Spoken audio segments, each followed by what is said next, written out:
This is a world of ghosts and monsters. Here, humans can unleash the potential of the soul to awaken various kinds of special powers. They are strong enough to slay demons and destroy everything. This awakening of the human race is called the awakening of physical strength. One night, amid heavy rain and lightning, on various skyscrapers, some screens reported about a man driving a hearse killing a melon seller on the side of the road. A shirtless, blue-haired man in a dumpster screams that this world is too crazy. The person who had just woken up from the trash was Lin.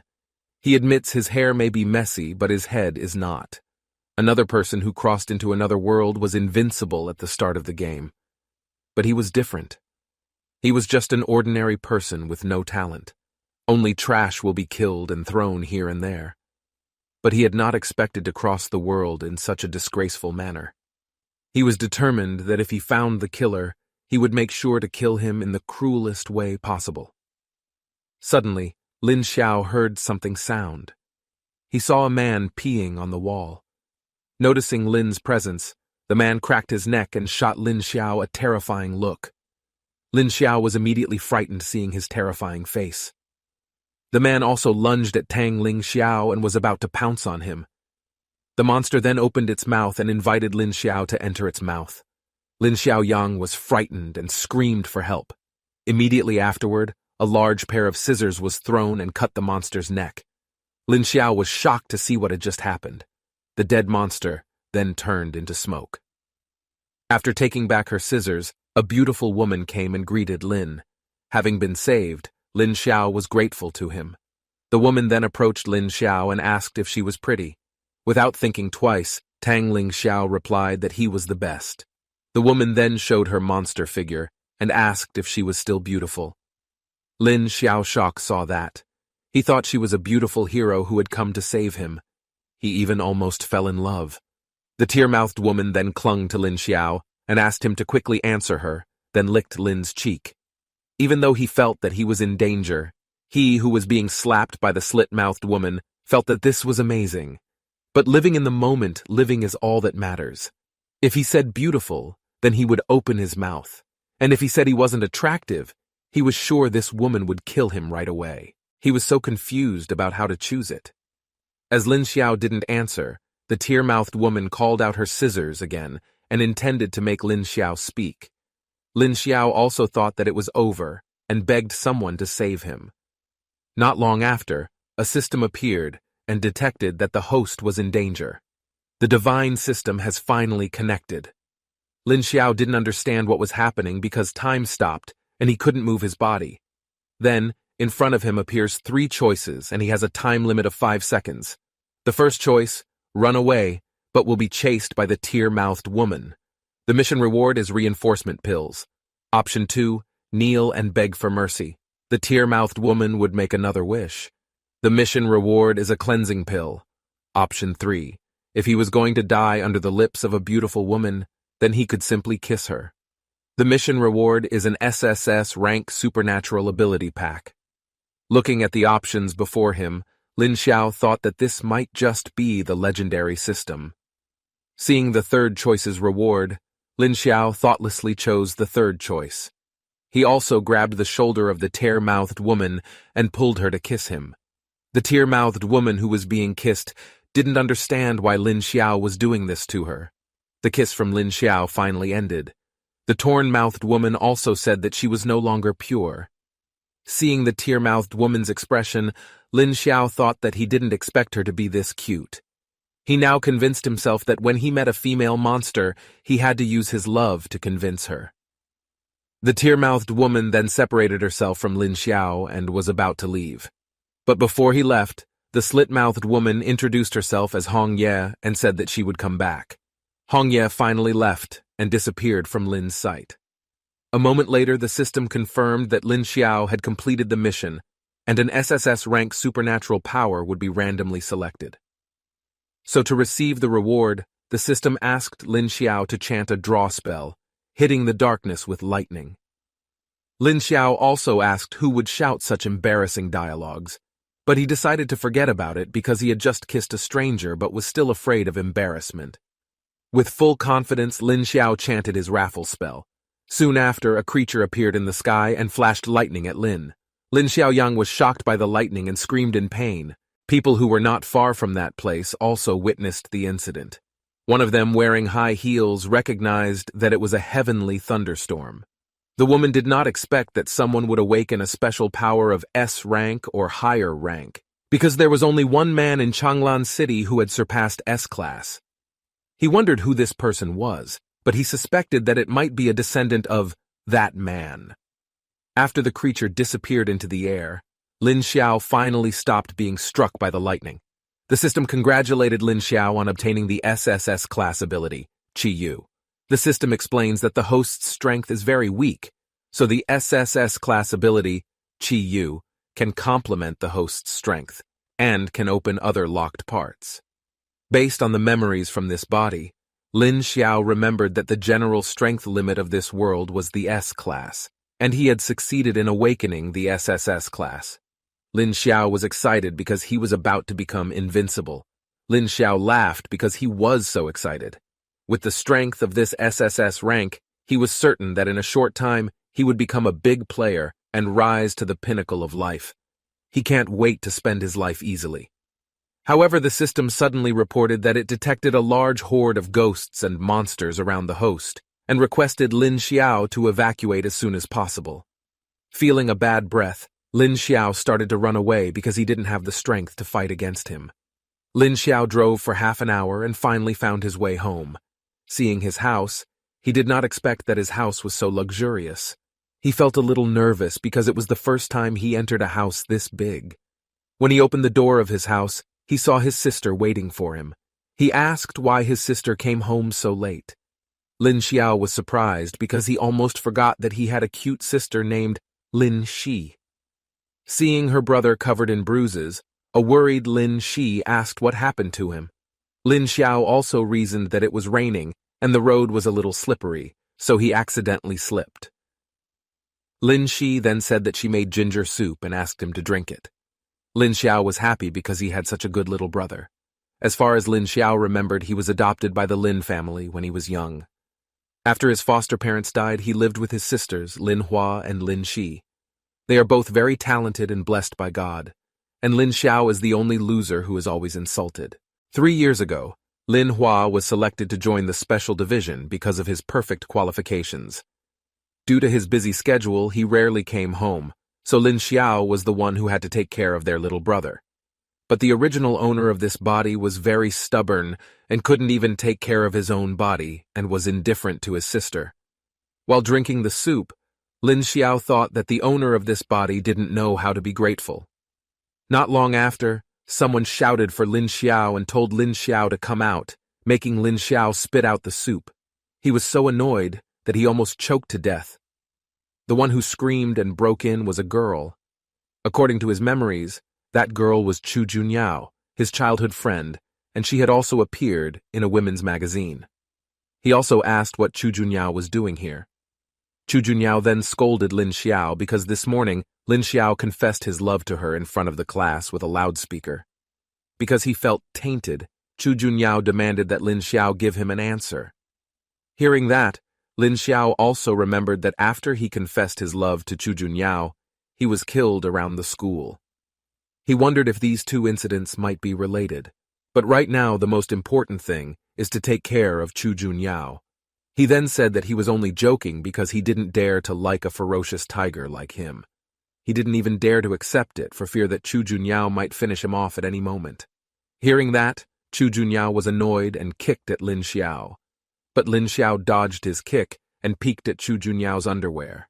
Lin Xiao looked very happy to see him. Chu Junyao scolded Lin Xiao and called him a pervert for peeping on him. Lin Xiao reasoned that he had no intention of doing so, and asked whether Chu Junyao didn't feel guilty after making an innocent child like him see that. Feeling disgusted with Lin Xiao, Chu Junyao intended to beat up Lin Xiao and told Lin Xiao to watch his mouth. But Lin Shi arrived to protect Lin Xiao and asked Chu Junyao to stay away from her brother. Not wanting to talk to a child, Chu Junyao stopped himself. He then warned Lin Xiao that tomorrow was the school's special ability testing day. Only those who can awaken a C rank or higher rank can enter Changlan Academy. And he told that he had awakened the strength of rank A, so he will be sent to Changlan Academy and have a bright future. Meanwhile, Chu Junyao believed that in this life it would be impossible for Lin Xiao to follow in his footsteps. So he suggested that Lin Xiao enter a Tier 3 university and become a commoner at the bottom of society. Hearing that, he thought that he had awakened an SSS rank special power. Raji can't be an ordinary person. Shortly thereafter, a task from the system appeared. He had to choose between not answering, apologizing to Chu Junyao and agreeing with him, and talking back to Chu Junyao and vowing not to acknowledge his strength. Even though the second choice's prize was much more profitable, Lin Xiao refused it. He decided to choose the third option. He also told Chu Junyao that not only would he continue walking the spiritual path, but he would also enter Changlan Academy with his strength. After saying that, Lin Xiao felt that he was cool. Hearing Lin Xiao's statement, Chu Junyao only laughed and said that everyone can brag. Lin Xiao, who saw Chu Junyao walking away, said that Chu Junyao would regret it sooner or later. Lin Shi also encouraged Lin Xiao and said that he must be able to awaken spiritual power. In the middle of the night, while Lin Xiao was in a deep sleep, Hong Ye finally managed to find Lin Xiao. He also demanded that Lin Xiao be responsible for the rest of his life for taking his first kiss for granted. Morning had come, and Lin Xiao was panicking because he would be late. Seeing his brother leaving, Hong Ye wished his brother good luck. Lin Shi believed that her brother was the best and would not let her sister down. Lin Xiao, who was running in a hurry, was exhausted and felt like his kidneys were going to die. Not only that, last night he dreamed of sleeping with Hong Ye. He felt weird because it seemed like it was really happening. Lin Xiao had finally arrived at Changlan High School. Inside the conference hall, Chu Junyao wondered why no one was in position yet. A moment later, an announcement appeared asking the examinees to line up in order to take the exam. Seeing the students making a fuss, Chu Junyao said that they were the worst of the other sessions. On the other hand, Lin Xiao narrowed his eyes on the crowd and asked the person in front of him if this was the evacuation location. That person got annoyed and told Lin Xiao to be quiet. But he was shocked because the person he saw should have died. So he asked what Lin Xiao was doing here. According to his memories, he was Yang Yi. And because Yang Yi liked Chu Junyao, the two of them were enemies. So Lin Xiao suspects that it was Yang Yi who sent someone to kill him earlier and decides not to let him go. The spiritual ability test has finally begun. An examiner explains that this exam will determine their future, and only students with rank C or above have a chance to enter Changlan Academy. He then called the first participant named Zhao Ming. He got nervous because he was the first to be called. Nervously, he checked his aptitude. He also stocks up when he discovers that his ability is a rank F frying pan. Then, many other participants failed, such as getting the ability of food sticks and toilet paper. The other participants who witnessed that laughed at them. A moment later, it was finally Yang Yi's turn. After examining his abilities, it was found that his ability was that of an A-rank ability, the Wolf Ghost. Chu Junyao didn't expect that Yang Yi could increase his strength to this extent and awaken a great ability. Next was Lin Xiao's turn to catch Chu Junyao's attention. Lin Xiao confidently walked towards his test site. The other students laughed at Lin Xiao for having that much courage. There were even those who bet that he would eat dog excrement if Lin Xiao awakened his powers. Yang Yi was sure that Lin Xiao would only embarrass him himself. Seeing everyone laugh at Lin Xiao when they saw him, he was sure this must be because he was too handsome. So he bowed his head. But the examiner told Lin Xiao that his pants were open, making him feel embarrassed. With an embarrassing pose, Lin Xiao touched the crystal ball. Everyone present was astonished. Lin Xiao, who believed himself to be the greatest, was boasting even though the screen behind him showed that he had FFF rank ability. The examiner also noted that Lin Xiao's ability Lin Xiao was disabled, or he was discovered. Lin Xiao was confused by what happened. The other students laughed at Lin Xiao, who had come to humiliate him. Yang Yi, who witnessed that, laughed and said that it was a suitable choice for someone without ability. Lin Xiao didn't understand, and was sure that something must be wrong. But suddenly, someone appeared behind him. He realized that she was Hong Ye, the female ghost. Hong Ye said he was here to help Lin Xiao. A moment later, people noticed Lin Xiao's rising potential on the screen. The examiner was shocked to see that his last measurement was a potential S rank. Chu Junyao, who witnessed it, thought that it wasn't bad, and Yang Yi didn't understand how it could be. In the end, even though Lin Xiao's strength was FFF rank, he had S-grade potential. So the examiners decided that Lin Xiao passed. Lin Xiao was also happy with this result. At 10 minutes after waiting for the second exam, Yang Yi approached Lin Xiao and said that trash was trash, even though it had such high potential. Hearing that, Lin Xiao laughed and asked if he was jealous of her potential. Yang Yi was offended and grabbed Lin Xiao by the collar. He challenged Lin Xiao to fight him. Immediately after being challenged by Yang Yi, the system gave 3 choices. Put on a calm expression full of confidence, then ignore Yang Yi, fulfill Yang Yi's request, and face Yang Yi and solve true love's grudge. Without thinking, Lin Xiao chose the second option and punched Yang Yi in the face. Since everyone knew who was asking for a fight, Lin Xiao didn't feel afraid at all. Yang Yi was angry because even his father had never hit him. Soon someone stopped their fight. A woman who stops fighting, they say that the second-level practice exam will start soon. So he asked the disciple who had passed the awakening ability. Seeing the snake symbol on the sleeve of his jacket, Lin Xiao was sure that the woman was from Changlan Academy. While on the way to the second exam venue, the previous lady introduced herself as Su Zhang, a first-year student at Changlan Academy, and their examiner. He says that the second level of the practice exam is very important. Those who passed would directly be able to enter Changlan Academy and become official disciples. Lin Xiao, who was staring at Su Zhang's body lasciviously, thought that Su Zhang's body was steady. But he was caught by Su Zhang making him look at Lin Xiao like he saw something very disgusting. Suddenly, the bus driver was surprised because there was a bunch of bats coming from inside the tunnel. The bats then hit the windshield of the bus, causing the bus driver to panic and lose his balance on the bus. Lin Xiao bumped his head because of that. He then got out of the bus and asked why they could overturn. Upon seeing the bats charging at them, Lin Xiao didn't understand where these strange bats had come from. But seeing Su Zhang's reaction asking what was going on made Lin Xiao think that Su Zhang didn't know anything. Su Zhang then asked everyone to get rid of these monsters. Watching them starting to fight, Lin Xiao felt something was wrong. Amidst this chaos, Yang Yi seized the opportunity to finish off Lin Xiao.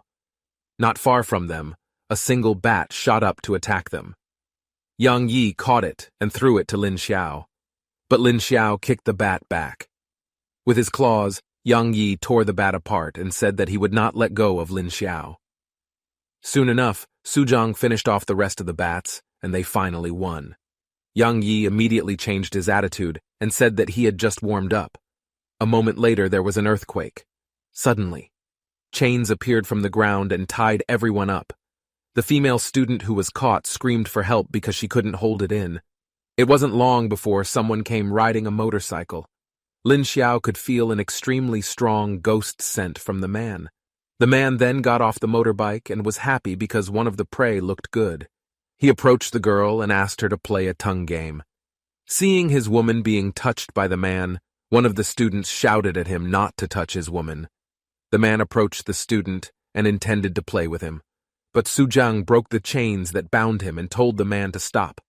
Lin Xiao asked Su Zhang to let him go as well, but Su Zhang ignored him and ran straight to the man. However, Su Zhang was easily beaten by the man with his chain. Su Zhang was sent flying towards Lin Xiao. After capturing Su Zhang, Lin Xiao was excited as this was his chance to shine as a hero. Immediately afterward, the system gave 3 choices. The first choice, take Su Zhang with him, and then run away from this incident.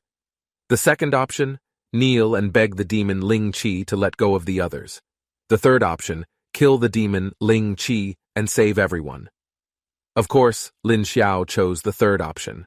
With confidence, Lin Xiao told them to leave all of this to him and jumped at Ling Che. They estimated that Ling Che was a B-rank ghost beast, so they weren't sure if Lin Xiao could beat him. With his fists, Lin Xiao tried to beat Ling Che, but as everyone expected, Ling Che easily beat Lin Xiao with his chain, making everyone dumbfounded by Lin Xiao's stupidity and wondering what he was doing.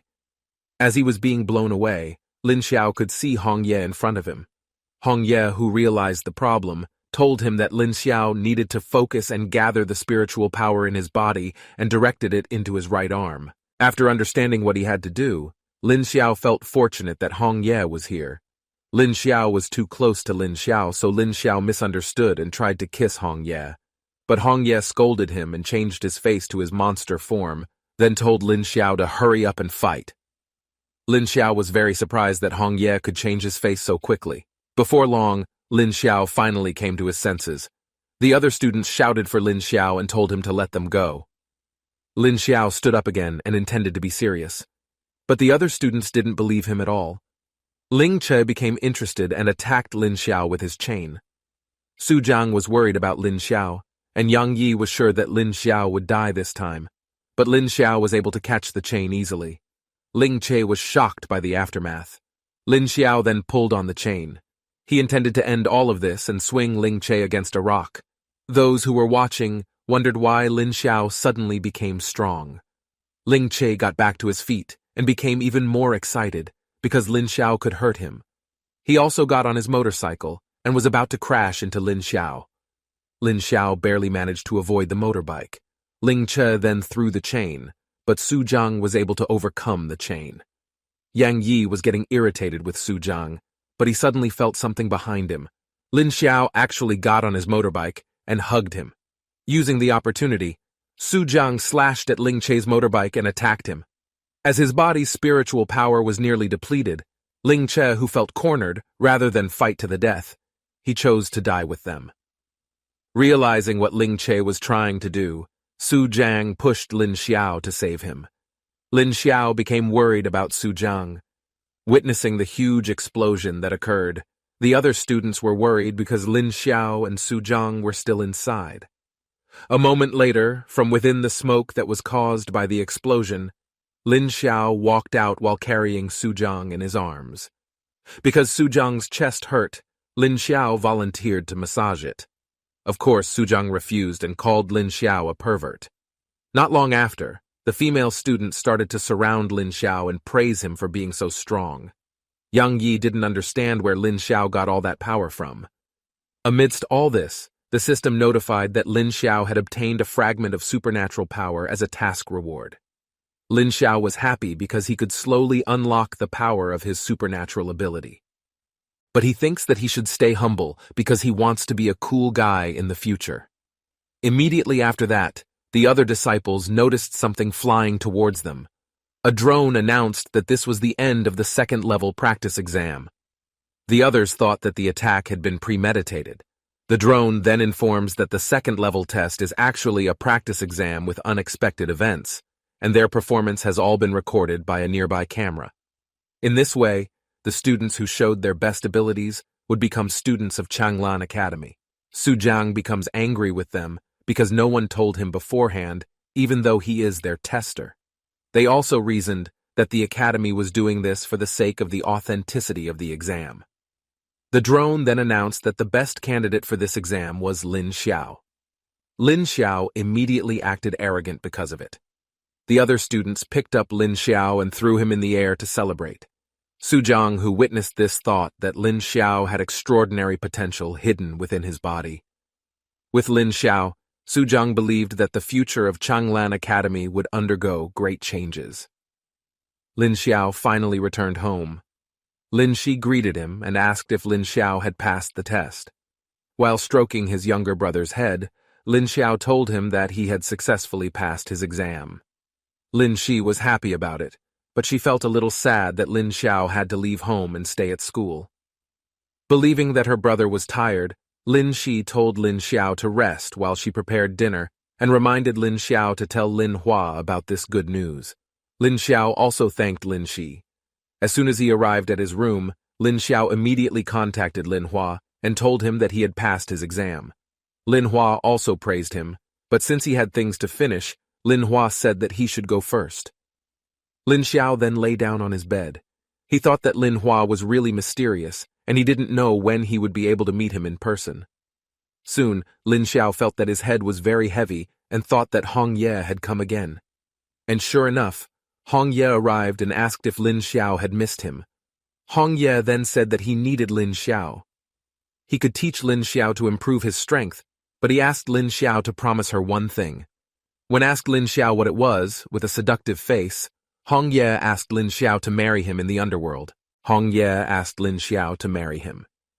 He told her that he and Lin Xiao were going to sign a soul contract for the marriage of the underworld. But Lin Xiao didn't understand because he was a human, so he didn't know how he could marry Hong Ye. But Hong Ye didn't care at all and said that he couldn't wait anymore. He then directly performed Lin Xiao's blood contract. Lin Xiao also screamed in pain. A moment later, the binding with blood as the medium was completed. Lin Xiao felt that his head hurt. 10 years ago, the devil god descended into the world and the blood was taken from the same person. Mi Kui was defeated, and 10 years later, he was reborn in the world. Lin Xiao, who witnessed this, thought that it must be the memory of Hong Ye's previous life. Morning finally arrived, and Lin Shi tried to wake Lin Xiao up to quickly have breakfast. He was a little worried because Lin Xiao wasn't sleeping very well yesterday, so he didn't have the heart to wake Lin Xiao up. Lin Xiao finally woke up, but he was curious as to why Hong Ye had disappeared again, and wondered if shouldn't newlyweds have a bridal shower. Besides that, he was also curious about what happened to Hong Ye before. He decided if in the future he had the chance, he would ask her. Then he remembered that today was the day he went to Changlan Academy and parted ways with Lin Shi. When Lin Xiao was about to get on the bus to go to the academy, a sad Lin Shi said that she didn't want her brother to leave. Lin Xiao also assured Hong Ye that this didn't mean he wouldn't come back. So while on the trip later, he promised to contact Lin Shi. Lin Xiao was surprised that Lin Shi suddenly became so spoiled. Unfortunately, he didn't know the conditions at Changlan Academy, so he still couldn't bring Lin Shi along. While stroking Lin Shi's head, Lin Xiao assured Lin Shi not to worry because he would come back to see her. Because it was too late, the bus driver told Lin Xiao to quickly get on the bus.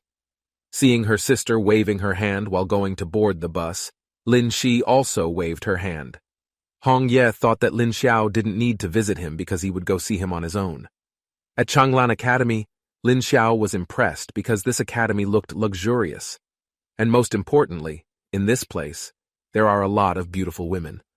However, he thought that beauty could be seen again later. His top priority right now was to report to reception. He was so curious about who would be his teacher. In the academy's entrance hall, someone slammed the table and said that he didn't care and he would get the best recruit. The other teacher who heard that became angry and asked what made him so confident. They then asked the female teacher if she thought she could do anything with her big breasts. The female teacher argued back and said that anyone with breasts could say whatever he wanted. Not far from them, people noticed Lin Xiao's existence. Lin Xiao acted cool and asked if they needed anything. The teachers became excited and intended to get Lin Xiao. They all coaxed Lin Xiao with pills, good teaching, or told him that the class had lots of female trainers. Lin Xiao was in trouble because they fought each other and forced Lin Xiao. Not only that, there are even teachers who try to sabotage each other to the point of making them fight. Lin Xiao, who witnessed this, thought that this academy was strict. A moment later, someone approached and called him. He introduced himself as Tang Ling's teacher and offered Lin Xiao to come to his class. The other teachers who noticed Tang Ling told Lin Xiao to stay away from Tang Ling. But Tang Ling told Lin Xiao not to listen to those who were just a bunch of old cockroaches. Seeing Lin Xiao, who was completely enchanted by him, Tang Ling showed his cleavage and said as long as Lin Xiao considered him as a teacher, then he would let Lin Xiao sleep in the best dormitory, and later he would give Lin Xiao a special advantage. They began to have nosebleeds watching it. But those tutors still didn't want to lose and told Tang Ling to stop talking nonsense.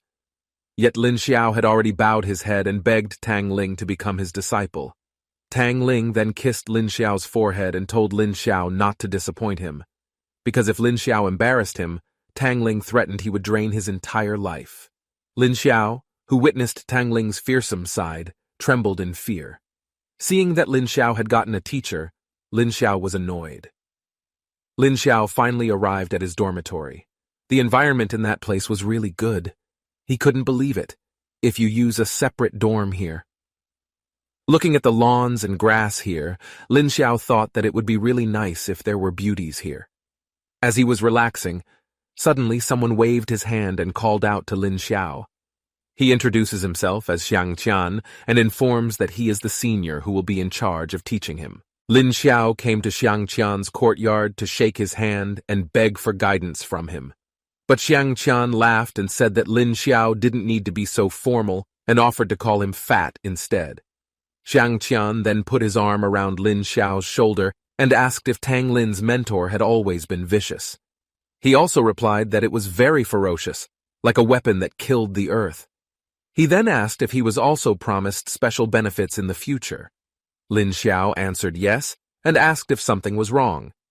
Xiang Qian's face immediately looked irritated. He told him that he was also tricked in this way, so he felt a responsibility to tell Tang Lin that he had fooled him. Lin Xiao still didn't understand what he meant and thought that Tang Lin might have some kind of conspiracy. Xiang Qian then says that she won't lie to him and tells Tang Lin's mentor that the other name is the Witch. He didn't want to say more, but Xiang Qian told him the special benefits that Tang Lin promised were really scary.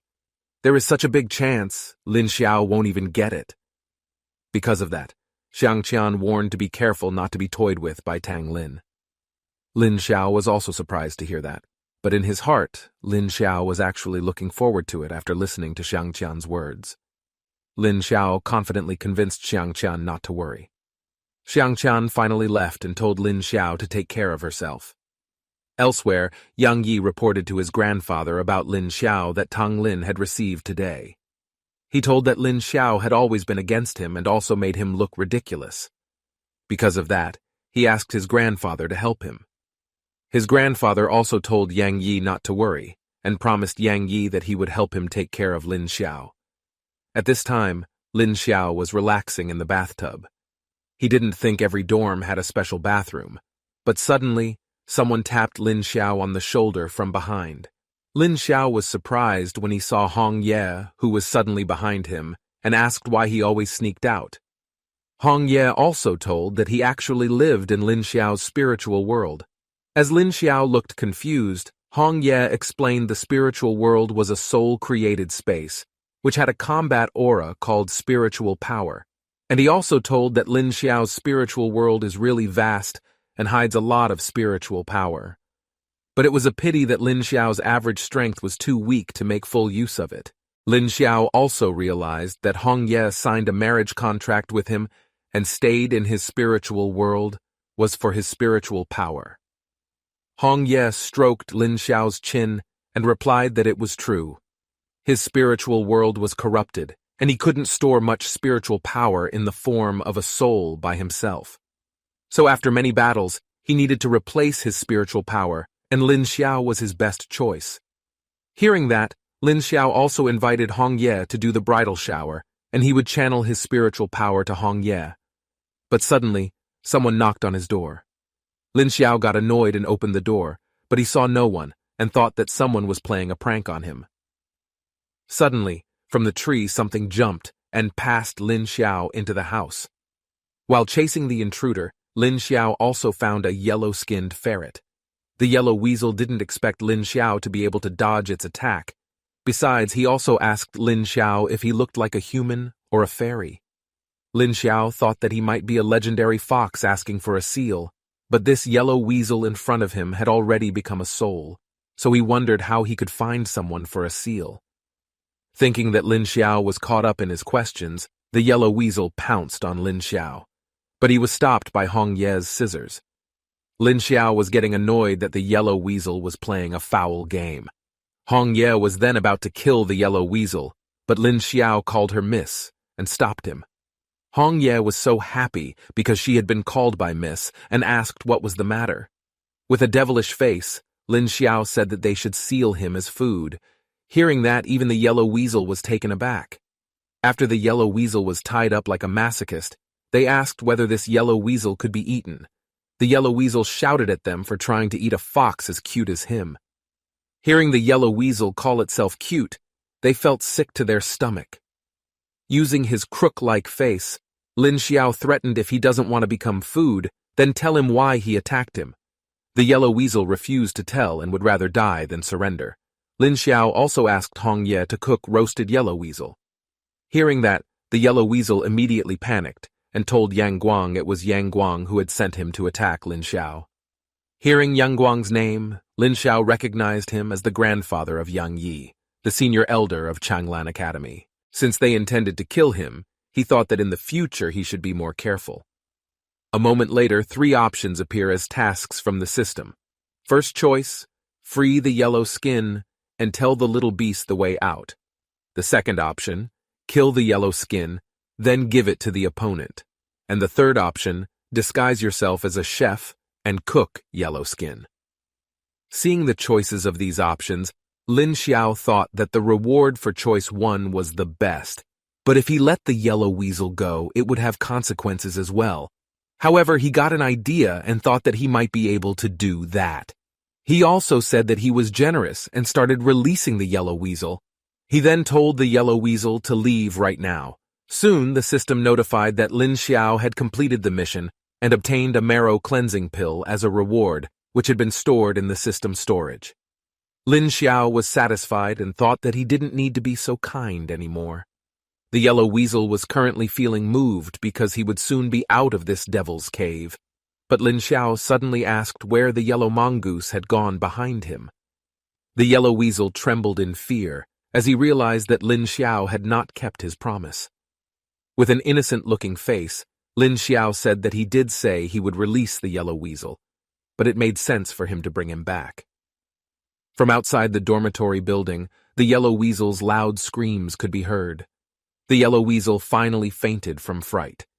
Seeing the yellow weasel, Hong Ye asked whether Lin Xiao intended to eat it, but it seemed that Lin Xiao had other ideas. The next day, the yellow weasel woke up with a dog collar around his neck. He was shocked because he did not believe he would be treated like a dog. Feeling deep suffering, the yellow weasel could only cry and scream for help to someone. In the morning, Lin Xiao woke up from his deep sleep. Last night, after taking the marrow cleansing pill, his entire body had a fever and was in a coma. He thought that Hong Ye seemed to be hugging and guarding him all night. He also thought that having a wife was not a bad thing, and not to mention, he has the right to touch his wife. However, Hong Ye woke up from his sleep. Lin Xiao immediately withdrew his hand and asked what was the matter. Seeing Lin Xiao, Hong Ye also noticed that Lin Xiao had gotten stronger and complimented that he was now more handsome. Hearing the praise, Lin Xiao immediately felt happy and started posing in front of the mirror. But even though Hong Ye didn't know where Lin Xiao got the pill that Lin Xiao used last night, he warned Lin Xiao not to get excited just yet. He was told that the energy level of the marrow cleansing pill that Lin Xiao had eaten was extremely high. But with Lin Xiao's current physical condition, he would not be able to completely absorb it. Hong Ye could help withstand the medicinal power so that Lin Xiao would not suffer too much. In order to completely absorb the energy from the marrow cleansing pill, Lin Xiao had to hone his muscles and bones. Hearing Hong Ye's explanation, Lin Xiao also suggested double training to gain strength together. However, Hong Ye turned his head and asked what he was to Lin Xiao in his eyes. Lin Xiao replied that Hong Ye was his milk tea and said that he wanted to hug Hong Ye in his heart every day. There was no other choice. Hong Ye told how to quickly strengthen the muscles and bones actually by still using external force to hit the body. In short, beaten. The opening ceremony is almost starting, and seen the new students who gathered in the field. At that time, Lin Xiao wondered if he could rely on Hong Ye's methods of getting beaten up. Not far away, Xiang Qian greeted Lin Xiao and asked why she looked so unhappy. Lin Xiao replied that he was not unhappy. He was just a little annoyed that he was too handsome. As Lin Xiao was walking, the other students stared at Lin Xiao and praised how handsome he was. One of them even offered milk for him. Lin Xiao also thanked him and refused because he had already eaten. In his heart, he felt very happy because he had many fans. but he thought that he had to keep rising to become a god they couldn't reach. He then came over to Tang Lin and greeted him. Tang Lin also introduced Lin Xiao to Lin Xiao's seniors in class, Murong Qingyue and Hao Feng. And besides that, there was also Su Zhang, who was previously an examiner in the new student exam. Su Zhang scolded Lin Xiao for being late on his first day at school. Seeing Hong Ye, Lin Xiao also said that it had only been a few days, but Su Zhang's body had become more toned. Su Zhang got annoyed and tried to beat up Lin Xiao, but Lin Xiao was able to dodge Su Zhang's attack easily. Su Zhang became very irritated because none of his attacks hit. Murong Qingyue also told Su Zhang to calm down and said there was a way to get rid of cheap people. Lin Xiao, who was constantly dodging, suddenly bumped into someone's chest. The Tang Lin, who he had just bumped into, praised Lin Xiao because he seemed to have improved. Moreover, Tang Lin had checked Lin Xiao's information, but he didn't think that Lin Xiao's father was Lin Yuan. Hearing that name, Xiang Qian was shocked because Lin Xiao was the son of his idol. They all knew that Lin Yuan was once the strongest spirit medium in Changlan City. They didn't expect Lin Xiao to actually come from a family of powerful people. But Lin Xiao himself didn't think that many people knew his adopted father. On the contrary, he as his son only had some vague memories of him. Chu Junyao, who was watching Lin Xiao, realized that Lin Xiao was stronger than before. He was curious about what Tang Lin, a magical girl from Class 7, had done to make Lin Xiao improve so fast. On the other hand, Yang Yi was very annoyed that his grandfather had already sent the yellow skin soul and it still hadn't returned, but Lin Xiao looked fine. It wasn't long before someone silenced everyone over the loudspeaker. He greeted all the new students and introduced himself as the vice president of Changlan Academy, Xuan Yang. He started his speech and said that he believed they all came to be strong, so in the future Changlan Academy would witness their rise. And now, he would invite some of the best new disciples to come on stage and receive the Changlan Order. When asked by Lin Xiao what the Changlan Order was, Xiang Qian replied that it was a gift given by the academy to the best students. This is a student card for all activities within the academy. It is also a tool room for storing things, which is very useful. He then showed his Changlan Order. Lin Xiao didn't even expect that Xiang Qian was the fat guy who was once the best freshman, and said that one shouldn't judge a book by its cover. Hearing Lin Xiao's words, an offended Xiang Qian asked if Lin Xiao had no manners. Lin Xiao dodged it and said it was a compliment. Not long after, Chu Junyao was called the top freshman of the first class. Hearing Chu Junyao's speech, Lin Xiao thought that he was indeed a master of speech. For the best student of Class 2, Yang Yi was the one chosen. Lin Xiao didn't expect Yang Yi to be selected as the best student because his performance in the second test was so low. He thought that this was very suspicious. Then, Lin Xiao was finally called the best student in Class 7. The system also gave 3 choices. Option 1, speak normally and modestly to get appreciation. Option 2, talk smug and let the whole academy know who's boss. And choice 3, positive energy speech and touch everyone with true feelings. Seeing that there was a charisma bonus as a reward, Lin Xiao thought that it was what made one more popular. He thought he was a humble person, so he should have chosen the first option. But this time, he wanted to be a bright star and get a good shot. So he chose option 3. While showing the Changlan Order he received, he said that he was honored to receive this award, but he didn't feel he deserved it. Chu Junyao, who knew Lin Xiao, was confused about what he was talking about at this time. Lin Xiao then said that he was just a stinking, worthless person with low strength. But even so, the academy gave this award, and he felt that this was the majesty of Changlan Academy. So he thanked those who had accepted him, the academy, and all of them. Hearing Lin Xiao's speech made Chu Junyao wonder if he had misunderstood Lin Xiao and irritated Yang Yi because Lin Xiao stole the spotlight. However, after the system rewarded him with 5 charisma points for his work, Lin Xiao started to smile and said that all the speeches just now were lies. He then insulted everyone here as trash. Everyone who witnessed this was also dumbfounded. Lin Xiao kept on heating up all of them to beat him up. He thought that this way he could hone his muscles and bones. As today's ceremony had already ended, Xuan Yang chased Lin Xiao away and asked the others to leave quietly. But Lin Xiao begged them all to beat him up together. The other students started to surround Lin Xiao and were about to beat up Lin Xiao, but Xiang Qian and Hu Feng stopped them and begged them to forgive Lin Xiao for today.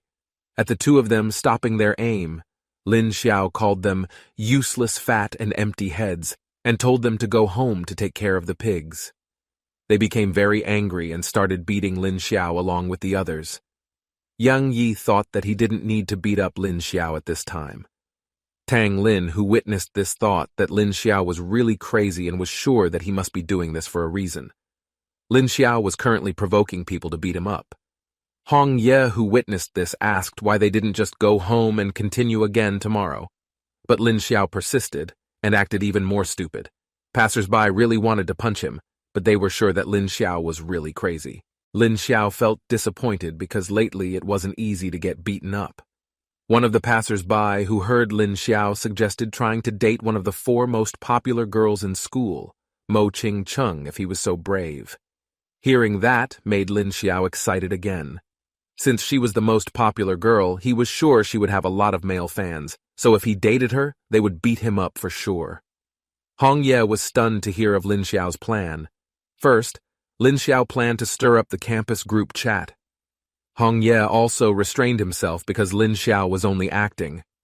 It didn't take long for Lin Xiao to find people who were provoked.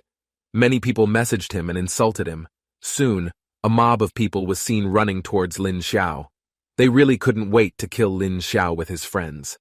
Lin Xiao was very surprised to see the number of people running towards him. Hong Ye, who felt danger, said that he would rather stay in the spirit world. Elsewhere, a girl was looking at her cell phone and was intent on tagging Lin Xiao, because this was the first time anyone dared to show their feelings directly to him. After being beaten by many people, the battered Lin Xiao thought that he had gone too far. But they didn't expect that Lin Xiao would still be able to hold on and was about to teach him more lessons. But Tang Lin came and blocked them. He was very angry because they all had the heart to bully his students. He then shouted at them and told them to disperse within 3 seconds. After they all left, Tang Lin also asked if Lin Xiao wanted to strengthen his body by seeking a fight. But Lin Xiao dodged and asked Tang Lin what was wrong with him. While blowing out the smoke, Tang Lin told him that he had come to tell Lin Xiao that the day after tomorrow, the campus would open a spiritual spring. Lin Xiao didn't really know what Hong Ye meant. Tang Lin then narrated that when the world's spiritual energy had recovered, many miracles appeared on Earth. One of them is a spiritual spring capable of increasing strength. So he advised Lin Xiao to increase his strength in the next 2 days, since the other disciples would also be competing for resources. Besides, this spring was opened for a limited time, and giving this opportunity to Lin Xiao was not easy. So Tang Lin had him thank him. Lin Xiao also thanked Tang Lin and called her the most beautiful woman in the world. Hearing the praise, Tang Lin told Lin Xiao to follow him because he would keep his promise and give Lin Xiao something special. Lin Xiao was instantly tempted, hearing the word special from Tang Lin. He thought that Xiang Qian must be just scaring him. In the afternoon behind the campus, a large rock rolled down quickly. Lin Xiao, who was being chased by the rock, loudly asked if this was something special. Tang Lin, who was relaxing while drinking, encouraged Lin Xiao because if he didn't hurry, he would die. After that, Lin Xiao had to do push-ups with Tang Lin on his back. Lin Xiao wondered whether this was luck for him or suffering. Not far from them, Xiang Tian and Hu Feng were laughing at Lin Xiao. Later practice, Lin Xiao had to sit under a waterfall while being whipped by Tang Lin. After that, Lin Xiao was told to jump off the cliff onto the trampoline. Lin Xiao thought that Tang Lin wanted to make Lin Xiao say goodbye to the world once and for all. He really felt like quitting. Evening finally arrived. Because Tang Lin did not allow Lin Xiao to eat and rest all day, Lin Xiao asked if he was a devil. Hearing the complaints, Tang Lin gave Lin Xiao a few minutes to rest. Tang Lin then said that he wanted to talk about Lin Xiao's father, Lin Yuan. He was sure that even though Lin Xiao was his son, he did not know much about his father's past. Lin Xiao replied that his father rarely told him anything and heard more about him from other people. Hearing Lin Xiao's answer, Tang Lin began to tell how great Lin Xiao's father was. 10 years ago, a horde of monsters attacked the city of Changlan. Those monsters killed many people and occupied the territory of the region. Society is in unknown danger.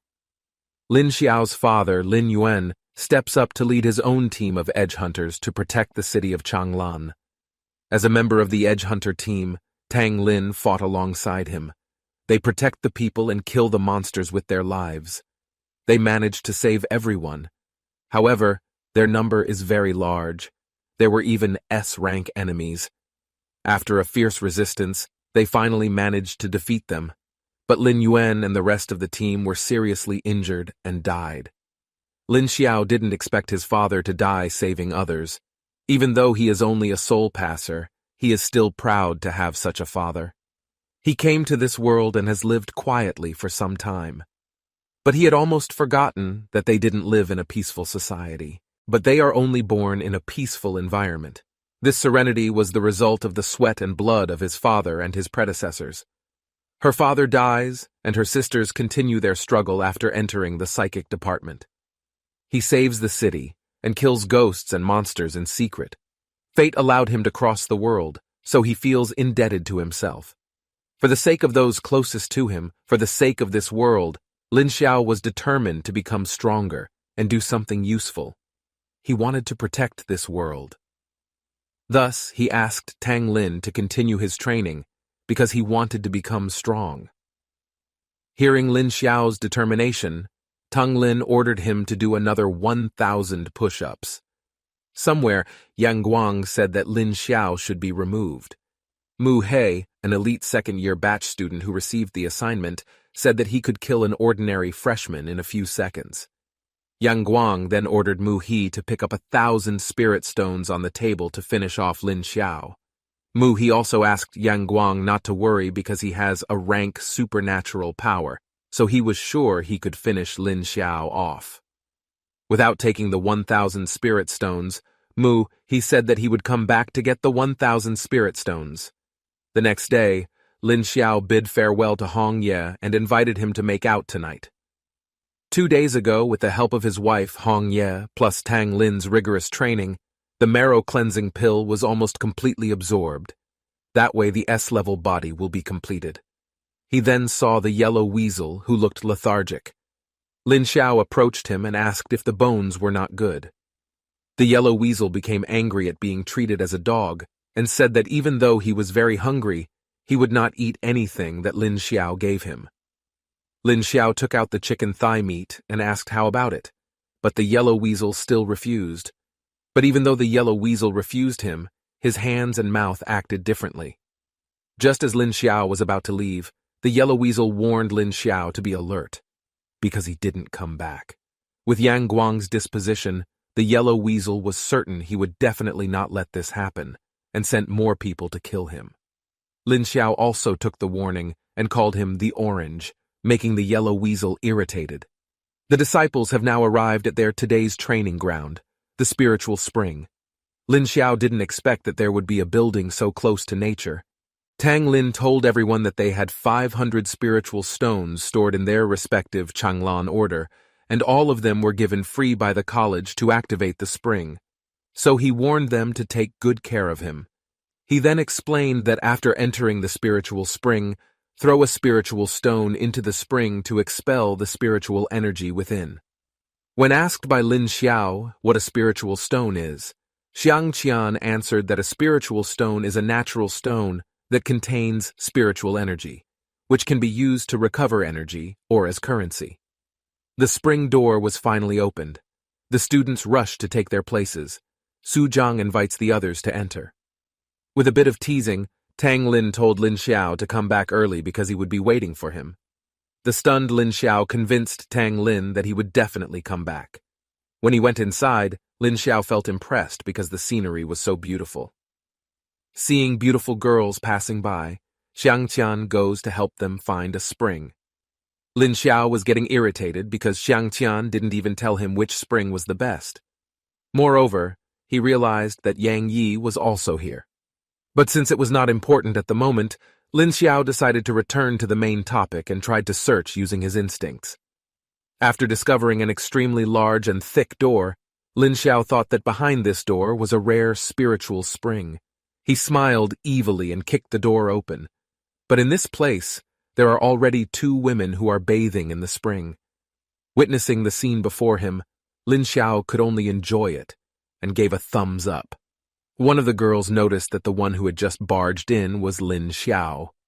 Upon hearing that name, Mo Ching-chung was sure that she was the one who had written him that message.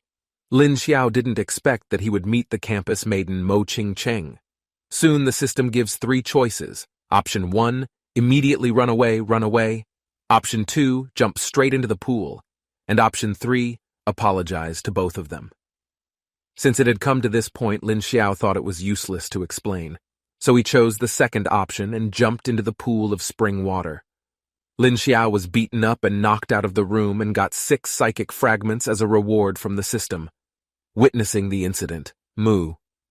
He was sure that Lin Xiao was thrown out of Mo Ching-chung's cave and wondered if he had just seen Mo Ching-chung taking a bath. Due to his overflowing jealousy, Mu he vowed to kill Lin Xiao. After a while of searching, Lin Xiao finally found a small spring despite being beaten up. He thought he had at least seen something beautiful, so it was all worth it. After dipping himself into the spring water, he felt that its aura was very calming. Soon he saw Hong Ye appear in front of him. Hong Ye also asked whether he was enough for Lin Xiao and why he was still looking for other women. Lin Xiao stuttered and couldn't answer. Hong Ye was annoyed and bit Lin Xiao's shoulder. He didn't expect that Hong Ye would be that jealous. Suddenly, the cave wall behind Lin Xiao was smashed in by someone. Mu he was furious that Lin Xiao had tarnished Mo Ching-chung. Lin Xiao realized that it was the person who had spoken to Yang Yi just now. With his claws, Mu he lunged to attack Lin Xiao. Lin Xiao was able to dodge the attack, but Mu He's attack caused the floor beneath them to collapse. Lin Xiao was surprised to find that this spiritual spring pool is empty underneath. Lin Xiao managed to reach the floor, but Mu He pulled on Lin Xiao's leg to take Lin Xiao with him. They both fell into the big hole. Worried about Lin Xiao, Hong Ye went after him. Mu He, who was feeling very satisfied, laughed heartily at the thought of successfully completing his mission. After falling, Mu He finally plunged into the water. Realizing that there was water below him, Lin Xiao prepared to dive in. But he was surprised when he found there was land behind the water. Hong Ye also caught Lin Xiao, who was about to fall. However, Mu He, who had no one, could only scream for help and hit the ground with his body. Lin Xiao was truly grateful that his wife was here with him. Seeing this place, Hong Ye didn't expect that there was a small world under this spring. Lin Xiao thought that there might be treasure buried here, so he invited Hong Ye to come down and have a look. Hong Ye also said that he would follow his request. Lin Xiao panicked because he would fall if he let go. After landing, Lin Xiao came over to Mu He. He then checked Mu He's breath and was sure that he was dead. Hong Ye also asked how Lin Xiao felt now. He replied that he did not feel anything. Mu. He failed to hurt others to the point of hurting himself, so he thought that Mu He deserved to die. He then said the only thing he could do was take all of his belongings and let him leave this world without any strings attached. Without thinking, Lin Xiao checked the things that Mu He brought and found some spirit stones. Soon Hong Ye said that he felt the aura of anger here was very strong, and it seemed that there were ghosts and monsters gathering in large numbers around this area. Hearing that, Lin Xiao also asked if they were as beautiful as Hong Ye. Because if he is, that's a good thing for him. Hong Ye also scolded him, who had thoughts everywhere, and told him clearly this was a ghost town. The people living here are definitely evil spirits. Because he was pinched by Hong Ye apologized and promised never to have another beautiful girl.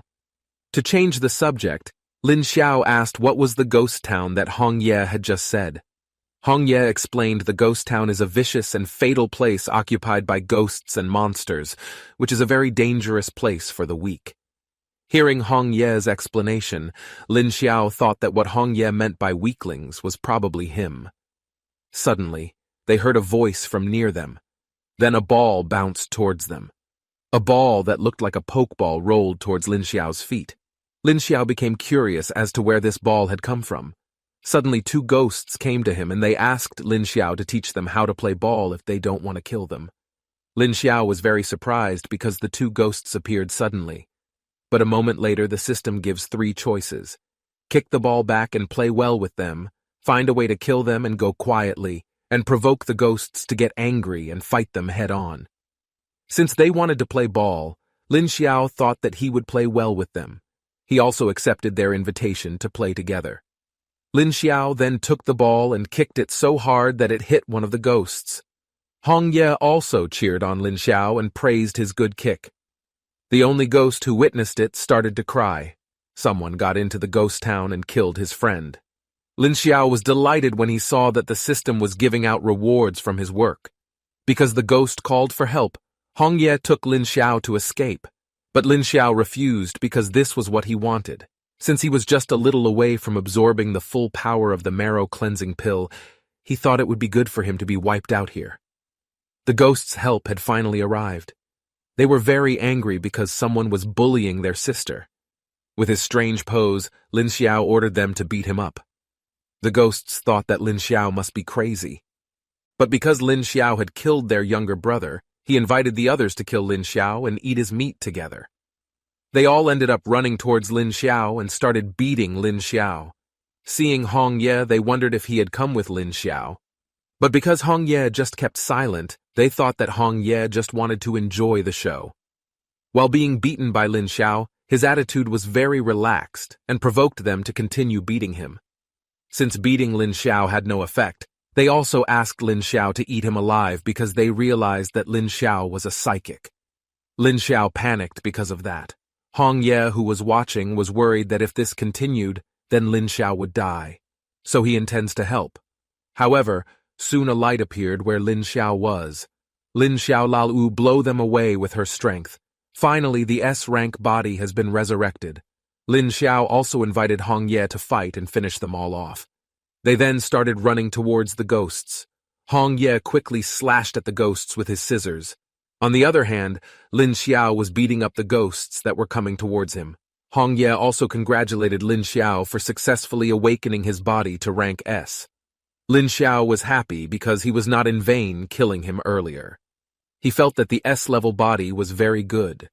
As he moved, he could feel all of his body's meridians burning like a blazing fire, like a phoenix being reborn. Hong Ye also felt happy because Lin Xiao had improved a lot. But suddenly they felt something. From behind Lin Xiao, suddenly a hand of smoke grabbed Lin Xiao's arm. Hong Ye also asked Lin Xiao to leave immediately because he smelled a B-rank ghost monster or above, most likely a ghost king. He then flew up to send Lin Xiao up first, then back to the spirit world. Upon returning to the surface, he saw Tang Lin and the others waiting for him. Noticing the existence of the ghost beast, Tang Lin pulled Lin Xiao and told him to step back. Then Tang Lin told Xiang Qian to take Lin Xiao outside while he took care of this place. Lin Xiao wondered what kind of terrifying creature it was that made Tang Lin so serious. Lin Xiao and Hong Ye had returned to their homes. Lin Xiao was currently looking at the campus news on his cell about Tang Lin defeating the spring ghost. Apart from that, there was also news that told of Mu He's disappearance. Lin Xiao thought that the ghosts and monsters had eaten Mu He's body. A moment later, he got a message from Xiang Qian. He tells her that because the springs are temporarily closed, the academy has decided to compensate by giving out soul jades to every student who takes part in the activity, and Tang Lin orders them to retrieve them as soon as possible. Lin Xiao became curious about what soul jade was. Hong Ye also explained that the soul jade is the energy core in the bodies of ghosts and monsters, responsible for storing aura, and has a texture similar to jade. That's why it's called soul jade. When ghosts or monsters died, they would drop different soul jades depending on their cultivation level. After ingesting the soul jade, The psychic can gain access to the aura stored within it and sometimes gain some special abilities. Hearing that, Lin Xiao also teased Hong Ye and said that he wanted to feel where his jade hook was. Moreover, Lin Xiao was asking when they were going to have their wedding. But Hong Ye asked him to talk about it later. The yellow weasel felt very disturbed by the behavior of the two of them. Besides that, he was also annoyed because every heart Lin Xiao gave him dog food. Lin Xiao then asked Hong Ye to leave. But before he left, he gave the yellow weasel some chicken soup, much to his surprise, as Lin Xiao usually didn't do good without reason. Lin Xiao also said that the yellow weasel had warned him to be careful with Yang Yi and the others, otherwise he would be dead. Because of that, he was very grateful to her. Hearing that, the yellow weasel felt good and told Lin Xiao to do something for him, but Lin Xiao ignored him and went back to talking to Hong Ye, which annoyed the yellow ferret to be ignored. Still, the yellow weasel thought that Lin Xiao was very different. Yang Guang locked him up like cattle, not infrequently even whipping and forcing the yellow weasels to work for him. Although Lin Xiao's morals were a bit questionable, the yellow weasel thought that Lin Xiao was a good person. But he gets annoyed thinking that he likes the person who locked him up. In the chairman's office, Yang Guang is so annoyed that they failed again and look like idiots. Yang Yi also asked Yang Guang to send someone even stronger to kill Lin Xiao, but Yang Guang said that this could not be done in a hurry. So he asked Yang Yi to be patient because there would be a chance later. During the day, in the treasure house, this is the place to pick up soul jade. And Xiang Qian introduced the grandfather in front of them that he was the guardian of this treasure house. Everyone called him Grandpa Kang. Lin Xiao was about to laugh at his call, but Xiang Qian told Lin Xiao to keep his bearings. Grandfather Kang woke up and glanced at Lin Xiao. Lin Xiao was immediately shocked because he felt pressured, whereas Grandpa Kang just stared at him lazily and Lin Xiao felt the hairs on his neck stand on their own. Grandpa Kang then stood up and started to guide them. Seeing Grandpa Kang, Lin Xiao thought that he had misjudged people. Xiang Qian told him that this is the soul jade storage stone box. The texture is very hard and also added with the sealing aura, very difficult to open with bare hands. Formerly, this object was used to test one's strength. He even told me that he had trouble trying to open it. Grandpa Kang then invited them to start and told them all to find a way to open the box and get the soul jade. Lin Xiao asked Xiang Qian if he knew the best way to do it. Xiang Qian says just force it open. They all tried to open the box by force. Upon opening the box he chose, Xiang Qian was disappointed that he got a bad soul jade. Lin Xiao was shocked because Xiang Qian had already opened it himself. He was so confused to choose which box. He feels like it's like a lottery, and it reminds him of his previous life. Soon the system presented Lin Xiao with a choice. Keep calm and open the box normally. Open the box by smashing it as hard as you can, or pretend to be a beginner and ask for help opening it. Seeing that choice, Lin Xiao thought that the system wanted Lin Xiao to open it violently. Lin Xiao got excited and intended to try out his new physical strength. With his fist, Lin Xiao smashed the box into pieces. The others were shocked to see it. Even Grandpa Kang scolded Lin Xiao for opening the box like this. But Lin Xiao said that Grandfather Kang told them to open the city without telling how to do it, so he immediately hit him with his bare hands. Lin Xiao then started to open other cities, making Grandpa Kang panic. The other students did not want to be left behind and wanted to forcefully open the box too. Even Hu Feng also asked his classmates to take one. Finally, Grandfather Kang stopped Lin Xiao and asked him to follow him. After being brought to a different room, Lin Xiao asked what he had brought her here for. But what else could Grandpa Kang do? Because Lin Xiao kept destroying his boxes and the other students couldn't choose him later. He showed some of the rare soul jades he had collected. Because Lin Xiao was strong enough, he allowed Lin Xiao to take one. Lin Xiao was at a loss to choose because they all looked good. A moment later, he heard Hong Ye's voice calling him. Hong Ye showed a good-looking soul jade and told him that it was the blazing ghost soul jade. He explained that even though it was F level, it contained a very small but rare aura. This soul jade is also able to stimulate the potential so that the user can get the flame system from psychic abilities. Even though Lin Xiao's body had already reached S rank, his psychic ability was still not fully developed and his aura was also lacking, so Hong Ye thought this was the best choice. Seeing that Lin Xiao took the soul jade, Grandpa Kang said that it was a good choice. As he expected, Grandpa Kang thought that Lin Xiao had unique eyesight. Soon, the system notified that the soul jade had been detected and asked if Lin Xiao wanted to absorb its power. Lin Xiao was shocked that he didn't expect the system to be able to absorb soul jade.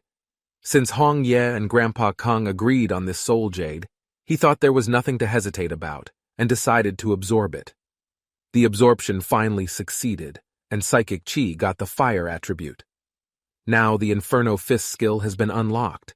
Lin Xiao was happy because Hong Ye was so thorough. It was thanks to him that he obtained treasures and acquired skills. Grandfather Kang was immediately stunned when he saw Lin Xiao absorbing the soul jade. With the strength of his fire attribute, Lin Xiao could feel his psychic power activating and about to be activated on his left hand. Grandfather Kang, who witnessed this, wondered what happened to Lin Xiao's psychic powers. Now Lin Xiao's psychic powers have evolved, and the system congratulates him on partially unlocking his Qi left arm ability. Lin Xiao also felt so strong that he couldn't help it. Lin Xiao has now finally unlocked the ability on his left hand, even though Qi's ability is still not fully unlocked. He was determined to continue working hard. Grandfather Kang, who witnessed this, thought that Lin Xiao had a bright future. A moment later, Xiang Qian came to tell Lin Xiao to run away because Mo Ching-chung's fans had banded together to catch Lin Xiao. Lin Xiao thought that this was the right time to try out his new power. But he was stopped by Xiang Qian. He warned that they were led by Lu Feng and told him that he was known as the fighting maniac in this campus. Therefore, Xiang Qian asked Lin Xiao to reconsider. But Lin Xiao didn't want to miss this opportunity because he had just gotten a new skill. Outside the building, many people called Lin Xiao to come out. One of them looks really intimidating. He was the Lu Feng we were just talking about. An annoyed Lu Feng shouted for Lin Xiao to come out. His friend thought that Lin Xiao must not dare to come out and had run away. But soon, Lin Xiao showed himself. With his annoying behavior, Lin Xiao asked which son wanted to find his father. Lu Feng, who is fed up with Lin Xiao, says that Lin Xiao must be crazy for confessing his love to the goddess Mo Ching-chung. But Lin Xiao didn't care about bullshit and ordered them to fight immediately. Hearing Lin Xiao's arrogant words made Lu Feng angry and used his Grat ape form to attack Lin Xiao. With his fist, he hit Lin Xiao. Xiang Qian, who witnessed this, was surprised because the attack was very fast.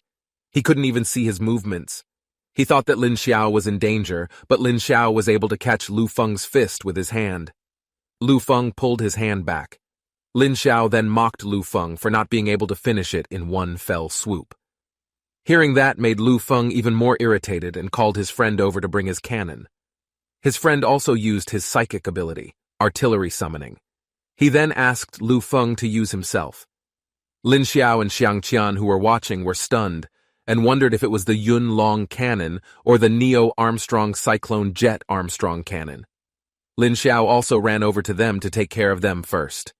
Seeing Lin Xiao running towards them, V4 shouted and told Lin Xiao to feel their anger. Lin Xiao then remembered to try his new skill. Using the psychic ability in his right hand, he activated the skill Inferno Fist.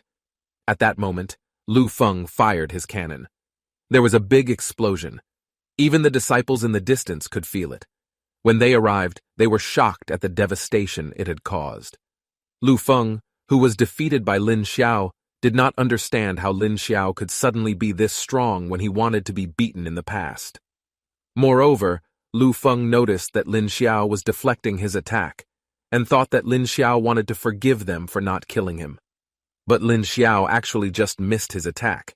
But he pretended and said that he was giving them a chance to warn Lu Feng not to be a sycophant, because he would get nothing in the end. Xiang Qian approached Lin Xiao and asked what soul jade Lin Xiao had absorbed, and whether he had unlocked any powerful skills. Lin Xiao modestly replied that he had only absorbed an ordinary F-rank soul jade and he was still weak. Watching the fight, Grandpa Kang thought that Lin Xiao was indeed a good student. He was sure that Lin Xiao would become a talented person in the future. In front of Lin Xiao's dormitory, Lin Shi had finally arrived. He felt sad because his brother was busy lately. But he thought he was lucky because he found out where his campus was by asking Lin Hua and finally found Lin Xiao's home address. But once again he felt sad because he felt that Lin Xiao was not at home. He decided to wait inside and gave Lin Xiao a surprise. Wang Tai-sin, who was aware of Lin Shi's arrival, came and threatened Lin Shi to leave immediately if she didn't want to be hurt. But he felt something was wrong. He was so annoyed why he became the caretaker of this house. Lin Shi, who witnessed Wang Tai-sin's strange behavior, thought he was a dog and started to rub his head. Because he was called a dog, Wang Tai-sin became angry and threatened Hong Ye to beat him up. But a bear appeared behind Lin Shi and asked if she wanted to fight.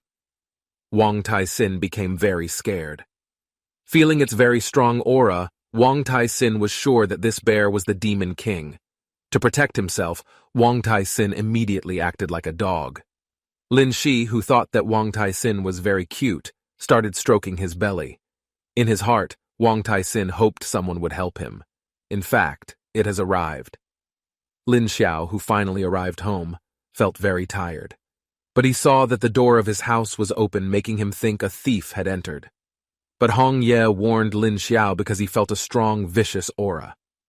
At this time, Lin Shi, who was hiding behind the sofa, intended to make Lin Xiao surprised. Wang Tai-sin thought that Lin Xiao was now finished because there was a sinister demon king in this house. Lin Xiao found it strange that no one was inside. He also thought that he might have forgotten to close the door when he came out this morning. But Hong Ye suddenly warned Lin Xiao. When Lin Xiao looked back, Lin Shi suddenly hugged him. Lin Xiao hugged him and asked him what he was doing here. Lin Shi was cranky because her brother never came back to see her. That's why she came here. But Lin Xiao was currently busy as he wanted to work hard to become stronger in order to protect his sister later. Hong Ye was relieved that Lin Shi was his little sister. Wang Tai-sin was stunned when he found out that the Demon King was Lin Xiao's younger brother. Because Lin Xiao was busy, Lin Shi forgave Lin Xiao. Lin Xiao also thanked him for understanding. After all, Lin Xiao's ultimate goal was to join the Psychic Powers Department and fight together with their big brother in the future. Hong Ye then said that he had good news he wanted to talk about. He then showed a certificate and told me that it was a cooperation certificate. He asked his brother to help him and also the campus to handle it. And now Lin Shi can live here with Lin Xiao.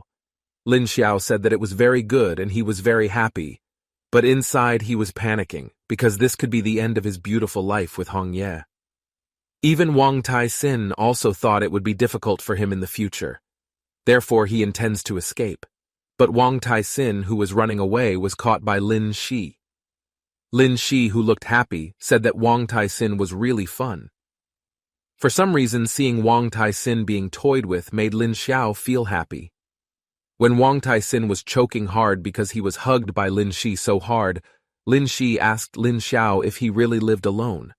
The house looks very clean, and Lin Xiao lives alone. So Lin Shi felt suspicious. Lin Xiao was panicked because Lin Shi was like a detective. Lin Shi then started interrogating Lin Xiao whether he had any pretty girls and so on. Lin Xiao dodged it and said that he didn't have time with any girls. Hearing that, Lin Shi felt relieved. He said that Lin Xiao shouldn't get involved with other girls because they were terrible. Unlike him, they would only make Lin Xiao sad. Lin Xiao lowered his head as if he had received an order from his boss. Wang Tai-sin, who witnessed this, thought that Lin Shi was very scary and decided to try to stay away from her later. Lin Xiao was confused about what he should do with Hong Ye. On the other hand, Hong Ye thought that his younger sister, Lin Xiao, was very attractive, and he could not wait for their life together in the future. The next morning, Lin Shi cooked them breakfast. When the food was served, Lin Xiao, who saw the food, thought that Lin Shi might be taking revenge on him. Seeing her sister not eating her food, Lin Shi asked why Lin Xiao wasn't eating. Lin Xiao also asked if this could really be eaten. Hearing that question, Lin Shi convinced Lin Xiao that Wang Tai-sin even ate it until there was nothing left. Seeing Wang Tai-sin's condition, Lin Xiao immediately lost his appetite completely. After being asked by his sister to eat it while it was hot, Lin Xiao prepared himself to finish the food quickly. But he didn't expect it to taste really good. The food was so good that he felt like he was being teased by a mermaid. He also praised Lin Shi because the cooking was delicious. Seeing that, Wang Tai-sin thought, as he expected, eating this bad only the Demon King's older brother could enjoy it. In the end, Lin Xiao ate and drank enough. While there were no classes today, Lin Xiao decided to look for work. Originally, he only needed to feed his wife Hong Ye and Wang Tai-sin, and now he had to feed Lin Shi too. But now his wallet is empty. It was impossible for him to ask Lin Hua for money because he was the head of the 4 members of the family. But he felt sad to be burdened with this kind of responsibility at his age. Xiang Qian, who noticed Lin Xiao's existence, came up to him and asked if Lin Xiao wanted to come out too. Lin Xiao replied that he wanted to work to make money because he had no classes in the next 2 days. Hearing that, Xiang Qian said that she was currently going to work part-time. Lin Xiao directly begged Xiang Qian to come with him. Xiang Qian agreed because they also happened to be short on people on their team. Lin Xiao got excited by it. They finally arrived at the mercenary hall. Lin Xiao didn't expect that the part-time job that Xiang Qian meant was to become a mercenary. Although Lin Xiao knew of the existence of the mercenary alliance, he still didn't quite understand it. But after he took a look, he didn't expect that there were so many people working as mercenaries. Xiang Qian also explained that each city has its own mercenary alliance. Then there is also such a thing as a gift alliance. In the middle of the mercenary hall, there will be a mission board. There will be displayed daily missions sent by the monster department and other high lords. The prizes are different, but the value is still great. They finally arrived at the mission board. Xiang Qian told them that they had more time to go home from college, and following the mercenaries to earn money had been allowed by the campus in secret. There are even campuses that act as intermediaries for students to introduce things about mercenaries. In the middle of his explanation, Xiang Qian was surprised to see Lin Xiao, who didn't listen to what he said. Lin Xiao was overjoyed to see that his mission reward was so great. He laughs and thinks he will become a billionaire for sure. The people who saw Lin Xiao's behavior became very irritated and wondered if he had come here looking for trouble. Lin Xiao then began to fantasize and worry that he would become naughty and get drunk after becoming rich. He was sure Hong Ye would kill him. At the same time, since there was no news from Lin Xiao, Hong Ye was sure that Lin Xiao must be thinking bad thoughts. After a while, Lin Xiao was summoned by Xiang Qian to meet his team. Before meeting them, Xiang Qian warned whether or not Lin Xiao would join would depend on Lin Xiao's performance this time. He then pointed in the direction where they were. Seeing that crowd of people, Lin Xiao didn't expect that this team was popular enough to have fans. After making their way through the crowd, they arrived at the gathering place of his team, the Shogun Blade team. Xiang Qian then introduced Lin Xiao to the chairman and told him that Lin Xiao wanted to join his team. Hearing Lin Xiao's name, the blue-haired man felt that he had heard of it before. Lin Xiao also greeted them. Then the leader of this team, Chu Ti, extended his fists for a handshake and introduced himself. Lin Lak greeted them all with a smile and hoped that he would be well received by the Shogun Blade team. Chu Li shook Lin Lak's hand. The man accepted it happily and believed in Lin Lak's strength. Because he was so excited to welcome Lin Lak, that Chu Li's boss grasped the man's hand so tightly that it made Lin Lak feel a little painful. Then his men explained to Boss Chu Li that Lin Lak's psychic was of the offensive type. According to him, Lin Lak had perfectly met the requirements made by his boss because a few days ago Lin Lak had also just gotten the fire skill, so he invited him to join. To confirm this, Chu Li immediately took out a tool to test Lin Lak's psychic power. The man presented a small version of the psychic generator in front of Lin Lak. Without thinking, Lin Lak immediately thrust his hand into the device because he was also curious how high his strength would increase. Then the device issued a C+. The fat man beside him immediately embraced Lin Lak and said that it wasn't bad, considering that when he first entered, he only got the FFF level, and now he had reached the C+ level. Lin Lak chuckled. Chu Li, who saw that, smiled, and thought to himself that a sea-level psychic offensive result wasn't so bad, and realized that the guy had a good talent. Chu Li gave Lin Lak a thumbs up while saying that he had officially joined the Shogun Blade team because he had met the criteria. Lin Lak was happy, and he promised him that he would make the Shogun Blade team reach the top and make it the most powerful mercenary group. Lin Lak was very excited, and he also didn't expect that it would be this easy to become a mercenary. The blue-haired man who was sitting down spontaneously mocked the big mouth. He seemed to dislike Lin Lak, and he also thought that Lin Lak was still inexperienced in dealing with the harshness of life. Looking at the man, Lin Lak felt that his face was very familiar, and in his mind wondered where he had seen him before. He thought that even though the man was not as handsome as him, the man was still on top compared to the others. Then Chu Li reminded that Lin was now their friend, and told them to introduce themselves to Lin Lak one by one. Then the woman with pink hair immediately smiled sweetly while introducing herself. She was Coco, who was in charge of therapy, and then she welcomed Lin, who had just joined her team. Next to the woman stood a man wearing a beret. He was Yu Zhou, who was in charge of ranged attacks. The three of them greeted each other. Seeing that, the blue-haired man who was sitting behind them became furious that they had ignored his existence. Chu Li immediately picked up the body of the blue-haired man, whose facial expression looked sour. He was the deputy team leader, Captain Mo Shu, and he was also Mo Qincheng's younger brother. Lin Lak was shocked and panicked to learn that he was Mo Qincheng's younger brother. Lin Lak thought that the man must have known that he had disturbed Mo Qincheng. Then Mo Shu looked sharply at him. The man did not expect that they would meet. Lin Lak called him brother-in-law and said that he would be responsible for Qincheng. Hearing that makes the man furious and says that he is the only one who deserves to be Qincheng's brother and who can see her bathing because they are lovers. Suddenly, the people around him were shocked by these words. Realizing that what he said was wrong, Mo Shu straightened out that what he meant was that he wanted to protect his sister well, and no man could approach her other than him. Lin Lak looked sarcastically at him, and in his mind thought that he was a perverted older brother. After that, Mo Shu pointed at Lin Lak while saying if he wanted to become a member of the Shogun Blade team, then he had to pass him first. Mo Shu invites him to have a fight, and if the man wins, then will allow him to join his team. The fat man behind him tells Lin Lak that Mo Shu's psychic class is B class, so it can't be underestimated. The screen on Lin Lak's system popped up and told him to make his choices.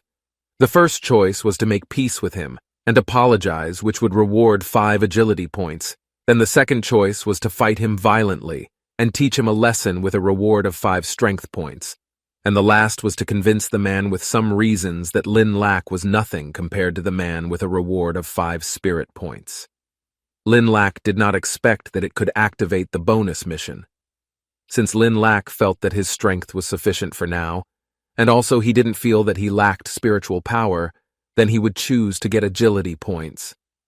Mo Shu snapped at him because he had just stayed silent all this time. Then, since Lin Lak chose the first option because he wanted agility points, he immediately took a submissive stance before Mo Shu. Lin Lak apologized to him and reasoned that he was just confused without intending to disturb his sister, and convinced him that he was the only one who deserved Mo Qincheng. Seeing that, Mo Shu smiled contentedly and thought that Lin Lak must have felt frightened because of his aura. Lin Lak looked at Mo Shu with a pitiable facial expression. Seeing that, Mo Shu judged that the man was very polite. Then he said that he would be kind to him and forgive him. Instantly, the screen on his system popped up and told him that the mission had succeeded, so Lin Lak got 5 agility points. Because he had gotten what he wanted, Lin Lak immediately punched Mo Shu's face until it bounced back. Seeing the incident, everyone was so shocked that they opened their mouths wide. Now Lin Lak felt that his body became more agile because of the system's reward. Mo Shu, who had fallen into the wall, tried to get up. He didn't expect to get a sudden attack from him. Lin Lak's punch felt so heavy to Mo Shu that it made him wonder if it was really his C-level psychic level. Lin Lak felt he had won, and reminded him of the man's promise that he would allow him to join if he could defeat him. But Mo Shu thought it was cheating, because he hadn't had time to attack yet. Mo Xiu complained to Chu Li while whining like a child. Captain Chu Li just smiled at him and said that he should hold his grudge first, because they have a mission to complete. Lin Lak unexpectedly walked into the crowd of girls and introduced himself. Lin Lak told them to leave Mo Xiu alone and become his fans. Seeing this made Mo Xiu furious. He clenched his fists and felt unacceptable that he had been defeated by that man in just one punch, and it made him feel embarrassed. That man held a grudge against Lin Lak. Meanwhile, Coco smiled sweetly while looking at Lin Lak, and she thought that the man was pretty good. Then Captain Chu Li instructed them all to immediately go to the location, because they were late. After a while, they finally arrived at an abandoned villa. The villa looked very creepy. Captain Chu Li tells them a rumor that if someone goes in there, they will never be able to get out again. Then the man laughed out loud, while saying that this was the beginning of the mission to find missing people in the villa. Lin Lak responded with a flat expression, because it was obviously a cheap horror story. Captain Chu Li faced all of them, and explained according to the information provided by the psychic department, that there were several E-class cannibals in the villa. The man told them that the mission would be successful if they could eliminate all the monsters and find the missing person in the villa. Then told Mo Xiu to share their communication devices. In his mind, Lin Lak instantly recalled that he had killed an E-level cannibal before with just one punch. Moments later, Captain Chu Li led them into the villa and reminded them to stay connected. Once they arrived at the corridor of the villa, they immediately divided the tasks. Chu Li instructed Lin Lak to check the corridors and Xian Qian to check the basement. Then Coco and himself would check the restaurant room, while Mo Xiu was free to check any room. Lin Lak walked down the dark corridor. Though it was still sunny outside, but inside the place the air felt very cold. Lin Lak guessed that the feeling of pressure was the cause, although the aura was not as strong as in the ghost domain, but the air in that place felt haunted and cold. So Lin Lak was sure that this place must have a lot of ghosts and very strong monsters. Suddenly Red Leaf appeared behind him. The woman confirmed Lin Lak's thoughts and praised him, saying that he had developed well. Red Leaf explained that the ghosts and monsters in that place were indeed very strong, but not all of them were in the same class. There were also classes D and C. Hearing that, Lin Lak thought that the info provided by the psychic department was wrong. Red Leaf told him that the ghosts here have the ability to hide from the person who sought this info before, and then reminded Lin Lak to be careful. Suddenly, Lin Lak realized that there were drops of water falling on his body. Then he became confused about how there could be water in that place. Instantly, a dark aura surrounded the place. Not long after, Lin Lak just realized that there was something strange right behind him. There were two female monsters crawling on the wall while sticking out their long tongues at Lin Lak. The two female ghosts approached Lin Lak while teasing him while stroking his body. Lin Lak was silent as he felt that this was too tempting for him. But it was different with Red Leaf. She looked very angry seeing the two ghosts trying to flirt with her man and immediately pulled out her gun.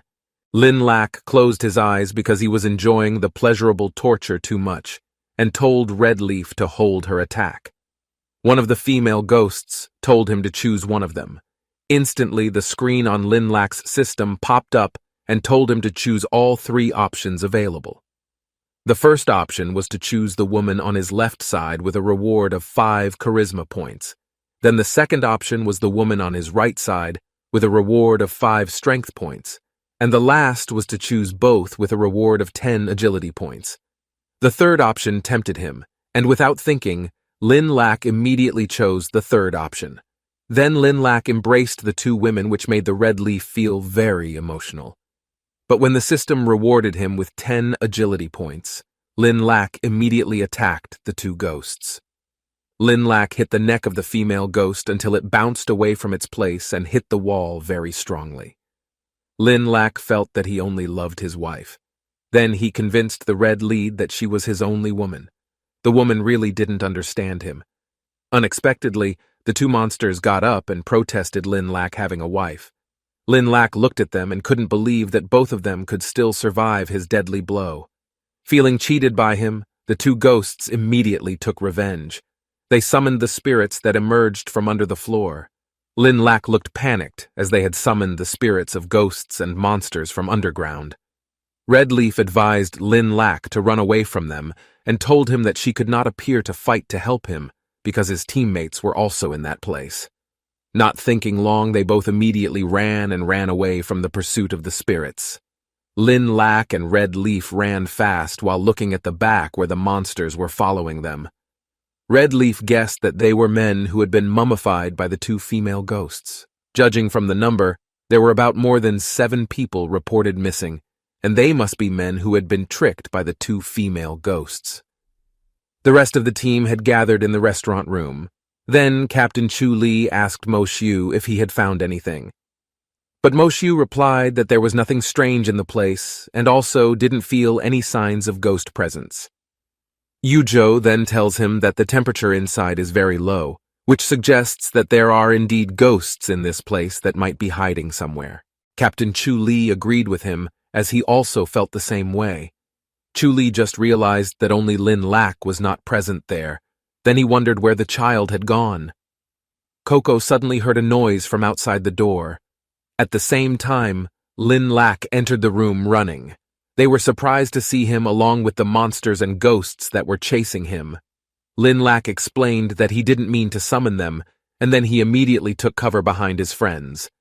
The female ghost looked very angry at Lin Lak. Then the female ghost pulled out a liquid from her mouth and sprayed at them. The thick green liquid hit them, and their clothes looked torn and holey. They looked so embarrassed because their body parts were exposed. But Captain Chu Li said that this was no time to be embarrassed and told them to face the monsters and ghosts bravely. Then they put their all into fighting the monsters. Captain Chu Li attacked the female ghost with his firebird, while the other female ghost was caught by the fat man from behind. Coco looks just silent behind them.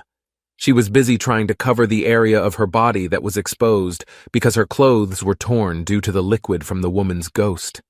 Lin Lak made it an opportunity to look at the woman's beautiful body. Red Leaf, who was beside him, told the man to give clothes to the woman. Because Lin Lak was only silent looking at the woman, Red Leaf immediately released his hypnotic ability, which made Lin Lak immediately follow his orders. Instantly, Lin Lak felt that he couldn't move his body and just found out that Red Leaf could manipulate his body to do something. Lin Lak immediately gave Coco clothes to cover her body. Seeing the treatment from the man, Coco felt that Lin Lak was such a gentleman that it made her heart beat fast. After half an hour passed, the two female ghosts finally began to get tired and were captured by them. Although the two of them were not high-level ghosts, they could summon and control monsters, so it made them feel overwhelmed and consumed a lot of energy. Chu Li suspected that the 7 missing people might have become mummies earlier, and he would immediately contact the psychic department about the mission. Coco called Lin Lak and said that she would return his clothes after washing them later. Coco unexpectedly kissed Lin Lak's cheek while thanking him. Instantly, Lin Lak's cheeks turned red from blushing. Seeing the incident, Red Leaf was silent while putting on a flat face. Red Leaf asked Lin Lak to give clothes to Coco, but she didn't expect it to be a problem, and now the woman went missing instantly because she felt jealous. Lin Lak felt that she had to go home immediately to persuade the woman. Captain Chu Li informed them all that he had just gotten news from the psychic department. Since the department misinformed them and they found it difficult to complete the task, the department is giving them extra compensation that will be added to their respective accounts. Each person will get about 300,000. Hearing this, Lin Lak's eyes lit up. He was very happy because with that much money, he wouldn't have to worry about living expenses in the meantime. Meanwhile, the rest of the team felt that the amount of money was not tantalizing. After a while, the division of the psychic department's night patrol finally arrived at the villa. The bespectacled man from the department praised their team for capturing a rank D ghost that had strength approaching rank C. Hearing that, Lin Lak felt strange. Then he realized that if at the time of the entrance exam, Kanglin Academy had weakened the rank B bike demon's spiritual power, then that was why Lin Lak was able to defeat it. It was really impossible to imagine how powerful rank B ghosts and monsters were. In his mind, Lin Lak wondered who had managed to capture the rank B bike demon's spirit for the entrance exam. Lin Lak guessed that the person must be very strong. Then the bodyguard spoke to Miss Mian to ask for the next course of action. Hearing the man call out to Miss Mian, Lin Lak immediately guessed that it was his sister Lin Mian. It turned out that Lin Lak's hunch was right. When the woman opened her car window, she immediately reprimanded Lin Lak. Then she got out of the car and approached her brother. Lin Lak was confused as to why his sister was there. They all entered the villa in the western suburbs. Captain Chul Li and the others found out that Lin Lak's sister was actually a member of the Night Patrol Division. Then, Lin Mian asked her brother why he was moonlighting as a mercenary. Lin Lak replied that he did this so that Shio could have a better life and earn a little money for food. After that, Lin Mian left immediately and left greetings for Shio. The woman seemed to be in a hurry because she had a lot of things to do. But before she left, Lin Lak called out to her. As she turned around to look at him, Lin Lak was a little hesitant to say anything. Finally, Lin Lak got up his courage and said that he wanted to ask for her help to make himself stronger. Some time ago, Lin Lak heard about his father's previous battles, and he wanted to be as strong as his father, so Lin Lak asked the woman for help to tell him how to get into the Night Patrol Division. But according to Lin Mian, Lin Lak was still too far away, and his strength was still quite weak. Even if the man entered the Kanglan Academy, he could only step into the physical threshold, and there were tons of challenges that would await him. Then, Lin Mian advised her brother to go back to school and train well, because the Night Patrol Division was not something Lin Lak could enter just because he wanted to. Lin Lak sighed and looked glum. He also realized that he still had a long way to go. Instantly, Lin Mian grabbed her shoulders, trying to encourage him. Lin Mian said that this didn't mean Lin Lak didn't have a chance to join. She told him that the Night Patrol Division and the Kanglan College would jointly hold the fall trials. As long as Lin Lak got first place in the trials, then it would definitely help his future, and when the time came, Lin Mian would tell him something about his father. Lin Mian threw something to Lin Lak. Lin Lak quickly grabbed it. The man looked happy to get a gift from his sister. Then Lin Mian immediately left him. Lin Mian felt that Lin Lak's attitude seemed to have changed a lot. Afterwards, Lin Lak caught up with his friends who were waiting outside. Then they welcomed him well, considering his excellent family background. But Lin Lak remained humble, saying that he still had to work hard to get there. Realizing that Lin Lak was the younger brother of the Night Patrol Division's messenger Lin Mian, Mo Xiao had to quickly remind his sister Qin Cheng not to be fooled by his origins. Upon arriving home, Lin Lak was immediately greeted by Shio. Her little sister was very enthusiastic about showing her work to Lin Lak. She had dressed up her little dog by wearing a pink shirt. Suddenly seeing this made Lin Lak immediately cover his mouth because he was holding back laughter. The dog looked like a little princess. In his mind, Wang Jai-sin felt very ashamed of himself. But he could only surrender to Shio's treatment because he could not do anything about it. Lin Lak showed Shio the small box that his sister gave him and said that he just met Lin Mian, who gave him the gift. Then the younger sister felt jealous because she never got a gift from her brother. Lin Lak stroked his sister's hair and promised one day to give her a gift. Because they felt very curious, they finally opened the small box given by Lin Mian. Inside there was a small yellow object. Lin Lak guessed that it was a soul jade. Lin Lak didn't expect to get such an expensive gift from his sister. At first, Lin Lak thought that her sister was a cold person and didn't really care about him. Shio was so excited to see the gift that she suggested to Lin Lak to put it together. Because Lin Lak also felt very curious, he finally absorbed the soul jade. All around his body was an aura that enveloped him. Lin Lak looked very focused on absorbing the soul jade. Shio looked at her brother with a dumbfounded expression on her face. The little boy didn't expect that her brother could directly absorb the power of soul jade because all she knew was that only strong people could do so. Shio just realized that her brother was already really stronger than before, like someone different from who she previously knew.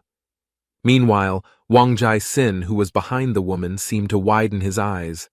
He was so shocked to see the power of their family that was so terrifying that he thought that this family were all demons. After a long time, the screen on Lin Lak's system finally appeared and informed that the absorption of the soul Jade had been successful, so the physical strength would be enhanced, as well as unlocking an additional skill of absolute defense. Although it could not unlock other parts of chi power, but the new skill was quite good and could wrap the aura around the whole body, thus turning it into a protective layer and finally reaching the state of absolute defense. With the absolute defense ability and an S-rank body, then Lin Lak could face C+ level monsters, or even higher. Lin Lak felt happy that Sister Mian had given him such a good treasure. Shio congratulated her brother on his increased strength. Lin Lak says that this is all because of the help from Sister Mian. So in the future, Lin Lak is determined to work even harder to not disappoint his sister. Then Lin Lak strokes his sister's hair, and of course he must also take good care of Shio. Lin Lak would not let his little sister suffer in the slightest. The red leaf was peeking at them from behind the wall with a smile. For the sake of Lin Lak's progress, Red Leaf will let the man be this time, the next day at an academy. The teacher ended the afternoon class session today. Before the teacher left the classroom, Lin Lak called out to her and said that he wanted to register for the fall exam. The teacher didn't expect Lin Lak to know about the fall exam that would take place in a few days, but the teacher also had the intention to enter his name from the beginning. While walking out of the classroom, the teacher told Lin Lak that he could see her for special training. Hearing this made Lin Lak become stunned by the teacher. Suddenly, two women came into the classroom looking for Lin Lak. One of the women looked very angry and told the other to leave the place. Lin Lak looked at the woman beside her and realized that she was Mo Chin Cheng. The woman next to Mo Chin Cheng was the one who soaked in the spiritual spring with her last time. Lin Lak guessed that they wanted to take revenge on him. A while later, Mo Chin Cheng saw Lin Lak's whereabouts. But out of fear, Lin Lak did not acknowledge him and instead pointed at Xiang Qian, who was behind him. But the woman couldn't be fooled. She already knew that Lin Lak was the one she was looking for. Instantly, the woman threw an attack at him. At the moment when the attack was right in front of him, Lin Lak managed to deflect it because there was a force protecting his body. The woman was very surprised, even though she had increased her aura and used 90% of her strength, but she didn't expect that he could avoid her so easily. Lin Lak insulted her by saying that the attack was just like a small massage to him. This made her even angrier. Seeing the commotion, Su Jiang immediately acted and stopped Tian Yu, who had made a mess in her class. Lin Lak was surprised by Su Jiang, who suddenly helped him. Then Su Jiang said to Tian Yu, if she didn't care how much trouble Lin Lak did, he was still a member of their class, so Tian Yu couldn't just take the law into her own hands. Feeling furious, Tian Yu finally challenged Su Jiang to a duel with her. The other students who saw the two women fighting were terrified. They attacked each other. Mo Chin Cheng, who was there to see the incident, was downcast because she saw her unreliable friend, even though they came to look for Lin, but instead ended up fighting with Su Jiang. Xiang Qian tells Lin Lak that Su Jiang and Tian Yu are old enemies. The two of them have been rivals since they were freshmen, and the two are not happy with each other. Su Jiang also couldn't tolerate an opponent coming to her class looking for trouble, so she took the action. Instead of separating the two women, Lin Lak encouraged them both to be more energetic in their fight. A fierce battle ensued between Su Jiang and Tian Yu. Seen beside their fight was Lin Lak, who was encouraging them both. Suddenly came a mysterious figure wearing a black robe in the middle of them. The mysterious figure said that there was no point in fighting and then invited them to play with him. Instantly, the two women stopped their fight because of the arrival of the mysterious figure. Lin Lak looked at the mysterious man and wondered who it could be. Red Leaf instantly appeared behind him and reminded Lin Lak to be careful with the figure because he exuded a strong ghost and monster aura. Then the mysterious figure told them all that he was a ghost in the dark who liked to kill people. Suddenly, Mo Chin Cheng immediately asked him to confirm whether he came from the underworld. Lin Lak felt confused because he had never heard the name of the place. While Xianqiang realized that the underworld was the strongest demon army, so he decided to ask Tang Lin's tutor for help. The demon immediately approached Mo Qincheng because she had attracted his attention, which knew a lot about him. The movement of the figure is so fast that it makes Tian Yu feel panic. After a moment, the figure binds Mo Qincheng's body with its power. The demon laughs evilly. He says that he came to bring her because the power of Mo's bloodline is very tempting. Seeing this, Tian Yu dared to fight against the demon, then she attacked with her whip.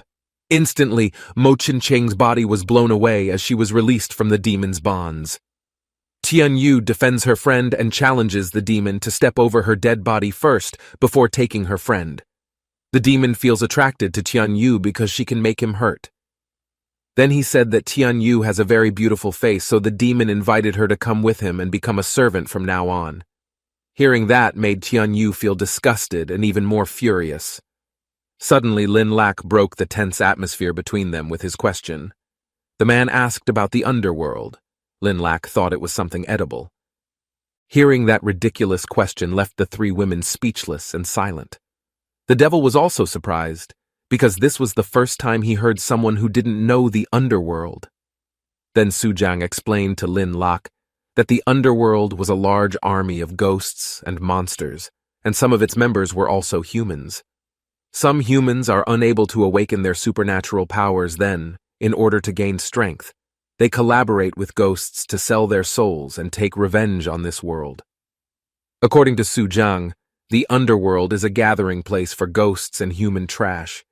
Lin Lak casually said that the reason the man was covering his whole body was because he was too ugly to meet someone. Lin Lak insulted him to no end. Hearing this made the devil laugh evilly. Lin Lak succeeded in provoking the demon. Feeling very angry, he immediately made a barrier seal so that all of them could not escape from that place. Instantly the sky turned dark, and the aura around them became very tense. Then the demon threw so many attacks at them that they all felt overwhelmed by it. But Lin Lak continued to spout his nonsense, which made the demon launch his attack even more.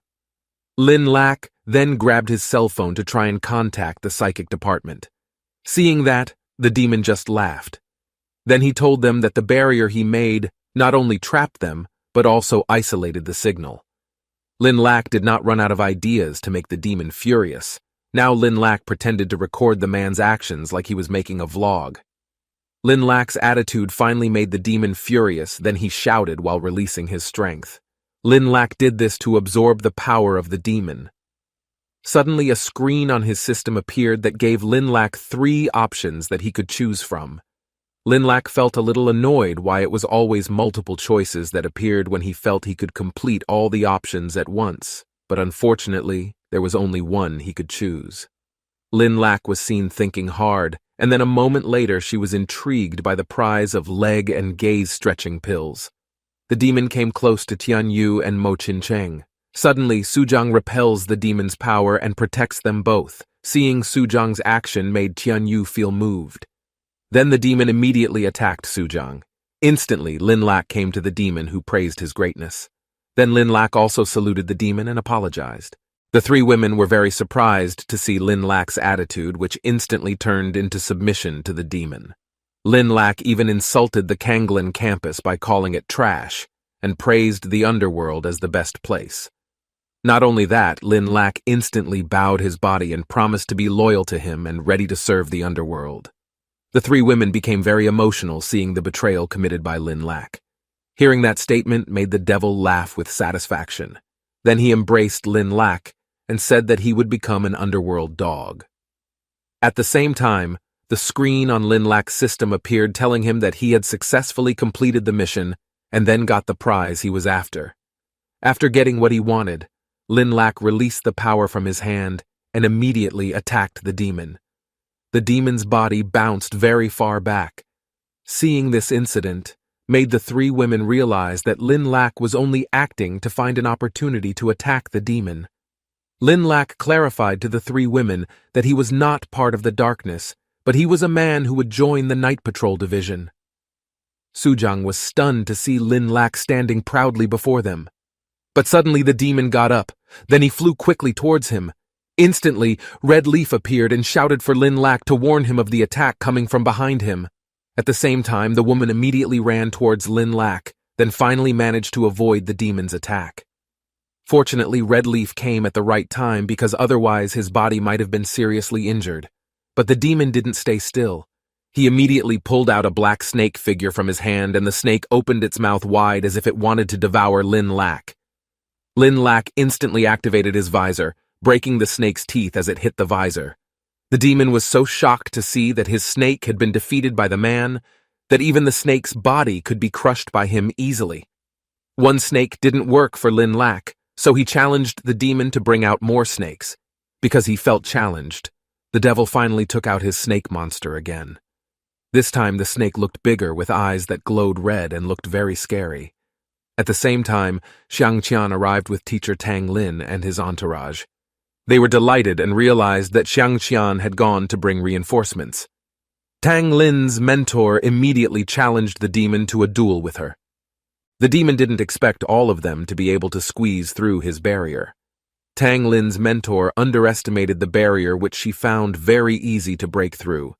But the demon didn't care how they got in. He would soon have them burning in smoke under his ultimate killing technique.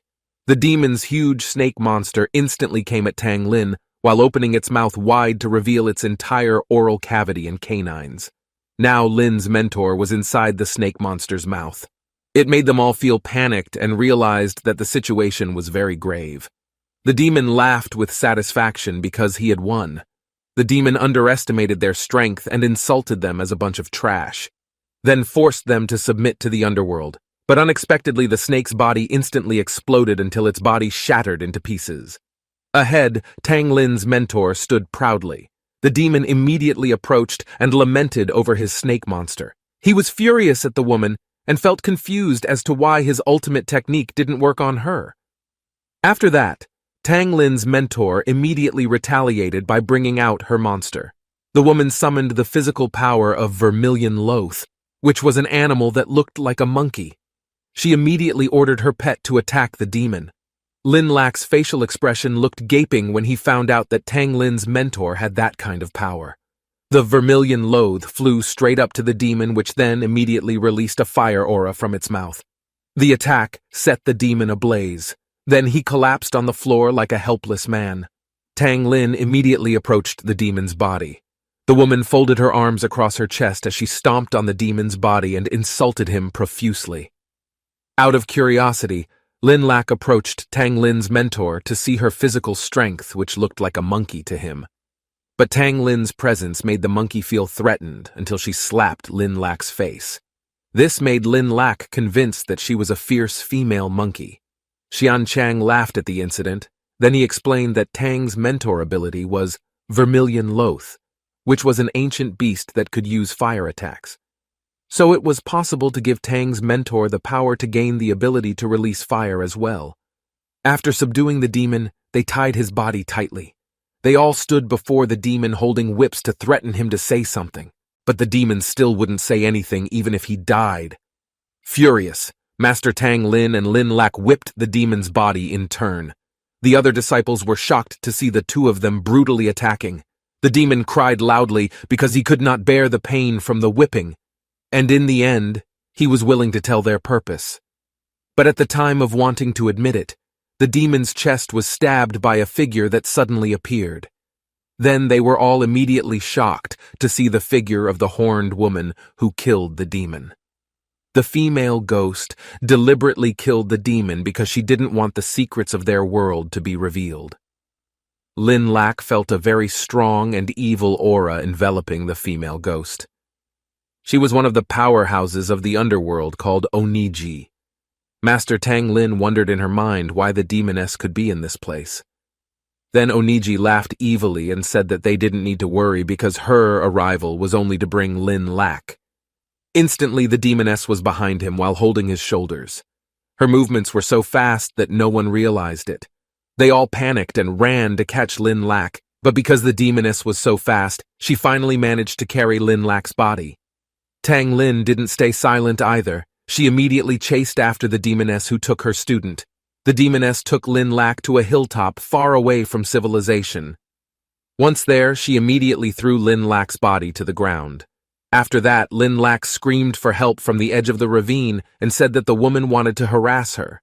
The woman just laughed at his behavior because no matter how loud he screamed, no one would come to save him. Then Lin Lak ventured to attack the demon woman. But at the moment of wanting to give an attack, Lin Lak realized that his strength was useless in that place because the demon had closed his spiritual power and spirit world. Lin Lak asked why she had brought herself there because all she knew was that the underworld only targeted Mo Chin Chung. The female demon drew herself closer to Lin Lak. Then she explained that their initial target was indeed a girl named Mo Chin Cheng, but according to her secret observations, Lin Lak had chi power, so he was more suitable than the little girl to be used as an experiment. Hearing that made Lin Lak startled and widened his eyes. Lin Lak didn't expect the demoness to know his physical abilities. Red Leaf looked very panicked, but she couldn't do anything because the woman closed the spirit world so she couldn't enter to help him. Red Leaf could only hope that Lin Lak was okay there. It was reasonable to say that his SSS-level chi power had not been fully unlocked, and everyone thought that Lin Lak was just an ordinary person. But what puzzled Lin Lak was how the demoness could know such potential. Then the demoness took something out of her hand. It was magic blood. The demoness told him to eat the magic blood, and if Lin Lak was willing, then the woman promised to give him something. Lin Lak's system screen immediately displayed 3 options that told him to choose one. Lin Lak was interested in the 15-point reward in the first option, which was to refuse to accept the demon's offer. Then Lin Lak immediately showed his acting and flatly refused the offer from the demon woman. After that, the system screen informed him that the mission had been completed and Lin Lak was rewarded with 15 strength points. Hearing the rejection from Lin Lak did not make the demoness give up. She would plan to paralyze Lin Lak first and force him to eat the magic blood. Since Lin Lak wanted to get the reward on the second option of eating the magic blood obediently, he finally nodded and said excitedly that he would be willing to eat it.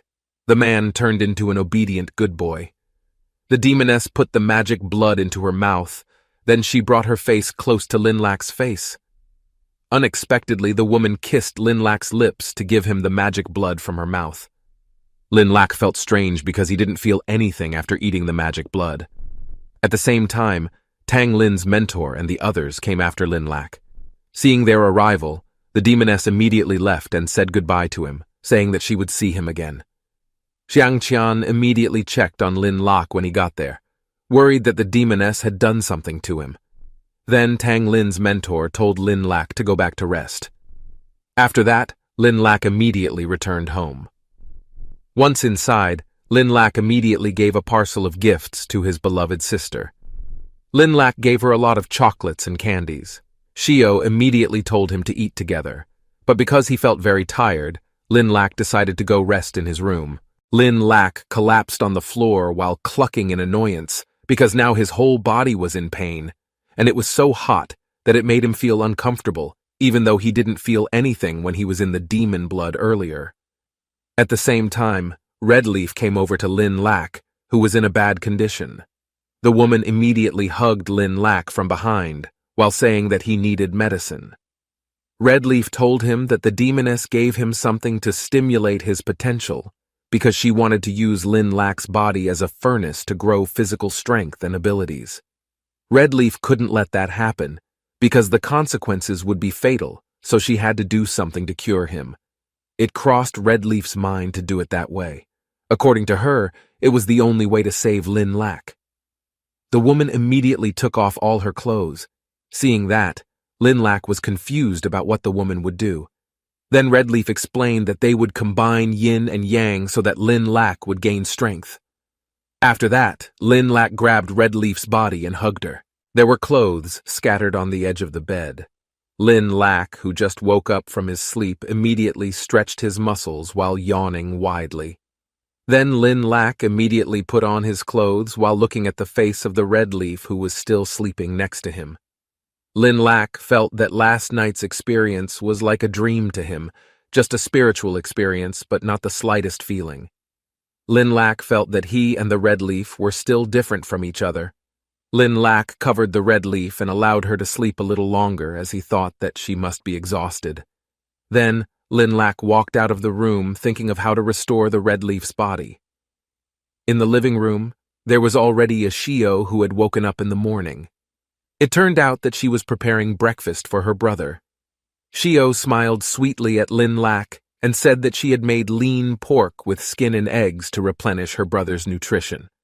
After that, Lin Lak immediately ate Shio's cooking and praised her cooking skills. Suddenly, Shio told Lin Lak that she heard a strange sound from inside his room last night which sounded like a fight. Hearing this shocked Lin Lak so much that he squirted his food out. Lin Lak was in a panic because he was afraid of being caught by his sister. Then Shio teased her brother and suspected that her brother was hiding a woman in his room. Lin Lak thought that his little sister was very sensitive. Then Lin Lak smiled falsely. He even swore if he didn't hide a woman in his room and said that the little dog would be struck by lightning if he was caught lying. Instantly, the dog glanced sarcastically at Lin Lak. To avoid his sister's further questions, Lin Lak finally hurried to leave for his campus and immediately said goodbye to her. Shio stared at her brother's departure with a sharp gaze, and she hoped that her brother was not lying to her. After a while later, Lin Lak finally reached the college classroom. He felt relieved because he almost got caught by Shio. Lin Lak thought that if it continued like this, then sooner or later Shio would find out about his relationship with the red leaf. Xiang Qian, who had just arrived in the classroom, immediately approached Lin Lak. The man said that he knew that Lin Lak had been in contact with a female ghost in his room because Lin Lak's dormitory had been filled with ghost energy last night. Hearing this made Lin Lak shocked until he widened his eyes. Lin Lak immediately argued that he was still innocent and naive. He did not admit his actions. In his mind, Lin Lak didn't think that their voices last night were so loud that the fat man next door could hear them. Xian Qiang immediately showed the school group chat saying that other students who passed by Lin Lak's bedroom floor also heard female screams from inside Lin Lak's room. Now the whole school is spreading rumors that Lin Lak is a guy who even has sex with ghosts. Realizing that made Lin Lak so shocked that his eyeballs almost popped out. Lin Lak felt panicked because the rumor had spread. Then he threw the phone at the fat man's face and still did not admit his actions and even said that it was a false rumor. Not long after, Tang Lin's mentor entered the classroom and told them to return to their seats as the lesson was about to begin. Mentor Tang Lin reminded them all that the start of the fall trials would begin in half a month. Then Mentor Tang Lin handed them out papers one by one. Mentor Tang Lin had registered them all a long time ago, and when the fall tryouts started, the 5 of them would go as a team. Everything had been prepared very neatly by Mentor Tang Lin. Now that the time was approaching, Mentor Tang Lin reminded them that they would begin intensive training. She informed them that the paper she had just distributed contained the content of their training. When Lin Lak saw the training written on the paper, he was shocked, because he didn't expect it to be something that could be trained by humans. Then Tang Lin's mentor told them all to gather behind the hill to begin their training. Mentor Tang Lin trained them all hard, while holding a whip in her hand to encourage them all. The 3 male students were practicing push-ups, while the female students were practicing carrying heavy weights by pulling a very large rock. According to Lin Lak, the training was even more interesting than the previous training. Tang Lin's mentor gave them very strenuous and extreme training. After hours passed, they were all exhausted and lay down on the ground to rest. But Tang Lin's mentor said that their training wasn't over yet, as they had to prepare for another training session in the evening. Half a month had passed. The 5 of them entered the autumn exam mobilization meeting grounds with expressions on their faces that looked like they were exhausted and discouraged. They walked among the other participants who were already there. The other participants who saw them were very confused because they looked like a bunch of zombies who had no passion for life. It was all because they had endured such a hard life due to Mentor Tang Lin's extreme training that made half a month feel like half a year, and they weren't even allowed to go home. Mentor Tang Lin ordered them to be more excited and joyful because today was the mobilization meeting for the autumn trials. Then, Su Jiang and Xian Qiang went to Tang Lin's mentor to ask a question. They both asked Tang Lin's mentor about her decision on naming the team and also Lin being a captain. Mentor Tang Lin smiled and then replied that the team names had already been reported, so it was too late for them to regret. As for the matter of Lin's captaincy, Mentor Tang Lin had already considered it.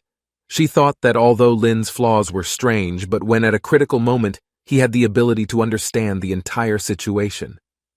That made Tang Lin's mentor trust Lin Lak to be able to lead the team forward and get maximum results. The mobilization meeting finally began. An old man in front of them began to introduce the teams and captains that had signed up for the fall tryouts. The first team mentioned was the mass soldiers team with its captain named Qin Feng. The bald-headed captain was very excited and proud of his team. The bald man's arrogance was comparable to that of Lin Lak. The second team was Team Flywee and its captain, Yang Yi. Next was Team Qin Cheng and its captain was Mo Qin Cheng. Lin Lak, who noticed her, immediately gave a thumbs up to the woman who always looked beautiful. Then the next team was the Shotgun Blade team, and the captain was Chu Ti. Seeing Chu Ti's uncle there made Lin Lak surprised because he just realized that the man was a student at this university. After a while, the old man finally welcomed the last team, which was the Blade Hunters team with Lin Lak as the captain of the team. Everyone seemed surprised after hearing the team name Blade Hunters. It was the name of a team that was once the strongest team in the world, so they didn't think it was appropriate for the group to use that name. They wondered if perhaps Lin Lak wanted to inherit his father's glory. The brown-haired woman standing there did not expect Lin Lak to become a captain, which made Lin Lak already out of his league. Yang Yi was spiteful of Lin Lak becoming a captain because he didn't think the man had the qualifications for it. Yang Yi immediately raised his hands high and protested that Lin Lak was just a clown who didn't deserve the name Blade Hunters. Everyone was provoked by Yang Yi's words, and they also joined in to protest Lin Lak, who they thought didn't deserve to be on the Blade Hunters team. Yang Yi smiled slyly as he saw so many people who shared the same opinion as him. He thought that it would make Lin Lak get off the stage. Lin Lak felt that Yang Yi had repeatedly acted out of bounds like that, and this time his words were particularly offensive to Lin Lak. Suddenly the screen on the system popped up and gave Lin Lak several options that he had to choose from.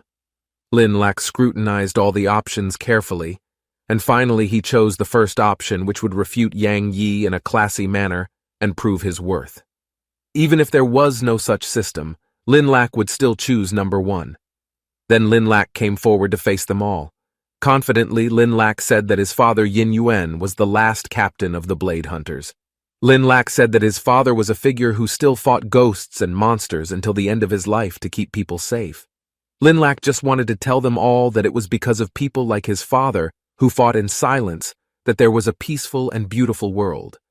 As a new generation of successor, Lin Lak will inherit the name Blade Hunters, and will fight for himself and also raise the name of his team. Lin Lak is determined to prove to the world that it is not those who stand in the light who are considered heroes. After giving a long speech that caught people's attention, Lin Lak posed like an idol.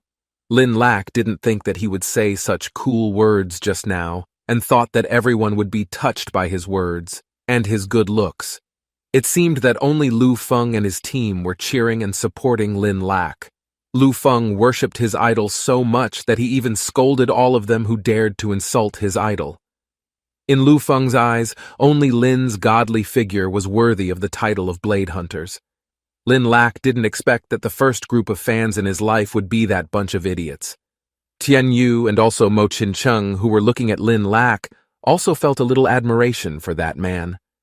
Although Tian Yu thinks Lin Lak is a scoundrel, but at least he is open and honest who has a sense of justice. Instantly everyone changed their view towards Lin Lak and cheered for him. Yang Yi, who was in the middle of the crowd, became very upset and angry because his situation was reversed now.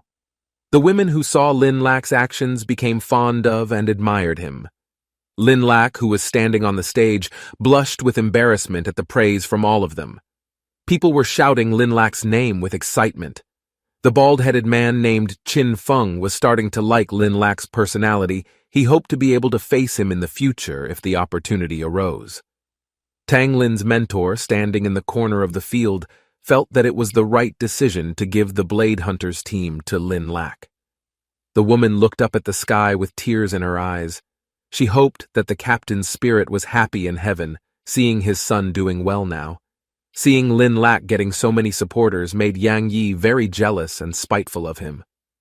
Suddenly, from behind Yang Yi came a horde of people who ran to take pictures and get Lin Lak's autograph, so that Yang Yi's body was pushed aside and fell on the floor.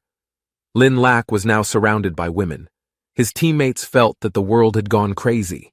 In the Red Devil area, precisely at the entrance. Lin Lak was so impressed with the festive welcome that there was even a camera crew for it.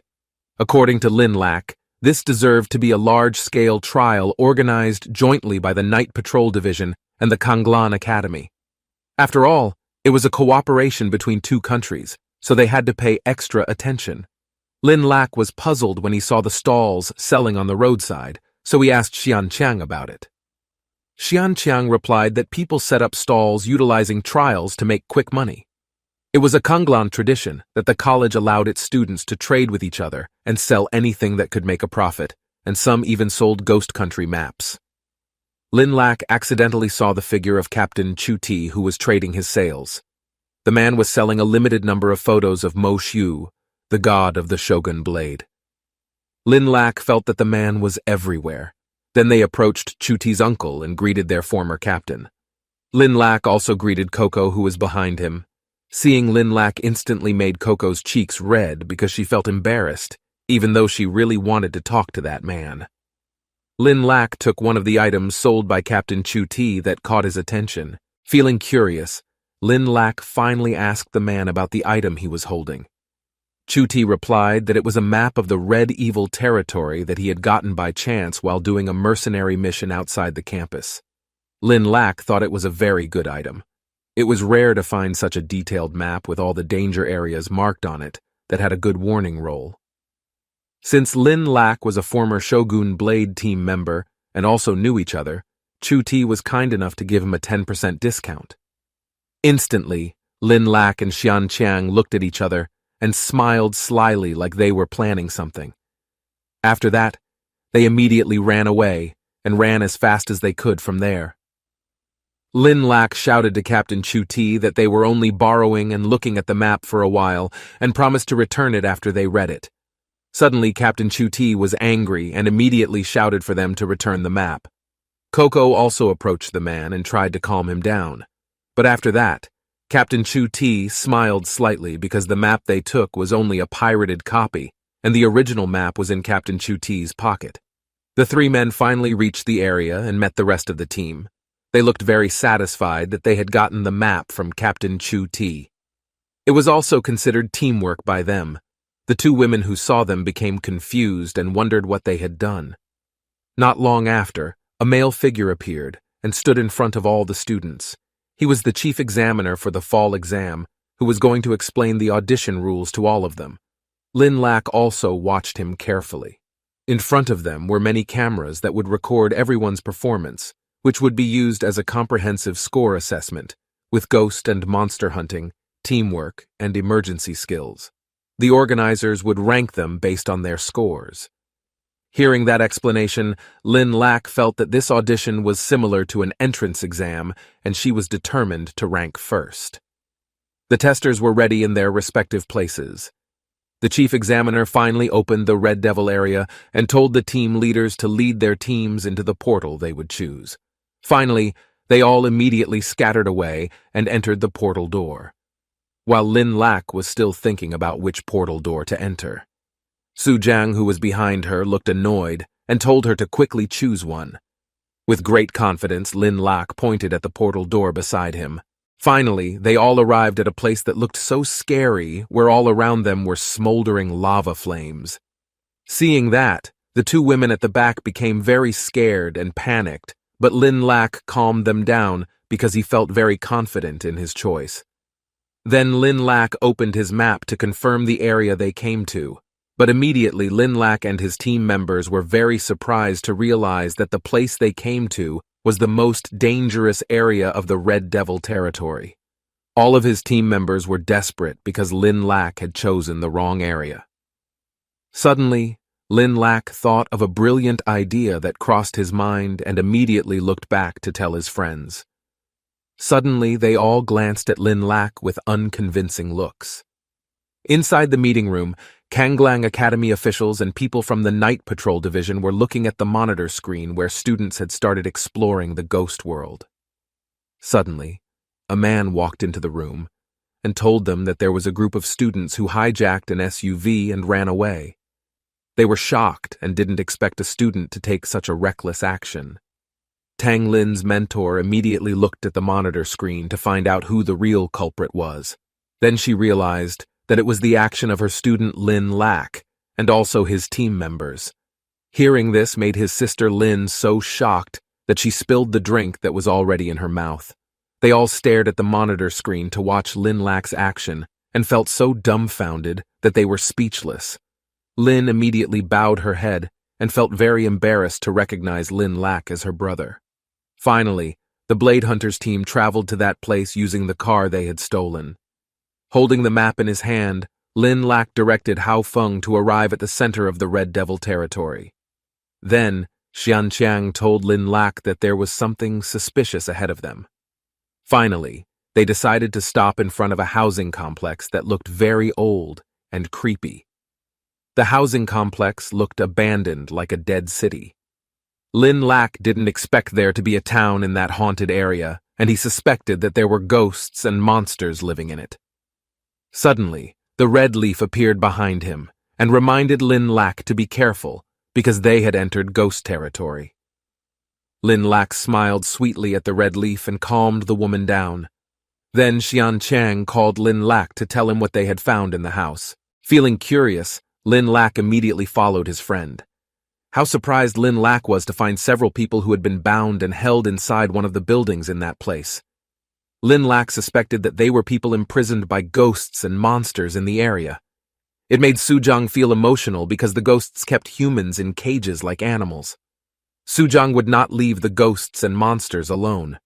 Then Lin Lak told his team members to free the people first while Lin Lak would stake out the front area of the place.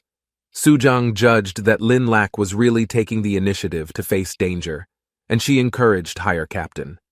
Lin Lak, who was with the red leaf behind him, was walking through the ghost town while shouting to attract the attention of ghosts and monsters to come out of their houses. In front of them was a shop that sold household appliances. Lin Lak did not expect that ghosts could also open stores like humans. Feeling curious, Lin Lak finally approached the shop.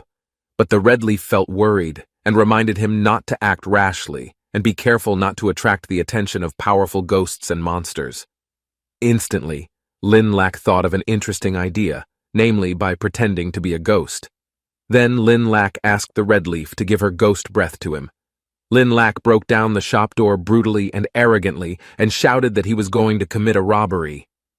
The store cashier, who was a monster child, was immediately frightened because he saw Lin Lak's arrival, who was filled with such a strong aura that he even thought that Lin Lak was a ghost king. Lin Lak approached the cashier and claimed that he had no money and wanted to buy something. Because he was so scared, the monster reluctantly allowed him to take all the items he wanted without having to pay.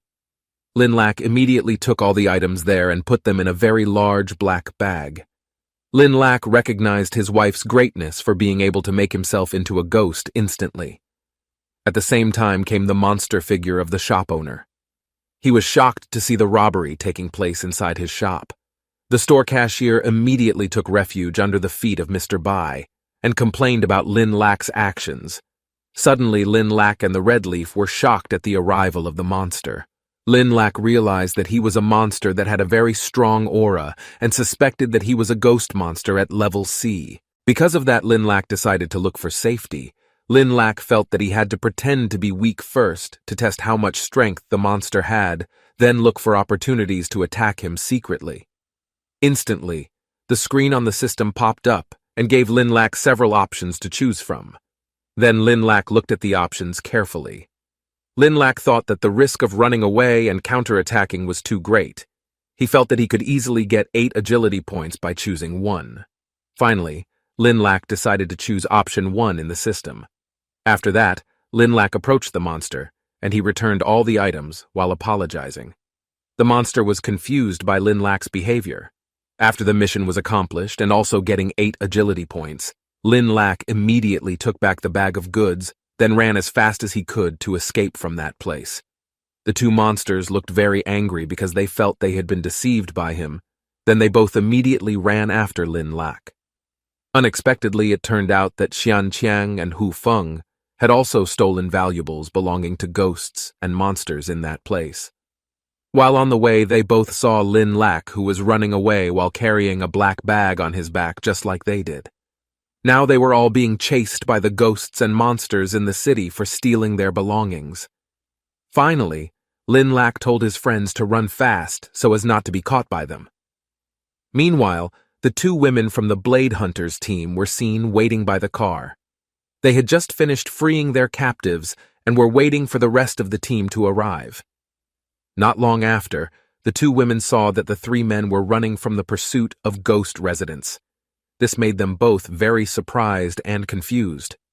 Meanwhile, in the participant monitoring room, they were all astonished by Lin Lak and his team members' daring actions. The leader of the academy couldn't believe it, and felt that time had turned around, and now he saw that it was humans who were bothering the ghosts and monsters. Tang Lin's mentor was very proud of her student for doing such a good job and being so cohesive. Tang Lin's mentor was sure that there were many more interesting performances behind Lin Lak. Lin Mian couldn't believe that the Demon King was her brother. In the forest, the Qincheng team was seen walking together. They looked very sad and desperate because they had just experienced a disaster. All their belongings had been robbed by the ghosts and monsters there so that nothing was left.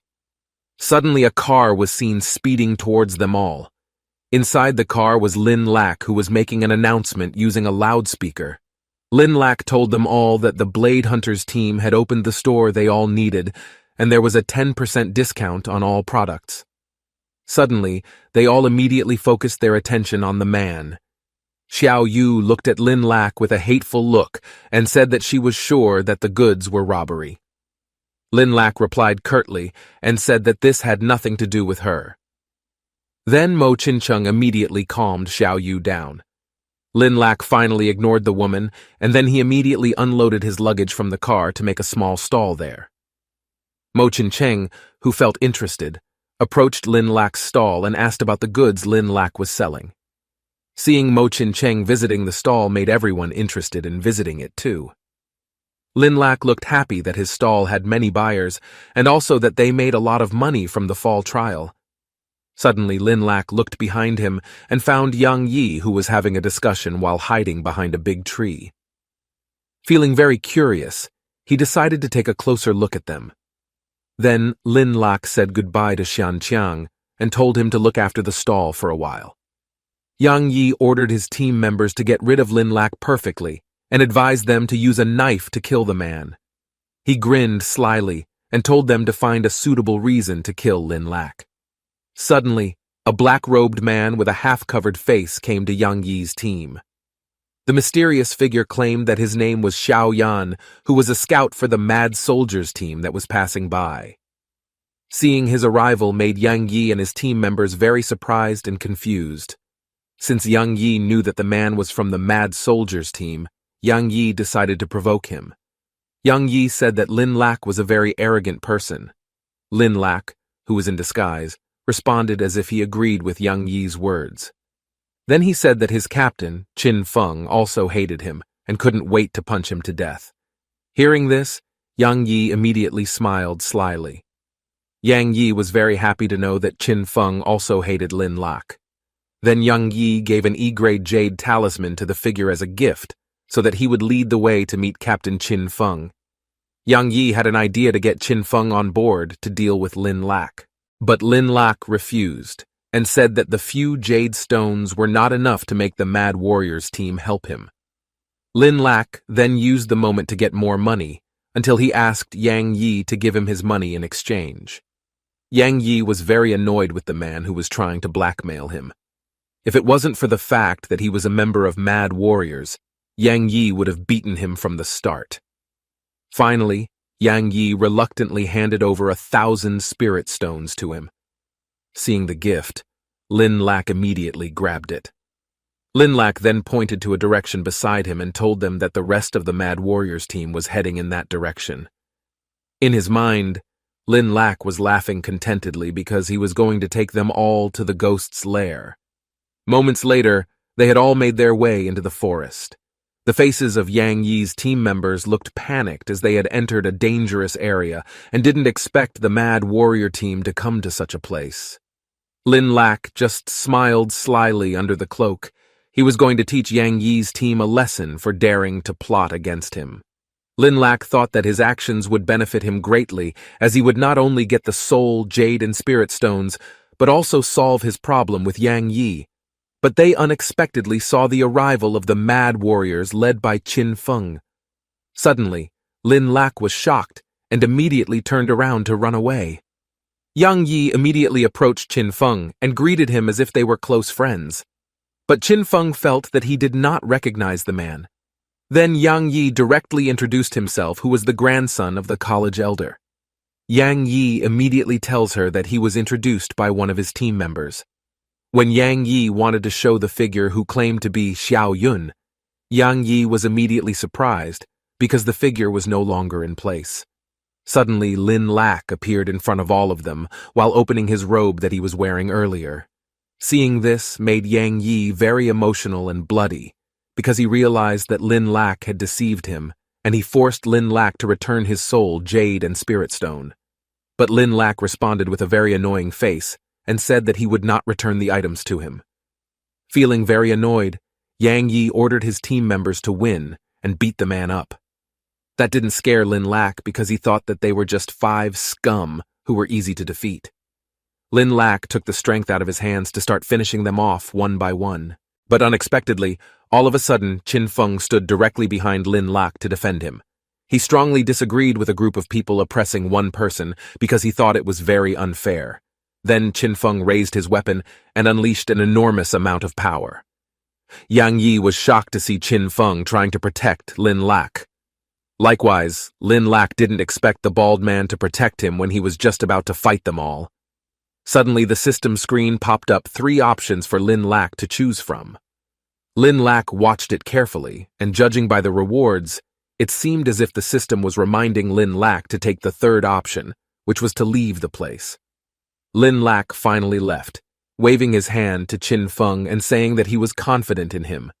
Qin Feng smiled proudly because Lin trusted him so much. Yang Yi, who was behind him, was still wondering why Qin Feng was so favorable to Lin Lak and suspected that Lin Lak had brainwashed Qin Feng. After successfully escaping from there, the system informed him that the mission was successful, and he got 8 agility points. Then Lin Lak decided to return to his team members because he was worried about his stall that he left to the fat man. Suddenly, the red leaf appeared behind Lin Lak and told him that there was a strong, ghostly aura around there. Sure enough, immediately Lin Lak saw people running around like they were afraid of something. Because he was curious, Lin Lak finally asked one of the men who was there. Then the man replied that someone was digging a ghost cave so that many ghosts were heading there. Immediately, Lin Lak felt panic, and he decided to immediately return to find the rest of his team members. Once there, Lin Lak saw his friends who were repairing the car engine. Xian Qiang told her that the car had broken down, so they had to walk. But suddenly, the monsters had arrived with their entourage. They were too late to escape, so they had no choice but to fight the monsters. With vigor and confidence, Lin Lak clenched his fist, which brought out the power to fight the monsters. Mo Qincheng and Xiao Yu also joined in to defeat the monsters. They all unleashed their strength except for Xian Qiang, who still seemed to be silent behind them. Seeing this, Lin Lak told Xian Qiang to use his strength to help the others kill the monsters. Finally, Xian Qiang slammed his hand on the ground, and a huge and terrifying dragon pig came out. Lin Lak didn't expect that the fat man could unleash such great power. After that, Xiang Qiang climbed up the dragon's body to take action and burn all the monsters. Xiang Qian's physical abilities were truly terrifying. Suddenly behind Lin Lak appeared a monster with a long tongue. At the same time, Qin Feng was present and immediately killed the monster to save Lin Lak's life.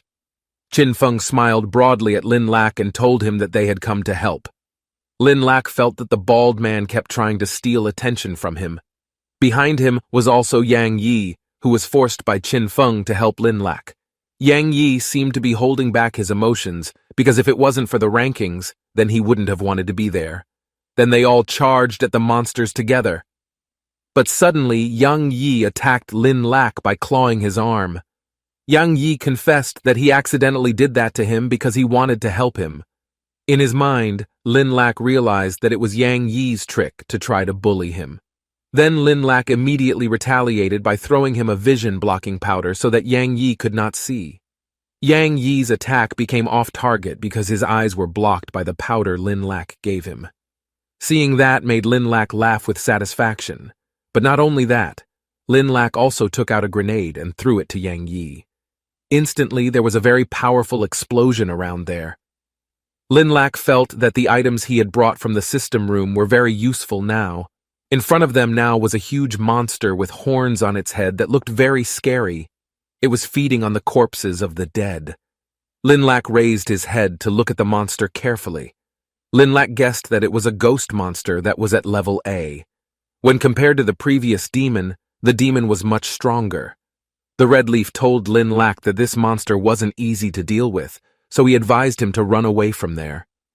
None of them looked brave enough to defeat it. Even someone as strong as Qin Feng trembled at the sight of the monster. But Lin Lak wasn't going to just run away without regard for the life and death of his teammates. Then Lin Lak walked to the front of his friends and confronted the monster. Huo Feng reminded him to run while he could, and stopped Lin Lak from trying to be a hero. Then Lin Lak replied that he wasn't a hero, but he just wanted to do what he wanted to do to protect the people he wanted to protect. So, this time, Lin Lak decided to keep fighting against the monster. The monster stood in front of them all and said that it could sense if there was someone with a very strong aura that it would make a meal out of. Suddenly, the system appeared and gave Lin Lak 3 options to choose from. Then finally, Lin Lak chose number 3, where he would be the opponent of the night ghost monster. Hearing Lin Lak's decision just now made them all very surprised, because they realized that Lin Lak would not be able to win against the monster. While Yang Yi, who was lying on the ground, strongly approved of the decision because he thought that it would make Lin Lak die quickly. Lin Mian, who saw the incident from the monitoring room, immediately kicked the table because she did not expect that the Class B monster could roam there, even though she knew that the monster was locked up in a cell. Her men immediately called someone to send help to the students who were fighting the monster. But Lin Mian immediately stopped him. Lin Mian told him to send someone to observe secretly around them. Lin Mian argued not to rush to rescue the students because the way of crossing the battle level was also part of the trial, so they would first see how they would perform against the monsters. Hearing Lin Mian's opinion made Tang Lin's mentor feel that the woman believed in her brother's strength. It was Lin Mian's way of honing Lin Lak's skills, and she hoped that her brother wouldn't disappoint her. Lin Lak's body was thrown backwards by the attack from the night ghost. The monster attacked Lin Lak so hard that Lin Lak was in pain and was bleeding profusely from his mouth. The Red Leaf immediately approached him. The woman looked very worried about Lin Lak. The woman decided to change her form to save Lin Lak. But Lin Lak firmly rejected his wife's decision and told her that there was remote monitoring from the Kanglin Academy and the Night Patrol Division. So if the Red Leaf did it, then they would be caught, and maybe even the woman would be destroyed. Lin Lak then assured her that he could win against the monster. Night Ghost took out his spear and pointed it at Lin Lak, and at the same time, Lin Lak took out his strength from his fist. Their strength clashed with each other so fiercely that it created a storm around them. Unexpectedly, the spear scratched Lin Lak's body a little to draw blood. Suddenly, they all became very surprised and shouted hysterically, calling his name. Meanwhile, in the Red Devil area deep underground, there were 2 men guarding a large door chained by magic power. From that place, they could both feel a powerful vibration coming from above the surface. One of the men was curious about what was happening there to create large vibrations several times. Then his partner replied that what those people did in the fall trials had nothing to do with them, so they should concentrate on guarding that place. Suddenly, behind the two of them was a horned female ghost figure, Oniji. Instantly, she killed the two guards by slashing their throats. Oniji hadn't expected the Kanglin Academy to send those two people to guard the place, and she felt that it was like belittling the Blood Knight. The night ghost made so much noise above the surface that the people at Kanglin College must have been interested in paying attention to it and ignoring the underground conditions. Oniji held a stone in her hand. As long as you seize the moment and use the magic stone to open the Blood Knight seal, Oniji's mission will be accomplished. Then, Oniji immediately put the magic stone in front of the door, and immediately the door opened. Oniji can immediately feel if there is a very strong ghost aura. There was a man there who had many chains attached to his body. The man realized Oniji's presence there. Instantly, Oniji immediately removed all the chains until finally the man was free. He is one of the 8 great ghost kings in Blood Knight. The ghost king shouted so loudly that it gave off a huge aura. Suddenly, Oniji was dumbfounded to see the man, and she even got goosebumps seeing the power of the very strong Blood Knight ghost. Immediately, Blood Knight smelled the scent of blood that crossed his nose. Oniji immediately told him that the two guards had a B-rank physique, and proposed Blood Knight to absorb the blood energy of the two of them. Even though Blood Knight and Oniji are the same type, Blood Knight immediately eats humans alive. After absorbing all the blood of the two guards, Blood Knight finally invited Oniji to go out for fresh air together and avenge humanity. Back to the battle area of Lin Lak and Night Ghost. Lin Lak was so caught up in the monster's attack that he couldn't make the slightest move to fight back. Qin Feng's body trembled at the sight, and felt he couldn't do anything to help Lin Lak. The Red Leaf screamed hysterically, calling Lin Lak's name, who looked like he was dying from being impaled by the Night Ghost's spear. But Lin Lak tried to calm the Red Leaf down when he was in that condition. Then Lin Lak took out a pill given by the previous system. It was a gift of a very useful leg-stretching and healing pill that would make the treatment successful and the healing fast. Lin Lak immediately ate it. Night Ghost stood in front of the other students who were already feeling desperate. The monster laughed evilly and said that it would eat them all. Just as the monster was about to grab Mo Chin-chung's body for its first meal, Lin Lak suddenly came and attacked the monster's body until it spewed blood from its mouth. Lin Lak even perforated the Night Ghost's body with his recovered strength. The Night Ghost's ability to suppress them had vanished because of Lin Lak's attack that had paralyzed it. In that condition, they could all move to attack the monster. Then Lin Lak looked at his friends and told them to prepare to attack. Thanks to the gift of the leg-stretching system and the healing pills, it not only lifted the negative conditions in her body, but also healed her injury. The Red Leaf was very proud of Lin Lak, who had really improved a lot and could already take care of himself. Then they all finally united to attack the Night Ghost together to help Lin Lak. Reed Leaf would also help Lin Lak to increase his strength, while Yang Yi only watched their actions with annoyance. They all attacked the Night Ghost simultaneously with their respective powers, until finally the monster was defeated. They all cheered, because they got a big catch. Inside the participant monitoring room, the higher-ups of the Kanglin Academy and the Night Patrol Division were watching the action of those who had successfully defeated the Night Ghost monster. Tang Lin's mentor was very proud of Lin Lak and felt that she had made the right decision by choosing him as the team leader. Mo Chin-cheng immediately hugged Lin Lak's body because he had defeated the Night Ghost and saved her life. Lin Mian saw their action on the monitor screen and in her mind felt that Lin Lak had grown a lot and had made tremendous progress. She thought Lin Lak could become an S rank like his father in the future. Suddenly a man walked into the room and informed them all that the Blood Night Ghost in the underground had broken the seal and escaped to the outside world. Lin Mian immediately ordered her men to notify all those participating in the trial and evacuate the Red Evil area as soon as possible. Lin Lak finally managed to complete his mission. This made Lin Lak very happy. He thought a little hard work would yield great results, and this time it was a big win. Then the system notified that a random skill book was detected. Lin Lak immediately decided to use it. It wasn't long before the system finished drawing, and Lin Lak acquired the skill of an invincible egg that could transform his own physical strength into an extremely nutritious and edible egg. Lin Lak looked very shocked to get that. Looking at Xiang Qian, who was behind him, Lin Lak immediately thought of something. Then Lin Lak called Xiang Qian and told him to open his mouth. Instantly, Lin Lak threw the egg right into Xiang Qian's mouth. Xiang Qian really liked the egg because it was smooth and not at all sticky. Other colleagues who saw it became jealous and asked Lin Lak for the egg. Finally, Lin Lak couldn't help but give it to him. Xiang Qian, who was not satisfied, also asked Lin Lak to give him one more egg. Mo Ching-chung became curious. She approached Lin Lak and then asked what he was eating. Meanwhile, Tian Yu seemed to be holding herself back. Although Tian Yu was a little hungry, she wouldn't eat Lin Lak's food. Lin Lak invited Ching Chung to eat his eggs. Lin Lak then gave the eggs to his colleagues. Instantly, they became hypnotized by the deliciousness of the eggs.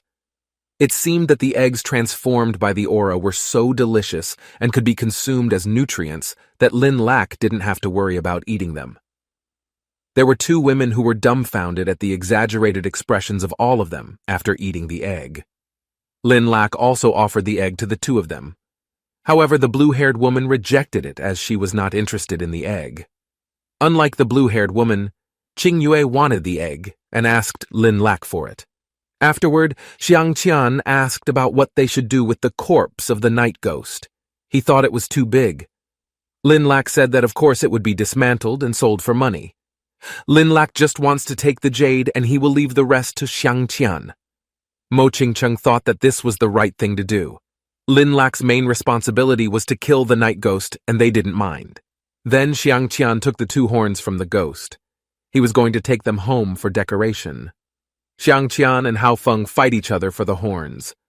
Lin Lak looked surprised at the small jade size of this enormous ghost body. It was Qin Feng who seemed to admire Lin Lak. He thought Lin Lak was very good at using resources, and there was no waste at all. His men in the back were astonished and wondered how long his boss had been a fan of Lin Lak. Suddenly, there was an emergency notification addressed to all of them. Suddenly, they all immediately fell silent and listened carefully. There was an unexpected situation at the test site. They appealed to all students to immediately go to the portal location marked with light and evacuate the Red Devil area as soon as possible. Lin Lak suspected that there was a ghost stronger than the night ghost that had appeared. But whatever it was, the important thing was that they had to leave first. Qin Feng said that it was a good idea, then Qing Fun also invited him to go together. Meanwhile, on the other side, there was Blood Knight, who was with Oniji. They were looking for the whereabouts of humans to feed on. After searching for half a day, he still hadn't seen anyone at all. But not long after that, Blood Knight smelled the scent of a woman. Not far from the place, there was a group of women who were walking through the forest. Suddenly, Blood Knight blocked them all. Seeing the figure of Blood Knight made the women scared and screamed hysterically. This group of girls will not be able to escape. Then Blood Knight offered the girls to make them beautiful girls. Without thinking, the girl in the green dress replied that she wanted it. Instantly, Blood Knight flicked the fan in his hand towards the girls. In just a blink of an eye, the girls' appearances turned into beauties. It made them all complacent and thought that they were all very lucky. Blood Knight's ghosts are famous for being able to change a woman's appearance and also control minds. The group of girls had been trapped by Blood Knight's trick.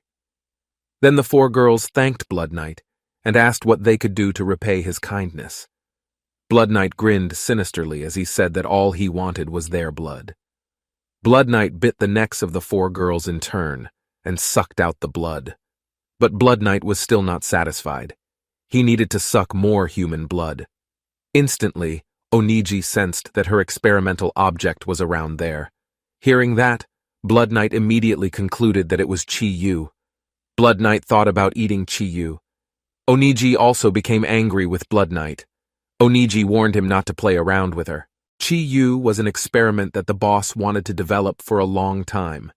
If Blood Knight ate it, then it could bring about great anger from their boss. But Blood Knight didn't care about that, and he still wanted to eat it today. At the same time, Tang Lin and Lin Hua suddenly came towards the two ghosts while giving them an attack.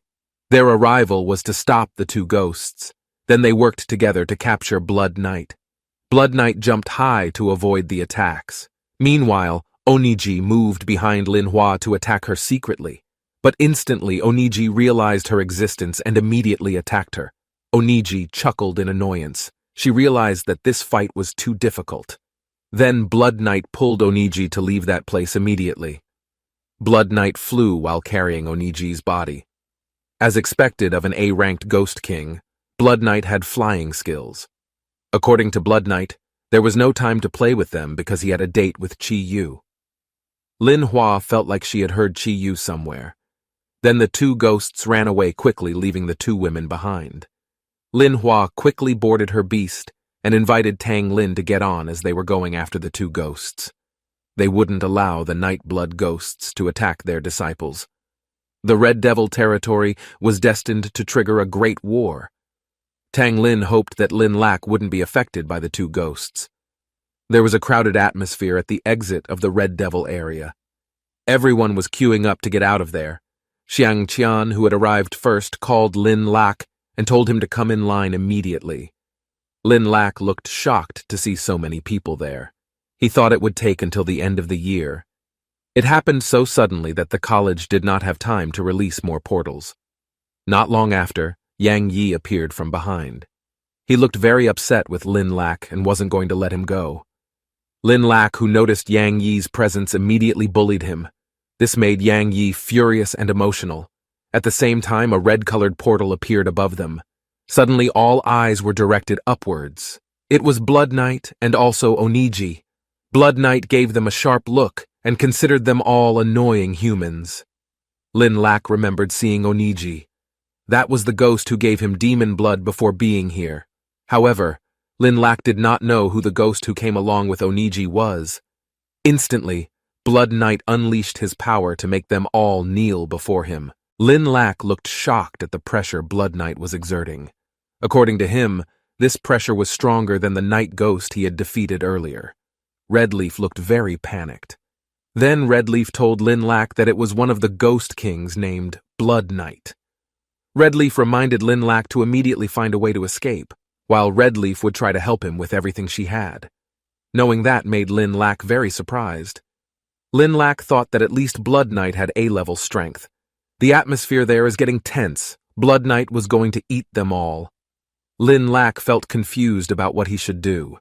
Everyone was already affected by his aura. Blood Knight's attention was drawn to Lin Lak because his scent was very delicious and different from the others. Blood Knight was convinced that Lin Lak was Chi's experiment. Then Blood Knight forcibly brought Lin Lak's body. It was really surprising for Blood Knight. He didn't expect that Chi's experimental body was an ordinary human teenager. Oniji warned Blood Knight not to play around, and threatened him not to absorb Chi's experimental body. Lin Lak then disappeared from the place along with the two ghosts. Suddenly his colleagues became panicked. They looked at Lin Lak, who had been taken away by them. Xiang Qian was at a loss as to what to do since none of them had flying skills. Not long after that came Lin Hua along with Tang Lin's teacher. Teacher Tang Lin didn't see Lin Lak's presence there. Lin Hua felt Lin's aura within that ball of blood above the sky. It was the space boundary that ghosts and monsters created. Once someone forced their way in from the outside, the entire space would be destroyed. They could only wait for an opportunity to enter while the black hole still existed. Tang Lin hoped Lin Lak could survive. They needed a safe way to rescue him as soon as possible. Lin Lak fell into a place that was foreign to him. It was the inner world of blood cells. Blood Knight welcomed him to that world of blood. Oniji did not expect the actions of Blood Knight, who absorbed Lin Lak in human-controlled territory. Blood Knight warned Lin Lak that he would become hers. Instantly, Lin Lak threw an egg to Blood Knight and told him to eat the delicious food. It made Blood Knight feel humiliated. In his thousands of years of life, Blood Knight had never been insulted by throwing eggs like that. Blood Knight became enraged and would kill him and the humans on Earth. At the moment Lin Lak was about to unleash his power, he realized something was strange. The defense skills had absolutely no effect. The spiritual power in his body was also completely unusable. Instantly, Blood Knight approached Lin Lak to attack him. At the same time, a large, red-colored scissors appeared in front of Blood Knight. It turned out to be Red Leaf. The woman looked angry because Blood Knight who dared to want to touch Lin Lak. Oniji felt the aura of Red Leaf, who was also an A-ranked Ghost King. Realizing that made Oniji confused and wondered why Red Leaf was trying to help Lin Lak. Red Leaf looked so familiar to Blood Knight. Red Leaf told them that thousands of years ago, when Red Leaf was still the princess of the kingdom, Blood Knight and his allies slaughtered her people. Red Leaf died in that battle. At this time, Red Leaf would not allow them to hurt the people she cared about again. Lin Lak's face was shocked to learn that fact. Lin Lak didn't expect that Red Leaf was actually a princess before she was born and died to protect the people. But according to Blood Knight, it was time to end a 1,000-year-old destiny. Blood Knight planned to kill Red Leaf first and then deal with his little lover. Instantly, Blood Knight shook his fan and created a huge energy to attack Red Leaf. Suddenly, Red Leaf also immediately prepared. She took her sword weapon to withstand Blood Knight's attack. After that, Blood Knight jumped high while swinging his sword towards Red Leaf. Swiftly, Red Leaf immediately parried the attack. There was a very fierce battle between the two of them. Oniji, who was standing on the edge of the battle area, looked stunned at the battle between A-ranked ghosts. While her strength was only B-ranked, and she also still had internal injuries. So Oniji decided not to intervene in the fight. Moreover, she was not qualified. Blood Knight then clawed at Red Leaf's body sadistically. The sharp claws of the Blood Knight ghost were so poisonous that the spiritual power in Red Leaf's body was continuously eroded. This made Red Leaf feel in pain. Lin Lak's mind was shaken seeing his lover, Red Leaf, being tormented like that. Lin Lak felt sad because he could not do anything. Lin Lak is still trying his best to help Red Leaf. Oniji, who was in the distance, looked shocked at Lin Lak's body that suddenly released a lot of spiritual power. Oniji also sensed that there seemed to be a demonic aura in it. Instantly, Oniji realized that it was the power of Qi, where blood and soul seem to be on fire. You can see that Lin Lak's body has become muscular and large, but Lin Lak still needed more strength. Not long after, Lin Lak turned into a demon-like figure. Blood Knight is strangling Red Leaf's neck very strongly. Thousands of years ago, Blood Knight had tortured Red Leaf's people like animals. Blood Knight told her that he could still humiliate her and the humans thousands of years later. Right at the same time, Lin Lak suddenly came to save Red Leaf. Lin Lak hit Blood Knight right in the face with great force. Red Leaf seemed very surprised to see Lin Lak's strength had increased so much, but he thought it was already too much. As expected of Qi's experimental body, Lin Lak had actually become stronger in such a short period of time. That made Blood Knight even more eager to defeat him and make Lin Lak his meal. Then Blood Knight flew towards Lin Lak at high speed while unleashing the power from his hands. With a quick movement, Lin Lak managed to avoid it. Instantly, Lin Lak turned the attack to Blood Knight by hitting him in the stomach, but Blood Knight wouldn't give him a chance. Once again, Blood Knight attacked Lin Lak. He lunged at Lin Lak right in the stomach. Suddenly, Lin Lak immediately spewed liquid from his mouth. Lin Lak was completely possessed. Red Leaf thought that if Lin Lak continued like this, then Lin Lak would soon run out of energy and die in a sadistic manner. Blood Knight continued to attack Lin Lak relentlessly. He would see how long Lin Lak could last. Then, Blood Knight gave Lin Lak a hard blow on the back that made Lin Lak fall to the ground. Even if Lin Lak woke up, he only had a Class B output. It was impossible for Lin Lak to defeat Class A blood. Oniji looked panicked because no one could stop the Blood Knight now. Red Leaf immediately approached Lin Lak and hugged his body. Seeing Lin Lak's condition, which was already alarming like that, made Red Leaf teary. Red Leaf told Lin Lak to stop this fight. Red Leaf just wanted Lin Lak to return to normal again. but Lin Lak did this to protect her. Blood Knight prepared to kill Lin Lak. Blood Knight was satisfied that today he would suck his flesh and blood to death. Redleaf tightly hugged Lin Lak from behind to stop him from fighting. For Redleaf, Lin Lak had helped her a lot, and she also had fun with him. Slowly, Lin Lak's body returned to normal. Redleaf said that Lin Lak still had many things to do in his life in the future, so according to Redleaf, Lin Lak did not need to fight for her life here. Redleaf had experienced separation from the people she loved thousands of years ago. Now Redleaf no longer wanted to see the people she loved die so easily. Because Redleaf really cared about Lin Lak, she decided to fight for Lin Lak. Then Redleaf got up and walked towards Blood Knight. Lin Lak, who realized it, became surprised and tried to stop his wife's action. Redleaf walked confidently. Redleaf believed that this was the best chance to kill the Nightblood, because Lin Lak's previous attack had weakened the Blood Knight. Blood Knight laughed mockingly at Redleaf, who tried to defend her lover. Blood Knight planned to kill them both together. There was a very strong aura surrounding Redleaf's body. She would burn her entire body with spiritual energy and sacrifice her soul aura. Oniji could not understand the actions of Redleaf, who dared to burn her life for the sake of a human. Then Blood Knight immediately ran towards Redleaf to attack her, but instantly Blood Knight's body was thrown back. Instantly, Redleaf attacked Blood Knight using her weapon. The attack made Blood Knight's body cut.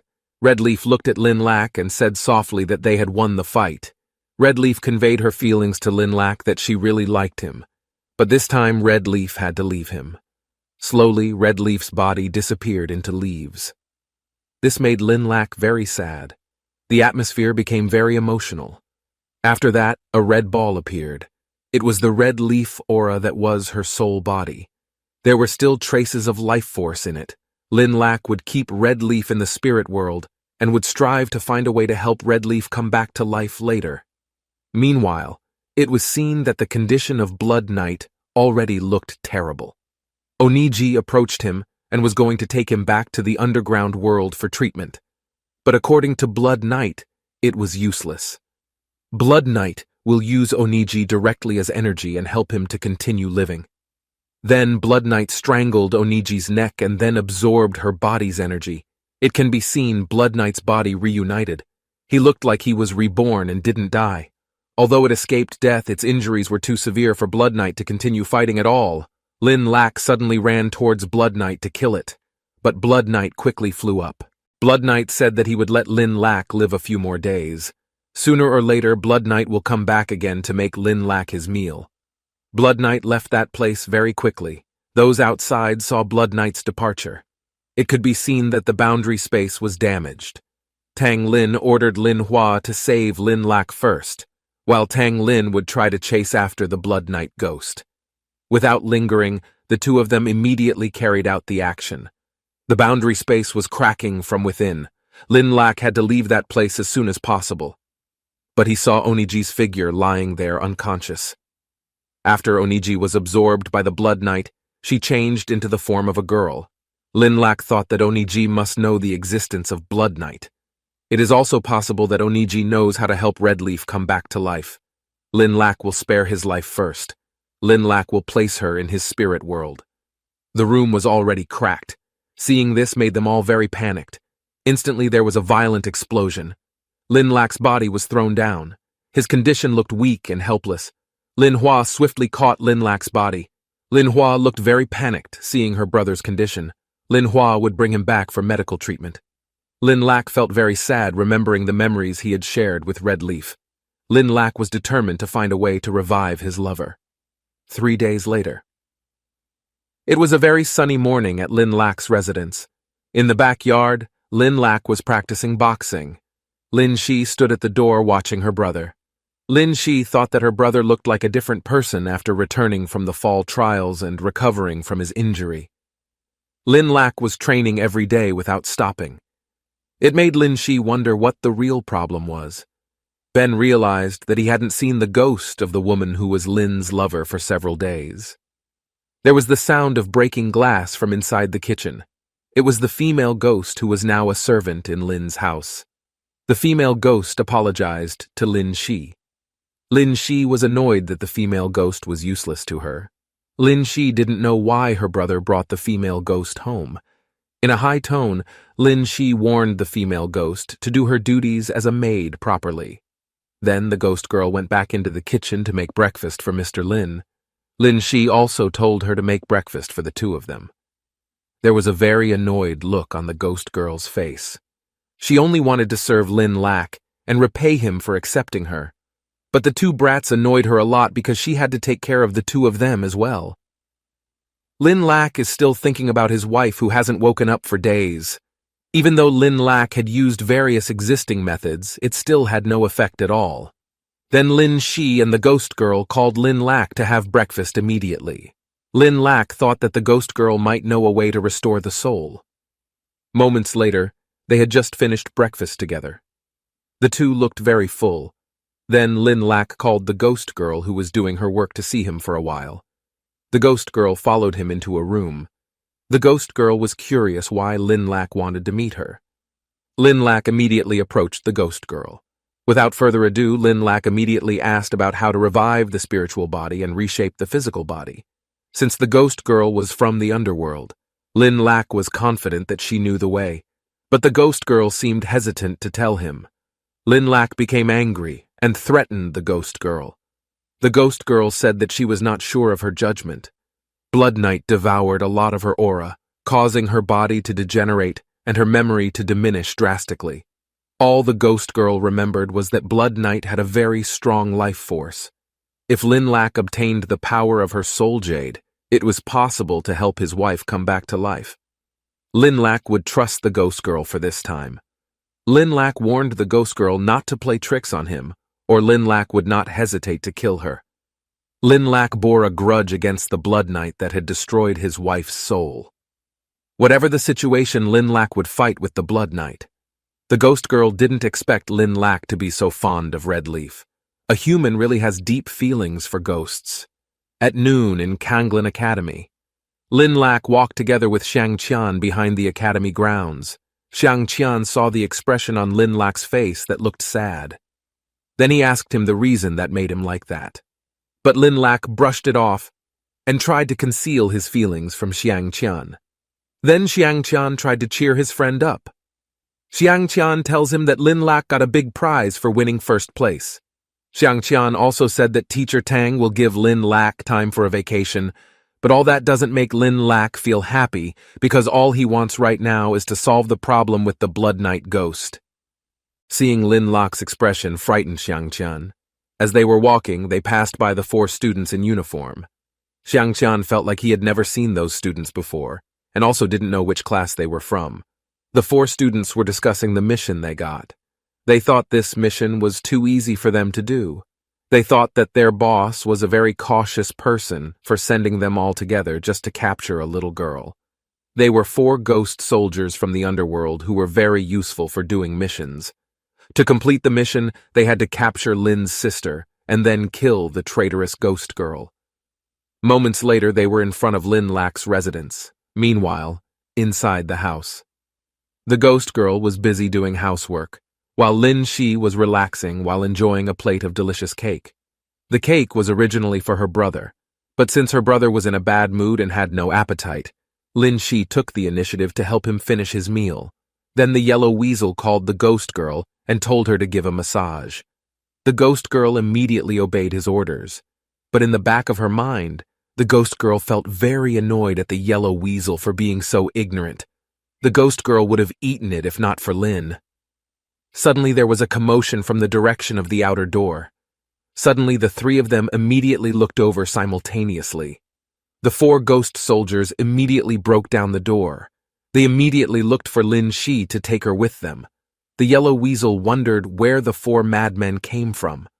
The ghost girl was surprised to realize that they were from the underworld. One of the people was confused to see a dog in Lin's house. Suddenly, the yellow weasel became furious and rebelled against that person. But the ghost girl tried to hold him back because they were stronger people.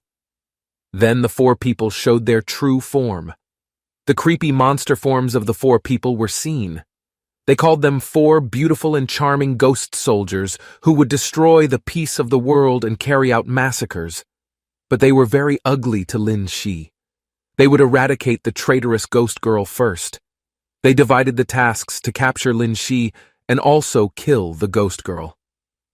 Instantly, Lin Shi became so furious, she gave off an extremely terrifying aura just like that of a demonic creature. Suddenly, they all became extremely panicked, seeing Lin Shi's horrified expression. They realized that Lin Shi was no ordinary little girl. Then Lin Shi threw the teddy bear in her hand, which turned into a huge one. The bear had sharp claws. Lin Shi ordered her teddy bear to eat them all. All that was left were the bones of the monster's body. The ghost girl who saw the incident became terrified. Lin Lak's talent was already extraordinary, but the ghost girl didn't expect her to be even crazier. The fellow ghost soldiers immediately fled from there. But the yellow weasel didn't just stand by and let them run away. He immediately confronted the ghost soldier. Since the demonic beast's body was too small, making it inconvenient for it to fight, the yellow weasel was going to try its latest transformation ability mastery. Lin Shi wondered if the yellow ferret could still transform into a human. The yellow weasel gave off such a bright light that it was dazzling to the eyes. Lin Shi and the ghost girl looked dumbfounded at the yellow weasel. They didn't expect the yellow weasel to transform into a human.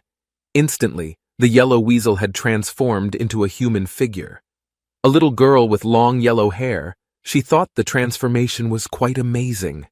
The mummy monster teased the little girl's very short body size. The mummy arrogantly said that he could crush the girl with one hand. It seemed that the little girl was very upset and angry after hearing the words that came out of the mummy's mouth.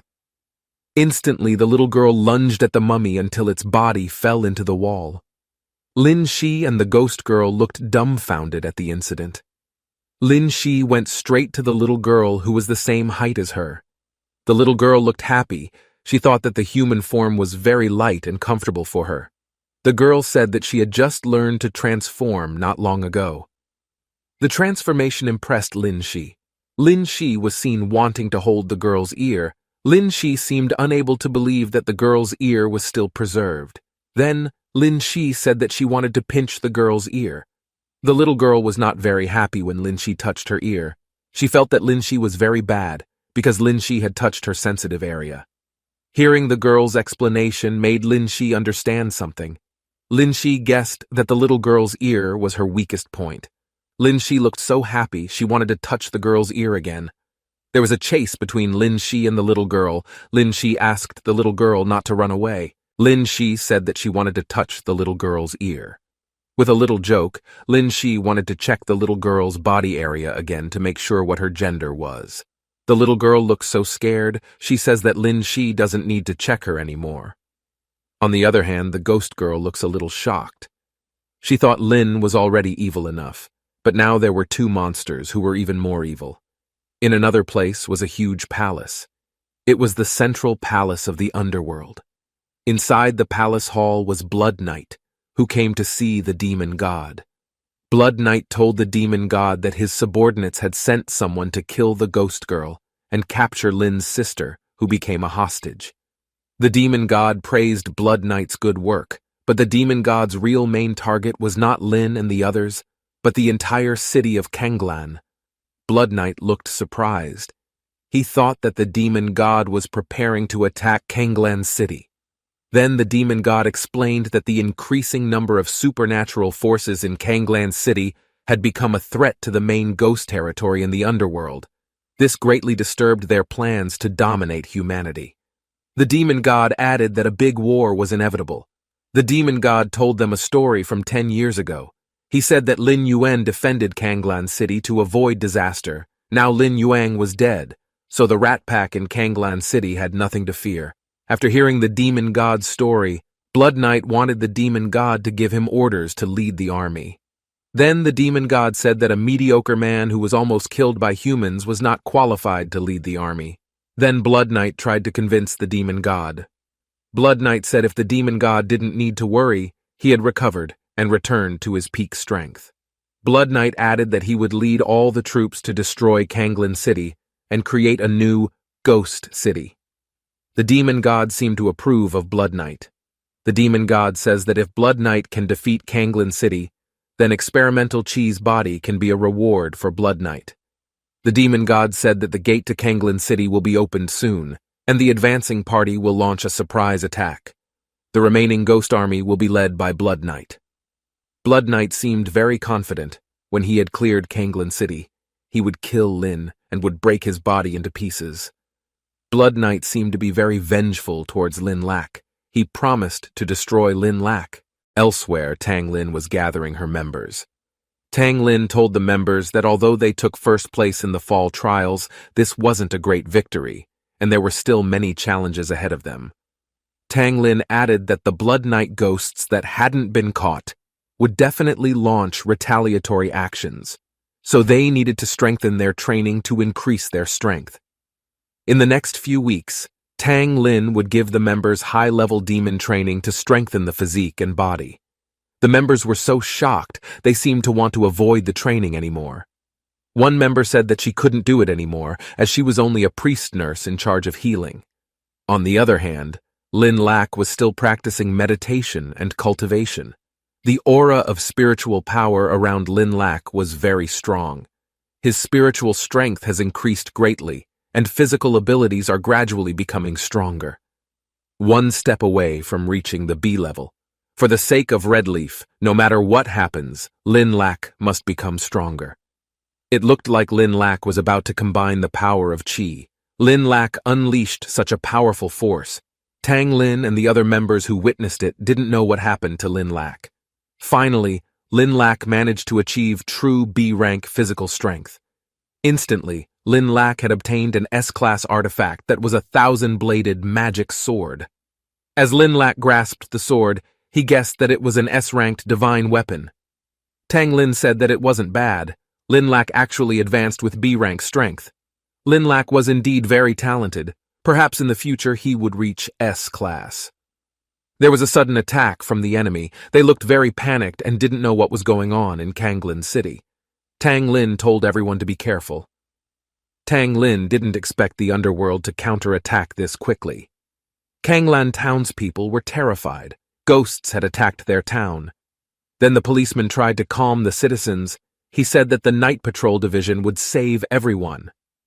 As the ghosts of the underworld appeared in Kanglin City, one of the ghosts said that the underworld would win. Elsewhere, Tang Lin asked the members to stick together in the fight, and they immediately left to defeat the underworld ghosts. Lin Lac was immediately confronted by two B-level ghost soldier captains. Lin Lac thought that the strength of these two ghosts was at least B-grade, so he had to be careful when fighting the two ghosts. Golden Thunder said that back then, in the battle at Kanglin City, Lin Lac's father died at the hands of the underworld, and now the war had restarted. Golden Thunder added that Lin Lac was destined to die. Lin Lac looked very calm. He didn't respond to the ghost's nonsense. Then Lin Lac released a powerful aura of power. The two ghosts were terrified. The two ghosts admitted that Lin Lac had a very strong, murderous aura. Instantly, Lin Lac remembered the death of his father, the death of Redleaf. Lin Lac promised to make the underworld pay for all its suffering with blood. Lin Lac swung his sword at both of them. Golden Thunder was getting excited because he saw Lin Lac, who had the qualifications to be his opponent. Silverblade invited Golden Thunder to attack him immediately. Then the system appeared and gave Lin Lac 3 choices. With confidence, Lin Lac would choose number 1 because he would make them pay in blood this time. Instantly, Silverblade ran towards Lin Lac while drawing her sword. Lin Lac immediately parried her sword attack. At the same time, Golden Thunder suddenly came from behind and delivered his attack to Lin Lac. Lin Lac quickly blocked the Golden Thunder's attack. Lin Lac's defense was so strong that it could parry the attack from him. Silverblade attacked Lin Lac again, but Lin Lac first hit the Silverblade's abdomen with his foot. Suddenly, Silverblade was blown far back. After the recent training, Lin Lac really understood the ability of the S-class body. His wounds could heal very quickly. Seeing Lin Lac's fast healing rate, Silverblade looked panicked. Then Golden Thunder ran quickly to attack Lin Lac. Fortunately, Lin Lac managed to avoid the attack. Then Lin Lac counterattacked him. Lin Lak kicked Golden Thunder's vital organs because it could increase half the victory. Suddenly, Golden Thunder screamed hysterically because he felt tremendous pain. Finally, the two of them decided to use their signature trick. Golden Thunder was sure that Lin Lak would die without a burial place when the Silver Blade's wind and thunder gathering was complete, but Lin Lak did not feel the slightest trepidation or fear. Then Lin Lak took his explosive device inside the storage system. Lin Lak threw the explosive device towards his two enemies while jumping high and away from there. The two of them were covered in wounds all over their bodies. They held a grudge against Lin Lak. According to Lin Lak, there was no mercy or hesitation in finishing off the enemy. He would kill and destroy them both. Lin Lak sadistically slashed the bodies of his two enemies at once. Finally, Lin Lak had successfully completed the mission and earned 20 strength points. Meanwhile, in the front yard, Lin Shi was relaxing while eating ice cream. Wang Tai-sin and the ghost girl were busy burying the bones of the monster soldiers.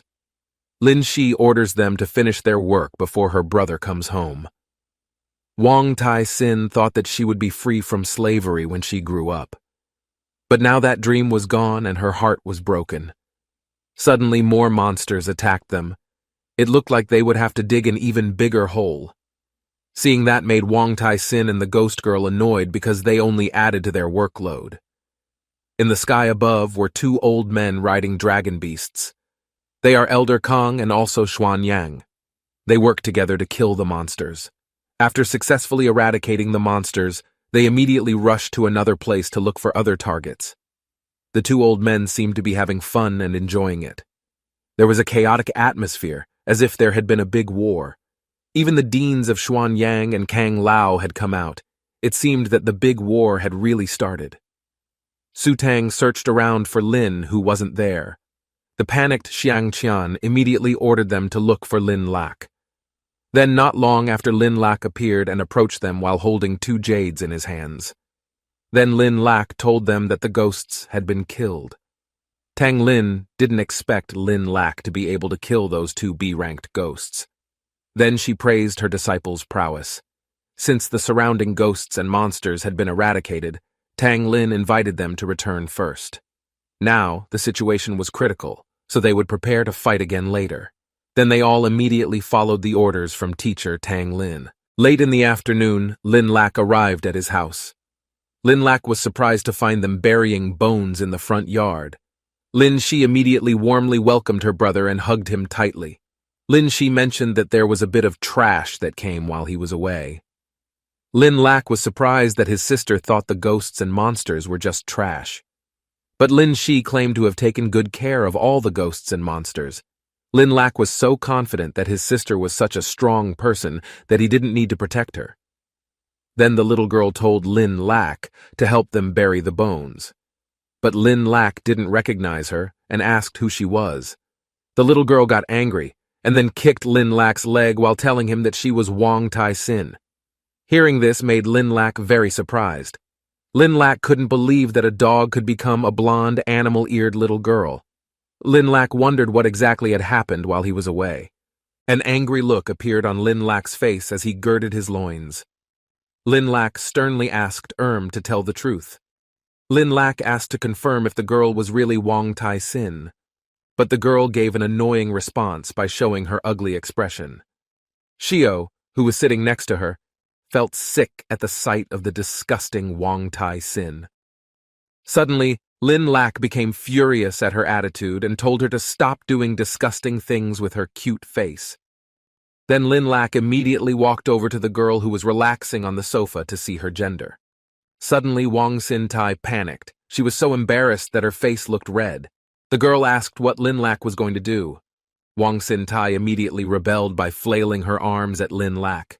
Lin Lak casually held the girl's head. With such strength, she was just a child. Meanwhile, the woman with long black hair who has two horns on top of her head was smiling broadly at the incident. She thought that Lin Lak's family was always full of joy. But suddenly her expression became gloomy. She didn't know how long it would take to make Lin Lak accept her and make her deserve to be here. The woman also felt worried and doubted whether Lin Lak could really defeat Blood Knight, who was one of the 8 great ghost kings. Although the chances of winning were low, the girl still hoped that Lin Lac would be able to defeat Blood Knight and save his woman, Red Leaf. Meanwhile, elsewhere, there was Blood Knight, who arrived in a materialistic city bathed in the night world. Blood Knight came along with his army of bat monsters. Then Blood Knight told all his troops to capture them all and make all the human races in Kanglen City into slaves. Immediately, his troops carried out Blood Knight's orders. One of the bat monsters flew towards the woman in black who was walking alone. The bat monster bit the back of the woman's neck. Immediately, the woman's body lay unconscious on the floor. Then not long after, the woman slowly got up, while staggering. The woman's eyes were burning red and she had fangs in her teeth. Now the woman's condition already looked very creepy. The next morning, Xiang Qian came to Lin Lac's house in a great hurry. The man seemed impatient and kept knocking on his door very loudly. It wasn't long before Lin Lac opened the door while holding food in his hand and still chewing. Lin Lac asked what happened that Xiang Qian was in such a hurry. Xiang Qian excitedly told him that there was a great opportunity to make money, so he thought it was a shame to miss. Xiang Qian then showed his cell phone screen to Lin Lac.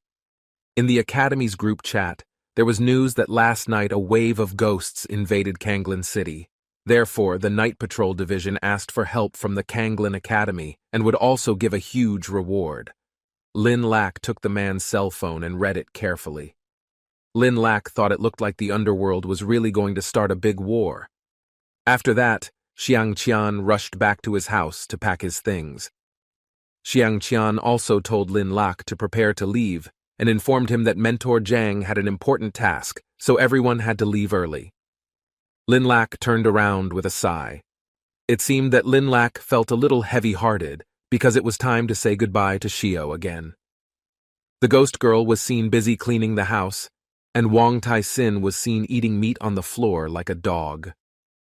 Meanwhile, Lin Lac walked towards the door. He seemed to be in a hurry to leave. Then came Xiao approaching her brother while hugging her favorite teddy bear.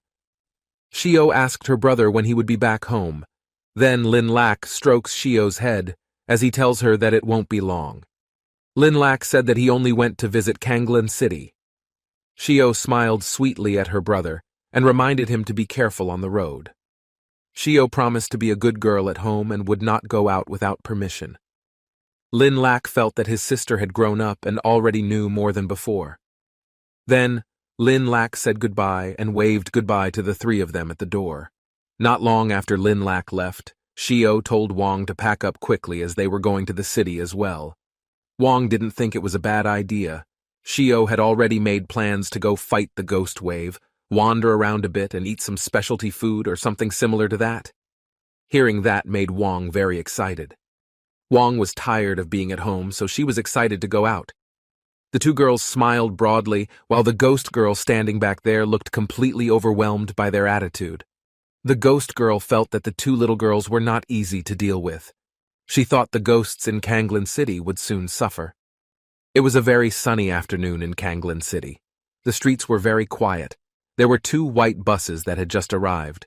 A bearded man walked up to Lin Lac and his friends and greeted them in a friendly manner. He did not expect that they would meet again and become a cooperative team. Lin Lac realized that it was Chu Li's uncle from the Shogunate team.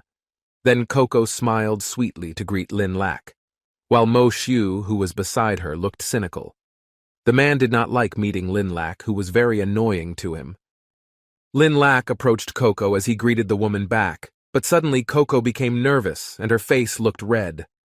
Uncle Chu Li approached Lin Lac while holding his shoulders.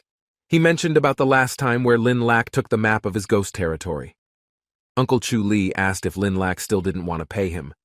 Lin Lac protested that when they were in the Red Devil territory, the pirate map got them into trouble. Then, with Lin Lac's rudeness and looking away, Lin Lac reminds Uncle Chu Li that the priority right now is to deal with the ghosts, so other things should be put aside first. Mo Xiu suddenly felt a strong, ghostly aura around here.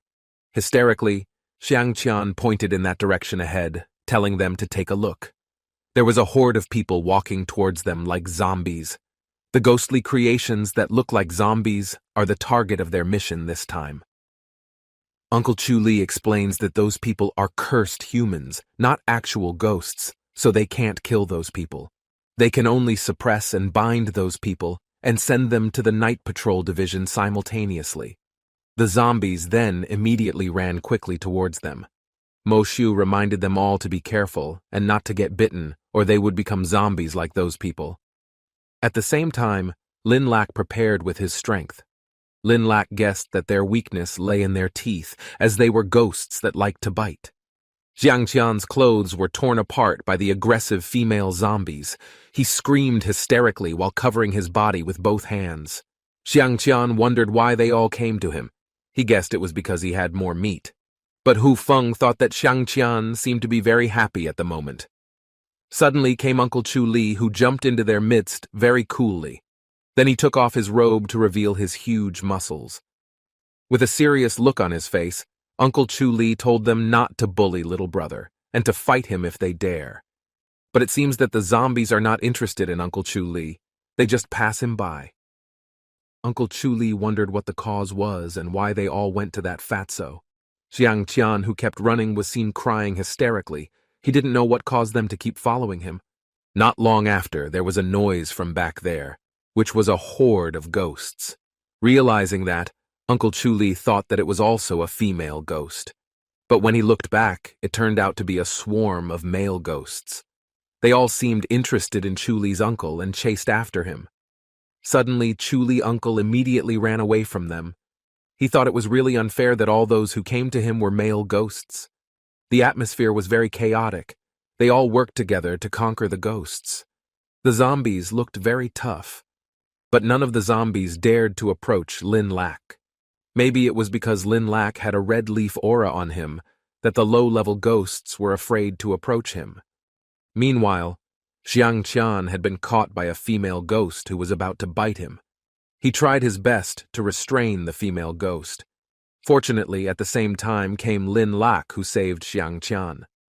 Lin Lak pulled the ghost's clothes and then threw her far back there. It was the perfect time to pull out her teeth.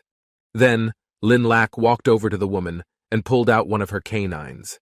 Instantly, the dark aura that was on the woman's body came out. Unexpectedly, the female ghost became normal again. The weakness of the female ghost was her teeth, so Lin Lak told his colleagues to pull out their teeth. In another place, Blood Knight was sitting and relaxing while enjoying his glass of drink with a woman beside him. Blood Knight laughed with satisfaction, thinking that his blood disciples would fill the entire city. With his confidence, Blood Knight felt that he only needed to move his hand a little to bring down Kanglin City. In his opinion, Lin Lak wouldn't be able to do anything against him. Then Blood Knight decided to take a look at the situation in Kanglin City inside his pearly ball. Instantly, Blood Knight was surprised to spit out his drink because he saw an unexpected situation. Seeing this made him very angry. Blood Knight vowed that he would kill Lin Lak with his own hands. The look on Blood Knight's face was furious because of the situation in Kanglin City. Blood Knight felt that he couldn't tolerate Lin Lak anymore. He would move personally. Then came someone who approached Blood Knight. That person was a level B ghost warrior who was the deputy leader of the Nightmare. The man reminded Blood Knight that he was the commander leading this operation, and the ghost soldiers still needed Blood Knight to give orders. Blood Knight glanced at him with a grin. He thought that the man wanted to come out to help him. The deputy Nightmare leader bowed before Blood Knight and confirmed this. He confirmed that he could help solve the Lin Lak problem easily. Blood Knight finally agreed, but he asked the man to hand over his head if he couldn't handle Lin Lak. There was a sly smile on the corner of Blood Knight's lips. Eagerly, the deputy Nightmare leader left immediately and made sure Blood Knight to wait for good news from him. There was a man wearing a suit and sunglasses who had arrived at the location holding a paper in his hand. That man was a staff member of the Night Patrol Division. Since everyone had worked hard, he would send the pay to their respective accounts. Uncle Chu Li looked very happy to hear that. Lin Lak was certain that there must still be ghosts in other parts of the city, and they must all be killed. Judging from the situation, the Blood Knight ghost must already be in Kanglin City. No matter what, Lin Lak would make it die without a burial place. Suddenly, a female voice shouted for help from the distance. Hearing the female voice, Uncle Chu Li and Xiang Qian immediately ran over very quickly.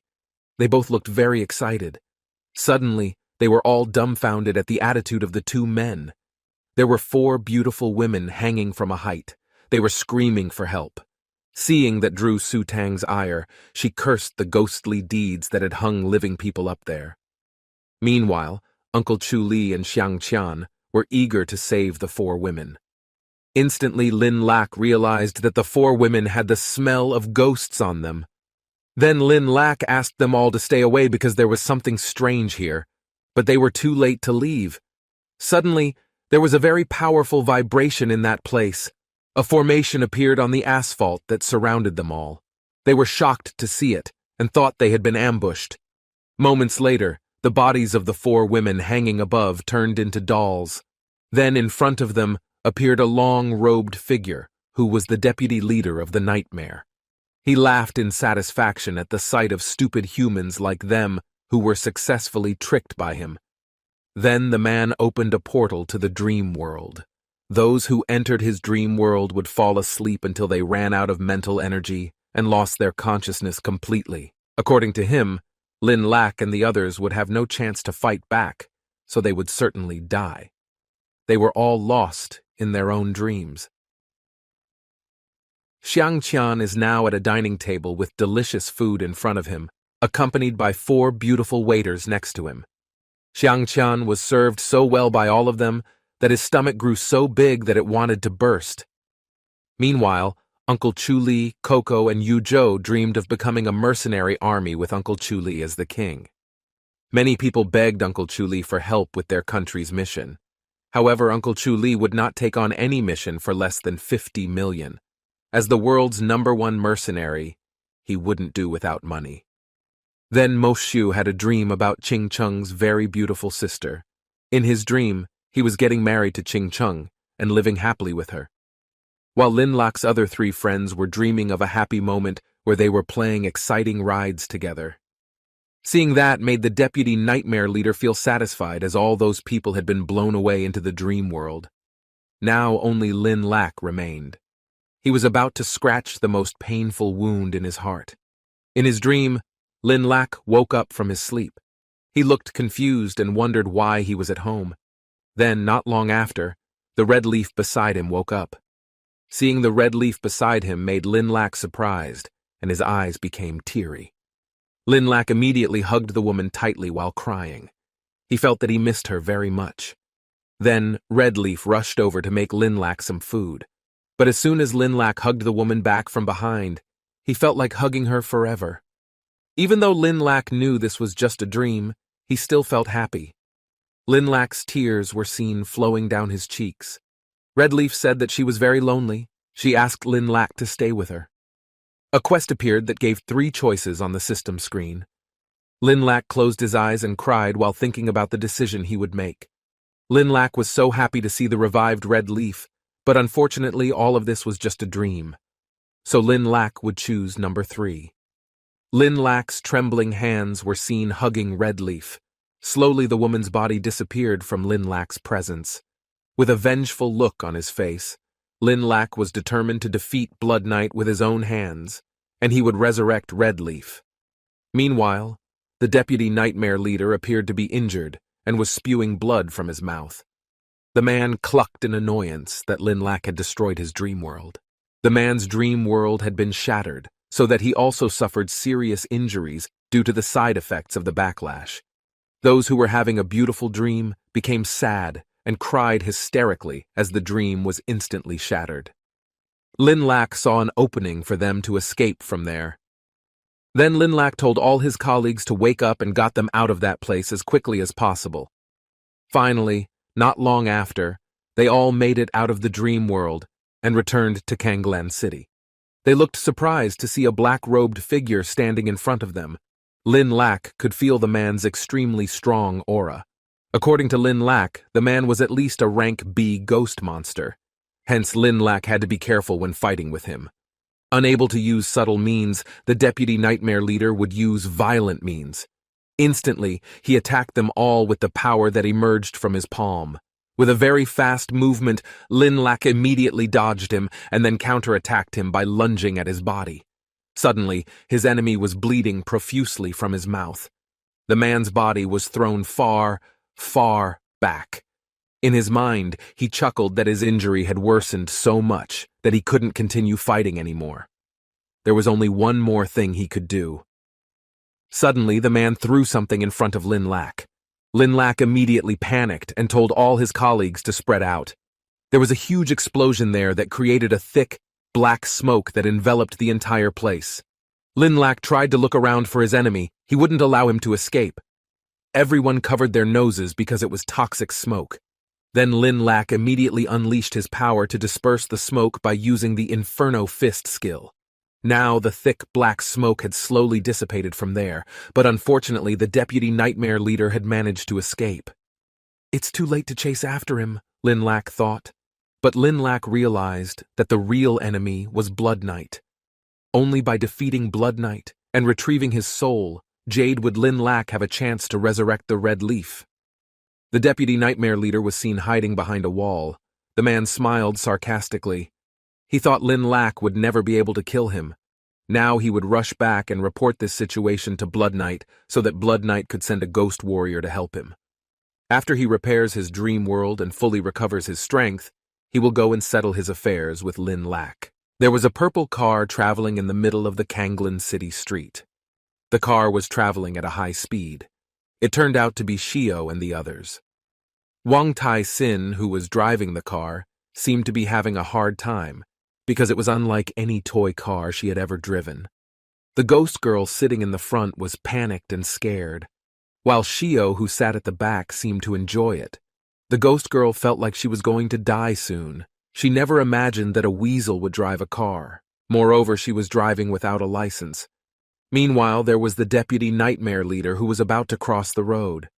Then suddenly the car driven by Wang Tai-sin flew over the man. Seeing this made him very panicked. He didn't expect a car to fly through the air. Unfortunately, the body of the deputy nightmare leader was run over by the car. The ghost girl felt that they had stepped on something, but Wang Tai-sin didn't care about that either. She just wanted the car to stop. However, the car's speed increased even faster, even though Wang Tai-sin was sure that what she stepped on was the brake. There was a pack of monsters standing in the middle of the road carrying the loot they had just gotten. Then their speeding car hit the three monsters. Suddenly, the three monsters were immediately bounced far up there. Elsewhere, Lin Lak and his friends are preparing to go ghost hunting. Apart from the nightmare ghosts, there are still other ghosts that they need to exterminate. Uncle Chu Li encourages his team, saying that there are still many tasks waiting for them. Then the two teams united. They would fight together and kill all the ghosts in Kanglin City. Meanwhile, Blood Knight was relaxing while inhaling his cigarette. Next to him were two beautiful women who were serving him well. Blood Knight thought the deputy nightmare leader had finished taking care of Lin Lak because he had been gone for half a day. Feeling curious, Blood Knight finally tried to see where the deputy nightmare leader was. How surprised Blood Knight was when he saw the man's condition, which was in poor condition. It made him so angry that he destroyed the magic ball in his hand. Blood Knight didn't expect that the man had failed. Suddenly, Blood Knight immediately moved from his place. His body seemed to be enveloped by a very strong aura. Blood Knight felt that he had to intervene and do it alone. He was determined to make Lin Lak and the entire city burn together. There was a huge bang in the middle of the road right behind them, about 2 B-rank soul jades, that could be extracted into large area skills.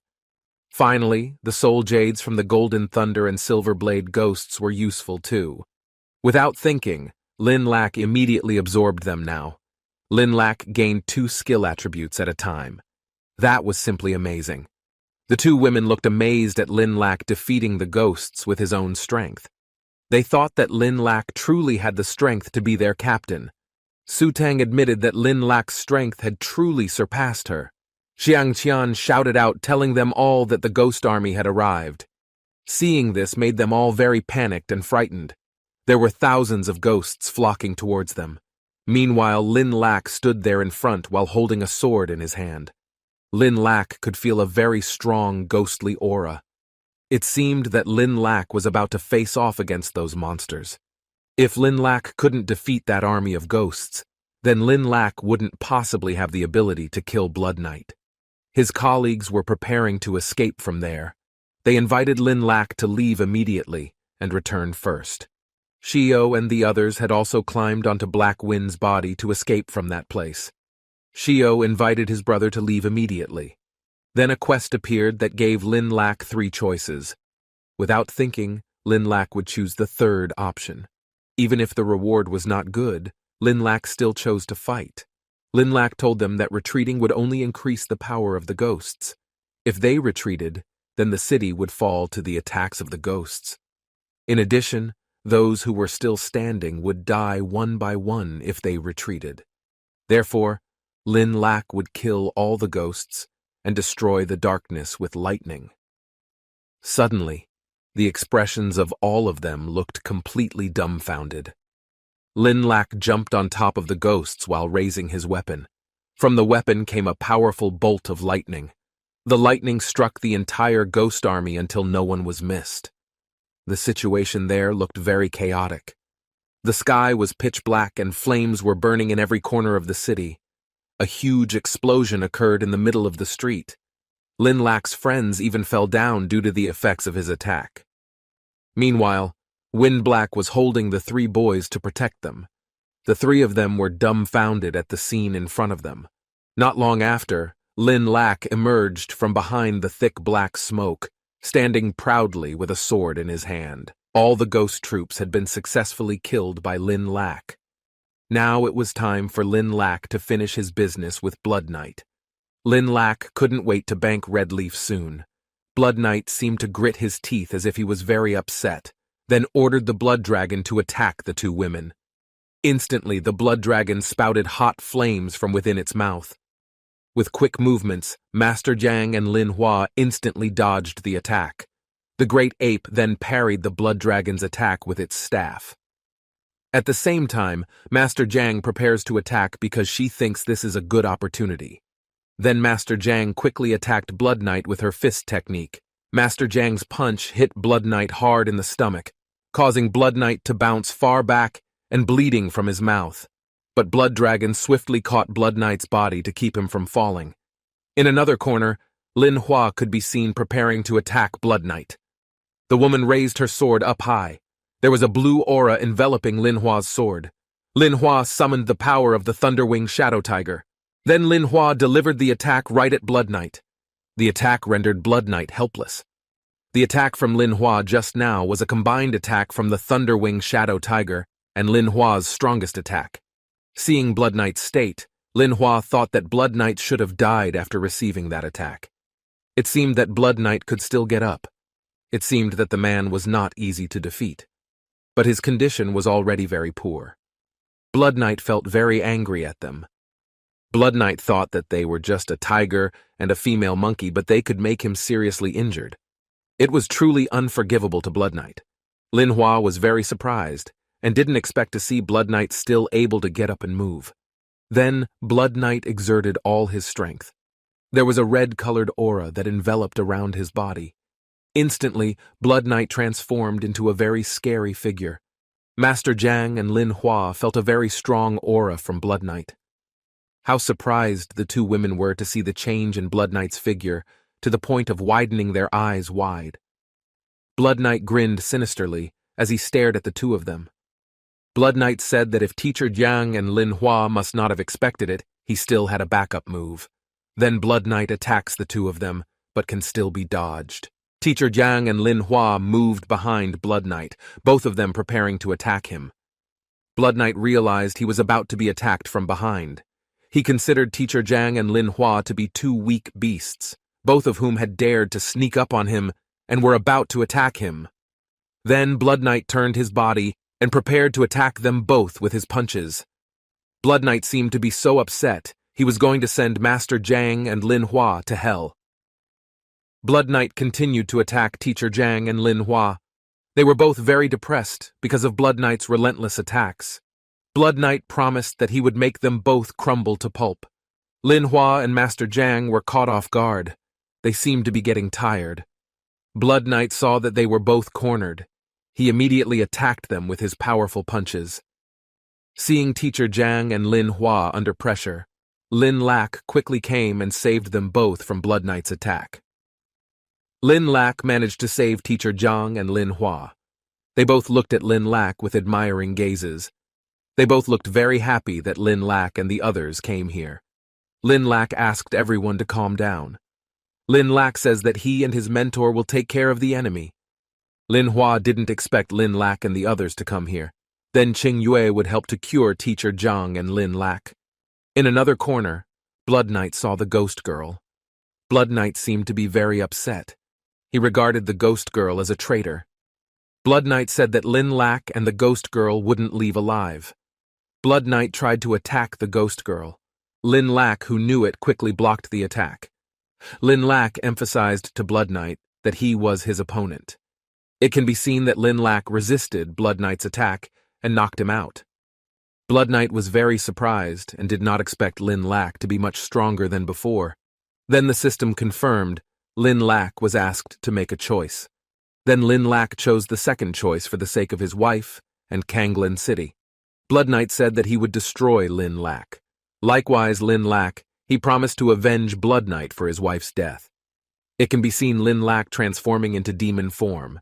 It looks like the battle will be very exciting between the two. Xiang Qian, who saw it, was very surprised. He judged that Lin's ability could actually make changes. Blood Knight wouldn't let Lin Lak down. He attacked Lin. But Lin Lak could avoid it easily. He immediately counterattacked Blood Knight. Lin's attack managed to make Blood Knight hurt his cheek. It seemed that Blood Knight was very upset. Lin Lak had made him very angry. Then Blood Knight hit Lin Lak very strongly, causing Lin to fall down and making Lin bleed from his mouth. Seeing Lin Lak like that, Teacher Jiang and the others invited Lin Lak to attack Blood Knight together.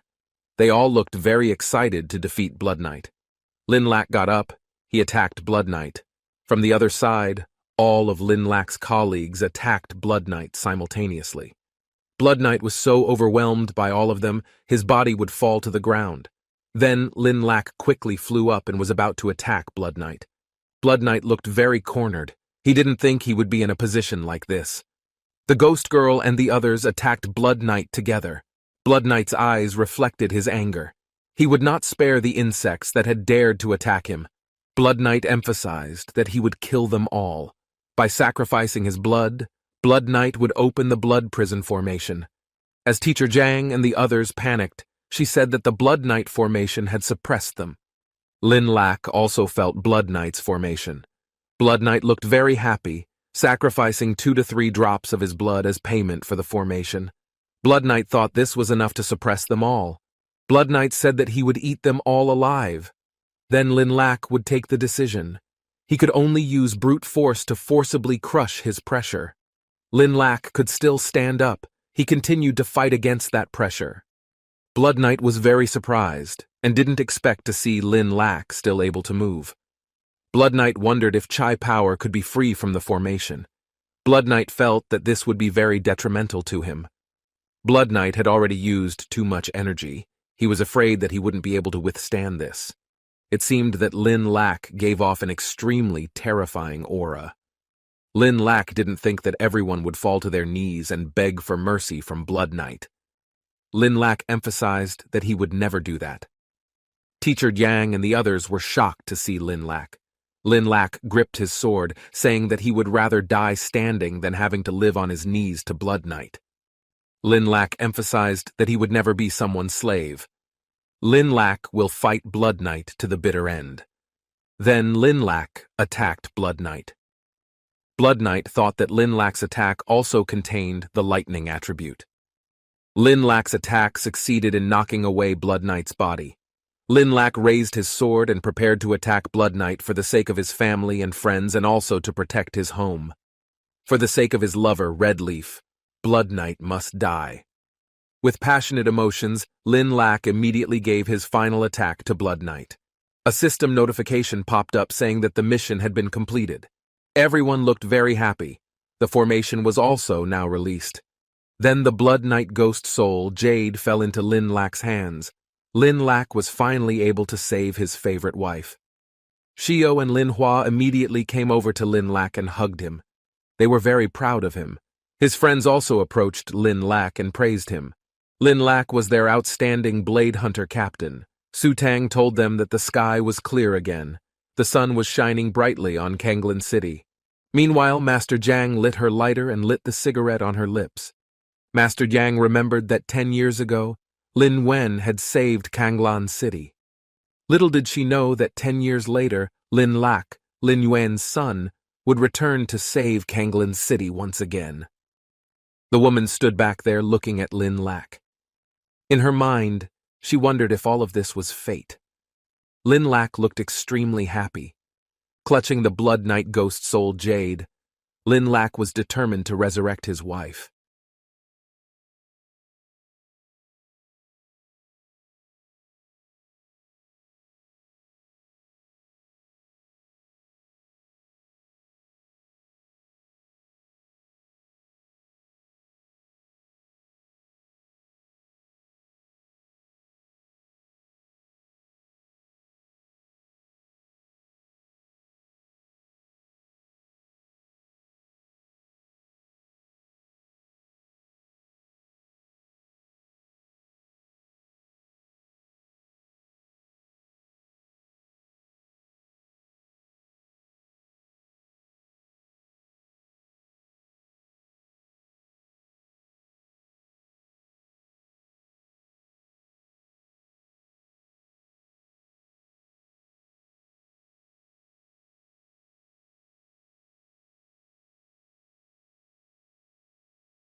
2 days later, Lin Lak was in his room.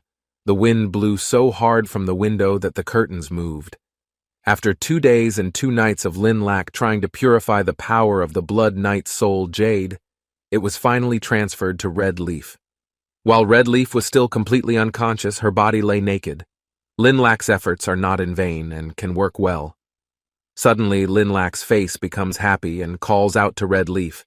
This time he felt the aura of life from Red Leaf. Red Leaf's body immediately worked well using the purification done by Lin Lak. Quickly, Lin Lak immediately welcomed Red Leaf to hold her hand because he was very happy. Red Leaf, who was originally not wearing any clothes, is now wearing the same clothes as before, but her eyes are still closed. Slowly, Red Leaf opened her eyes, which were still shaded. Lin Lak immediately called Red Leaf as his wife, who has now returned to this world. Red Leaf immediately hugged and called Lin Lak's name. At first, Red Leaf thought that she would never be able to see Lin Lak again, but fate said otherwise, and in the end, Red Leaf was able to open her eyes again. They both still hugged each other tightly. Lin Lak was so sad because he really missed the presence of Red Leaf since she died. Likewise with Red Leaf, who has missed Lin Lak very much, even though she is asleep in the spiritual world. But Red Leaf could vaguely feel the pain and anxiety experienced by Lin Lak. Indeed, it was very stupid. Actually, it would be better if Lin Lak just forgot about her at that time. Lin Lak was willing to do anything so that Red Leaf could live again. Everything must be worth it.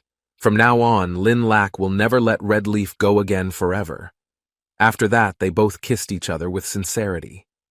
On the other hand, there was an atmosphere in the underworld headquarters. A subordinate delivered news to Lord Devil. The war in Kanglin had failed, and Blood Knight was confirmed to have died as a result of the incident. But the Lord considered this news completely useless. The unfortunate subordinate was immediately attacked using force and then fell down. One of the other men wearing a cloak made a suggestion.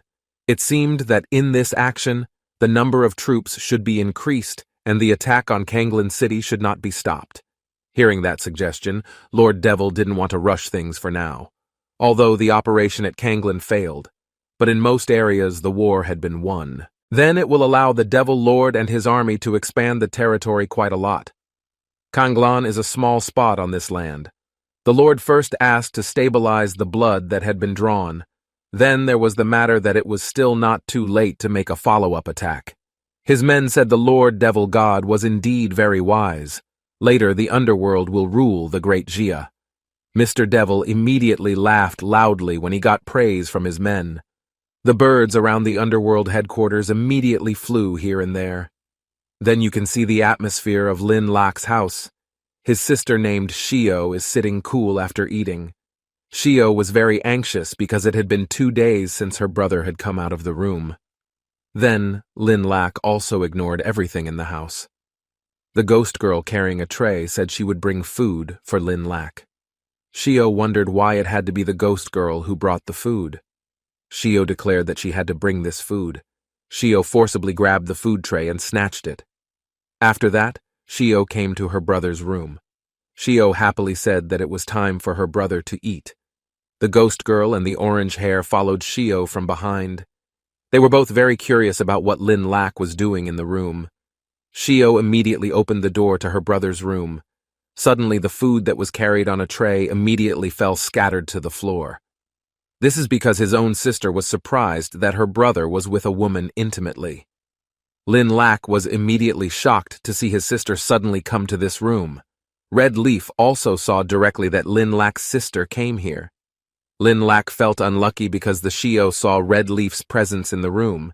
The orange woman immediately said that the female ghost, Lin Lak's wife, had now risen. It's a great way to get to know your friends and family and get to know them better.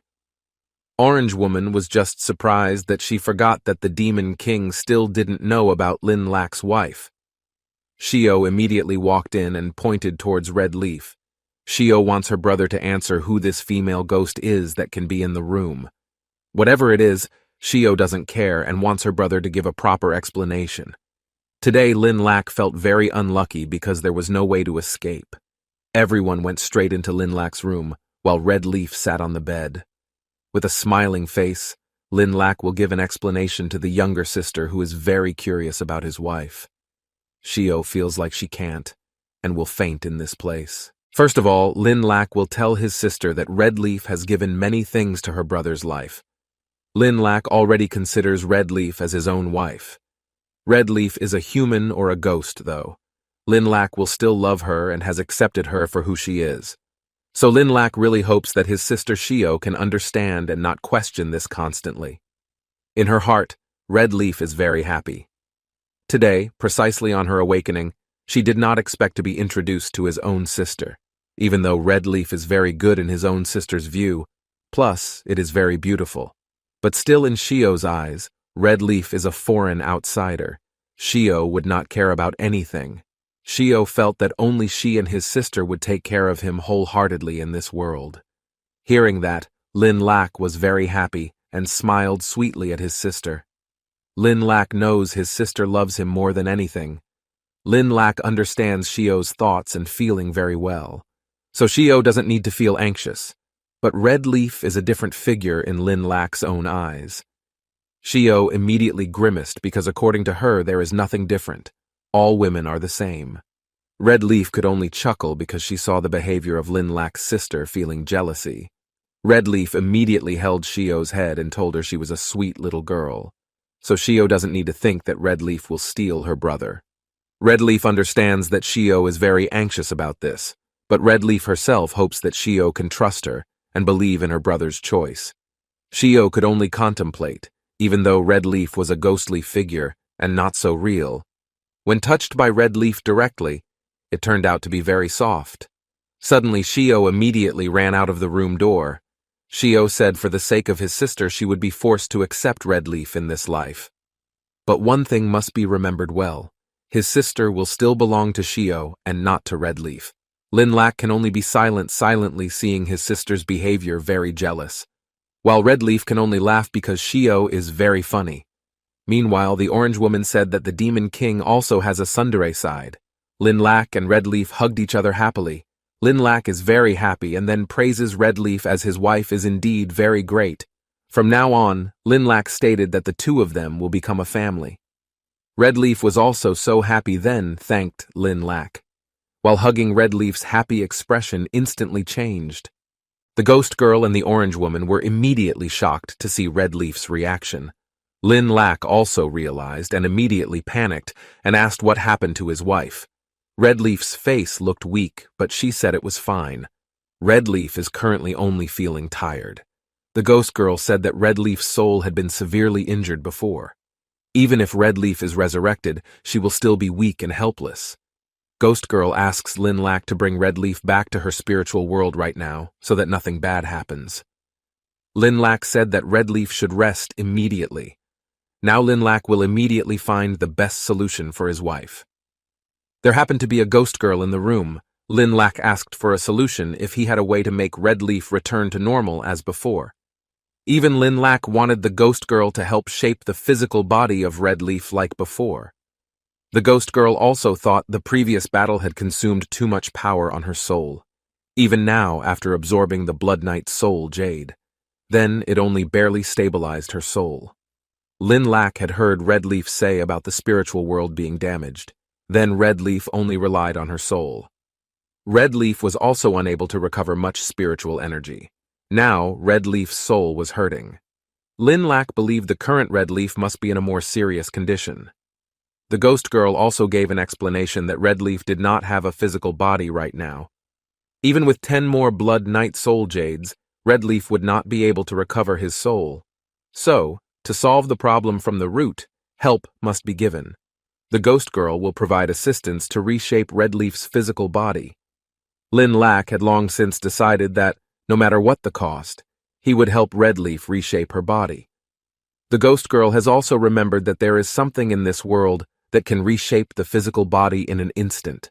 Its name was the Stone of the Sage. Lin Lak was still confused as to what the explanation of the name was. The Ghost Girl further explained that the Stone of Sage was an ancient treasure that could reshape the body in an instant and held abundant divine power within its core. Unfortunately, The Stone of Sage was destroyed and split into 9 pieces during the Great War between ghosts and monsters. Now that all the parts have been scattered all over the place, each core is in the hands of powerful monsters and ghosts. Then it will be more difficult to retrieve it from them than to reach the sky, if the red leaf can be recovered quickly, even if the ghost girl had to pass through the fire. The ghost girl was very confident that she would get the Stone of Sage. Previously, it was Red Leaf who had taken care of Lin Lac all this time. But in the future, Lin Lac wanted to take turns to take care of Red Leaf as a return of favor. Lin Lac's determination to be able to help Red Leaf recover and get better is very strong indeed. Lin Lac will never let Red Leaf endure all the pain and weakness that comes from this life. Inside the meeting room, a man on stage was saying something important right now. Even though we've won and saved Kanglin now.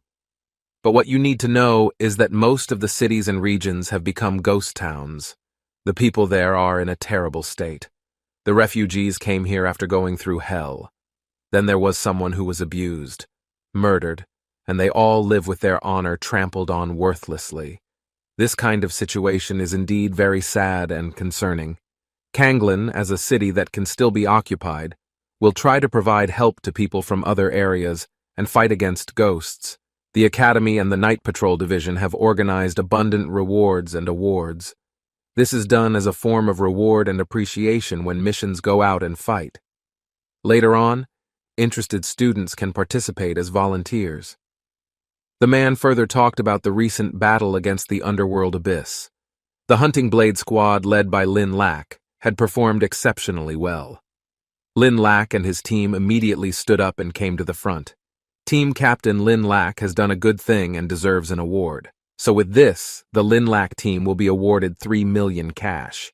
So Lin Lac's team is expected to be an example for the others and do the best job possible. Lin Lac was very happy and even excited to receive the cash. He and the team's efforts had not been in vain, especially when he heard that the prize amount was 3 million. An amount that Lin Lac and his team never expected. Lin Lac wondered if he could also get this much money in his previous life. This time in the present world, Lin Lac was very grateful. Seeing Lin Lac and his successful team all in the room, immediately shouted and cheered, calling Lin Lac a god. This is because Lin Lac is like a god among many men. The women also fell in love with Lin Lac's mesmerizing actions. Then, the beginning of the award ceremony. Lin Lac and his 2 friends were given sashes. The 3 of them thought this was like auditioning for Miss Congregation. In the sitting area, there were 2 women who were busy talking about Lin Lac. They both saw Lin Lac's appearance as very cool.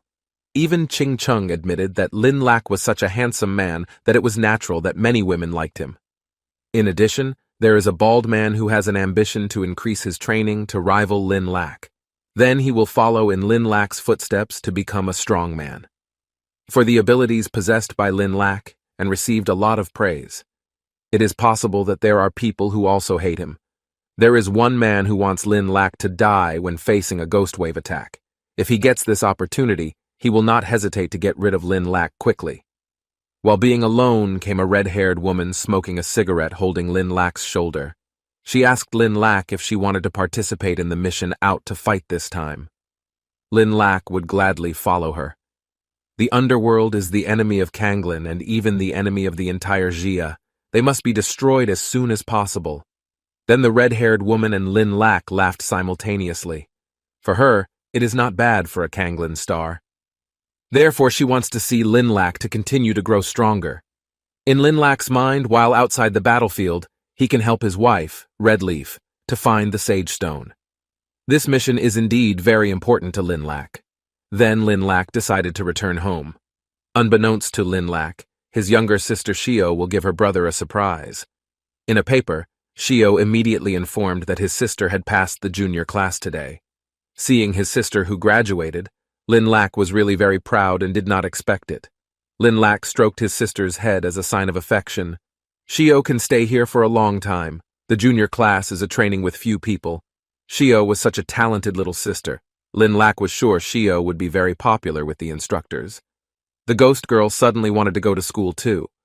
Meanwhile, the orange woman was surprised that a demon king like Shio could still continue studying and later be able to do missions to earn money again. The orange woman felt that she had no chance at all. This was really like animal discrimination. Lin Lak packed some of her belongings into a bag. Shio immediately observed her brother and guessed that her brother was going out. If it's true, then Shio will go with her brother. Lin Lak looks back and says Shio can't go. Lin Lak will explain to his sister that she must study well in class. Lin Lak, as an older brother, really hopes to see his younger sister get better when he returns home. Finally, Shio wants to listen to her brother's words. Even though in her heart, Shio knew her brother still didn't trust her. It seems that Shio must become stronger. After packing, Shio immediately hurried to leave. Shio waved goodbye to her brother who was leaving. She promised to study hard, but her brother must also remember to protect himself to stay safe in danger. Lin Lak immediately said goodbye to everyone. Lin Lak's journey this time was to Blackwood Village, a small place between Kanglan Town and Lin Lak Feng. Based on information from the refugees, Blackwood Village has been overrun by void ghosts from the underworld and then turned into a ghost village that employs humans. On this mission, Lin Lak did not go alone, but there were his friends too. They were all walking in a deserted place. After traveling for a long time, Lin Lak met a weak man who looked very scared and anxious. One of the men who only wore a singlet shirt said everyone came and made them know that the great Jia psychics had not given up on this Blackwood village. Hearing that information, Lin Lak tried to calm the old man not to feel anxious. Later, Lin Lak and his team will provide assistance to eradicate the ghosts that are always disturbing. The old man should not hesitate to tell Lin Lak and the others about anything that happens here. The old man also gave an explanation. Heard from others in the village that the void ghost came from the underworld and was under the red sword ghost, one of the 8 great ghost kings. In Lin Lak's heart, he will actually meet the ghost king in this place. Lin Lak himself is determined to catch him and ask if there is any information about the Sage Stone. The old man recounted that people had to fight to escape from the village. Then those who couldn't escape were trapped in their own homes. Void ghosts are indeed vicious and lustful. Besides, void ghosts often send people to capture women in the village. If the void ghost found a young woman, it would go crazy, and even worse, capture small children too. The old man also remembers that a few days ago the void ghost caught his granddaughter. The void ghost said it would take his granddaughter as a wife. Even though the old man's granddaughter was only 8 years old, she was still a child. Hearing the story from the old man, Lin Lak was furious and did not accept that the void ghost had acted wildly. The woman behind Lin Lak was also very angry to know about it. With that, she asked the others to leave and then finished off the void ghost. One of Lin Lak's colleagues held the old man's hand to calm him down. He asked the old man not to worry after they all came to Blackwood Village. Lin Lak and the others will help destroy the void ghost and save everyone. When they were on the side of the road, there was the sound of a motorcycle coming. The old man quickly encouraged them to immediately go inside. This is the void ghost's messenger coming. If they see Lin Lak and others eating, will be very dangerous. Lin Lak is still behaving normally, asking everyone not to feel anxious and afraid of this. Lin Lak promised to take care of all the bad guys. The void ghost messengers came carrying different motorcycles. There were 3 men in total. After getting off the motorcycle, one of them asked the old man if he found a new girl because he really wanted it. Seeing these 3 criminals, Lin Lak's face was really so furious and angry. The old man who was behind Lin Lak said that the 3 people worked for the void ghost. Lin Lak just found out that there are humans who are willing to work for ghosts. What a heinous act. One of the void ghost errand boys saw 2 beautiful women, namely Lin Lak's team. The errand boy was very tempted by the 2 beautiful women in front of him. Without waiting any longer, the 3 of them will kill the men here and capture the women. After completing this, then the women will be handed over to the void ghost lord. Knowing this, Su and Murong were so angry and considered the 3 men like a bastard. Lin Lak immediately threw an egg at the messenger. Both eyes of the 3 of them were immediately hit by the sticky egg. Lin Lak's anger was getting the better of him, and he was going to teach a lesson to the errand boy who deliberately worked for the ghost. Lin Lak's first fist will be thrown. When Lin Lak was about to walk towards the front, suddenly something happened. He saw Sue and Morong from his team already quickly wanting to beat the errand boy. Bravely, Sue and Morong immediately brutally beat him to helplessness. It didn't take long for the two women to finally finish it in the best way. For Sue and Morong, this errand boy was like the trash that fought the best. But none of them could fight. Seeing all this, Lin Lak immediately gave praise to the sisters Sue and Morong, who were very extraordinary. Lin Lak's friend, who was behind, saw Sue and Morong were indeed scary women when they were angry. The old man immediately called Lin Lak and the others. After seeing what happened earlier, the old man knew they were indeed very strong. But void ghosts are not ordinary ghosts. So the old man gave advice to always be careful when the void ghost came to retaliate. In the end, Lin Lak and the others will go to be able to save everyone. Lin Lak is so confident in being able to save the void ghost by freeing the kidnapped people. And the most important thing is to completely exterminate the ghosts and monsters of the Blackwood village. There was a notice regarding the choices. The first was to attack the void ghost headquarters directly. The reward was 10 power points. The second option was to infiltrate the void ghost headquarters by wearing women's clothing and perform a sneak attack. The rewards include 10 pins of strength, 6 points of agility, and 10 points of charisma. While the last option takes the people in the village away and leaves the Blackwood village. The reward was 8 agility points. Lin Lak, who had read through all the options, seemed to be very interested in wearing a very nice woman's outfit. Plus, it would get charisma points. But after thinking about it, it's not appropriate for a man like Lin Lak to wear women's clothes. But for the sake of duty, Lin Lak can't lose his face.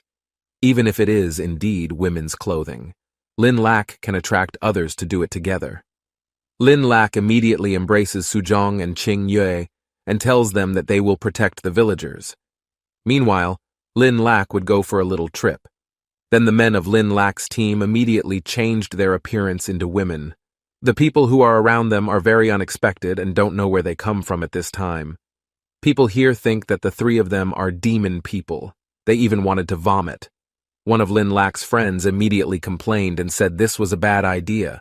If this doesn't work, then he will deal with Lin Lak, even though it was Lin Lak who had this idea. But Lin Lak also wondered how his friend could immediately give him some complete clothes to use. But it was different with Lin Lak's other friend, who was very excited, because it was his first time wearing women's clothes. Lin Lak asked them both to be quiet because they had arrived at their destination. The two entrance guards immediately saw Lin Lak and his two friends with female appearance. The two guards thought Lin Lak and the other two were very beautiful. With his coquettish behavior, Lin Lak said that he really wanted to join the Void Ghost Master. The two guards kindly invited Lin Lak to go inside. Lin Lak did not expect that with an appearance like this, the ghost bodyguards had unique tastes. There was a man who was suspected to be the master of the Void Ghost. With his own ears, he heard a commotion outside because he was disturbed. When Lin Lak entered, he was so surprised to see the Void Ghost Lord with such an appearance. The Void Ghost Lord immediately saw Lin Lak coming. Lin Lak took out his coquettish moves and declared himself willing to join. Likewise, Lin Lak's two friends immediately took the Void Ghost Lord to be well received. Even with their sweet words, the three of them immediately praised the Void Ghost Lord. Only using seduction like that has made the Void Ghost Lord become heavily tempted. The Void Ghost Lord had no idea that such a beautiful girl had come to the village. Without further delay, Mr. Void Ghost will invite the three of them to immediately enter his room now. Mr. Void Ghost informed them that there would be a discussion on the philosophy of life later in the evening. After nightfall, Mr. Void's body was suddenly tied up. He didn't expect the three of them to like playing games like this. Lin Lak immediately confirmed it. Lin Lak will also make the Void Ghost Lord feel good and comfortable. Lin Lak will first open his shirt by tearing at the chest. Compactly, the three of them immediately showed their masculinity. Lin Lak told that the three of them were men from Kanglan. Lin Lak couldn't wait to get into the fight. Mr. Void Ghost was very surprised. The Void Ghost Lord's immobilized position asked them not to approach and stay away from him. But Lin Lak and his two friends were not going to let this opportunity go to waste. Lin Lak asked the Void Ghost Lord to come here and shout as loud as possible. There wouldn't be a single ghost that would come to help. Lin Lak's friends also wanted to invite the Void Ghost Lord to play together happily. The Void Ghost Lord immediately screamed loudly, and his body disappeared quickly. Lin Lak was sure that the Void Ghost Lord had the ability to teleport so that he could disappear. Then the ghost of the Void Lord appeared from behind. This is indeed very hated by the Void Ghost Lord, namely when deceived by humans. As a result of this, the Void Ghost wants the three of them to die. The Void Ghost Lord immediately unleashed the power of the void-crushing fist. But the punch did not hit Lin Lak's body.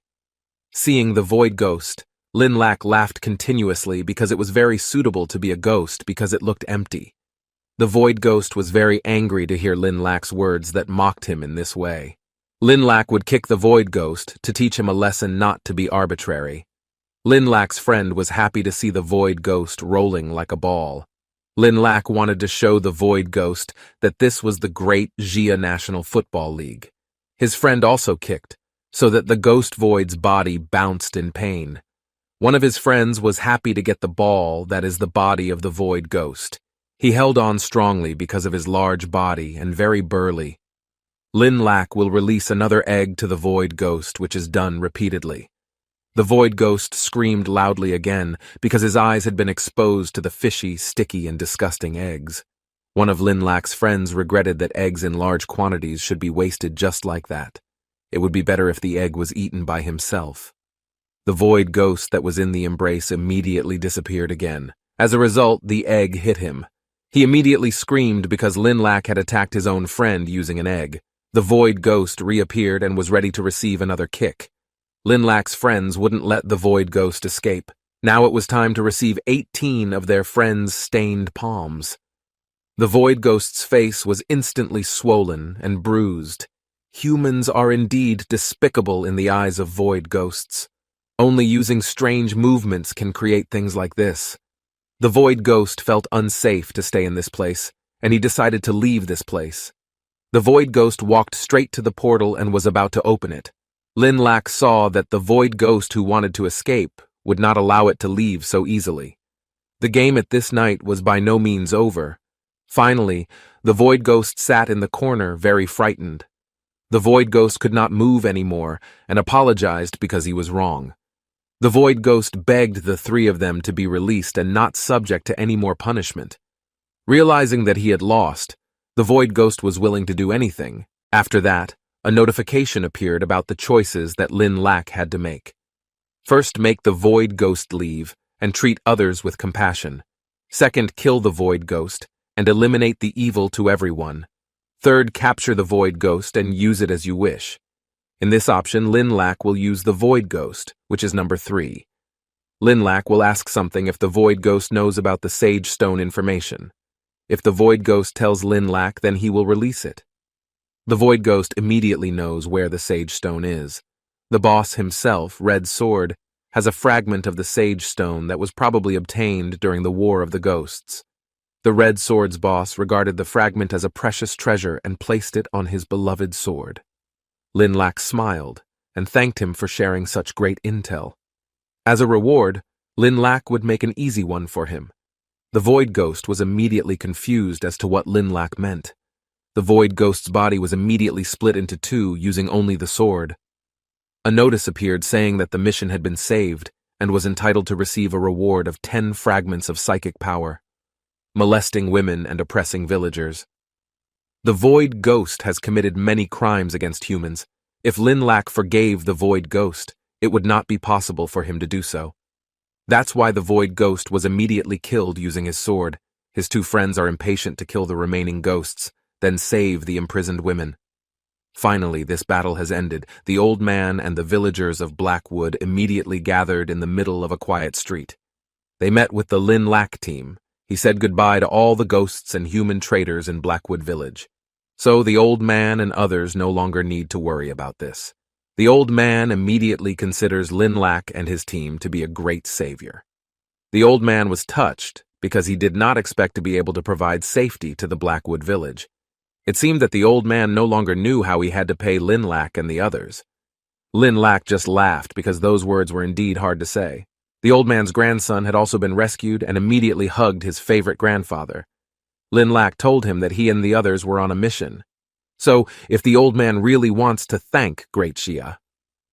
They then returned after completing the mission to exterminate the void ghosts that had been troubling the villagers. Finally, they returned and were about to take a shortcut to Ling Feng City. One of his fat friends asked if Lin Lak tortured void ghosts at the beginning to find the existence of the Sage Stone. Lin Lak was confused about the answer. For Lin Lak, everything about Red Leaf is still not allowed to be revealed by anyone. For a moment, Lin Lak laughed at his friend's question. Actually, Lin Lak heard that if he found all the fragments of the Sage Stone, then the Holy Dragon can be summoned to make a wish. Her friend really didn't believe that. If Lin Lak really didn't want to tell, then he asked to forget it. Su and Murong heard the sound around. It turned out that there was a small animal that was being targeted. There were 2 male ghosts using arrows and wearing masks targeting the small animal. Lin Lak, who saw with his own eyes, was very surprised why the 2 ghosts wanted to catch a small fox.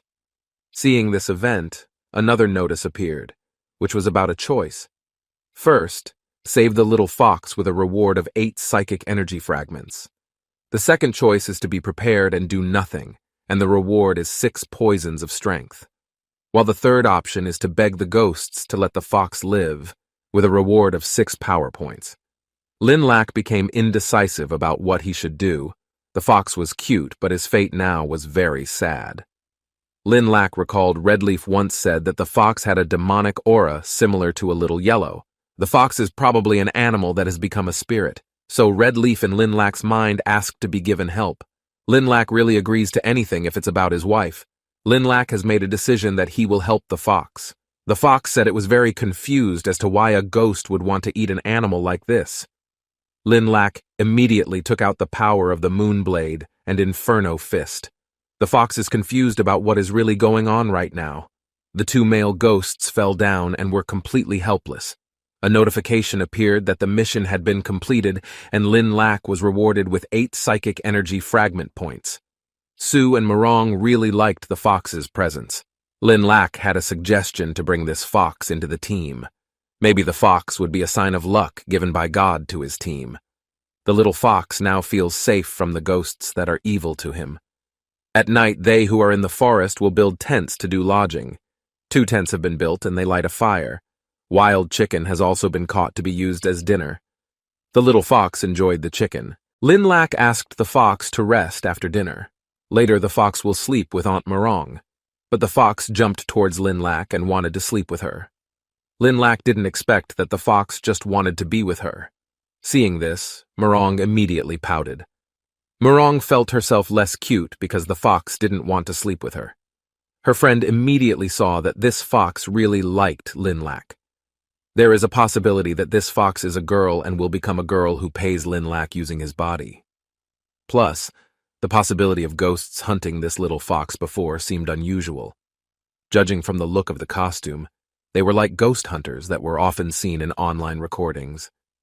Lin Lak immediately fell silent because he heard ghost hunter. Su, who was sitting alone and leaning under a tree, told her about ghost hunters. Usually, hunter ghosts are a type of horrible cannibal that often roam the forest. Usually, hunter ghosts live in groups and are very good at killing silently. The 2 ghosts killed today must have a group behind them. Therefore, Su reminded his friends to always be careful when resting in the forest at night. Lin Lak told the others to be able to sleep first. Later, Lin Lak and Xiang Qian will keep guard. After hours, then the sleep will take turns with each other. They all compactly have no problem with it. Time has reached late at night. Su and Murong slept in the tent, while Lin Lak and Xiang Qian will be on guard. Xiang Qian couldn't help but feel sleepy while sitting up in a sleeping position. Behind Xiang Qian, a figure appeared with red eyes. Instantly, Xiang Qian immediately woke up and came to his senses. With a loud voice, Xiang Qian said the enemy attacked. All his friends woke up quickly and asked him what was going on. The group of ghost hunters apparently came in large numbers in the middle of the night. Xiang Qian immediately took out an axe weapon, while Lin Lak was getting ready to fight the ghost hunters one by one. Lin Lak told his friend to prepare to fight. The ghost hunter saw a human who was not bad, like a delicious and rare psychic. There is a very large figure of Ghost Hunter B class named Chanfu Zhang. For this Ghost Hunter King, Lin Lak and his team are destined to die in this place. Lin Lak's team is already preparing to attack the Ghost Hunter who is ferocious and can endanger their lives. Su, who saw this aura firsthand, was indeed the main rank B Hunter Ghost, Thousand Chief. Lin Lak asked his teammates not to be afraid because he would deal with it.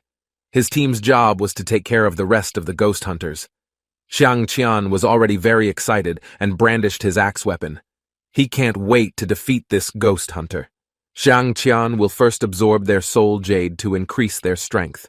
The Ghost Hunter King wants to see for himself how strong Lin Lak's ability is. The battle between humans and ghost hunters takes place at night is very fierce. They all attack each other and don't want to be defeated. Lin Lak alone fought the Ghost Hunter King using all the strength within her. The Ghost Hunter King saw that Lin Lak's ability was indeed very brave, but he won't let Lin Lak hurt him just like that. When the Ghost Hunter King showed his power, Lin Lak was shocked to have the materialization of killing energy as his ability.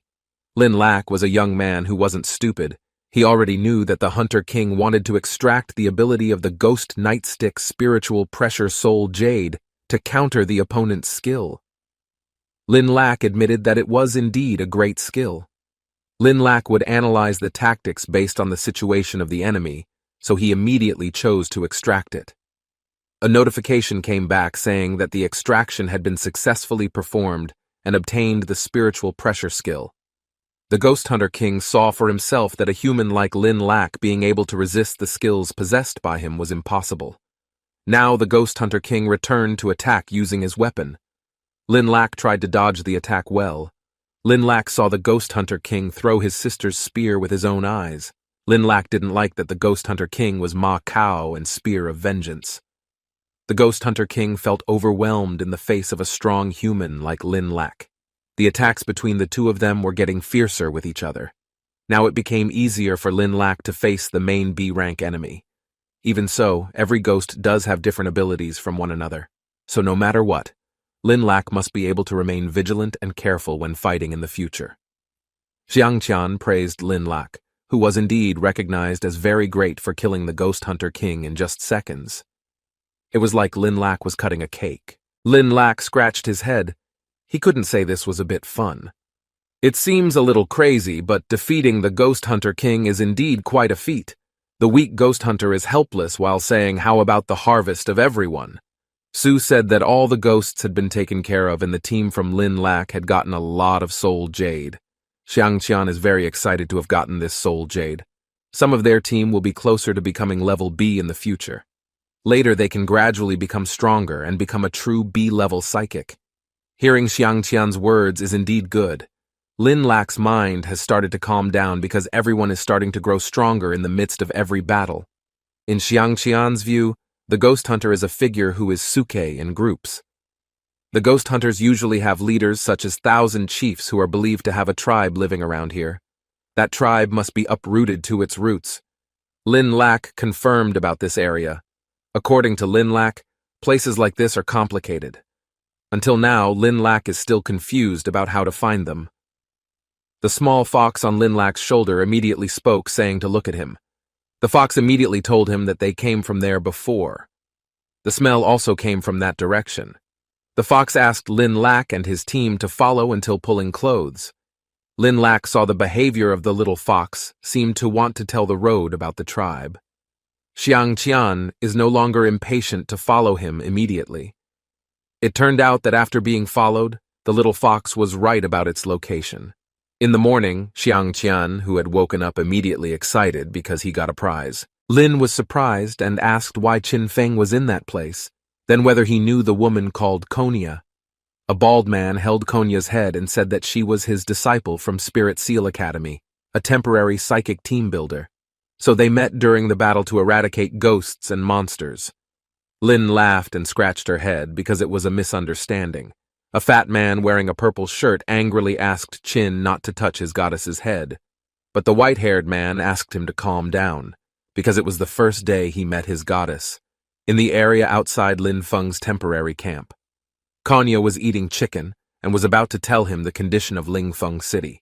If the ghosts were there, Red Sword had ordered Ling Feng City to carry out a mass slaughter in the city, but he had told the ghosts to enslave people to work for a long time. So Lin Feng wondered what they were up to. But the fat man beside Lin Feng saw a Konya so beautiful that his face turned red. The blue-haired woman said that humans would become slaves to the ghosts, and that the condition was worse than death. So the Red Sword Ghost is a ghost that deliberately makes life worse than death. Because it is a ghost that absorbs people's negative energy to make itself strong, it continues to enslave people and makes people expend their strength to produce negative energy for a long time. Lin Feng said inwardly that it would be difficult, because the Red Sword Ghost would probably be harder to deal with than the Blood Night Ghost. That's why he asked if humans never tried to defend against that energy. It was because they controlled their emotions not to provide negative energy to the Red Sword Ghosts. However, it is a difficult thing for humans to do to control their emotions. Because if everyone knows that the Red Sword Ghost can absorb their negative energy, then they still won't be able to calm their emotions. But if they hold back their emotions, then they will feel great pain and experience a lot of suffering. So just by destroying the claws and fangs of the Red Sword Ghost. But the Red Sword Ghosts live in the ghost ship above the city, and they usually release negative energy through the Dark Tower to the whole city. Then it will make people lose their minds, and they will create a lot of chaos to get more negative energy. Then recently, the Red Sword Ghost had absorbed too much negative energy, so it was in decline. It was therefore their best chance to attack. Then Lin Feng invited them to destroy the Dark Towers one by one and make the Red Sword Ghosts lose their energy supply. So they were now on a mission to bring about the justice that arose in their hearts because they wanted to defeat ghosts and save people like he did. Qin was very excited and said that Lin Feng was worthy of being called his god, because he had enough dominance. Konya thanked him because thanks to him their team would be strong. He said that he was very happy to meet him. The next day, the northern district of Ling Feng City was enveloped in negative energy. Konya was peeping at the policeman behind the wall. Konya asked Lin Lackey to get ready, because they will go destroy the Dark Tower as soon as possible. But he was very angry because Konya called his name wrong, which should be Lin Lack. Then one of the fat guys warned Lin Feng to speak softly to his goddess, but he mocked him because he was jealous that he wasn't on the same team as Konya. The fat man cried because he wasn't teammates with Konya. Then why did he team up with the not-so-smart number 2 Hu Feng? Namu Hu angrily asked he to turn off the mic right now, because they would soon move to attack. Then Konya held out her hand for Lin to hurry up. Then Lin taunted the fat man again if he would walk while holding hands with Konya to destroy the Dark Tower. Then they both peeked at someone who was teaching in the middle of the street, from behind a wall. They were surprised to see a ghost who asked the humans to learn, because it was their way out. The children read books and said that they really liked learning, from day to day and from night to night. One boy in blue asked his teacher to give him homework, but there were children who cried saying that studying made them happy. Then another kid said that they were going to go to Cowhorse University. Lin Feng looked at them dumbfounded because they were study fanatics, and it was really sad. But he asked why they were not affected by the negative energy from the Dark Tower. It was because they had strong enough spiritual energy that they were completely free from the Dark Tower's negative energy. Hence, they would go straight to the control room in front of them, in Ling Feng City, Northern District. The two of them were surprised to see everyone so frustrated. A man was crying because he had just broken up with his girlfriend, but even though he had professed his love more than 50 times, but why was no one accepted? Then a woman said that she was always being seduced by losers, but she only wants to marry a very rich and handsome man, because if she doesn't marry a rich man, then her beautiful body, social graces, good character, good personality, and even her soul will be destroyed.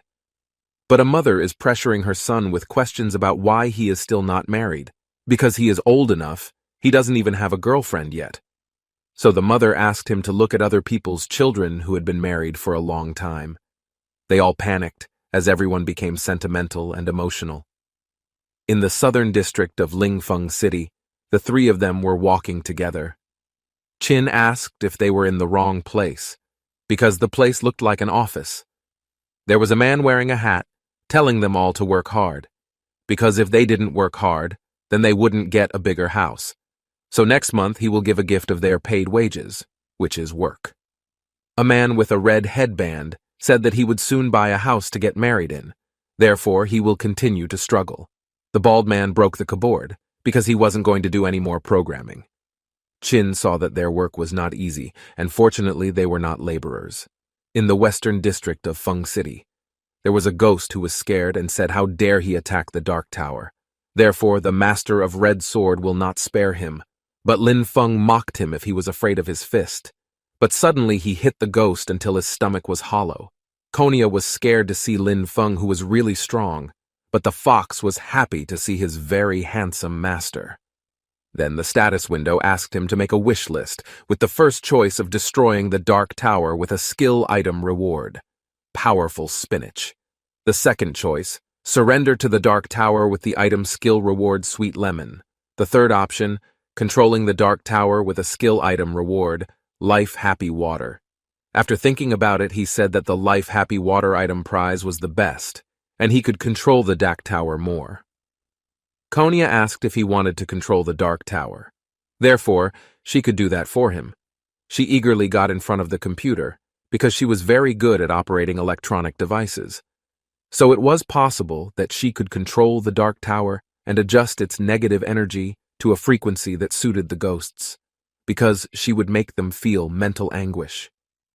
Lin Feng's eyes lit up at this and asked her to treat others the way they treated her. On the Hangtu ship, they were gathered in front of the floating sword. The sword said that there were humans who attacked the Dark Tower, where there are 3 people who managed to take over. The sword said in his heart that the Red Sword Ghost Master was still in a secluded cultivation. Therefore, no one should disturb the energy in the city. Then he summoned the Nest Dragon Phoenix animals. The sword asked one of them to guard that world, as they were strong and would not be defeated. So Sword asked them not to let him down to leave the ship and capture the intruders alive.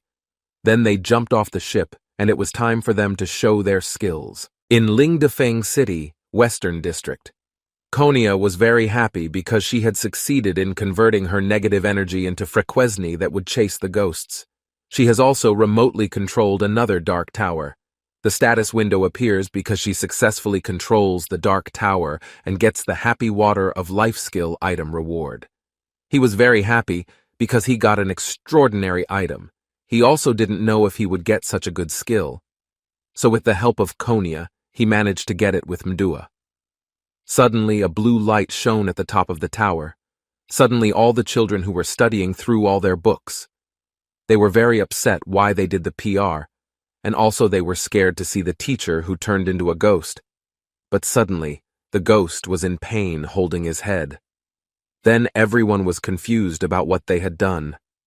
Hu looked at everyone who had returned to normal. The fat man said that Lin Feng must have found the solution. But all of a sudden, everyone was swarming around carrying things. They chased after the ghost for daring to force them to work overtime. The 3 of them were confused to see that, and felt there was no need to do anything. They all ran after the ghosts who had enslaved them. The ghosts asked the humans not to chase them, because they had suffered enough. But the orange ghost asked what situation they saw, why their ghost army was so bad at fighting. Therefore, the green ghost felt that the human race was very disgusting. They both looked up into the sky, and Lin Feng saw ghosts coming to deliver exp. But the 2 ghosts were annoyed and asked who said they were XP deliverers. Lin Feng summoned the strength to make them come down. But they landed far away from them. But for the foxes, it was an Ida. Then the 2 hats said that they were nest dragons and phoenix animals, so he would now die at their hands. But they held back their laughter, because they saw those who were the supreme commander of the pirates who looked like single soldiers. However, the great ones dared to provoke them. The mockery made them upset, because they did not only have the abilities of the Supreme Commander. Therefore, they asked him to open his eyes to see their fighting form. Then they were surprised to see that his appearance had changed to have a large body and muscles. Lin Feng said that they were only small children before, but they had become big, so they must have learned that from the Blood Night ghosts. Moreover, they also had a strong aura. A woman with white hair and a red dress suddenly appeared. She said that the two of them had merged into one and that they were in the middle B level. Therefore, she asked him to be careful. Lin Feng thanked her for the reminder. The ghost started attacking him with his fists, and that would make them feel the power of the combined friendship. But suddenly Lin Feng pulled Konya out of the way. A status window appeared, asking if he wanted to use the skill of Happy Water to fight the enemy. Because the Happy Water of life could convert spiritual power into liquid essence. So, after he drank it, he could strengthen his body and increase the power of qi and blood. He took out 3 cans, because the system had reminded him to use a new skill that looked really good. He gave the cans to all of them and said that he was the one who treated them. Konya asked if he was joking, because it was not his time to relax drinking soda. The woman in the red dress was confused by those who drank the canned drink. The ghost was confused by Lin Feng, who could feel his chin and spiritual power within him becoming stronger. Konya felt that all her blood was hot. The fox said that she felt herself filled with power, but the white-haired woman cried because she couldn't drink it. The ghost was angry, because they dared to casually drink and ignore him. Lin Feng asked the ghost to come forward and face him, and the two of them fought. Then the ghost was knocked quite far away and he felt a very thick energy, because he was a B-level psychic. He took out his sword and asked them to finish the fight quickly. The ghost dodged his sword swings with ease. He had the speed of a phoenix, so his attacks would never hit him. But Lin Feng would see how fast the ghost was. Suddenly the ghost disappeared as he swung his sword. The ghost suddenly appeared behind him. Konya shouted for Lin to be careful. Then she pulled out a rotating clock. Suddenly the ghost became a motionless statue. Lin Feng immediately dodged him and he realized that it was going to be a close combat. Therefore, he couldn't use the Pisayu technique and could only jump away first. The ghost fell down and was confused as to why he had just stopped. Konya felt that something bad was going to happen, because in front of her was an enemy that was stronger than her. Since she could only control time for only 0.5 seconds, Lin Feng wouldn't be able to get more opportunities. Lin Feng jumped up while raising his sword, but the ghost easily held him back with his bare hands. But the ghost didn't expect to have the speed of the phoenix and the defense of the dragon. Therefore, Lin Feng only had to penetrate their defenses. But he had no chance to fight back. They attacked each other, but the result was even. Lin Feng saw that his sword couldn't hurt the ghost, as it had a tough skin. Therefore, he had to think of another way to destroy it. The white-haired woman appeared to tell him that normal attacks would have no effect on his sword, so she would share her ghost energy with him, so that he could break through her defenses. Lin Feng thanked her. It started attacking him and asking him to die for it. Then Lin Feng saw that the fox on his shoulder was emitting seduction. Suddenly the ghost couldn't move its body, so Lin Feng attacked it and praised the fox for doing a good job and asked them to leave it to him. The ghost was shocked to see his broken defenses due to Lin Feng's attack. He wondered why Lin Feng's attacks contained a ghostly aura, and his body was also now starting to break down. Then, behind him, Konya released power from her blue eyes. The ghost sensed that the wound on his chest was suddenly getting worse. Konya said in her heart that if she attacked the enemy's wound with her ability to speed up time, it could make the wound worse. Suddenly, Lin Feng jumped up with his sword, and he said that he would take that opportunity, because the ghost was in pain. Finally, he managed to split them in two. He also got 2 jade souls with black and white colors. The fox praised that he was an extraordinary master. Then Konya's face blushed, because he gave her a black jade soul as a thank you. So with that, they could defeat the enemy. She shyly said that it was clear that he was the main player of the fight, and she was just a supporting actor. The white-haired woman saw Konia's reaction that didn't feel right. Then the fox asked how it was with him, because the fox wanted a gift too. Therefore, if the fox wanted a gift, then he would give it the happy water of life. The fox was very happy and said that the master was the best. Soon they all returned and said that the streets were clear of ghosts, so they told him to get ready, because they were going to attack the enemy headquarters. Lin Feng praised them for doing a good job, and he would buy them drinks.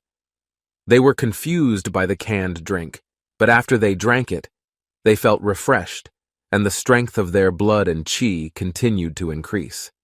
It was also as if they were soaking in a clear spring and receiving surprises from all directions. So Lin Feng asked if they needed any services. Konya wondered if Lin Feng wanted to add computer accessories to his drink. But the fox was surprised that humans were so disgusting. The sword was getting angry, because the nest dragon and the phoenix animals had died in the fight, and the enemy celebrated by drinking. Therefore, they were arrogant humans. So the sword would send many ghosts to capture them, but he didn't care if it was dead or alive. Therefore, one of the ghosts sensed that his master was on his way to that place. The sword was annoyed at those who were afraid of humans. Suddenly, they were on a ghost ship, riding a fat dragon. The dragon landed on the ship, and the ghosts panicked that an intruder had gotten in. Then Lin Feng got off the dragon by slumping down and asked them all to attack. Suddenly, the Juyu dragon turned into flesh mode. The dragon rolled over all the ghosts. Qin started swinging his axe at the ghosts. Then they all began to destroy all the ghosts. Suddenly there was an explosion in the middle of the ship. Soon they managed to defeat the ghosts who could not fight at all. But suddenly the sword said that all intruders must die. Lin Feng said that it was a very strong aura coming from the sword. Lin Feng therefore assumed that it was the sage stone in the sword that had awakened his consciousness. So the power of the sage stone has a strong life force and can give life force to all objects, so they could awaken their consciousness by themselves. But Lin Feng told his wife not to worry, because he would definitely destroy the sword and take the sage stone fragments for her. She blushed, because she was already so happy to be with him faithfully. Then the sword spits out its flame and says that humans are not smart. Therefore, he was destined to die to pay the price of his pride. Suddenly, a shadow in the shape of a human appeared. Lin Feng was surprised and wondered how he could have created that. Konya said that those black shadows were humans who were eaten by negative energy. Then they were transformed by the red sword into ghosts. But they were eager to exterminate the ghost, and Lin Feng asked them to attack. But suddenly the sword was beside him and asked him to give him his head. But he saw that the sword was very small. But the sword asked him to stop talking about swords. Lin Feng said in his heart that if he fought the enemy directly and strategically, he would have to pay attention to his enemy. Hence, he had to be careful in that fight. Konya asked him to remove his sage stone to make it into trash, but suddenly there were so many swords that they couldn't get a chance to attack him. Then Lin Feng dodged the swords that were about to stab him quickly. Suddenly Lin Feng swung his sword and managed to split the two swords in two. But the sword recovered itself and moved away from him. Suddenly the fox got angry and started attacking him with her magic. But his magic didn't affect him, so no one could stop his attack. Lin Feng stretched out his hand to make a shield, because the sword was about to stab him. He said inwardly that they shouldn't move slowly, because they would make the red sword ghost come out of seclusion. Then it would be even more troublesome. Suddenly the status window popped up because the host was detected to be carrying 2 Ghost Hunter Soul Jades and a Void Ghost Soul Jade. The system therefore asked if he wanted to absorb the power of the soul Jades. He said in his heart that if it was an offer, the system would be useful. Therefore, he would absorb all the Soul Jades. The system successfully absorbs the Ghost Hunter's Soul Jade. Then he gains the passive Skill Hunter Perception and will increase Psychic Reception. Then the system also successfully absorbed the Void Ghost's Soul Jade. He gained the active skill of teleportation by consuming a lot of spiritual power to teleport a short distance with a cooldown of 2 hours. He was surprised, as both skills matched the situation at the time. Suddenly, the sword was behind him, but he could teleport to avoid it, even though it was only 2 meters away. But it was very helpful. The sword was surprised to see that he could move instantly, and his perception was very strong. Therefore, the sword will issue a combo attack. But he managed to avoid it again. Suddenly, Lin Feng was in front of him, and he already knew all his sword tricks. He hit the sword and hit it. Finally, the sword broke into 2 pieces. Suddenly, the sage stone came off the sword and he picked it up. That's why he was able to save Red Leaf. Then the ghosts disappeared by themselves. The red sword that summoned the ghosts must have been destroyed. Then the ghosts must have disappeared as well. Therefore, Lin must have won against them. Then Lin Feng handed over the sage stone and asked his wife to absorb it immediately. His wife thanked him shyly. She immediately absorbed the sage stone and her body glowed. She praised him for working so hard. Therefore, her soul had returned to its normal state, because he had given her the sage stone fragment.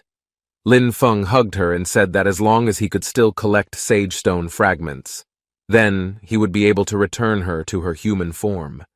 Therefore, she wouldn't suffer anymore. Suddenly, a black hole appeared behind them. Then there was a sound that the red sword ghost had returned. Lin Feng was surprised that the real enemy had appeared. Konya said that it was the red sword ghost that had finished its cultivation. Then red flaming eyes and a huge aura appeared. He saw the moles who dared to enter his base, but they just silently looked at each other. Lin Feng felt that it was a very awkward situation. The red sword ghost was surprised to see his troops dead and asked what was going on in that place. He was angry at the humans who dared to finish off his people in the underworld. He asked his sword to come, but he was surprised to see his broken sword. He shouted for his broken sword. Suddenly black flames appeared because he felt angry. Therefore, he will make them pay with his blood for destroying his beloved sword. Lin Feng asked them all to gather. Qin asked them to be careful because the red sword ghost was about to enter berserk mode. But without the red sword, its strength should be reduced a lot. But unless he used a domain-type skill like the one used by the Blood Knight ghost. Suddenly, the red sword ghost released a black hole. They were all surprised and absorbed into it. He didn't expect that the red sword ghost could use domain-type skills instead of martial arts skills. However, the woman with blue hair asked Lin Feng to shut his mouth. It wasn't long before they plunged into a place full of swords stuck in the ground. He fell down and held his sword back. He wondered why the ghost placed the portal above the sky. But fortunately, he had an S-level body. Otherwise, his body would have been torn apart. The fox said that he saw many swords in that place. Zhu Ye was about to help Konya and asked about her condition. But Konya ignored him because she could wake up on her own, and Xiang didn't need to help her. The purple-haired woman said that the ghost has its own domicile world, and the domicile ability of the red sword ghost can suppress the aura. So by staying in that place, it could actually suppress the spiritual power within their bodies. Then the Qin asked them all to look in the direction he pointed. In front of them was a person sitting on a throne chair. The person said that they were in the red sword realm, which is the heaven of pain and anger. It was called the world of perfect negative energy. Hence, he had already gathered 1,000 grievances to forge a sword of murder and destruction. Suddenly, a sword appeared that emitted dense black energy. They were in a bad condition, because he created a new weapon out of negative energy. The status window asks him to make a choice. The first one, submit to the red sword ghost, will get a random passive skill. The second choice, finish off the red sword ghost, will get the ghost summoning skill. Then he can summon ghosts from other dimensions to help in the fight, with X20 destruction ability. The third option, escaping from the 10,000 sword domain, will be rewarded with a dog cannon. Therefore, he has no way back. If he chose number 2, then that day he would be destined to fight to the death with the red sword ghost. He swung his sword and released an aura that could destroy the ground. Lin Feng jumped up and blocked the attack from the black aura that was directed at him. He felt that Sword Chi's power gave off a very strong killing aura. Therefore, he had to be careful again. They were all eager to help Lin Feng. Then Karina would help him control time with her yellow eyes. The fox would also help him. A magic circle with a clock shape appeared. He saw that the formation of those attacking him was completely useless. He swung his sword, making them all swept away. He said that if they still wanted to defeat him, then it was just his imagination. He kicked them all backward, but for Lin Feng, it was a good opportunity to attack him. Therefore, he had to find a way to do something to eliminate the negative energy in that place. Then he was sure that if they could reduce the spiritual pressure and defeat the red sword ghost, it would be easier. He saw a dragon that spouted fire. He immediately asked Ju Yu to swallow all the negative energy in that place. Then, Xiang immediately asked the Jew dragon to wake up, but the red sword ghost started attacking him and asked them not to expect to do that. But suddenly Lin Feng appeared and asked where he was going, because the red sword ghost had to fight him. Then the Jew dragon swallowed all the negative energy. After some of the negative energy disappeared, they could use their spiritual qi. Therefore, they would defeat it together. But the red sword ghost released its negative energy that could form an armor, and it would be indestructible. The status window appears because it detects that he is carrying a soul jade dragon nest. The system therefore asked if he wanted to absorb the power of the soul jade. So Lin Feng chose to attack him because the system always gave the best. Therefore, the system successfully absorbed the dragon jade nest. So he got the passive skill dragon power, which made his attack can ignore 15% of the enemy's defense. He will hit his powerful barrier. The red sword ghost was surprised to see his broken barrier, and he couldn't believe it. Lin Feng therefore asked them to launch their attack together. He resisted their attack with a B-level psychic who dared to oppose him. Then his wife touched his hand because she was going to help him increase his strength. Lin Feng thanked her. Then the two of them joined their forces because now was their best chance to finish off the red sword ghost. That's why she asked Lin Feng to go into full attack. Lin Feng asked his wife not to worry because he would do it. The red sword ghost saw that his psychic powers were very strong, so it scared him because his powers could make him lose his life, so it was a bad situation for him. Then Lin Feng raised his sword and unleashed a huge amount of psychic power. But the red sword ghost thought it was a joke, because he also had the ghost king of the underworld. Therefore, there was no way he was afraid of his bluff. Then, their strength collided with each other at that moment. The red sword ghost sensed that there was a spirit body holding the sword. Therefore, it made him afraid that he could not receive his attack. Then he lost his attack, and the opponent's sword began to split him. They both exerted their strength with all their might. It wasn't long before they finally managed to split the ghost red sword. Then its body slowly disappeared as it was defeated by the humans. If only the red sword hadn't been destroyed, then maybe he wouldn't have lost. Then the mission was completed, and he received a ghost summoning gift that could summon ghosts and monsters to help him in battle. Then the fragment had X20 psychic power. Lin Feng thanked his wife for helping him, and she also looked very happy. Xian praised Lin Feng to shame for doing such a good job. But Lin Feng said that it was the result of everyone's hard work. But suddenly the place cracked and looked like it was going to explode. They all ran away from the place on a Jew dragon. After the battle, Lingfeng City finally returned to peace. The residents also began to rebuild their homes, as peace returned slowly. Then Lin Feng asked Konya not to go back to that place because their mission was over. So it was time for them to report back to the Kanglan Academy. But Konya was shy because it was the first time she met Qin Feng, because previously he said that a hero would come and save Lingfeng City. But at that time she didn't believe it. But when he came, she still didn't believe that there was a hero in the real world. So she hugged him, because she was happy to have an adventure with him. Then she thanked him for saving Lingfeng City to be stable, and they started rebuilding, so she will see him again. But his wife was upset that Lin Feng had another woman besides her. Xian cried because her goddess hugged Lin Feng and he couldn't accept it. But Hao said that Lin Feng was tan compared to the fat and ugly he. That made Xian angry and hit him in the groin because he said that so easily. Then Lin Feng panicked at his wife who saw him being hugged so nicely. He said that it was just a misunderstanding and he was forced to do that. But Konya thought that Lin Feng's chest was very strong and hard. Lin Feng released his embrace and said that they would wait for him at the Kanglan. After all, they still had another chance to save the rest of the city. so it was time for them to leave. She waved goodbye to them, and she hoped to see Lin Feng soon. Then Xian was angry because he should have just said goodbye, but he hugged the goddess instead.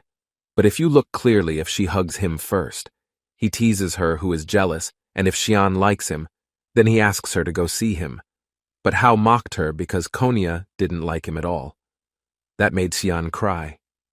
Then they all laughed at her for liking Konya. Then there was a pink-haired woman sighing. She thought about what her brother was doing. The yellow-haired woman asked what was wrong with him. She thought if Lin Shio looked sullen lately, so there must be something he was thinking about. Lin Shio said that he missed his brother a lot, since it's been half a month since his brother left. So is his brother doing well outside, and is he taking good care of his red sword ghost? The yellow-haired woman said that of course he was taking good care of it. After all, the two of them are a loving couple who share a bed together. But Lin hit her head, because she and her brother love each other.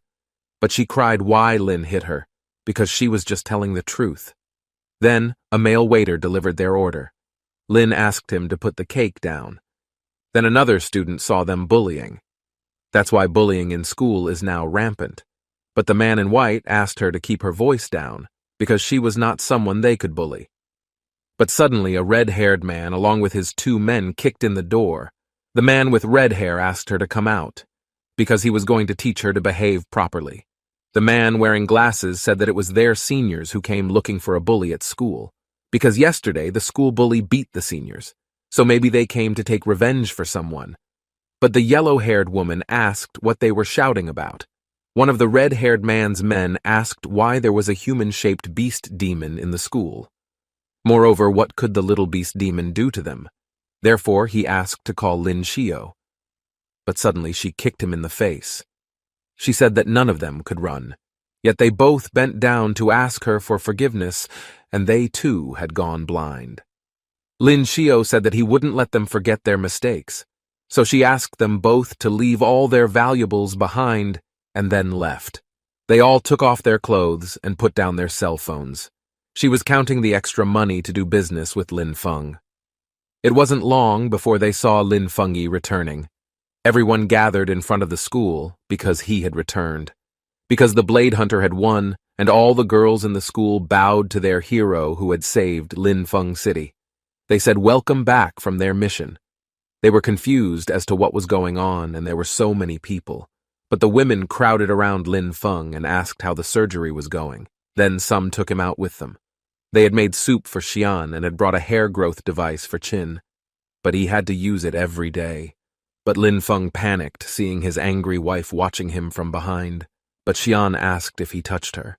But suddenly they all ran away because someone said that the school bully was in that place. They were confused as to why it had become like that. Lin Feng wondered if there were still bullies at Ganglan Academy. Then Lin appeared, and she was happy that her brother had finally returned. He was happy to see his sister hugging him and asking how he was doing. Then, did she study well? Shio said that she studied hard every day and got along with her classmates. Therefore, she felt very happy. Lin Feng asked who the school bully was that they said. But did she cause trouble at school? She said that she was just an ordinary junior student who studied hard and well every day. She asked the yellow-haired woman named Huang if what she said was true. She said that they always follow Eterna. But in her heart she was upset that Demin King could actually act. Shio asked if what she was carrying was a small fox. But the fox was terrified of seeing her, who had a very creepy aura. Lin Feng showed her and he found her on the way. So she asked him to give her a hug. But the fox panicked, and because it didn't want to get close to her, she hugged it and was happy because it was another family member. Therefore, now she will give it the nickname Bai. Huang saw a fox that had 3 tails, and she wanted to rub it. The fox is frightened to see a wild animal with a human form. She is very happy because disturbing others is very enjoyable. They all like her very much and won't let her go. Namu Bai cried for fear of being surrounded by bad people. At home, Lin Feng asked them to try his fried fish dishes. They were excited to try his cooking. The foxes were confused about how to use the chopsticks, but Lin Feng asked them to eat and drink well. He asked the ghost woman to sit down and eat, because she had worked hard taking care of Shio for that long, but she felt that it was not a hard thing and would never forget that experience. Because that time she felt tormented, making her not know how to get through it. They ate his excellent cooking.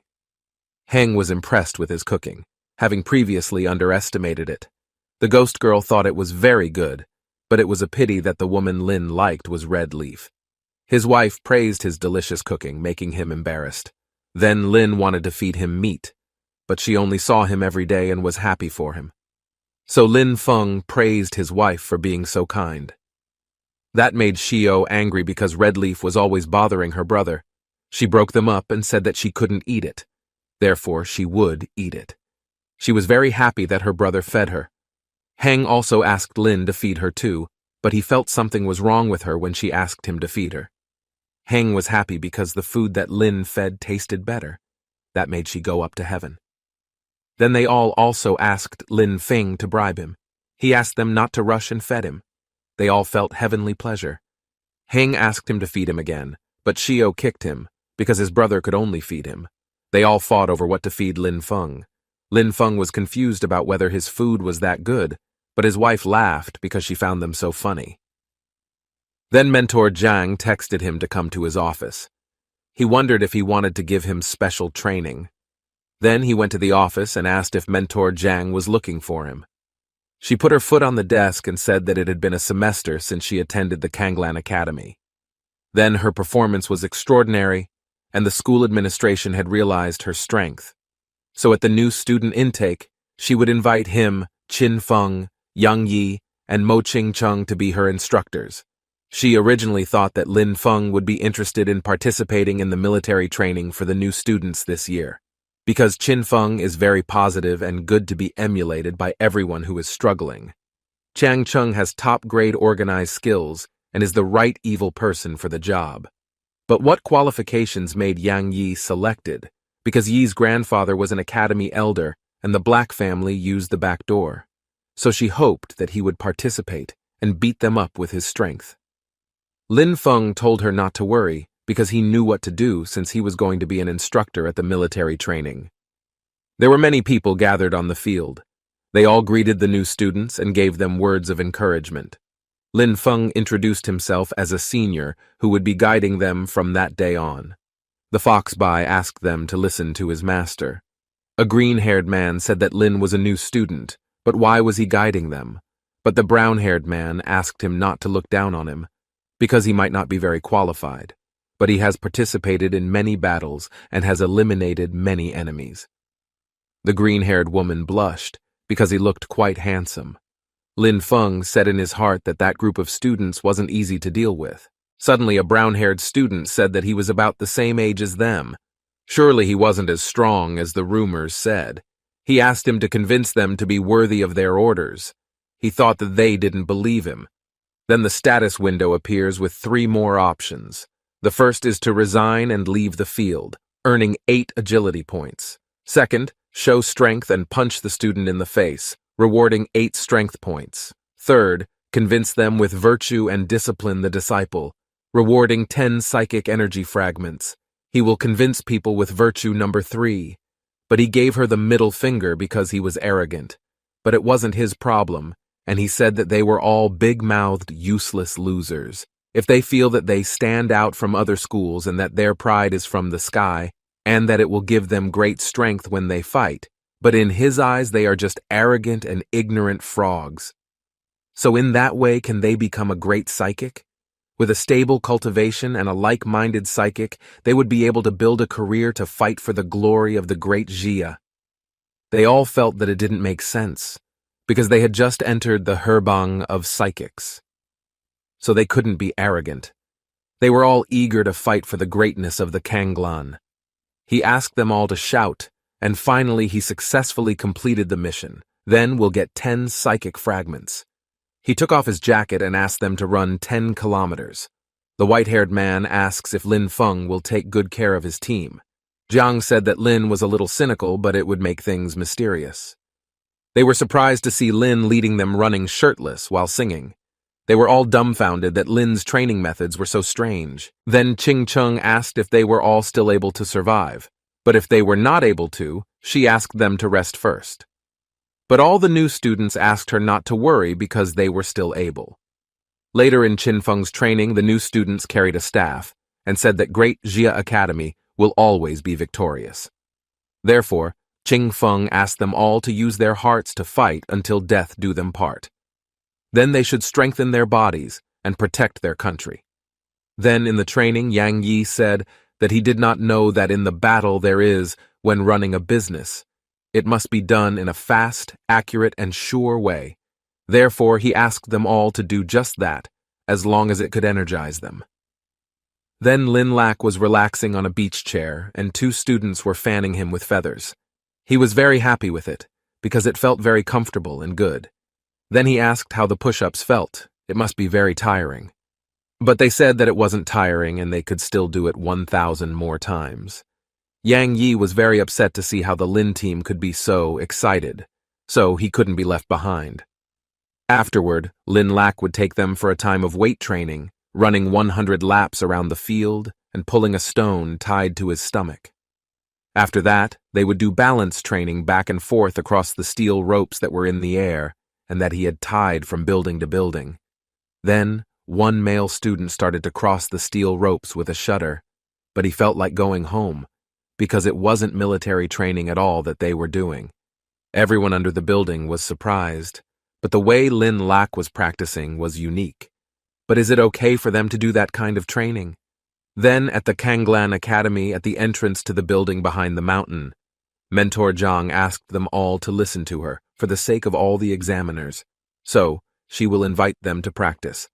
The practice has a rule, which is that the instructors will lead the team into the forest and lead the team into the forest of the Kanglan Academy. So, we'll lead them to catch the ghosts. If there is a team that manages to bring the rope that is on the neck of the ghost with the most number, then they will be the winner. But when they catch the ghosts, the instructors are forbidden to help directly and are only allowed to supervise and give verbal instructions.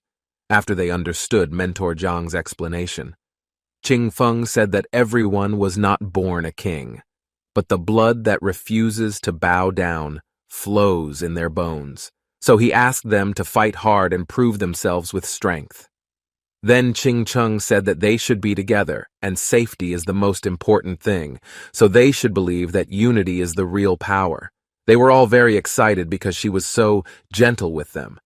But unlike the Yang Yi ones who were full of terrible pressure like a wolf that wanted to run amok, he asked them all to be number one. He asked them all to remember that in the world there is only number one, and they should understand. But they were all scared to see him. But it was different with Lin Lak, who had a lot of food and drink. So he asked them all to come to him because he would give it to them. But he asked them to believe him if they would get eternal life by eating and drinking the sweet drink. Mentor Zhang was very frustrated because she saw the Lin Lak instructor who looked strange compared to the others. It was nighttime later at the back of the mountain. Qing Cheng asked everyone not to leave teammates alone, and the next time there was a ghost they should attack it. So they all followed her orders. But a man asked if they all heard anything. Therefore they gathered and prepared to attack with the wood, sensing that a ghost was running to that place. Therefore, they would prepare to fight, and they must not embarrass the Qing Cheng instructor. But the ghosts were running around asking them for help, because someone wanted to kill them. But they were all confused by the frightened ghosts. Then the Lin Lak team chased the ghosts because they were going to destroy them in the name of Kanglan. The ghosts were scared and trembling, but they had all given the neckband to him. But why was he still chasing them? But Lin Lak said that they still hadn't handed over their soul jade. All the ghosts were getting scared because he asked for their soul jade. Therefore, was he still a human? But they actually met the devil. But Lin Lak asked the ghosts to stop talking, and he told them all to beat him up, because if they were being kind to the ghosts, then they were being cruel to humans themselves. Qin Cheng panicked at the sight of him, who still had an unethical style. But the new Myriads saw that they had been given the wrong medicine, as they were more like bandits. It was horrible because they were like tigers and wolves. Lin Lak asked if Qin Cheng's team would cooperate with them, but if there was a piece of meat for him, then there was definitely a bite of soup for him in that place. So everyone had banded together and taken the soul jade from the ghosts together. But Chin Chung asks if he just wants to take the soul jade, but all they need is the neckband. But if they don't join Lin Lak, then they won't be able to win against the ghost. But everything depends on she. Then Chin Feng was suddenly there too. So Lin Lak had an idea if those three teams moved together. But Chin Feng felt that there was something wrong with joining him because their team could do more. So they would eat and drink together. After that, they would move to hunt in the dark. That would be great, because with the help of Happy Water and Invisible Egg, everyone would become the king's team. Then the red team pressured the pink team to hand over all the neckties they had collected. Then the pink team surrendered and would hand over the neckties they had collected. Since they bullied them before, the blue team will punish them. Then Yang Yi panicked as to why the other three teams were joining in to bully her team. But they were just a bunch of scum who didn't deserve her to break the rules and do it herself. So she pushed them as they stood silently behind her. So he asked them to get out of the place and get rid of the other teams. While on the other hand, the red team asked the ghosts to hand over their soul jade. But all the ghosts ran away scared. They were all afraid of those terrible humans. If he knew that ghosts could also be disturbed, that's why he wouldn't have done anything bad before. So that's the terrible law. On that day, the ghosts remembered the fear of being dominated by humans. Then in the area, the ghosts were distributed behind the mountain. Mentor Zhang congratulated the Lin Lak team for winning by a long distance. So, he got the flower because of his hard work, and it was only natural that he became the first. But Yang Yi was upset that they had gotten in the way so much. Therefore, it was because of him that they could not get first place, and it was unfair. But the status window popped up for making choice 1, apologize in the best way possible, with a reward of 10 power points. Choice 2, hit him in the face with the most confident fist and gain power points. Choice 3, ignore him and not react at all, and gain 4 fragments of physical energy. However, choice 1 got the most prizes, but the system asked him to apologize. But he has another way to counteract it, so Lin Lak made a funny face and asked he not to scold her if it was her fault, and he asked her to hit him. Then Yang Yi got angry and was going to hit him. But the mission is complete and he gets 10 power points. Since the mission is complete, he doesn't need to be polite to her anymore. Then Lin Lak managed to hit him. He says that Yang Yi used the back door to become an instructor and secretly made the bad things happen. Therefore, the punch he gave her can be said to be her fault. Yang Yi held her cheek and said that they used dirty tricks. So if he was a man, then he should have attacked her. But Lin Lak threw the water bottle at her. After that, Yang Yi wouldn't leave it at that, because she knew that Lin Lak was wrong when she was standing. But Lin Lak asked him to stand up, and suddenly he pulled down his pants. Yang Yi is wearing pink shorts and her taste is unique. But Yang Yi clenched his fists again, because his business with her wasn't over. But Mentor Zhang tells them all to stop. But that's the first time Lin Lak has seen someone fall down because of his own pants. But he never thought that one day Yang Yi would become a clown. But unfortunately, the time is not ripe for him to kill Yang Yi directly. Therefore, he could only let her live a few more days. Therefore, his military training was over and they were going to make a very nice feast. Then Yang Yi walked with her body shaking. He wondered why Lin Lak was always against him. But since childhood, he, his family, and mentor had never offended him. But V was always against him. Therefore, he cannot believe that anymore, and he will become very strong, even if he sacrifices his life. If he sells his soul to the ghost and makes the whole world his enemy, then he will trample on Lin Lak. Later that evening, Lin Lak finally returned home and was sitting in a chair. He asked where Shio was and if she was studying hard those 2 days, but the fox really missed him. Then Lin Lak smelled good food, and surely Shio was making food. Then Shio will have finished making chicken soup in 10 different ways. So, with that, the secret recipe will taste good. Then she gave the soup to Lin Lak, who had returned from his training.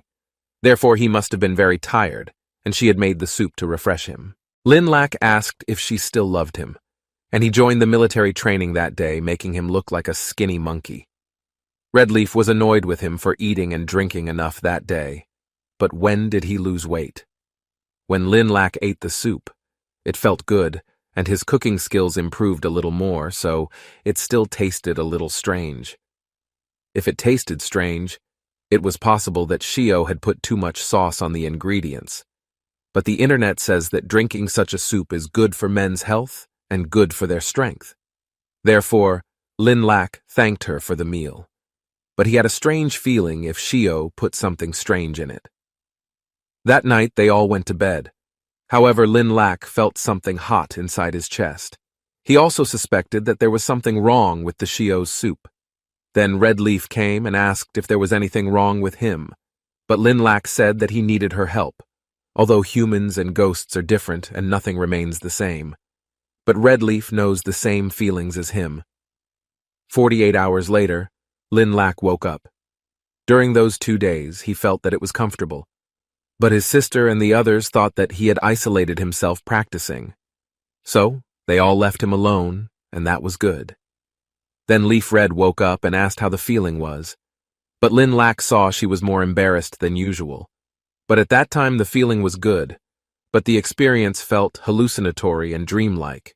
Therefore, he had to help Leaf Red to find her body. Then Mentor Zhang called him, and he panicked because he was awake with Red Leaf and forgot about school. Zhang asked if he forgot about the assignment that came from the academy. Then Xiang Qian and the others have left. Therefore, he should not sleep anymore. But Lin Lak will not sleep anymore and immediately get ready. Mentor Zhang said that it was fortunate that Academy Elder Lebu Kun had prepared a mission for him, because he would individually prosecute her, with Mo Ching Chung and Su to do the task together. But Lin Lak just found out with Lebu Kun laughing proudly. Then they were at the Kanglan Sea. Mo Su said that he woke up late and they almost postponed their mission, but she asked Lin Lak to look at herself because it seems like he has weak kidneys. That's why he was playing with a woman all day. But Lin Lak panicked and asked what she said because he was a single and pure teenager. Ching Chung also believed that he was pure. Then an old man named Lebu Kun appeared, who was an academy elder, and he was very happy to meet them. So he will guide the mission. Then they all introduced themselves to each other. They will do a mission that can be said to be special, because the location is on an island called Shadow Island.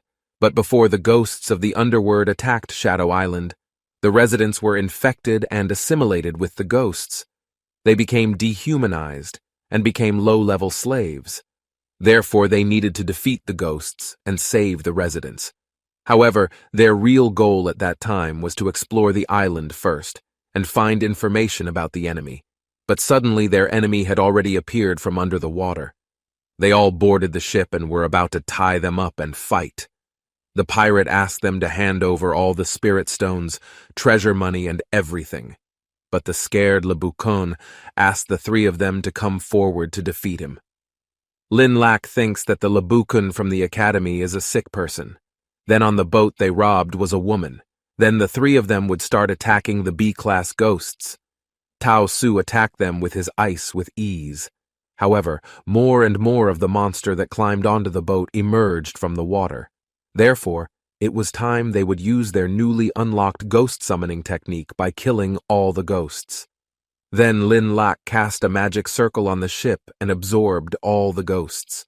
After that, skull ghosts appeared in very large numbers with their respective weapons. Lin Lak was very panicked because he thought he could call the woman there, but instead the skulls came. Then the ghosts would fight the skulls. The pirate asked his troops to advance and not be afraid of humans. But suddenly the pirates were hit in the face with their weapons. Lin Lak looked at the skeletons who were quite good at fighting and had good skills. Leaf Red praised him for how well he could summon the ghosts, but Tao Su was confused about where he could summon them all. Chin Chung felt that he had many skills. Lebu Kun, who peered over the wall, felt that Lin lacked skills. Therefore, he should not underestimate her and will change his plan. But it wasn't long before they finally defeated the enemy. Lin Lak felt that it was great because at a time when others were fighting for it was the rhythm of victory. Therefore, Le Boucan asked him to clean his body, and their next target was the Shadow Island. Lin Lac asked Lana, but he was the senior of the academy. But why, when there was a battle, he just turned into a turtle that would just hide, but he just wanted to test them. However, Lin Lac felt that he was digging a hole. Therefore, they won't be fooled by him, because if it's a test or not, and he will find out for himself. Soon they arrived at Shadow Island, but Red Leaf asked he to be careful, because the island emits a very terrible and strong ghost aura. Lin Lac thanked him for reminding him, and he also felt it. Le Boucan said that there was no information about the Shadow Island, so for them to take action to go to that place was too risky, and one of them would find a way. So, he thought that Lin Lac was the best. Tao Su protested to her that it was too dangerous to go alone because something bad would happen, but Yang Le Boucan was in charge of the mission, and they had to follow his orders. That's why Lin Lac assured them that he would definitely come back. He also wanted to see what the Le Boucan would do. He said that Lin Lac was a very brave student of the Kanglan Academy. Then Lin Lac walked in the center of the settlement in that place wearing a cloak and emitting the ghostly aura of the red leaf. So, at that time, he was immaterial to the other ghosts, but he saw that all the people in that place were digging something. A ghost said that they didn't build the altar to the fish god properly. Then the ghost would smash their bodies into pieces. Lin Lac peeped that everyone in that place was very tragic. The people in that place have assimilated with the ghosts and become slaves. Whether the octopus turned into a slave owner remains to be seen. But suddenly, the ghost attacked the two of them who were in that place and did not work. He asked everyone in that place to listen to him. Because of their hard work, all they have done is to build a great shadow island. Therefore, every effort that will be done by them. Then the fish god will see it, and they will not be treated badly again in the future. Therefore, do not think if they can be lazy. But nowadays, aren't the ghosts starting to broadcast propaganda?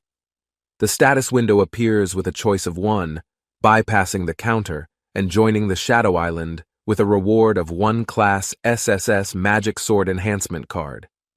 2, fight back against the ghosts and destroy the magical island with a reward of 4 alien every fragments.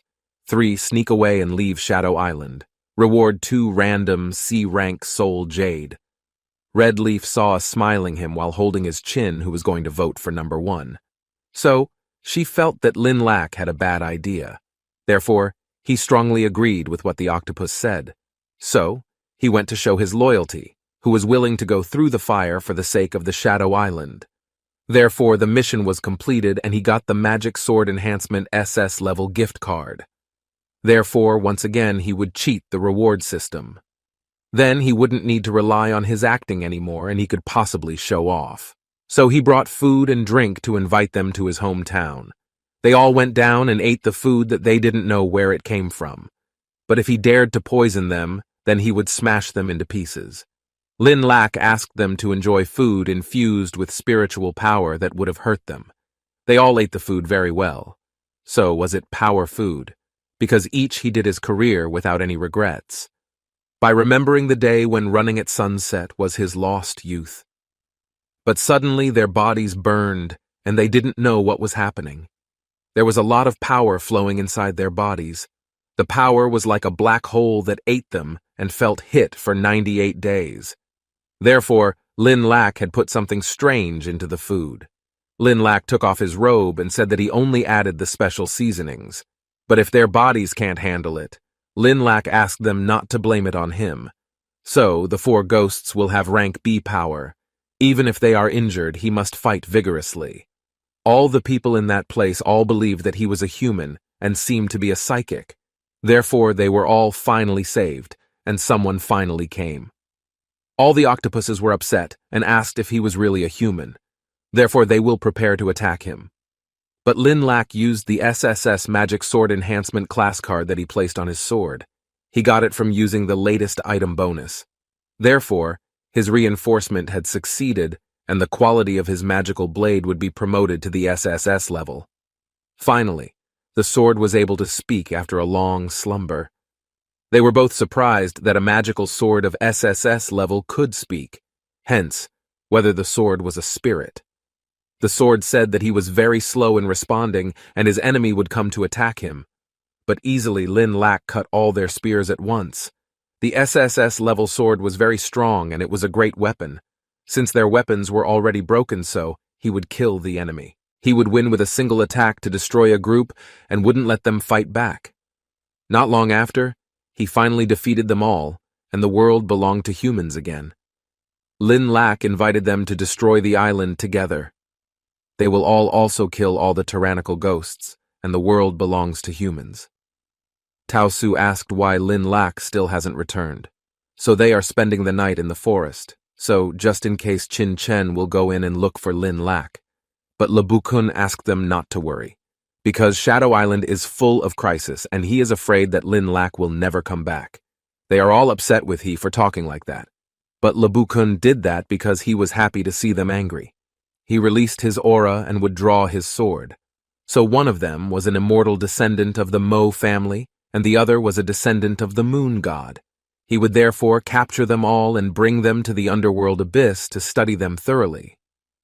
Tao Mo said that he is a traitor who has been arranged by the underworld. He has also deceived Lun Xiao so that he can take advantage of the situation and arrest them. But Le Bukun is not pretending anymore, and he will arrest them. So he is a senior agent of the underworld. Then he asked them all to come forward. But they were only 2 girls and couldn't beat him. So he asked them to obey him and surrender. But at least they were B-rank psychic level, and how could they lose? They both attacked him by simultaneously making him retreat. On Shadow Island, all the residents finished off all the ghosts. Lin Lak had guessed that in the hole there was a ruined building. Red Leaf asked him to be careful, because there was a strong ghost aura coming out of that place. The octopus ghost said that there were divine fish underground. But Lin Lak heard that it made his drool, because it tasted good. So, he invited her to get ready to eat meat. Then, when they entered the pit, there were a lot of human corpses hanging. There was an octopus on top of the skull, but when they approached it, it was asleep. Still, the Leaf Red felt the aura of the sage fragment from him. That sage fragment was something they had to obtain. Therefore, he had to finish it off and take it by force. He drew his sword, which eventually came out, and he died in the boredom of his spirit world. But when Lin Lak swung the sword at him, the octopus suddenly swung its tentacles. He was furious that Lin Lak dared to disturb his sleep. But the sword was in pain because he used it as a shield. So, the octopus was only B rank and he dared to call it a god. Therefore, it was a strange joke. So the 2 of them will defeat him together. The octopus didn't know what he was saying, but he was going to kill them. Then he attacked them all. Lin Lak tried to cut his tentacles very hard. The status window appeared because he was detected to be carrying a red sword ghost jade that could be applied during battle. Therefore, he can absorb the power of soul jade. With him listening to the system, then he will be able to win. The status window appears if he successfully absorbs it and gets the active skill blood-devouring sword Qi. By sacrificing his own blood, he will be able to throw out a very strong killing aura. Therefore, his new skill is very good. Then Lin Lak petrified him with his new skill. A ray emerged from his hand that cut off her tentacles. But the tentacles grow back quickly. The octopus released its aura because the attack made it angry. Lin Lak felt that it came from the sage stone fragment inside. Because of that, they could only deplete their stamina if they continued to fight like that. The sword said that his weak spot was in his forehead area. So, that's where the sage stone fragment was hidden. Lin Lak was surprised that his sword was able to see the enemy's weakness. But why was it able to speak? Red Leaf asked the 2 of them to stop fighting and attack the enemy. Lin Lak told him not to worry because that time they would win. So he raised his tentacles, and he heard that the octopus tentacles were the source of life that had a special meaning. But he didn't know if it was true or not. The octopus is crying and asking you to let it go and not to believe the rumors. A status window appears with 3 options. The first one is not killing the octopus's monster and releasing it, with a reward of 10 points. 2, kill it with a reward of 7 strength. 3, stop being a human who eats octopus monsters alive, with a reward of 6 agility points. Lin Lak sighed. That choice one was the best gift, but the system asked him to let it go. If he let it go, then he would be humiliated. But it was an honor if it was something he didn't need. He withdrew his tentacles and asked the octopus to hold them, after which he would release them. He finally managed to pull the tentacle apart, and he gained 10 agility points. But he couldn't believe that the tentacles he had cut off were still moving. The octopus went berserk and was about to finish him off, but Lin Lak had a chance to attack his forehead. He jumped up and thrust his sword into its forehead. Suddenly, a purple crystal came out of his forehead. After that, the octopus turned very small. Therefore, the second sage fragment stone was already in their hands. He stabbed the octopus with his sword because he still wanted to escape. After that, Lin Lak asked her to absorb the sage stone fragments. With that, her soul would be more solid to show signs of awakening. Since that was a good thing, then she could get more of the sage stone fragments. So she would be able to reshape her body.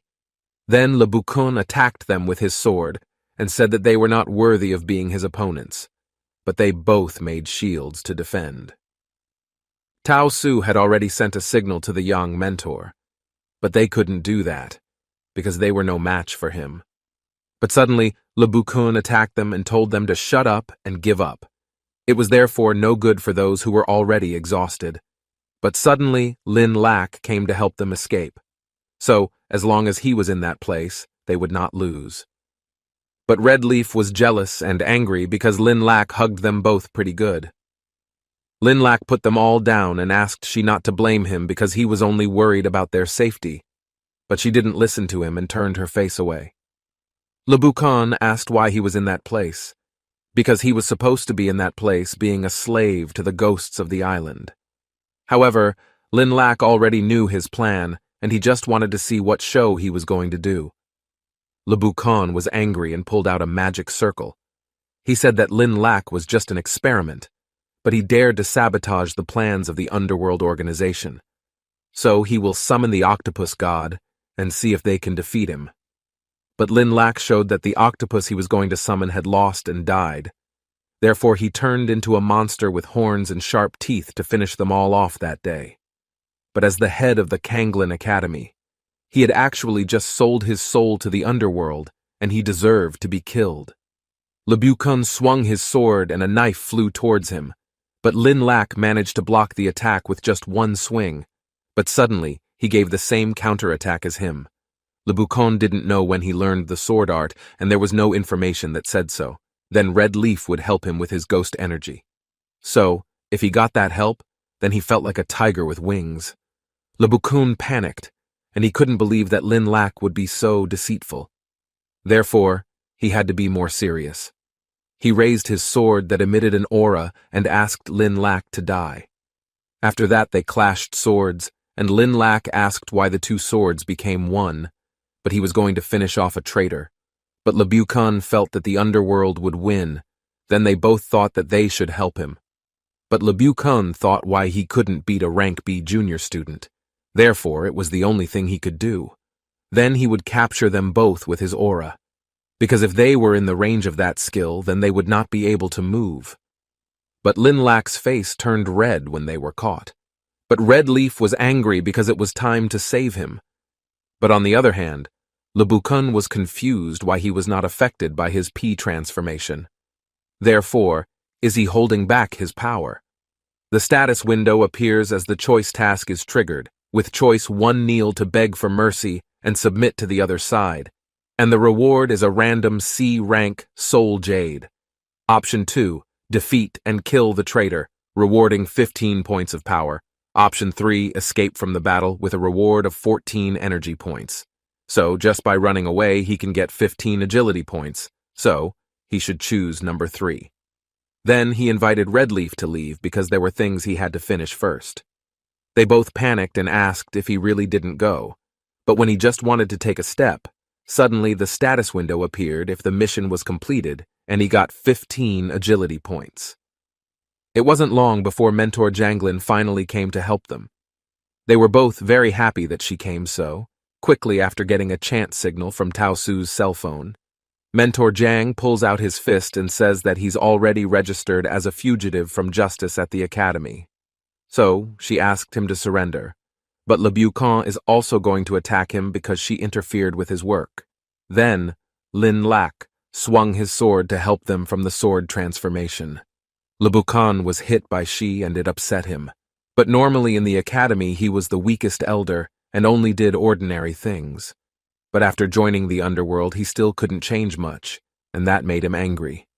Suddenly, her mentor hit him and slammed into him. She held his body, so he would have no way to escape. Le Bucon said that there was no point in living, but by living, they could find something meaningful. Therefore, he chose the path of life that time by cutting off his own arm. After that, he entered the portal and said goodbye to them, because the person who can lead the future is the power of the underworld. Mentor Jiang was about to grab it, but it was too late for her. Then he would return to the underworld to plan something. Lin Lac asked why he was after the two of them. It was because Qin Cheng was a descendant of the Mo family. Tao Su is the descendant of the moon god ancestor. But Lin Lac cried because of the psychic bloodline and the moon god's descendants. He also didn't think that the people around him were lying. But Red Leaf was happy with him because he was the strongest god of immortality. So she will continue to believe in him. The mentor said that they had worked hard. She therefore asked them all to go back and rest, but they must remain careful and watch out for the underworld's revenge. Lin Lac said that he had gained a lot after those few battles. Therefore, he had gotten a satisfactory result. So he would go back and summarize. But Red Leaf was also happy when he was happy. Later that evening at home, Huang was surprised by the gifts he brought home. So everyone will get their share, but Xiao is confused about why her brother is so rich. So now Huang will start stretching his legs. Then the ghost woman was very happy with the cloth she could use to clean. Then with the power of soul jade, the sword can turn into a humanoid artifact. But Lin Lac was confused by the object he was holding that was the treasure of the Nighthawk ghost. Xiao said that he could take some of the items to auction. She had also seen the auction on television and everyone could register. Lin Lac was very happy because she was smart. Red Leaf rubbed her head because she was very smart. In her heart, Xiao was happy that Red Leaf praised her. Later that day at the auction, he wore a strange costume with a mask, because on that day, the place was very crowded and he had disguised himself so that no one could recognize him. A bespectacled man said that he had to make an appointment in advance to attend the auction and whether he had proof. But Lin Lac asked what an appointment was and whether the registration still existed. The man shooed him away, however, because he couldn't get in, and he'd better get out of the place while he could. But a fat man from the Kanglang Auction Center named Boss Wu asked what was going on. The man said that there was someone who tried to enter the place without bringing any goods. So Boss Wu asked that he should follow the trade rules and come up with something convincing. But he felt that Lin Lac came to the place just to look for trouble, hence the possibility of he bringing treasure. Lin Lac saw that he was quite sincere and maybe they could work together. So Lin Lac will show to him some openers. He took out a pouch that contained the lowest level jade soul. It was therefore the right time to get rid of it. They were all surprised to see that many sea-level soul jades for the first time. Therefore, Boss Wu would pay him 6 million yuan for all the soul jades. But what he offered was the market price. Lin Lac is very happy with 6 million, and it's a great deal. But there's no way that he will reduce it a bit and become a money-making monkey. But Boss Wu panicked because he was not satisfied with the price. Because he must be dissatisfied with the money, and it looks like he has to pay more. The man thought that he must have been polite for mentioning it. Therefore, Boss Wu offered how about 8 million yuan. But the price of 8 million still couldn't make his heart beat fast, because Boss Wu saw that he was not satisfied. So he will pay him 10 million yuan, and he can't bargain further. With the price of 10 million, it makes him able to make him happy and can shower money. Therefore, he agreed to the price of 10 million, and he was not reluctant to sell it to them. He also gave them his card number, and they had to pay for the goods in advance. Boss Wu is very happy, because they will record it and will pay on the spot. So, he can go to the auction first, and he will arrange a private for him. Then the auction will be welcomed by Lin Lak as a masked man. So that day, he would bring a special drink called the Water of Happy Life. The bald man was upset that a boy was selling a can of cola. Therefore, the auction was no longer interesting. But the man in black felt that it was a very funny special auction. The man with glasses asked what he was doing. He panicked, because Lin Lak couldn't be trusted. Then, Lin Lak threw the can because he was a good person and would share the can of Happy Life water for free for them to taste. Everyone in the place asked the bald man to drink it, but he was very panicked about the ingredients inside. Then the man drank it, because it was clean and hygienic water, and not poisoned from sewage. But suddenly the bald man remembered the moment when he was in college and held the arm of his first love. He was enjoying a beautiful happily ever after. The youth was dazzling. Everyone in the place was surprised as hair grew on their heads and was charged with spiritual energy. When the two of them tried it out, they suddenly felt a tremendous burning heat, like a volcanic eruption. The three of them were shaking if the drink was so, unhinged, and the mass of chaos had risen out. They all threw gas at the place as they felt like they were on top of the peak. All those in the place covered their noses and asked what was going on in the place. Lin Lak panicked because he forgot to say that people with weak abilities. After taking the potion, his digestion would feel a little bad, but everyone in the venue wanted to auction it off and get the money out. They were also going to broadcast it on television because it was so exciting. Lin Lak asked them all not to get excited and rush things, because everyone will get their share. So the drink would sell for 200 yuan, and they could use the barcode to send the money. Then the item he was going to sell was a high-quality item, the king's treasure from the night demon. They were all shocked and asked if such an item could be sold. But it was going to be broadcast on television, so he would cut off the broadcast. The ghost woman said that what was broadcast was an auction program and showed something that was not good to watch. Huang asked why she felt that the auctioneer was Lin Lak, because his behavior seemed similar to him. Lin Lak and the silver-haired woman leave the auction site, their success evident as the city basks in sunlight. Lin Lak reveals a hidden bracelet, his expression thoughtful, intending it as a gift, reflecting his growing bond with her. The woman gazes at the bracelet in surprise, her eyes softening. A rare moment of vulnerability peeks through her demeanor. Lin Lak steps closer, gently placing the bracelet on her wrist, his touch steady, their connection deepening silently and naturally. She smiles warmly, her gratitude unspoken but evident. Lin Lak promises her safety, a silent pact now forming between them.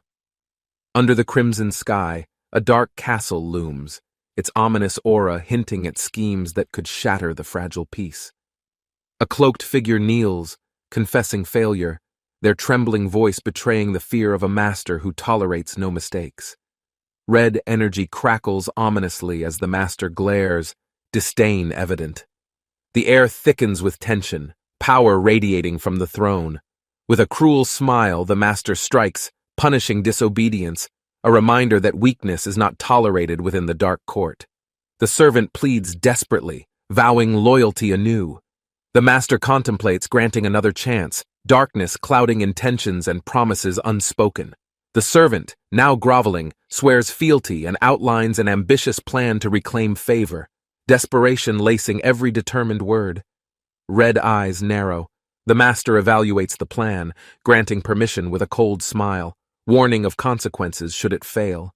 Beneath the night sky, the servant exits the castle, a resolute expression masking the turmoil of renewed purpose and fear.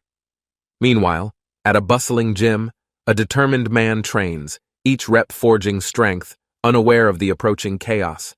Under the moonlit sky, two contrasting destinies align, a climactic clash between darkness and the light that stirs beneath.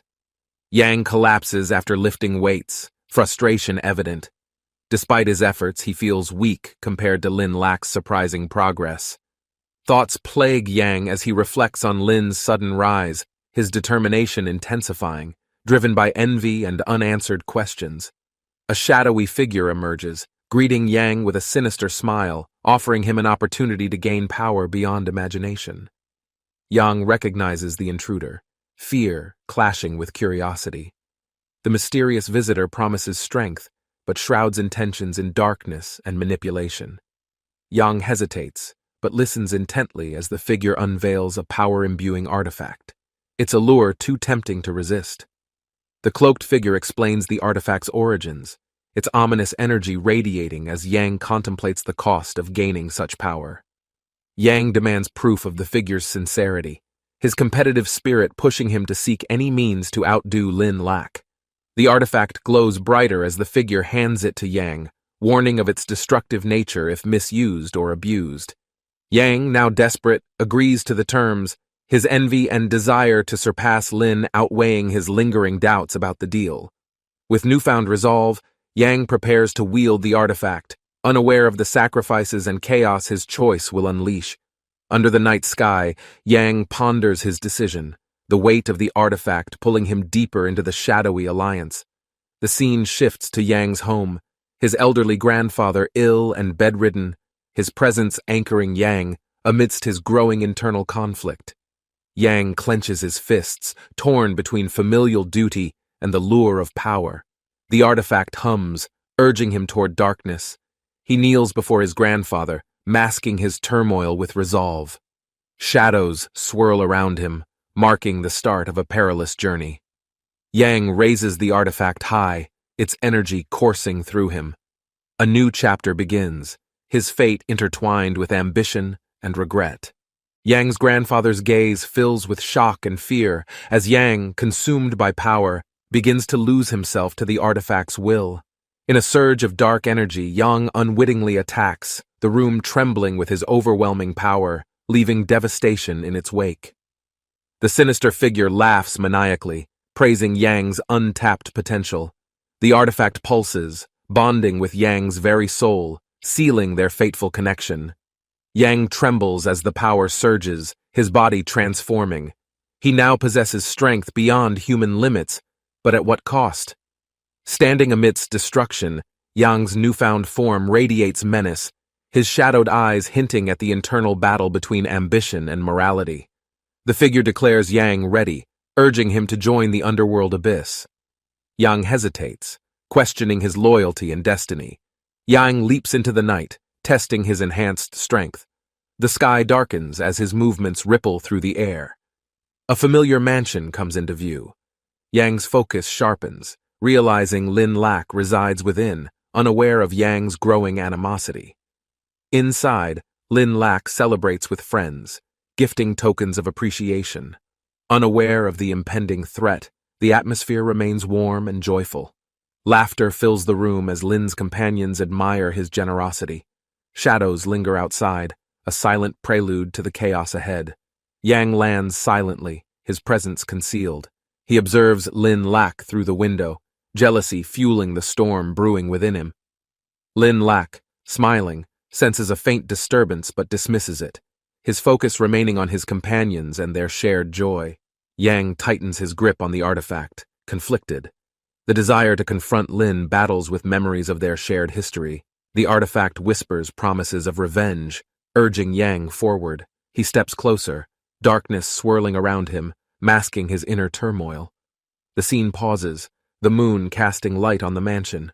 Two fates collide under its glow, destinies forever altered. A small white creature tugs at Lin Lak's leg, squeaking insistently.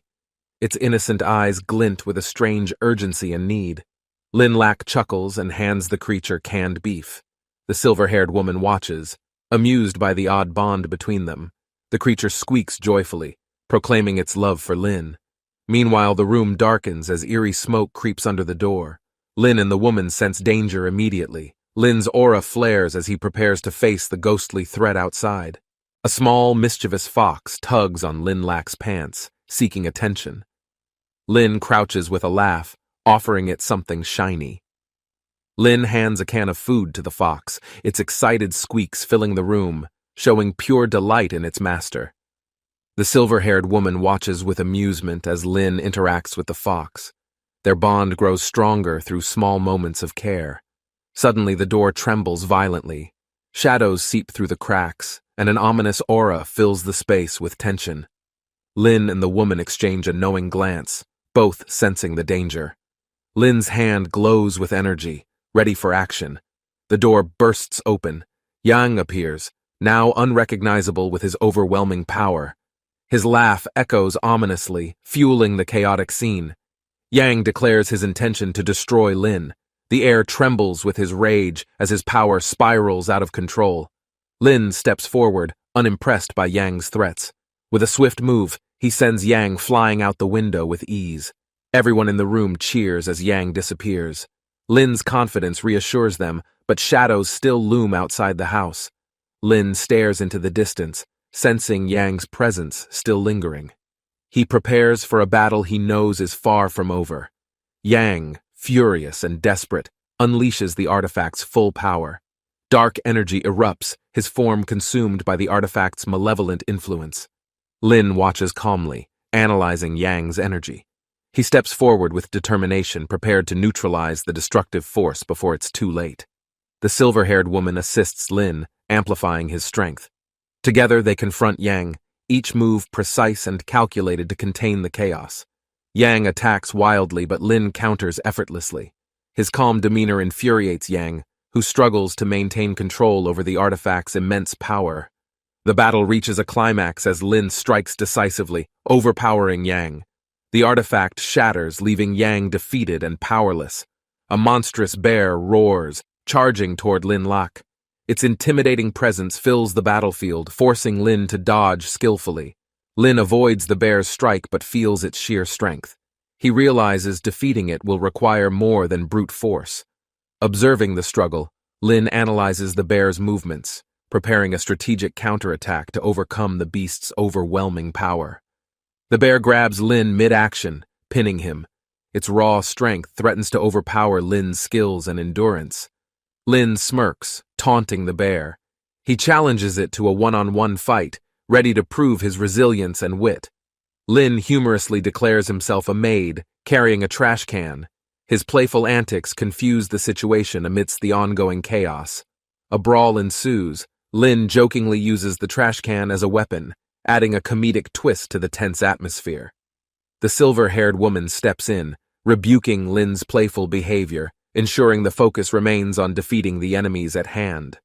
A fox-like creature squeaks loudly, trying to join the chaos.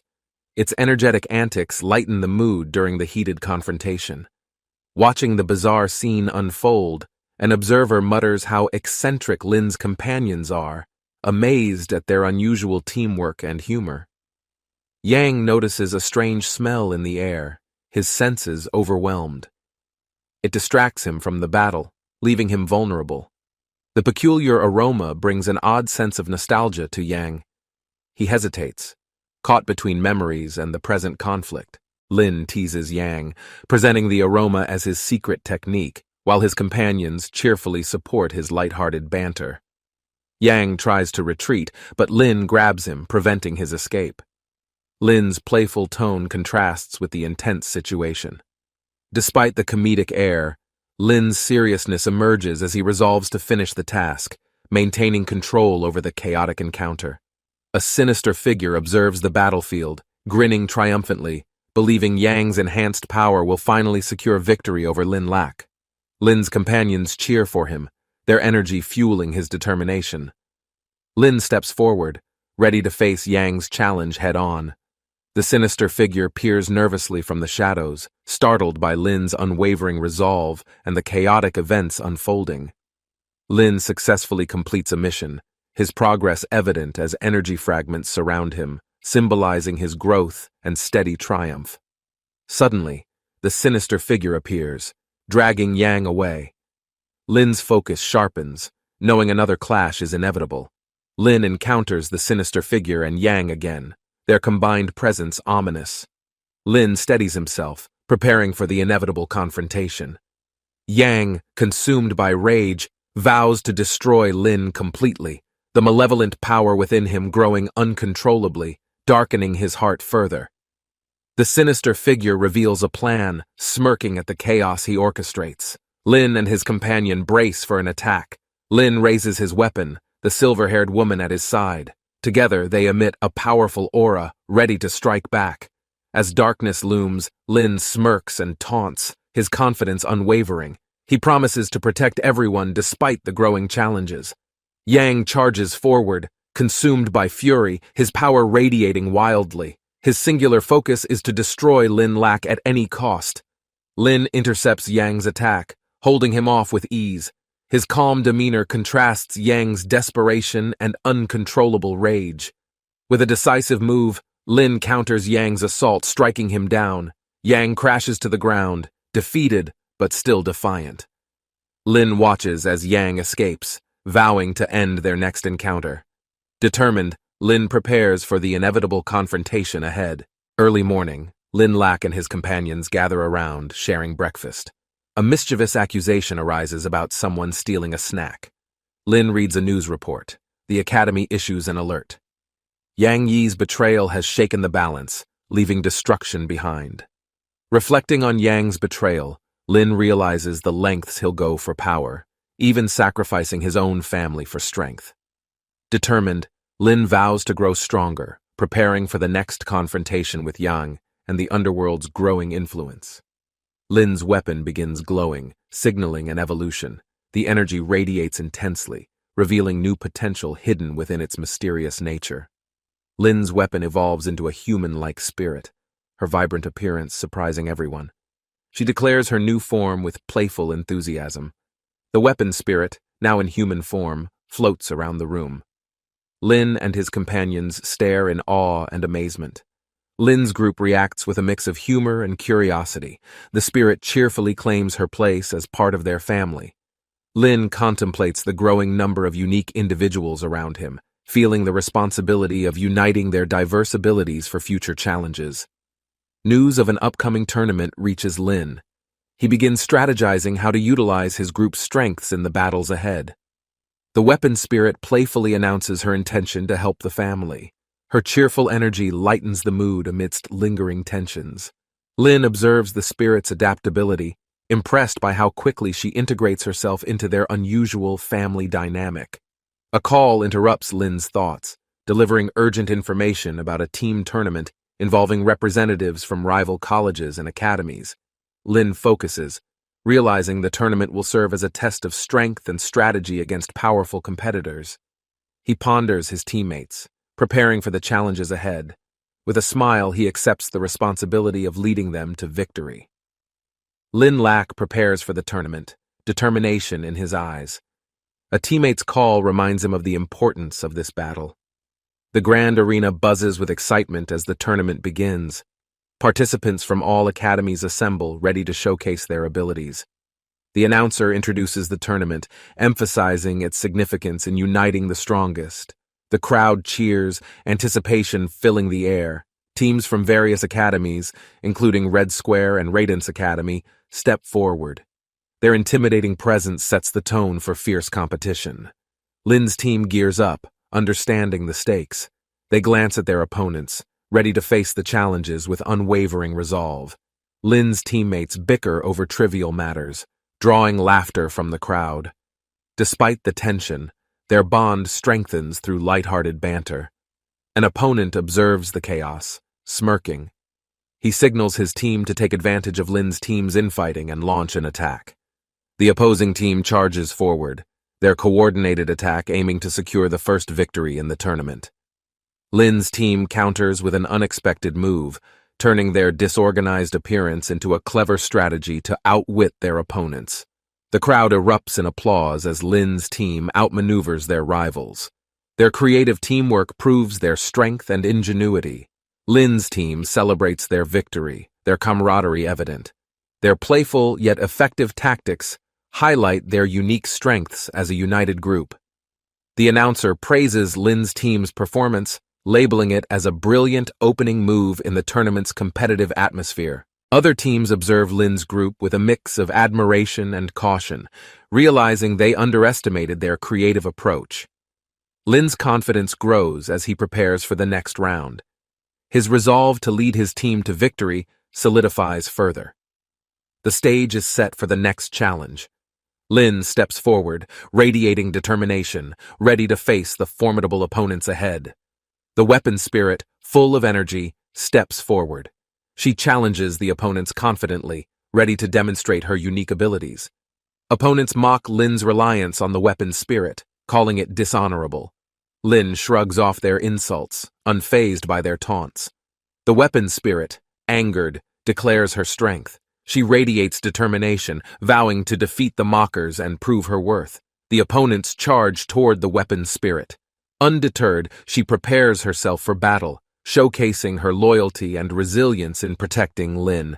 As the fight begins, the opponents underestimate her abilities. She counters with surprising strength, leaving them scrambling to adjust. The weapon spirit attacks ferociously, showing her incredible power. The crowd watches in amazement as she effortlessly takes down multiple opponents. Lin's team cheers for the weapon spirit, impressed by her skill. Even their rivals acknowledge her as a formidable ally. Rival teams strategize, unwilling to back down. They send their strongest fighters to challenge Lin and his weapon spirit. A noble college team enters the fray, determined to prove their superiority. The arena grows tense as new challengers arrive. Lin calmly observes, analyzing their tactics.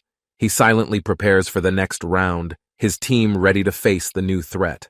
Lin's team moves strategically, showcasing their coordination and creativity. Their teamwork outshines their opponents, gaining the admiration of the audience. The audience cheers for Lin, recognizing his leadership. His younger companions express pride, supporting him wholeheartedly as the battle continues. A rival fighter calls out Lin directly, challenging him to a one-on-one duel. Lin accepts, stepping forward with confidence. The crowd roars with excitement, eager to witness Lin's skills. Rivals look on, wondering if Lin can maintain his momentum. Lin faces his opponent, ready for the duel. He radiates determination, knowing this moment will define his strength and leadership. Participants rush forward, energized by Lin Lak's charisma. Their desire to compete intensifies as they vow to test their limits. Spectators observe Lin's influence, amazed at how a few words from him ignite enthusiasm and determination across the crowd. The arena fills with chants to defeat Lin, uniting competitors in shared ambition. The tournament stakes escalate as excitement surges. A mysterious figure watches from the stands, her focused gaze locked on Lin. Her intent to meet him is unmistakable. The sunset casts a golden glow as the tournament champion is announced. The crowd cheers, recognizing the victorious Gangan College team. A confident representative from Gangan College celebrates, delivering a boastful speech. Lin Lak watches calmly, his thoughts hidden beneath a composed smile. Lin sarcastically thanks the crowd, poking fun at the dramatic victory speech. His humor lightens the mood, drawing laughter from onlookers. The audience, unsure how to react, watches Lin's antics. Some are amused, while others feel his behavior is overly casual. Lin holds the tournament banner and cash prize, emphasizing the friendly competition. Despite its simplicity, the event unites participants and spectators. Lin reunites with his companions, their joy and laughter evident. The silver-haired woman teases him, while others celebrate the team's efforts. Curious spectators approach Lin, admiring the diverse group surrounding him. Their camaraderie and lightheartedness draw attention from all directions. Among the crowd, admirers confess their admiration for Lin. Awkward yet flattered, Lin manages to charm them with his humor. The gathering becomes a lively mix of celebration and playful banter. Lin's popularity continues to grow as more people join in. The silver-haired woman glares at Lin, subtly reminding him to maintain focus. Lin nervously laughs, attempting to balance humor with seriousness. A bold admirer steps forward, confidently declaring her interest in Lin. The crowd erupts, intrigued by the sudden tension between the two. Lin hesitates, unsure how to respond. The silver-haired woman's glare intensifies, her jealousy barely concealed behind her stoic expression. The admirer pushes past the crowd, surprising Lin with a hug. Gasps ripple through the audience, escalating the dramatic atmosphere. Chaos ensues as spectators speculate about the admirer's identity. The silver-haired woman's protective stance adds fuel to the growing confusion. Lin struggles to calm the situation, caught between admiration and his companion's silent wrath. The event concludes with laughter and lingering tension. Linlack stands bewildered as Konya enthusiastically embraces him. He wonders how to explain her sudden appearance to everyone else. Konya cheerfully explains her visit, casually complimenting Lin's looks, leaving him slightly flustered and the audience intrigued by her boldness. Another familiar face recognizes Konya, engaging in light-hearted conversation. Meanwhile, Lin feels the growing tension among his companions. An admirer steps forward, asking Konya if she remembers him. Her clueless response leaves him humorously crushed, entertaining the spectators. Lightning strikes metaphorically as the rejected admirer reacts dramatically. Konya shrugs it off, leaving the audience laughing at his over-the-top despair. A companion reassures the rejected admirer with an unhelpful comment, causing more chaos. The room fills with laughter and lively banter. Meanwhile, Mo Gingsheng seethes with frustration at Konya's closeness to Lin. Her rare display of anger surprises the group. Spectators question Lin's relationship with Konya, prompting a hasty and awkward explanation from Lin to maintain peace. Konya confidently introduces herself as Lin's close friend, further stirring the already humorous and dramatic atmosphere. Lin's internal thoughts race as he tries to maintain his composure. He wonders how to salvage his reputation amidst the chaos. A towering figure looms ominously, shocking Lin and his companions. The humor shifts to unease as the unexpected arrival surprises everyone. Lin wakes up the next morning, still processing the events from the day before. He's greeted by Konya, smiling brightly. Konya explains her visit further, adding she's brought supplies for breakfast. Lin's household prepares for yet another lively morning. The group gathers at the dining table, sharing laughs and teasing remarks. Lin nervously eats, sensing more surprises to come. The meal turns chaotic as playful arguments break out over breakfast. Lin sighs, wondering what's next in this unpredictable series of events. Konya warmly greets Lin's pet, Little Yellow, with a thoughtful gift. Her kind gesture catches everyone's attention in the room. The younger companions watch in disbelief, feeling Konya's charm is winning over everyone too quickly. Tension starts to build. A pink-haired girl boldly declares that Lin is not available for others. She hints he might already have someone special. Konya begins to doubt her decision, questioning if Lin's heart already belongs to another. Her uncertainty adds to the drama. Suddenly, a strikingly elegant woman enters, her presence captivating the room. She immediately focuses on Lin, complicating the situation. The elegant woman introduces herself as Redleaf, Lin's fiancée. The room is thrown into chaos as everyone reacts to the revelation. Konya is visibly shocked, realizing Lin's claim of being single might not be entirely truthful. She struggles to process this new information. Redleaf gracefully addresses Konya, introducing herself with poise. Konya responds cautiously, sensing an air of rivalry between them. Redleaf's composed demeanor contrasts with Konya's growing inner turmoil. Tensions rise as Lin awkwardly tries to mediate between them. Meanwhile, the younger companions, feeling overshadowed, humorously lament their loss of attention. Their exaggerated reactions lighten the atmosphere. Redleaf warns Konya to give notice next time before visiting, asserting her position. Lin nervously stands by, unsure what to say. The pink-haired girl boldly defends her brother, claiming it's not anyone else's turn to interfere with their bond. Konya reluctantly acknowledges her status, but Redleaf reinforces her position with a polite yet firm explanation of her role. The pink-haired girl hilariously questions her place, feeling displaced. Her over-the-top reaction draws laughs from the group. Konya watches the dynamic unfold, realizing the complexities of Lin's relationships. The companions jokingly bicker as the day continues in chaos.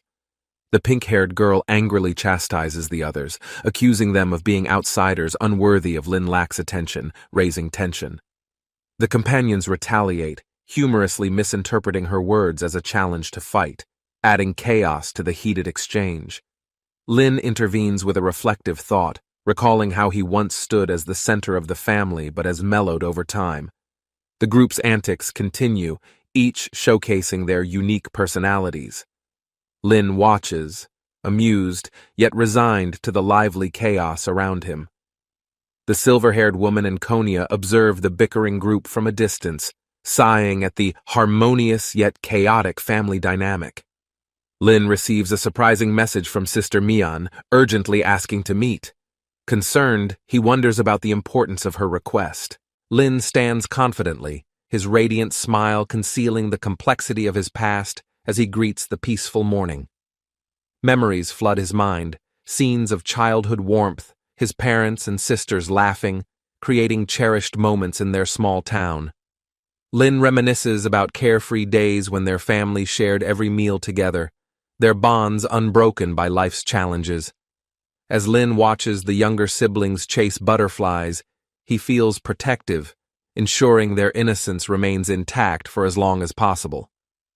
Lin warns, but Xia rushes forward in excitement, tripping. He moves quickly, catching her just before she hits the ground. Xia begins to cry after falling, but Lin soothes her with a candy he had, distracting her from the pain. Their parents, watching the scene, feel a surge of pride seeing Lin care for his siblings with such gentle resolve. The parents talk about the fleeting time with their kids, knowing tomorrow's trip might bring unavoidable changes to their family. Danger approaches. As they travel, dark creatures attack, surrounding the parents. They stand to protect their children at all costs. Lin's father, fighting fiercely, commands his wife to protect the children. Determined, they battle the creatures, refusing to give up. Chaos erupts. Lin's mother unleashes her power, shielding the family. Her strength overwhelms the creatures, but the cost seems heavy. Lin awakens in bed, haunted by the previous night's events, his sister Xia refusing to let him leave her side. Xia clings tightly, her fear evident. Lin reassures her softly, promising to always protect her, no matter what happens next. Lin sees his sister quietly crying. Her resilience touches his heart, and he feels a surge of determination to shield her. Reflecting on Xia's tears, Lin wonders if her emotions stem from his weakness, driving his vow to grow stronger than ever. Lin's sister sighs softly, lost in thought, recalling moments from the past that shaped their bond and connection. Lin takes her hand gently, reassuring her with a calm presence, anchoring her back to the present with his warmth. She teases him about his childhood bravery, recalling their adventures, as Lin reflects on how their bond has only grown stronger. She begins explaining a deeper truth about their lives, the challenges they've faced, and how it has transformed their destiny. Lin listens intently, realizing the weight of her words and the hidden struggles she endured, deepening his admiration and resolve. She reassures Lin of her unending love and support, determined to protect him from harm while they face new challenges. Lin promises to grow stronger and protect everyone dear to him, embracing his sister with heartfelt determination and courage. The siblings share an emotional moment, their bond shining brightly against the looming dangers that threaten their world. A helicopter flies overhead, carrying Lin and his team to the next mission, signaling a new chapter of their journey. The city below reveals chaos and destruction, urging them to prepare for an intense battle against the ghosts haunting the land. The pilot warns of ghosts swarming the ground, urging everyone to parachute down and find safety before beginning their mission. Lin peers out the window, observing the city's devastation, strengthening his resolve to bring peace and stability back to their lives. One teammate complains about the city's strange smell, but the group quickly focuses on the mission ahead, pushing distractions aside. Lin's confidence radiates as he motivates the team, reminding them of their purpose and the rewards awaiting after victory. With a determined shout, they leap from the helicopter, ready to face the battle below and reclaim the city from chaos. Lin reassures the nervous Mrs. Gongming with a gentle smile, extending a hand to help her steady herself. She hesitates, asking Lin for guidance. He responds warmly, offering his support with unwavering confidence to ease her uncertainty. Lin reassures her with determination, emphasizing the simplicity of the task ahead, helping her feel at ease once more. The helicopter hovers as the team prepares to leap, their expressions brimming with resolve and camaraderie for the mission. Shia silently wonders about Lin's growing leadership, acknowledging his development while quietly cheering him on from the background. Lin leaps with his team into the chaos below, determination etched on his face as they descend toward the battlefield. They land amidst a devastated area, greeted by ominous silence as Lin surveys the scene for any immediate threats. Ghostly apparitions begin to materialize, surrounding the team. Lin steps forward, ready to confront them with a bold determination. A strange slime catches Lin's attention. He studies it carefully, pondering its mysterious connection to the lurking ghosts. A sudden swarm of creatures emerges, catching the team off guard, and Lin rallies them to prepare for the intense battle. The team springs into action as Lin leads the charge, dodging attacks while delivering a fiery punch to a ghost. A teammate freezes time momentarily, providing an opening for Lin and others to launch a coordinated attack on the ghosts. Shia and another ally channel their powers, combining elemental magic to deal massive damage to the overwhelming ghostly force. Lin unleashes his ultimate move, engulfing the remaining creatures in a brilliant blaze, clearing the battlefield of immediate threats. Amidst the chaos, Lin's resolve only grows stronger, his leadership solidifying as the team looks to him with newfound respect. Miss Qing Chung looks flustered as the bald warrior stands ready. Her reaction baffles him while chaos looms nearby. Another ally scolds Lin Lack for hesitating, urging him to act quickly and prioritize saving lives over distractions. Lin wipes his forehead nervously, acknowledging the tension. He resolves to step in, blaming Qing Cheng's overwhelming presence for his delay. The ground shattered, releasing terrifying insect-like creatures with sharp claws. The street turned into chaos as screams echoed everywhere. Lin observed the giant insects swarming the area. He positioned himself, bracing for what seemed like an overwhelming confrontation ahead. The city's long-standing infestation problem had finally escalated. Giant mutated creatures emerged, more fearsome than any Lin had seen before. A deafening screech rang out as a massive spider monster emerged, its dark silhouette casting an eerie shadow across the street. The spider lunged forward aggressively, shaking the ground with each step. Lin evaded quickly, narrowly escaping its venomous fangs and deadly claws. Lin moved swiftly, his athletic reflexes keeping him ahead of the spider's relentless attacks. The battle demanded every ounce of his focus. He darted to the side, expertly avoiding an attack. His determination to hold his ground became evident with every precise movement. A mysterious woman appeared, glowing with power. Her confident aura suggested she had the strength to handle these monstrous creatures effortlessly. The massive spider prepared another devastating attack. Energy crackled as time slowed momentarily, and a blinding light illuminated the battleground. Together, Lin and his allies executed a synchronized assault, their combined strength bringing the monster to its knees amidst an explosive clash. The spider flailed violently, resisting the group's attack. Its monstrous strength seemed boundless, but Lin and his ally pressed on relentlessly. Lin charged forward, his confidence unwavering. With the mysterious woman by his side, the fight seemed to tip slightly in their favor. The final strike tore through the spider, forcing it to reveal a grotesque transformation. Its true horrifying form emerged from within. Toxic fumes erupted from the creature, spreading rapidly. Lin and his allies scattered to avoid being caught in the deadly vapor. The mutated spider's form twisted further, its slimy, repugnant body towering menacingly. Lin prepared himself for what seemed like an impossible battle.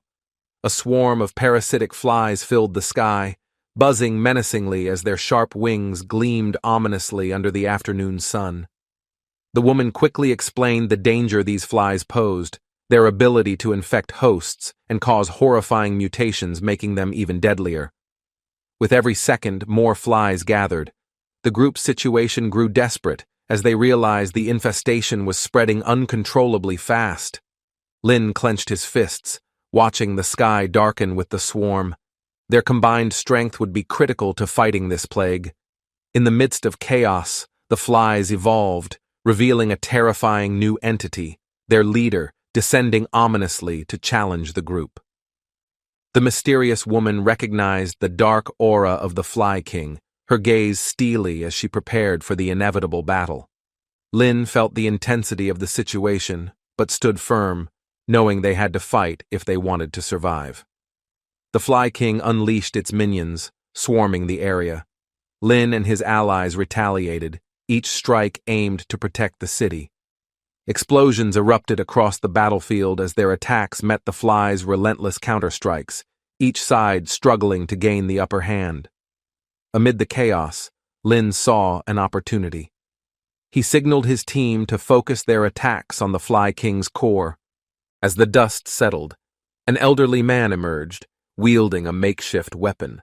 His sudden appearance caught everyone off guard. The man's confidence gave the group a moment of hope, though confusion about his presence lingered in the tense atmosphere. Without hesitation, the man motioned for everyone to retreat into a nearby vehicle, urging them to regroup before resuming the fight. Lin and his allies agreed, prioritizing survival. The vehicle roared to life, carrying them away as the flies loomed ominously behind. The evening sky cast a somber glow on the deserted battlefield. The team prepared themselves for the next phase of survival. The group retreated to a hidden base, its old, worn appearance disguising the shelter's importance as a strategic refuge. The elderly man praised the shelter's structure, his hands steady and strong, revealing his extensive knowledge of the city's hidden corners. Lin listened carefully as the man shared his tragic tale of losing family to the infestation and his drive for revenge. 6 months ago, the city succumbed to the insects' invasion, their rapid spread mutating innocent people into horrifying, uncontrollable creatures. With newfound psychic abilities, the man dedicated his life to eradicating the insect menace and reclaiming what remained of the city. Lin reassured the man of their commitment to fight. However, the tension rose as new cockroach-like enemies scuttled into view. A sudden panic swept through the group as the women screamed, stomping at the cockroaches darting unpredictably across the floor. The old man remained calm, explaining the threat posed by the armored cockroaches, each capable of summoning even stronger enemies nearby. Lin braced himself as the situation grew dire. The cockroach enemies hinted at a connection to the more powerful insect leaders.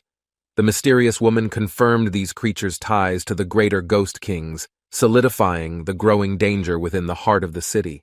Lin's team realized the stakes. The cockroach ghost, part of the feared 8 ghost kings, posed an unprecedented challenge to survival. Amid the chaos, Lin made a bold move, targeting the armored cockroaches despite their menacing presence and relentless attacks. The system interface appeared, offering a dangerous choice: defeat the cockroach ghost for rare rewards or risk even greater threats. Weighing his options, Lin's determination grew. A rare S-class reward awaited, but the task required him to confront the impossible. With resolve, Lin leapt into action, surprising everyone by taking a drastic step. The team's shocked faces reflected the moment's gravity. Lin's bold move shocked everyone as he picked up the cockroach. The group stared in disbelief, unsure of his intentions. Ignoring the disgusted reactions, Lin bit into the cockroach. The crunch echoed as he convinced himself it tasted like chicken. The system announced mission completion. Lin felt a surge of relief as powerful S-level skills were extracted as a reward. The system rewarded Lin with a bizarre skill: cockroach communication. Confusion and disappointment spread across his face at the unexpected result. Despite the strange reward, Lin realized the skill's hidden potential.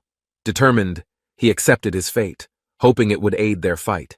The cockroaches huddled together, panicking. "This kid ate our brother!" they whispered, debating whether to fight or flee from him. Lin crouched, astonished by his newfound ability. The cockroaches' voices were clear as they screamed in terror, scattering in fear. The tiny creatures trembled, their bodies shaking with fear. They clung to Lin Lang's robe, pleading for mercy, their eyes full of desperation. Lin Lang's expression remained calm, but a smirk played at the corner of his lips. He knew they were weak, but they had their uses. His mind raced with possibilities. These creatures weren't just pathetic pests.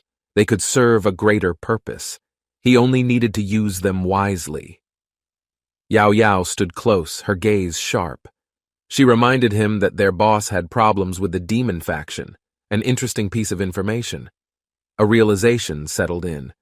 If their boss was already on bad terms with the demons, then an opportunity had just landed in his hands. The people watching were baffled. Their eyes darted between Lin Lang and the trembling creatures. It was hard to tell what he was planning. Whispers spread through the group. Some found it amusing. Others were completely confused. Only a few recognized his habit of turning chaos into advantage. A nearby elder shook his head. He had seen reckless youth before, but Lin Lang had a way of making even nonsense look strategic.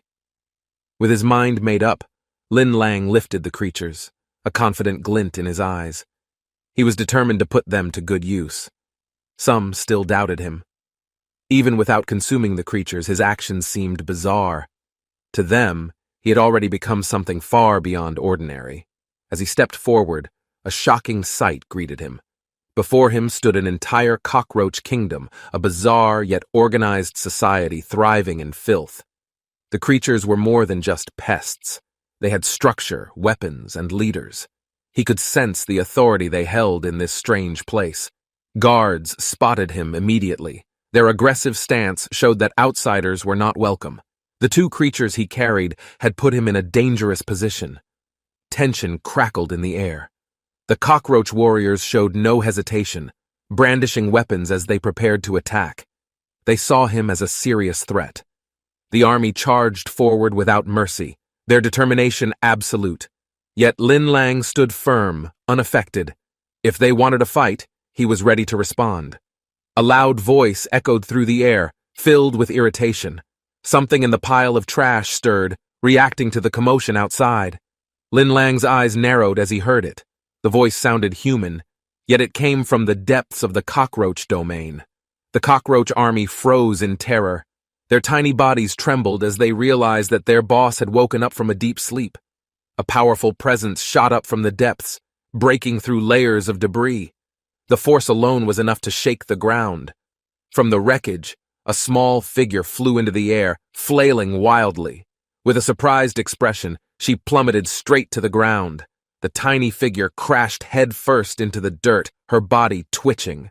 The cockroach soldiers gasped, realizing that their leader had been forcefully awakened. Lin Lang stared at the figure sprawled on the ground. The so-called boss of the cockroach army looked surprisingly unimpressive in size. She quickly jumped up, her tiny arms waving in frustration. Her expression twisted in anger as she prepared to defend her pride. Lin Lang remained unimpressed, his stance relaxed. The boss was clearly enraged, her small body vibrating with energy as she prepared to retaliate.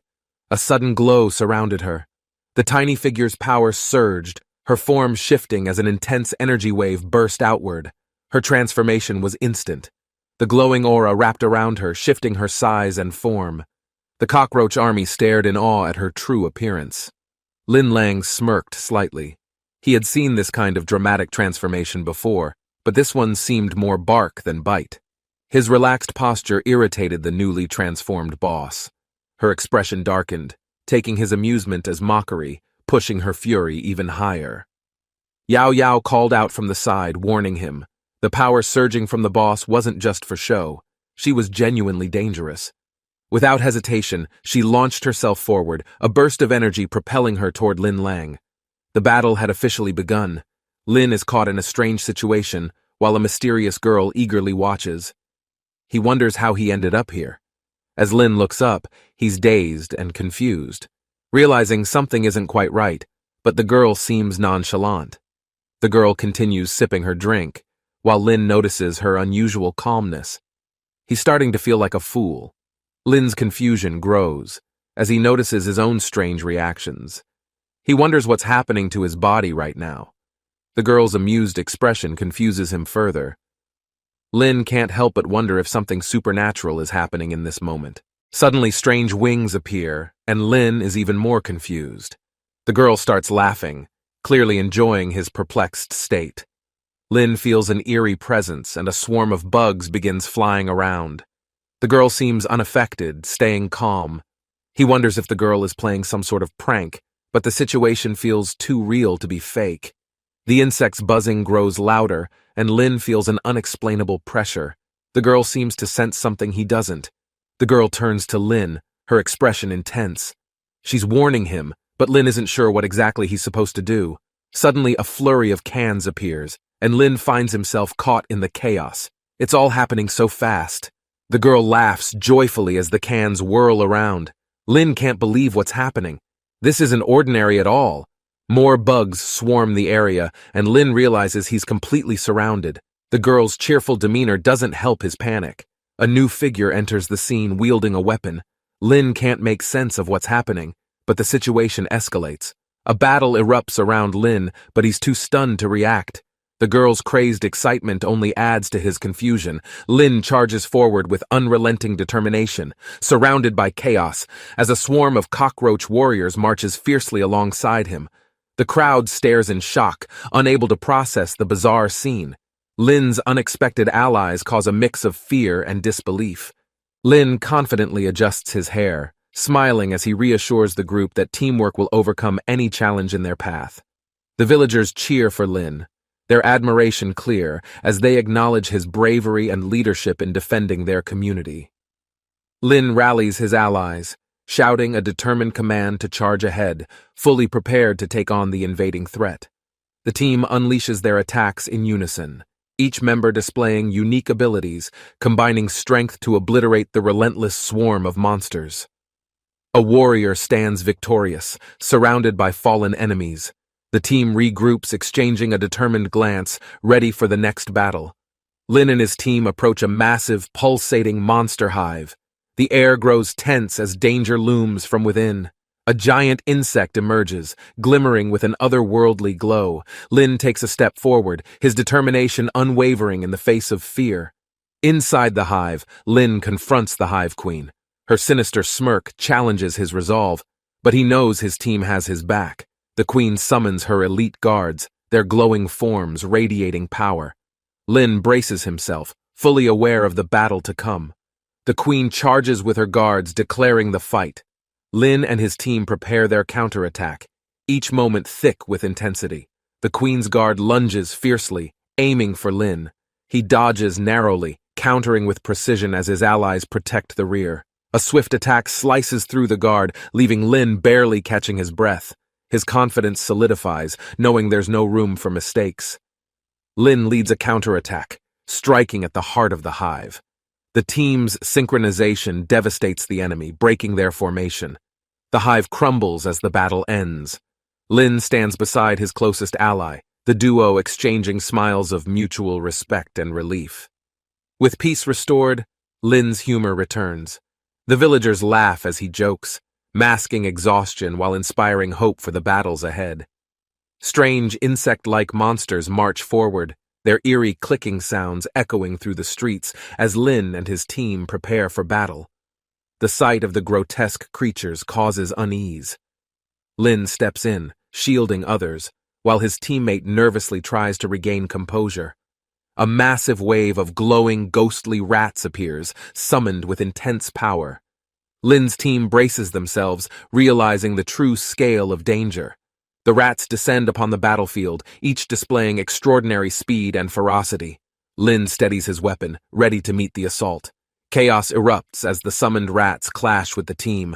Lin moves with precision, fending off the overwhelming force with sharp focus. Lin observes the chaotic scene, realizing the swarm is growing stronger. He instructs his team to focus on defending their position. The group regains their balance, determined to stand firm. The grotesque insects charge wildly, filling the air with their shrill cries. Lin's swift movements create a barrier of glowing energy, deflecting attacks. His team marvels at his ability to shield them all. The monsters rebound, launching another wave of fierce attacks. Lin counters with a powerful slash, holding back the overwhelming swarm.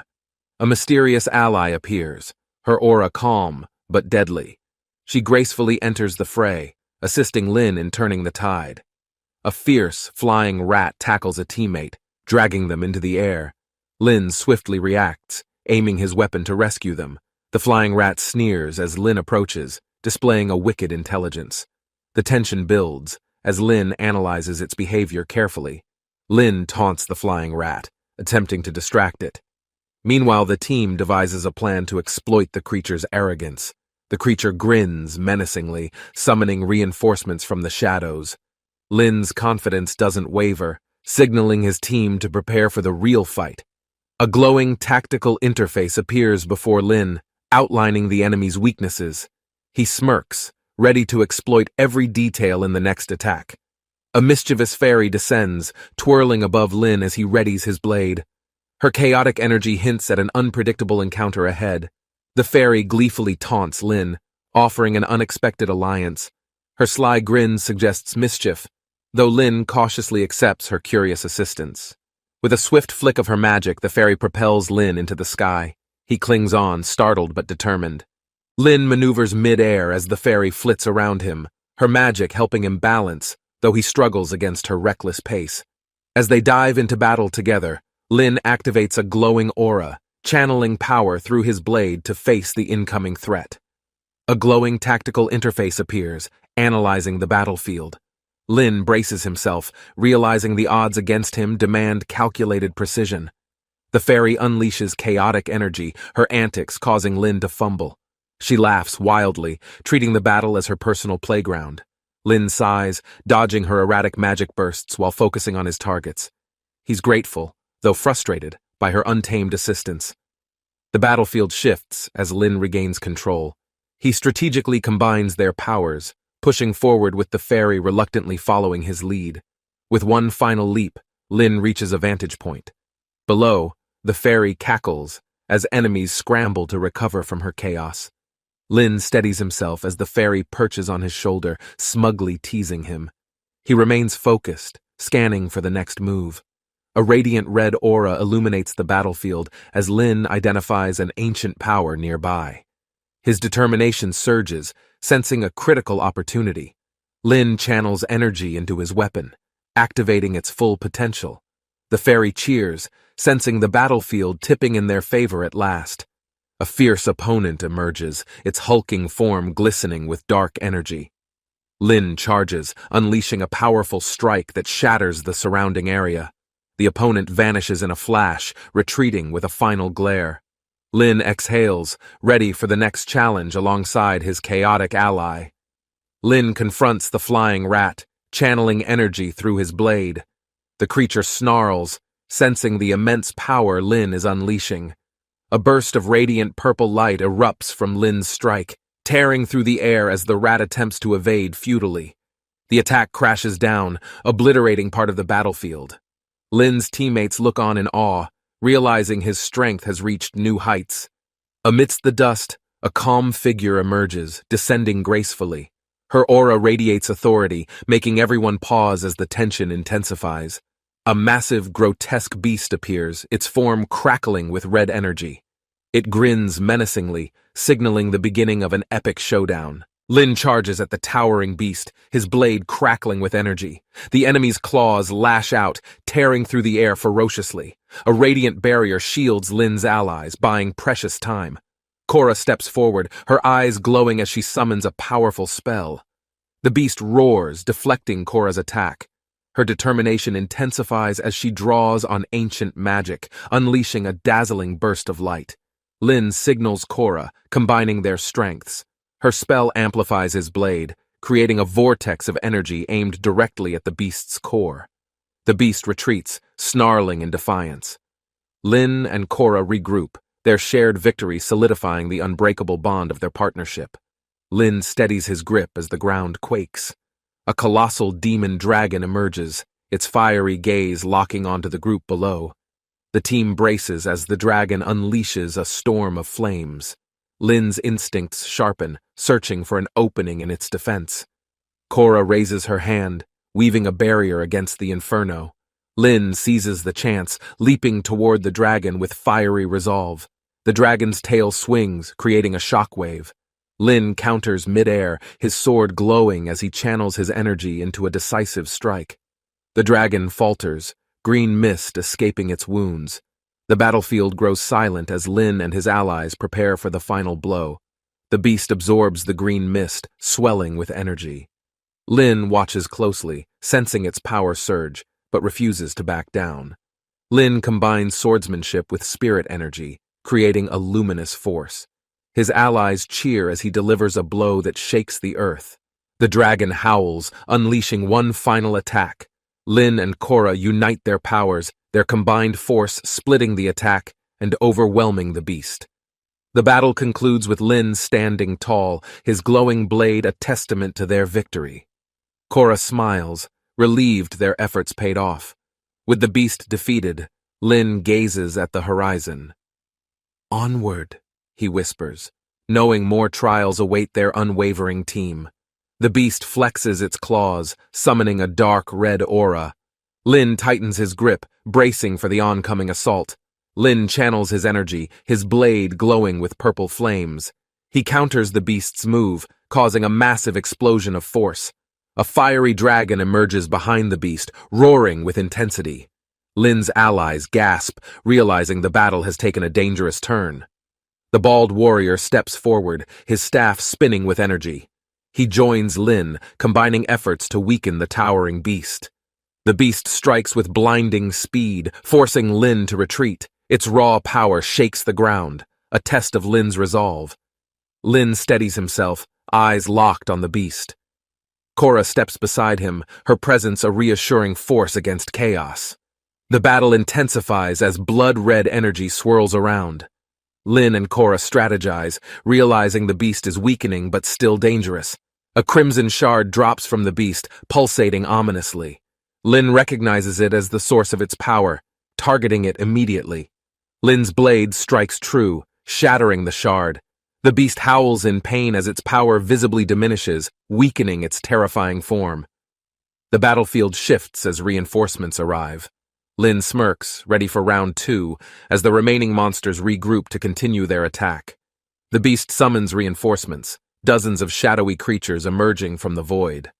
Lin and his allies prepare for an extended battle. Korra freezes time momentarily, creating an opportunity for Lin to strike. Her powers buy precious seconds amidst the chaotic scene. Lin concentrates his energy, his blade glowing brighter than ever. He charges into the swarm, cutting through the monsters with precision. The remaining monsters hesitate, visibly shaken. Lin and Korra unleash a coordinated attack, combining ice and fire to devastate their enemies. The final wave of monsters falls as Lin and Korra stand victorious. Exhausted but determined, they prepare for what's next. A gruff ally pulls up in a truck filled with supplies. He confidently claims the traps will turn the tide of battle. Lin takes a few traps, nodding with gratitude. The tension builds as he heads into the battlefield, surrounded by enemies. Monsters swarm around Lin, their eyes glowing with malice. He activates the traps, scattering the creatures momentarily before regrouping for defense. A massive burst of energy erupts from Lin's hands. He channels lightning into a devastating attack, targeting the monster's core. The battlefield trembles as the lightning storm descends. The creatures falter under its power, giving Lin's team a crucial advantage. Lin darts between enemies, deflecting strikes with precision. His blade hums with power as he takes control of the chaotic scene. A burst of purple energy engulfs Lin's weapon. His confidence soars, knowing the enhanced blade gives him an edge in combat. Lin spins his blade with skill, sending shockwaves across the battlefield. Enemies scramble, realizing they underestimated his newfound strength. The fairy appears, mocking Lin mid-battle. Her sudden transformation into a glowing figure catches the monsters off guard, giving Lin an opening. The fairy and Lin coordinate attacks, their combination devastating the remaining enemies. Together, they leave the battlefield shaken and nearly cleared. Lin strikes the final blow, shattering the beast's crimson core. A red shard bursts forth, pulsating with mysterious energy. Korra approaches Lin, her gaze focused on the shard. She recognizes its power and warns Lin to handle it carefully. Lin hands the shard to Korra. Its glow intensifies, radiating a warm light as she channels it into a protective spell. Korra transforms, her aura becoming even more radiant. She smiles at Lin, thanking him for trusting her with such power. The battlefield glows red as Korra's magic envelops them. Lin watches in awe, knowing this marks a turning point in their journey. Korra gracefully twirls in the air, her ribbons flowing like a dance. Lin stands mesmerized, bracing himself for her landing. The crowd murmurs in shock as Korra appears beside Lin, her beauty and aura leaving everyone wondering about her true origins. Lin's allies debate Korra's sudden appearance, noting her deep connection to Lin. Her presence sparks curiosity and awe among the group. Korra's form shimmers, her energy fluctuating uncontrollably. She reveals her true identity to Lin, who reassures her as they face the onlookers together.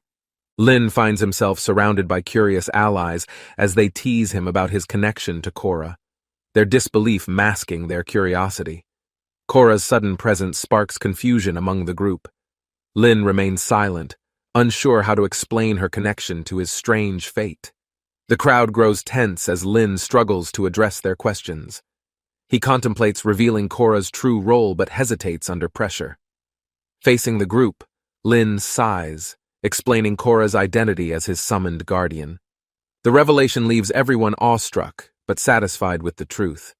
Korra stands by Lin, her elegant demeanor reassuring the team. Together they face their allies with newfound unity and determination. Lin and Korra share a quiet moment, their bond deepening despite the chaos. Their connection becomes clear to those watching from afar. Lin's allies gossip about his relationship with Korra, their mixed reactions ranging from envy to curiosity. They marvel at her grace and power. Lin explains Korra's purpose to the group, emphasizing their shared mission. Korra's composed presence reassures the group of their shared goals. As the situation settles, the group reflects on the strength Korra brings. Lin smiles, knowing their journey will only grow tougher. A brief pause allows the group to regroup, their spirits lifting as they prepare for the next challenge on their path. Lin gazes at Korra, her radiance shining brighter as she adjusts to her new form. He marvels at her transformation. Korra explains her changes, her energy now intertwined with Lin's fate. She expresses gratitude while contemplating her growing attachment to humanity. Lin teases Korra, lightening the mood as they face their evolving relationship. Her playful reaction leaves him both surprised and amused. Their moment is interrupted by the arrival of a looming threat. Korra and Lin exchange determined glances, ready to face it together. The pair stand united as they advance toward the enemy, their bond and strength the foundation of their unwavering resolve. The insect queen stands tall, her fury directed at her servant. She chastises him for the failed defense of her realm. The queen's loyal servant nervously explains the loss of their forces. His stammering only fuels her anger as she vows revenge. Learning about the demise of the flybat, the queen grows more enraged, her resolve to eliminate the intruders strengthening. With a sinister smirk, the queen declares her intent to personally intervene. Her wings flare as she prepares for her next move. The queen activates an ancient relic, its glow filling the chamber. She gathers her power, ready to unleash chaos upon her enemies. The queen's relic hums with energy, summoning an ominous portal. Her servants cower in awe as she commands them to stand aside. With a chilling laugh, the queen prepares to unleash her wrath. Her confidence radiates as she foresees her inevitable triumph. Meanwhile, Lin prepares his team, his determination unwavering. He senses the queen's approach and knows this battle will test their limits. The next day, Lin and Korra gather their allies. Together, they ready themselves for the confrontation that will decide their fate. The battlefield erupts with the queen's forces. Lin charges forward, his blade glowing as his team follows, ready to face the storm. Lin stands beside Korra, the team regrouping after the skirmish. He reflects on the queen's strength, knowing they must remain vigilant. Korra reassures Lin with a soft smile, her unwavering faith in him strengthening his resolve to protect everyone around him. Their allies tease Lin and Korra, their banter lightening the tense atmosphere. The group's bond grows stronger as they prepare together. Korra shares a playful warning about their enemy's cunning. Lin nods, promising to keep his focus sharp for the challenges ahead. The group strategizes, united in their mission. Lin leads with confidence, determined to face the queen and protect their future together. A shadowy figure emerges from the distance, its intent clear as Lin and his group sense an impending confrontation. A strange mantis creature reveals itself, declaring its arrival. Lin observes cautiously, preparing for any sudden attack from this new enemy. The mantis demonstrates its power, summoning glowing energy. Lin watches closely, recognizing the need for strategy against this unpredictable foe. The mantis charges forward with precision, its blade-like arms gleaming. Lin braces himself, signaling his group to prepare for battle. The creature's speed and power catch everyone off guard. Lin steadies himself, determined to outmaneuver this relentless adversary. Lin's allies misjudge the mantis as harmless, but Lin quickly corrects them, warning of its deadly nature as tension builds. The mantis reveals its dark history, its energy pulsating with fury. It blames humanity for its transformation and vows revenge. The group prepares for a fight as the mantis unleashes its powers, creating a shimmering field of green energy around them. Lin steps forward, his blade glowing with determination. He leads the charge, knowing their survival depends on outsmarting the mantis's tactics. The mantis creates a barrier, trapping the group. Lin analyzes its moves, searching for a way to dismantle the creature's defenses. The group is caught off guard as the mantis's magic takes effect, shrinking them to an unexpectedly vulnerable size. Korra steps forward, trying to counter the shrinking spell. The group panics as their surroundings grow larger and more intimidating. Lin realizes the danger as they shrink further, shouting for calm. Their reduced size leaves them at the mantis's mercy. Korra searches for Lin, her concern evident. She calls out, determined to protect him despite their current disadvantage. Lin finally shouts from the ground, his tiny voice barely audible. Korra spots him, her relief tempered by the looming challenge ahead.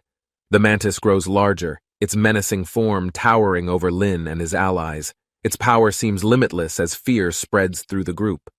Lin tightens his fist, summoning his blade's energy. He strategizes, realizing the only way to stop the mantis is to counter its growth. With a burst of purple energy, Lin prepares a powerful attack. His confidence steadies the group as they brace for impact. The mantis lunges forward, but Lin's strike disrupts its momentum. His quick thinking opens a chance to exploit the mantis's vulnerability. Lin displays a glowing artifact, summoning additional power. His allies cheer as he stands ready to finish the battle with decisive force. As Lin continues his attack, a strange energy engulfs him, shrinking him down. He panics as the mantis laughs in triumph. Lin looks at his allies for help, but sees their powers dwindling too. The group scrambles to find a new strategy. The mantis taunts Lin, its strength overshadowing the group's shrinking confidence. Lin, however, smirks, knowing he still has a trick up his sleeve. Realizing the cockroach army remains unaffected, Lin rallies his allies. They decide to turn the enemy's oversight into their secret weapon. With a renewed spirit, Lin leads the charge alongside the cockroach army, ready to outsmart the mantis and reclaim their advantage. Lin leaps forward, slicing through monstrous creatures with precision, determined to protect the town from the looming insectoid invasion. Towering insects close in, but Lin's swift maneuvers keep them at bay as chaos spreads through the streets. Two companions appear, rallying their strength to support Lin in the battle against the overwhelming swarm of insectoid monsters.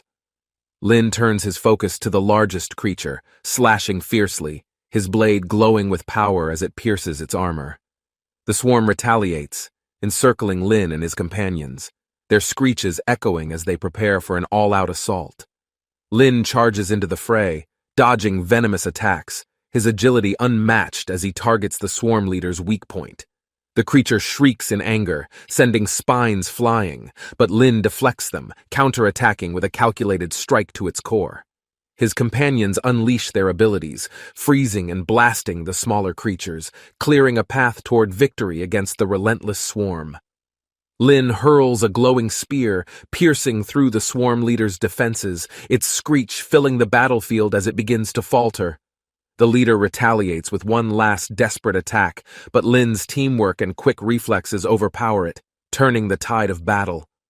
The remaining creatures scatter, but a towering queen emerges, her terrifying presence and icy aura halting Lin in his tracks. Lin struggles against her overwhelming strength, narrowly evading attacks, while his companions prepare their combined ultimate technique for the final stand. The queen lunges, but the companions unleash a massive ice barrier, freezing her mid-attack, giving Lin a critical opening. Lin channels his energy into one devastating strike, shattering the ice and delivering the final blow to the menacing queen.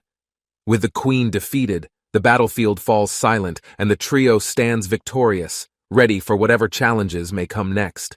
Lin's eyes widen as a barrage of long-range attacks descends, forcing him to leap away, narrowly avoiding a devastating impact. His blade swings mid-air, deflecting projectiles, sending sparks flying. Lin regains footing, charging forward toward the source of chaos. The monstrous leader retaliates with a fiery energy wave, but Lin counters with his blade's charged slash, splitting the attack. The overwhelming energy explodes, propelling Lin backward, leaving a searing heatwave as the creature's rage transforms it into a monstrous titan. A new form emerges, its crimson energy radiating pure destruction. Lin grits his teeth, bracing for the toughest battle yet. A massive paw slams into the ground, silencing the battlefield. Lin's eyes shift toward the unexpected golden beast approaching. The titan flinches as the golden beast growls, its aura commanding the battlefield, leaving everyone stunned by its sudden appearance. Lin's companions cheer as the beast lunges at the titan, knocking it off balance, claws tearing through its defenses. The titan's power fades under the beast's relentless attacks. Lin stands ready, his sword gleaming, awaiting the final opening to strike. As the golden beast devours its foe, Lin sighs in relief, grateful for the unexpected ally joining their side. The golden beast nonchalantly licks its paw, drawing attention from the townspeople. Lin and his companions share a moment of disbelief. The crowd erupts into cheers, celebrating their victory. Lin watches the golden beast, wondering about its origin and immense strength. A festival begins in the town square with everyone sharing stories of bravery. Lin smiles, feeling a rare moment of peace. A mysterious woman steps forward, her elegant red dress shimmering in the sunlight. Lin recognizes her but hides his surprise.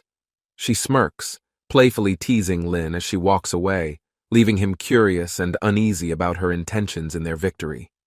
The companions regroup, their determination unwavering as they face a mysterious green-hued monster threatening the city with its overwhelming power. Lin braces for the next attack, exchanging a glance with his team as the beast unleashes a shockwave across the battlefield. The golden beast growls, standing firm beside Lin as its aura merges with Lin's sword, creating an otherworldly surge of energy. The monstrous creature lunges, but Lin counters with a blinding strike, slicing through its outer shell, revealing its true grotesque core. The city trembles under the fierce battle, as Lin and his allies fight to protect their home against the unrelenting threat. A mysterious woman joins the fray, her red dress fluttering as she summons a powerful spell to immobilize the green monster. Lin seizes the opening, leaping into the air, delivering a decisive blow, splitting the beast with an electrified slash of his sword. The creature screams, its body fragmenting into shards of green energy, dispersing across the battlefield, signaling the end of its terror. The crowd cheers as Lin lands gracefully, the woman nodding approvingly. Her presence, however, leaves him uneasy about her true intentions. As the battlefield quiets, Lin looks toward the horizon, sensing that the battle was just a prelude to greater challenges ahead. The golden beast lies down, basking in the sunlight, while Lin and his companions regroup, preparing for the rebuilding of their city. Townsfolk gather, celebrating their heroes, and offering gratitude for the victory. Lin, however, feels an inexplicable weight lingering in his chest. The mysterious woman approaches, cryptically mentioning the arrival of a greater danger. Lin watches her, sensing an unspoken warning in her gaze. A distant explosion breaks the moment, drawing everyone's attention. Lin grips his sword, ready to face the unknown danger that approaches. The companions stand united, their resolve unbroken, knowing that this was only the beginning of a much larger and darker conflict. A mysterious woman wields a ring of glowing blades, her confident stance radiating power, daring her opponent to challenge her strength. A young girl steps forward defiantly, her small figure glowing with determination as her spirit burns brighter against the looming threat. She summons a radiant energy shield, channeling her resolve, ready to face the overwhelming presence of the blade-wielding woman. The woman smirks and summons a swarm of dark flies, their buzzing growing louder as they form a menacing storm. The air darkens with the swarm's approach, but the young girl stands firm, preparing her strongest move against the onslaught. The radiant blade descends, splitting the air with an explosive surge. Lin's strike pierces through the monstrous creature, sealing its fate. Blades clashed in midair, sending violent shockwaves across the battlefield. The force of the collision shattered the ground beneath them. A dark aura surged as one warrior's rage intensified, her attacks growing sharper. Energy crackled around her, distorting the air. The opposing fighter tightened her grip, eyes burning with determination. She moved swiftly, dodging the oncoming strike with practiced precision. The sky illuminated with brilliant arcs of power as their weapons clashed. Sparks danced wildly, signaling the climax of their fight. A final strike met with equal force, sending a massive explosion outward. The battlefield trembled as both warriors refused to fall. The explosion sent waves of energy rippling through the air. Spectators watched in awe, overwhelmed by the sheer intensity of the battle. From a distance, warriors and onlookers stood frozen, their eyes fixated on the ongoing duel. The power display was beyond imagination. One fighter moved with unwavering confidence, striking with unrelenting force. Her opponent barely managed to counter, their movements growing increasingly desperate. Every attack carried weight, each blow forcing both combatants closer to their limits. Neither side showed signs of relenting despite the exhaustion. The air thickened with tension as their weapons clashed once more. This battle had no room for hesitation, only absolute victory mattered. The battlefield became a blur of flashing weapons and surging energy, neither warrior willing to concede an inch of ground. Spectators gasped as a sudden surge of power erupted. The combatants, locked in battle, pushed themselves beyond their previous limits. Far beyond, an army stirred, watching intently. The tide of battle shifted, but the true war had yet to be decided. Insect-like creatures stirred, buzzing with anticipation. Their queen stood firm, her presence alone enough to command absolute loyalty. The fight wasn't over. With overwhelming cries, the battlefield was flooded with warriors. The true battle had begun, and only the strongest would remain standing. A vortex of energy spiraled around the battlefield, crackling violently. The warrior stood firm, unleashing a powerful technique to dominate her foe. Blades of light streaked through the air, clashing against the incoming attack. Sparks erupted as the two forces met head-on. The enemy staggered back, eyes widening in shock. The warrior's relentless assault had torn through defenses with devastating precision and overwhelming speed. A sinister grin formed as realization struck. The tide of battle had shifted, and the once dominant opponent now struggled to keep up. Energy surged as she brandished her weapon.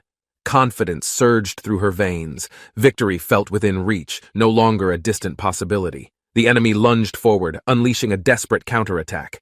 Their movements, though powerful, lacked the precision and control they once displayed. A swift dodge sent shockwaves across the ground. Dust and debris scattered as the battlefield trembled beneath the intensity of battle. The impact sent the enemy reeling, their balance broken.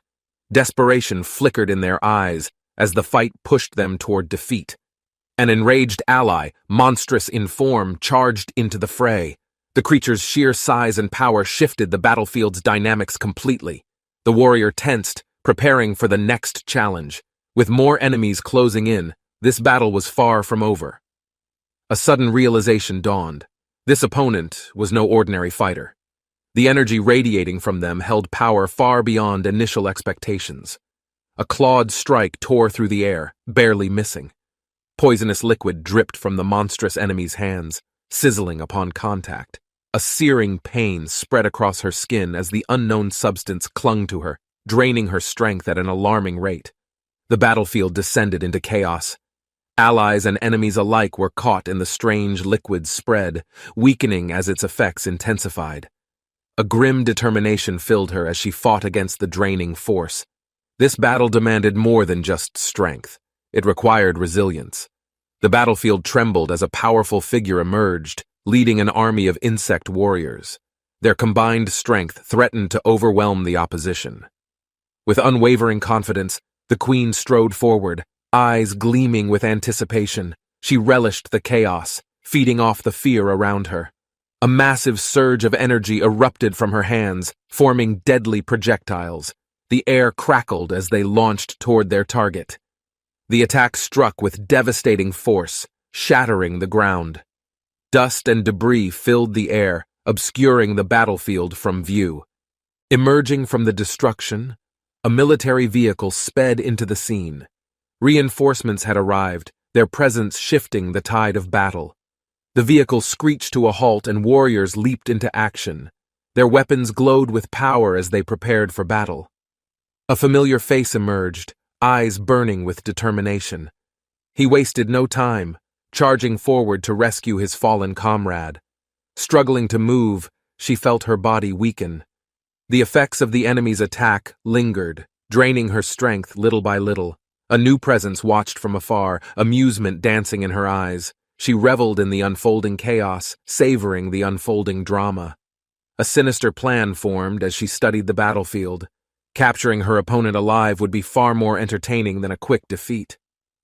A fierce exchange of attacks erupted between both sides. Blades clashed, energy surged, and the battle intensified with every passing second. A devastating counterattack struck, forcing warriors to retreat. The enemy's overwhelming strength proved difficult to counter despite their best efforts. More reinforcements arrived, weapons drawn. Their numbers grew, but the enemy's sheer ferocity kept them from gaining the upper hand. Amidst the chaos, a dark aura enveloped the battlefield. The queen's true power surfaced, signaling that the fight was far from over. As the final clash loomed, warriors steeled themselves. The outcome remained uncertain, but surrender was never an option in this war. A dark energy surged, forming a monstrous apparition behind the warrior. The battlefield crackled with power as the deadly technique took shape. The monstrous creature roared, launching forward with unimaginable speed. Its claws sliced through the air, leaving a trail of destruction behind. Chaos erupted as warriors scattered, barely avoiding the onslaught. The battle had escalated beyond expectations, pushing everyone to their absolute limits. A blue-haired warrior watched intently, assessing the situation. The enemy's strength had exceeded their estimates, leaving them with few viable options. A transformation unfolded as dark flames enveloped a figure. Their aura intensified, signaling the awakening of a terrifying, overwhelming power. The transformed warrior struck with devastating force, overwhelming the battlefield. Their presence alone instilled fear, shifting the balance of power instantly. The clash between the monstrous enemies sent shockwaves across the surroundings. Buildings trembled, debris scattered, and the ground cracked beneath their might. A flurry of attacks rained down, each strike carrying tremendous destructive force. The battle between titans showed no signs of slowing. The enemy queen watched, a sinister smile forming. She relished the chaos, savoring every moment of the relentless, unforgiving conflict. A final, devastating attack was unleashed, shattering the battlefield. The sheer force of the collision left a massive crater behind. Smoke and dust filled the air as silence momentarily took over. The battlefield had transformed into a wasteland of destruction and ruin. A figure emerged, battered yet standing. The blue-haired warrior clenched his fists, prepared to continue the fight despite overwhelming odds. Spectators gasped as the enemy staggered back, momentarily weakened. The battle was far from over, but hope had begun to return. The queen's laughter echoed as she watched the struggle. She knew this fight would determine the fate of everything. As the final clash loomed, warriors prepared their strongest techniques. The outcome remained uncertain, but surrender was never an option. A blinding light engulfed the battlefield as energy coalesced around him. Psychic fragments surged, awakening something dormant deep within his soul. The transformation completed, golden energy crackling across his new form. Power radiated from his core, signaling the birth of an unstoppable force. A blazing aura erupted, flames licking across his body. The transformation was nearing completion, reshaping him into something beyond human limits. The battlefield trembled as his form ascended.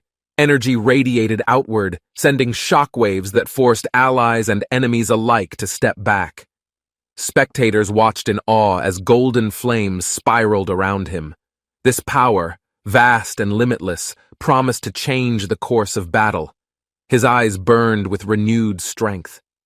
The once impossible odds now felt insignificant against the overwhelming force surging through his veins.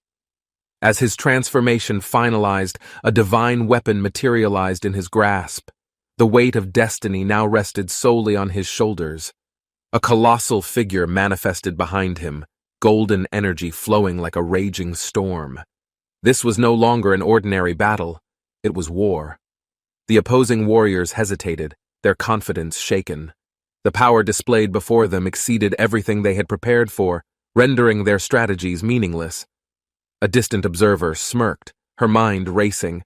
The battlefield had shifted, but whether it was fortune or disaster remained uncertain. Light and darkness clashed as he launched forward.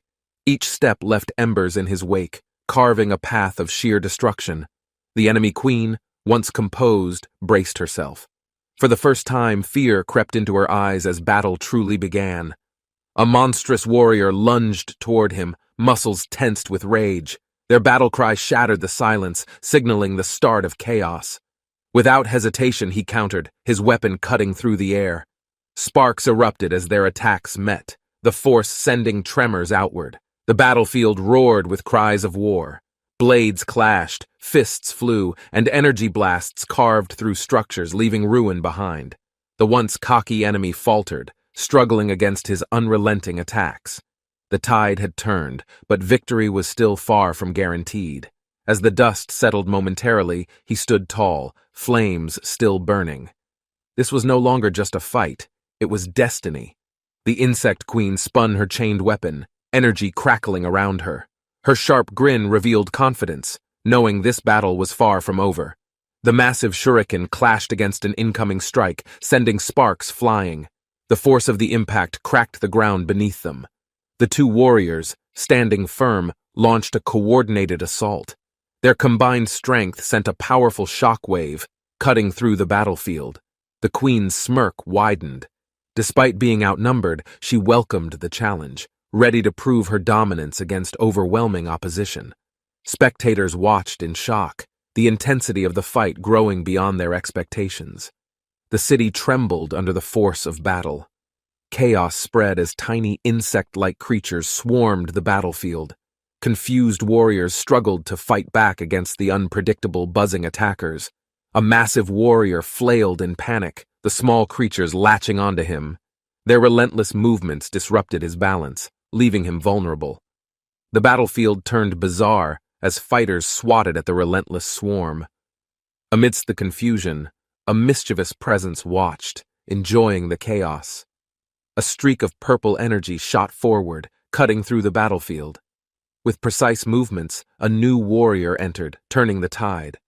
Confidence surged in her eyes. This was her moment to shine, proving her worth against the monstrous army before her. A powerful strike connected, sending a monstrous warrior crashing backward. The sheer force of the attack rattled nearby structures. Despite their size, the creatures fought fiercely, counterattacking with deadly precision. The battlefield remained unpredictable, forcing warriors to stay vigilant. Golden flames ignited once more, illuminating the sky. The blazing warrior soared above, preparing to unleash devastation upon his enemies. The queen's forces braced for impact as the energy coalesced. This battle was reaching its true peak, and the end was near. A final, desperate attack surged forward, aiming to decide victory. The outcome would change the fate of the battlefield forever.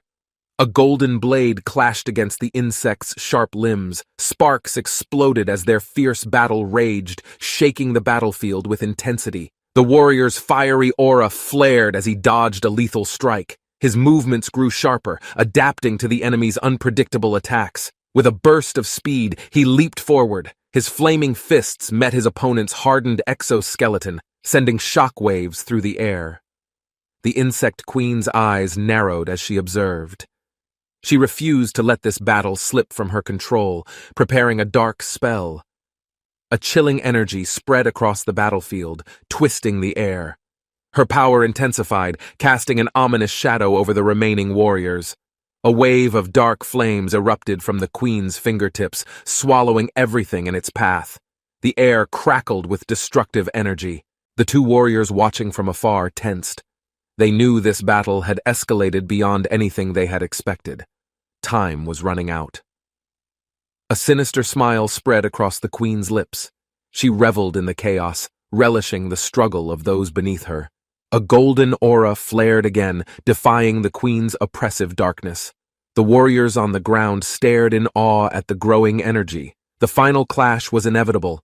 One side would emerge victorious, while the other would be reduced to ashes in this war. A sharp weapon spun through the air, slicing through waves of dark energy. The silver-haired warrior stepped forward, her eyes determined. A fusion of two weapons created a blade of unimaginable strength. The sheer force of its energy cracked the battlefield below. The warrior lunged, her attack aimed straight at the queen's heart. This was her chance to end the nightmare for good. The insect queen's expression twisted as she blocked. Her wings fluttered violently, pushing back against the overwhelming power surging toward her. The golden warrior rushed in, striking alongside his ally. The battlefield ignited in blinding light as destiny prepared its final judgment. Weapons clashed mid-air as the battlefield trembled. Energy bursts exploded around them, shaking the city and leaving destruction in their wake. A golden explosion illuminated the sky, forcing warriors to shield their eyes. The sheer force of power sent shockwaves across the battlefield. The warrior analyzed the queen's defenses. A protective shield enveloped her, preventing any direct attacks from breaking through her armored form. The silver-haired warrior stepped forward, determination burning in her gaze. She prepared a deadly strike, knowing only a specialized attack would work. A crimson glow surrounded her weapon as demonic energy surged. She had no choice but to unleash its full power to win. The insect queen spread her wings, her power intensifying. She knew this was her last chance to turn the tide of battle. A deadly strike cut through the air, but the queen evaded, her movements faster than anticipated, weaving through the chaotic battlefield. The battlefield burned with energy, each attack growing stronger. The golden warrior and the silver-haired swordswoman pushed their limits to win. The insect queen let out a deafening cry, her aura darkening. A final desperate counterattack was her only chance to survive. Fire and steel clashed, a final duel determining the battle's fate. Everything rested on this final moment between them. Flames spiraled around the warrior as he raised his golden weapon. His energy surged, reaching an overwhelming peak, signaling the battle's end. The insect queen's body trembled. She realized she had underestimated her enemy, her once overwhelming power now paling in comparison. A devastating slash cut through the sky, piercing the queen's defenses. The battlefield roared as golden flames swallowed everything in sight. The queen's wings shattered as she plummeted. Desperation filled her eyes, knowing this was the final moment before defeat. The golden warrior stood tall, his weapon still glowing. Victory had been secured, and the battlefield lay silent, signaling the war's end. A scenic view stretched across the city, peaceful yet hiding the remnants of battle. The world was recovering from the intense war. A burly man stood on a rooftop, observing the distant battlefield. His expression shifted as he sensed something unfolding. Determined, he clenched his fists.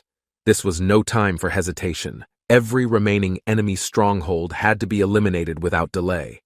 Grabbing his weapon, he turned toward the city. It was time to wipe out every remaining insect nest before chaos returned.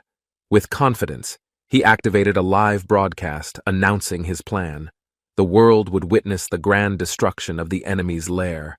A powerful explosion erupted in the distance, flames engulfing the enemy's stronghold. The shockwave sent tremors rippling through the city. The broadcast continued, capturing the massive destruction. He stood in front of the fiery spectacle, proudly claiming victory over the enemy forces. The towering flames illuminated the sky, painting the horizon in gold and crimson. The battle's final remnants were being erased permanently. Amidst the wreckage, a weakened enemy figure emerged, barely standing. The once mighty insect queen struggled to comprehend her inevitable defeat. Coughing, she stumbled, eyes widening in disbelief. The power she had wielded was now nothing compared to the strength opposing her.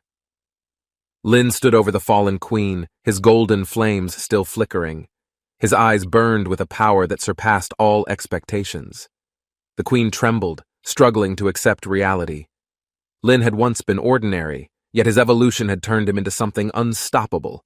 His weapon struck the ground beside her, sending cracks across the battlefield. Her reign had officially come to an end. Watching from afar, a warrior observed Lin with admiration. His growth had been beyond imagination, solidifying his place among the strongest. As the flames settled, the city stood victorious. Peace had returned, but new challenges awaited beyond the horizon. The battle wasn't over. Lin stood confidently, golden flames crackling around him. His power was undeniable, but the enemy still had one last surprise in store. The defeated insect queen chuckled, her wings twitching. Despite her condition, she refused to accept total defeat, preparing one final counterattack. Lin's expression shifted as dark energy surged. The queen laughed maniacally, revealing her last trump card, an army hidden within the shadows. Her body radiated an ominous glow, summoning creatures from the depths.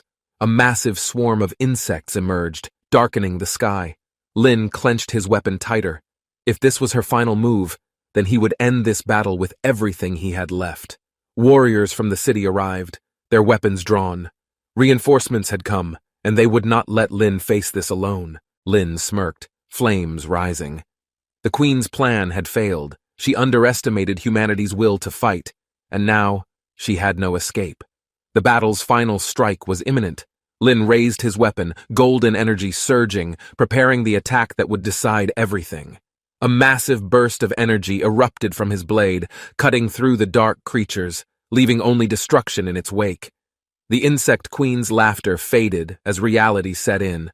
Her ultimate plan had failed, and Lin's power had crushed all resistance. Bound by golden flames, the queen struggled. Lin stepped forward, his gaze cold, delivering the final judgment on her reign of terror. A digital screen flashed, confirming her status. The battle was officially over, and the city had been successfully reclaimed. As the last embers faded, the warriors cheered. Victory had been secured, but Lin knew his journey was far from over. The city was safe, yet new dangers loomed. He had become stronger, but even greater battles awaited him beyond the horizon. With a deep breath, Lin turned. The war had ended, but destiny had only just begun writing the next chapter. The warriors gathered around a campfire, celebrating their victory. Laughter and relief filled the air as they finally had time to rest. Flames flickered under the night sky, illuminating their exhausted yet triumphant faces. The long battle had ended, but new challenges awaited. A burly man raised his drink, smiling. Their city was safe, but rebuilding and securing the future was their next mission. Lin, watching the embers, knew their work wasn't over. Many cities still needed help, and he couldn't stop now. A determined gaze settled on his face. The war might be won, but true peace required effort beyond the battlefield. Lin smirked, suggesting a new plan. Instead of fighting, he offered the girl a place in the night patrol division. She hesitated, her instincts questioning human trust. Could she really live among them, leaving behind the remnants of her old world? Lin showed her an image on his device. Even ghosts found purpose in human society, learning to adapt and survive. With a soft expression, he reassured her. She wouldn't have to struggle alone. There was a place for everyone. The girl's heart wavered. Perhaps for the first time, she had found a new path worth following. A young girl walked confidently through the city streets. Despite her appearance, she carried an air of authority unlike an ordinary student. She clutched her phone tightly, constantly monitoring updates. To others, it seemed obsessive, but she had her own reasons. Her classmates whispered about her strange behavior. Spending so much time watching her brother online made them question her sanity. She grinned at her screen, admiring Lin. His strength and charm made him seem like a legendary warrior in her eyes. Excited, she declared Lin was the only one worthy of her admiration. To her, he was the ultimate hero. The pink-haired girl faced a pair of troublemakers. Their expressions showed amusement, underestimating her despite the confident smirk on her face. They mocked her, questioning her worth without her usual followers around. She remained unfazed, her eyes glinting with mischief. "I'm just a normal student," she said, feigning innocence. But deep inside, she was already plotting their humiliation. The troublemakers underestimated her completely. They expected her to cower, but she stood firm, unfazed by their meaningless taunts. As they sneered, she mentally prepared her response. If they dared insult Lin, they would regret it more than anything. Her grip tightened around her teddy bear. Behind her innocent expression lurked something dangerous, ready to strike without hesitation. The moment they ridiculed Lin, her aura changed. Eyes darkened and a menacing smile curled on her lips. A powerful force erupted from nowhere, sending shockwaves across the street. The bullies froze, realizing they had messed with the wrong person. Chaos unfolded as her summoned creature crashed down, shaking the ground. Fear filled their eyes as their courage instantly vanished. As they scrambled away, she chuckled. No one insulted Lin in her presence. She would make sure they all remembered that. The mentor's sharp voice cut through the tension. Her stern expression made it clear that she wouldn't tolerate any childish behavior. The purple-haired girl seized the moment, pointing at Lin Xiao, hoping to shift the blame and escape trouble. Lin Xiao wasted no time, throwing herself dramatically at the mentor, claiming she was the real victim of bullying. The mentor, taken aback, hesitated. She had seen many excuses, but Lin Xiao's performance was on another level. Watching from a distance, others rolled their eyes. Lin Xiao was a master at playing the innocent act when necessary. The mentor questioned the situation, comparing the two girls. Why was one always in trouble, while the other held a strong reputation? The troublemakers scrambled for excuses, their words tumbling over each other as they tried to explain away their actions. Lin Xiao took a deep breath, feigning guilt, suggesting she might have been at fault, making the others more frustrated. Her loyal companions cheered in the background, entertained by the chaos but not eager to get directly involved. The mentor sighed, deciding to settle the matter once and for all. She ordered both girls to her office immediately. Lin Xiao smirked as the bullies were dragged away. Her confidence remained unshaken. She knew exactly how to play the game. Just as the situation settled, a reminder popped into her head.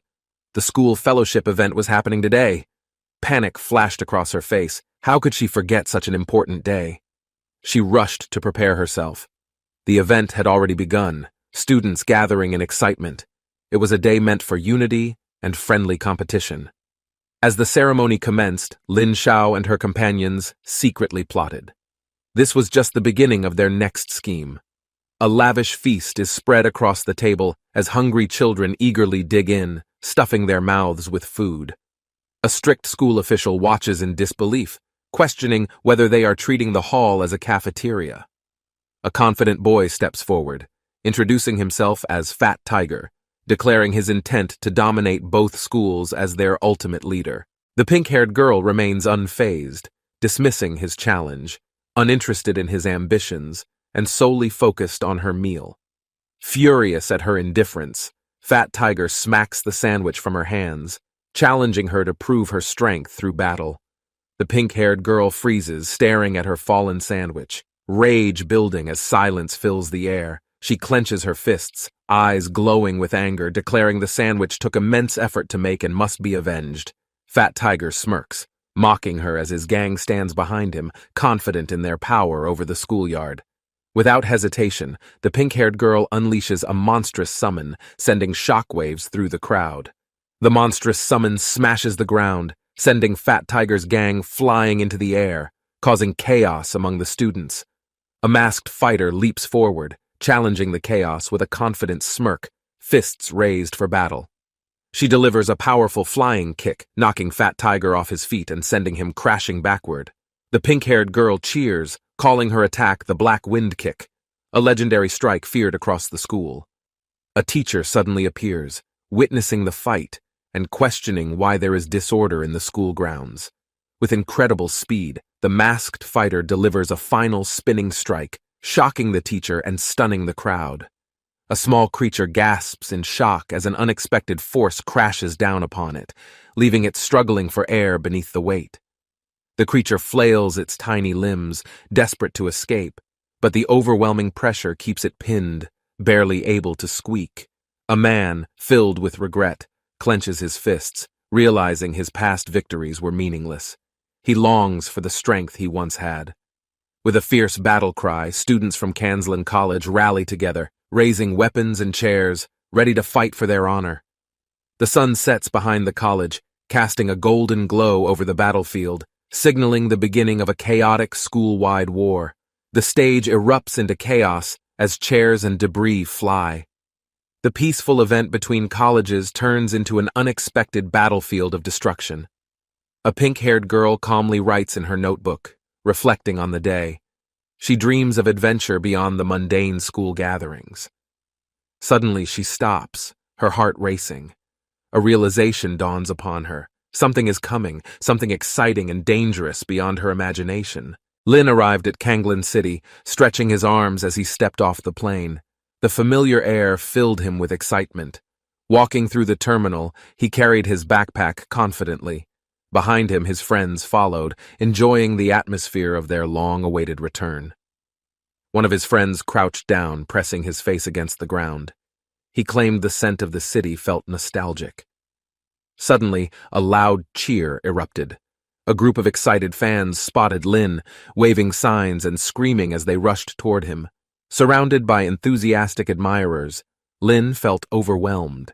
He never imagined returning to his hometown would turn into such an unexpected spectacle. A frustrated man watched from a distance, clenching his fists. He couldn't believe even a bald guy had fans while he didn't.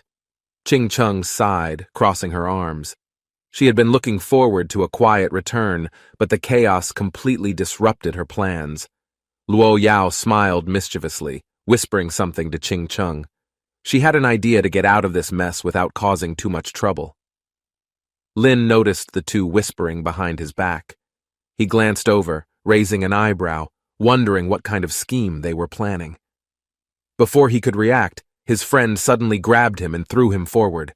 The crowd gasped as Lin was launched ahead. Lin landed in the middle of the fan group, instantly surrounded. Dozens of hands reached out, tugging at his clothes excitedly. He tried to move, but the overwhelming attention left him trapped. Every direction he turned, another fan blocked his escape route. Luo Yao watched from a distance, amused by the situation. She figured this was the perfect distraction to make their escape easier. After hours of fan interactions, Lin finally found a moment to breathe. His clothes were messy, but at least he survived. Stepping out of the shower, he sighed in relief. He needed fresh clothes fast before another chaotic situation found him again. Lin scrolled through his phone in shock. His personal items were listed for auction, including private photos, autographs, and fan merchandise. Frustration filled him as he stared at the screen. How did his personal belongings end up on an auction site? A woman beside him glanced at his phone, smirking. Fans had become overly obsessed, pushing their admiration beyond reasonable limits. Outside, vendors proudly displayed framed pictures of Lin, bundled with celebrity collaborations. They claimed these limited edition photos would soon become priceless treasures. Realizing even his company was involved in selling unauthorized images, Lin clenched his fists. He needed to stop this madness quickly. Suddenly, a bizarre announcement echoed through the streets. His name was being treated as if he were part of some sacred ritual. A group of devoted fans in grass-covered outfits appeared. Their eyes sparkled as they pointed at him with overwhelming admiration. Before Lin could react, they lunged toward him, demanding autographs and bizarrely proposing marriage. He tried to escape but failed. Panicking, he sprinted through the streets, dodging crazed fans. His energy was depleting, but the relentless crowd continued chasing after him. Reaching his home, Lin slammed the door shut. Leaning against it, he gasped for air, finally free from the exhausting pursuit. Lin turned to see his sisters sitting on the couch, eyes fixed on a screen. Something about their silence felt suspicious. His heart pounded as he took a step closer. They were frozen, clearly caught doing something they weren't supposed to. He grabbed the device from his sister's hands, his eyes widening. The auction site was open, and his name was listed. Realization hit him hard. His sisters had been secretly selling his items, thinking it was a good way to make money. Before he could yell, one sister exploded in frustration, defending herself. A heated argument broke out, turning the room into chaos. Lin sighed, rubbing his temples. Although he understood their intentions, he couldn't approve of selling his belongings without permission. His sister hesitated before speaking. If they were going to sell something, they should at least raise the prices for profit. Her sudden change in attitude shocked Lin. She had turned the situation into a business opportunity rather than seeing the problem. A nearby observer muttered in disbelief. A family without proper values would eventually lose everything, no matter how much they earned. Before Lin could respond, a knock on the door interrupted. Someone had arrived with urgent news, making the situation tense. Lin barely had time to react before Ching Chung rushed inside, her arms wrapping around him. She desperately needed his help immediately. Her flustered appearance worried him, but he remained calm. He assured her that she could speak freely and explain the situation. Ching Chung took a deep breath, hesitating. She struggled to find the right words, her hands nervously gripping the fabric of her dress. Gathering courage, she finally spoke. She wanted Lin to pretend to be her boyfriend for an important family situation. The room fell silent. Shocked expressions filled the space as Lin's sisters immediately voiced their strong objections to the request. Ching Chung quickly clarified she wasn't trying to interfere with any relationship. Her request was purely to escape an arranged marriage. She explained her grandfather's birthday had arrived. According to family traditions, she would be forced into an early marriage agreement. Lin's expression changed. The realization of the situation set in, making it clear how serious her predicament had truly become. Ching Chung continued listing potential suitors. None were suitable partners, each coming with their own flaws or dangerous reputations. Desperate, she turned to Lin. He was the only one she could trust to help her escape this forced arrangement. Lin took a deep breath before making his decision. After a moment of thought, he finally agreed to help with the plan. Ching Chung sighed in relief, gratitude filling her eyes. She knew convincing Lin wouldn't be easy, but she was glad he agreed. As preparations began, Lin's sisters watched cautiously. They weren't entirely convinced this was a good idea, but they had no choice. Dressed sharply in a fitted black suit, Lin stepped forward. He looked confident, ready to face whatever awaited him. Ching Chung stood near the doorway, adjusting her elegant dress. She glanced at Lin, surprised at how effortlessly charming he had become. Kanya smiled playfully, twirling in her borrowed dress. She thanked Ching Chung for lending it, clearly enjoying the chance to dress elegantly. Lin's eyes widened as he complimented their outfits. Ching Chung, however, shot him a glare, unimpressed by how natural he made it seem. Ching Chung pulled Lin closer, reminding him to act intimate for their plan. He hesitated, but realized he had no choice but to comply. Lin Lack steps into the grand ballroom, golden chandeliers glowing. The elite crowd watches as whispers spread about his unexpected arrival. Excited voices erupt. Women gasp, admiring his presence. Some boldly confess their love, causing an uproar among envious onlookers. The atmosphere turns chaotic. Women argue over him, reaching out. Lin Lack is overwhelmed, feeling trapped in their aggressive admiration. He struggles as hands tug at his suit. Confusion grows. Why are there unfamiliar faces here? The crowd seems uncontrollable. Suddenly, deep voices command silence. Men in dark suits enter, exuding authority. The lively crowd immediately freezes, awaiting further action. An elderly man with a long white beard steps forward. The room tenses as whispers confirm his identity. Master Mo has arrived.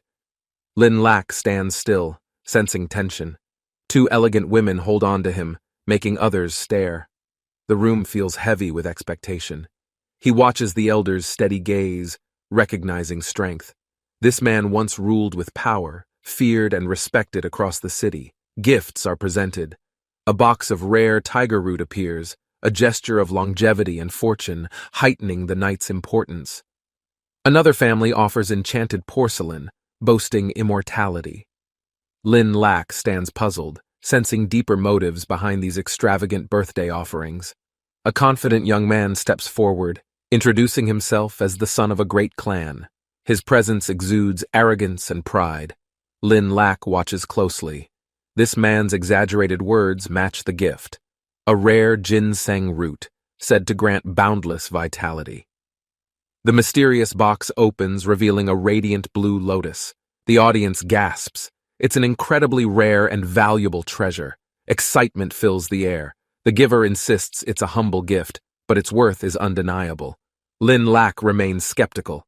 The man smirks, announcing Ching Chung as his wife. Shock ripples through the crowd. Lin Lak clenches his fists, emotions boiling inside. A blue-haired man steps forward, his voice loud. He declares his opposition to the marriage, stunning the crowd with his defiance.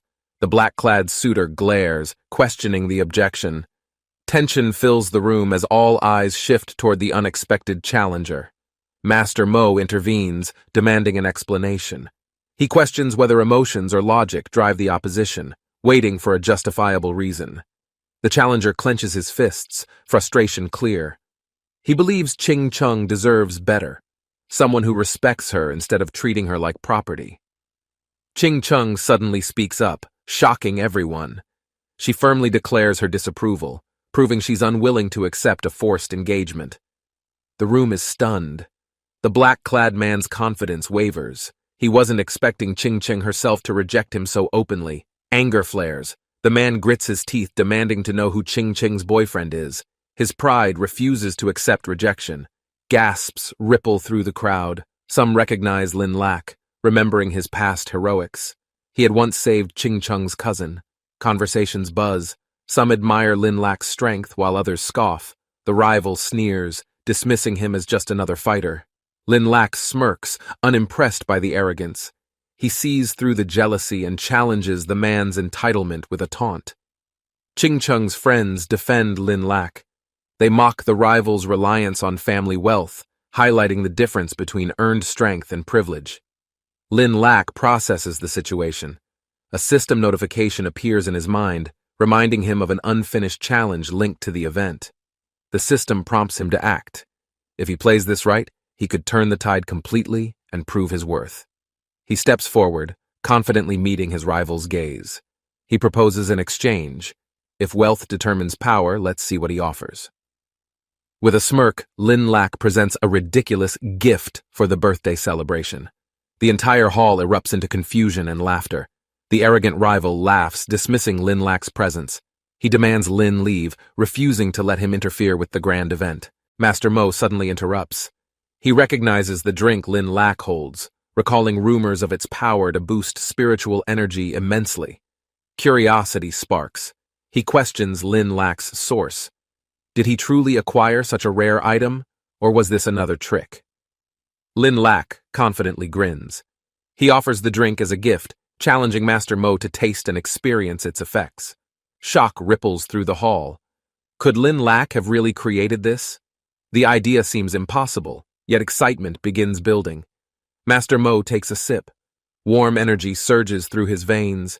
His body trembles as strength beyond imagination fills him instantly. Gasps fill the room.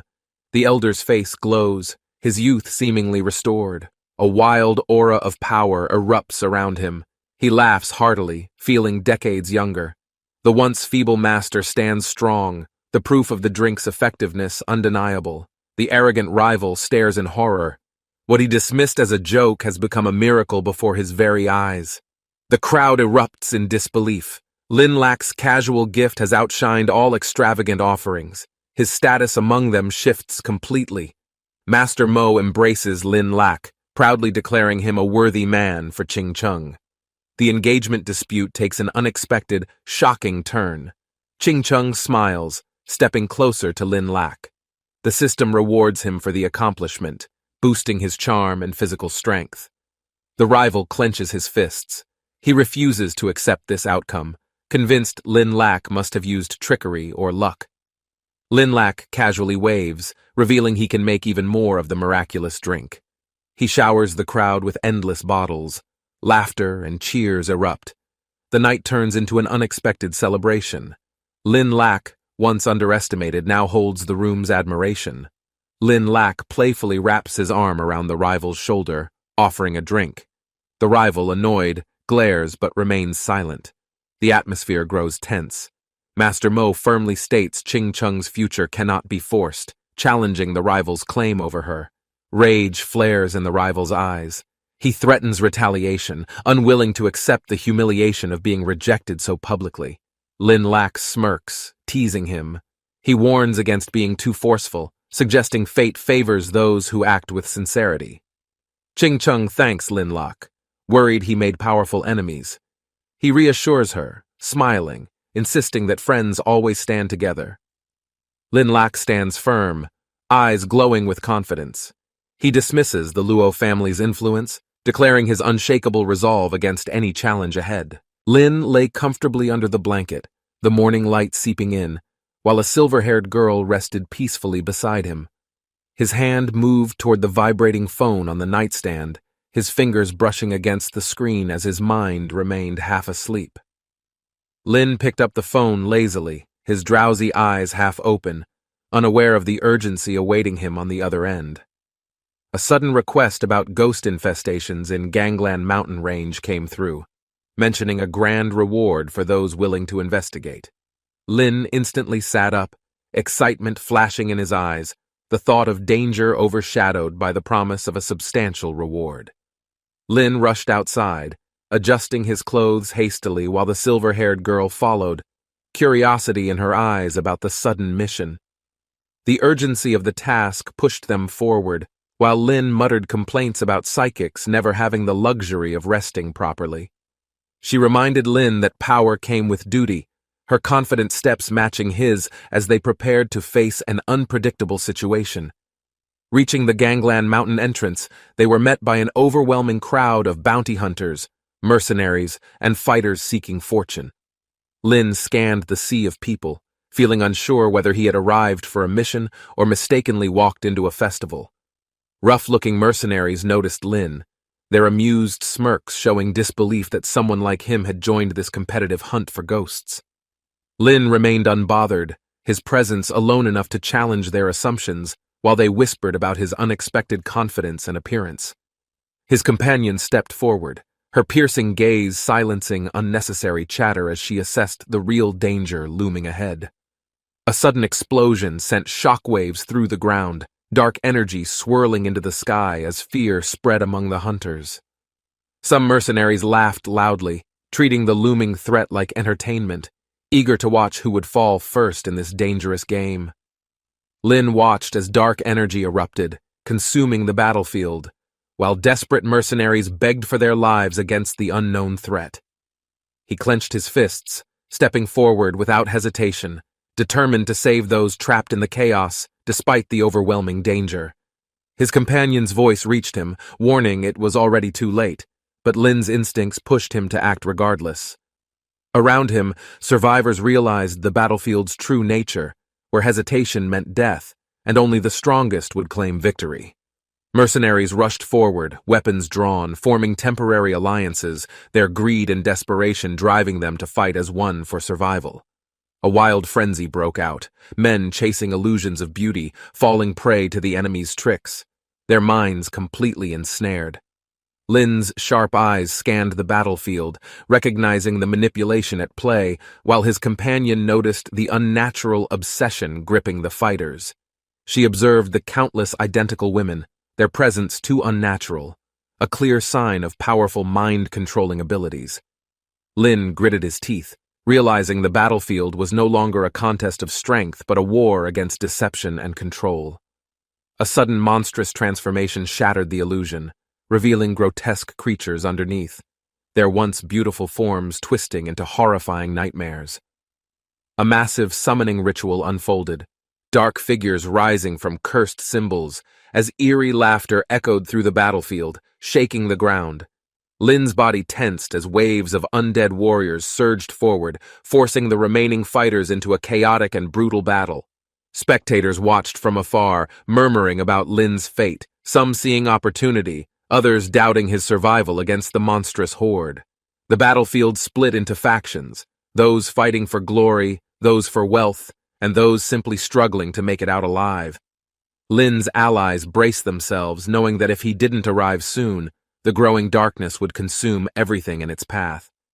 A young warrior recalls past battles. Lin Lack always led, leaving others as support. He questions their true strength without relying on him. Frustration grows.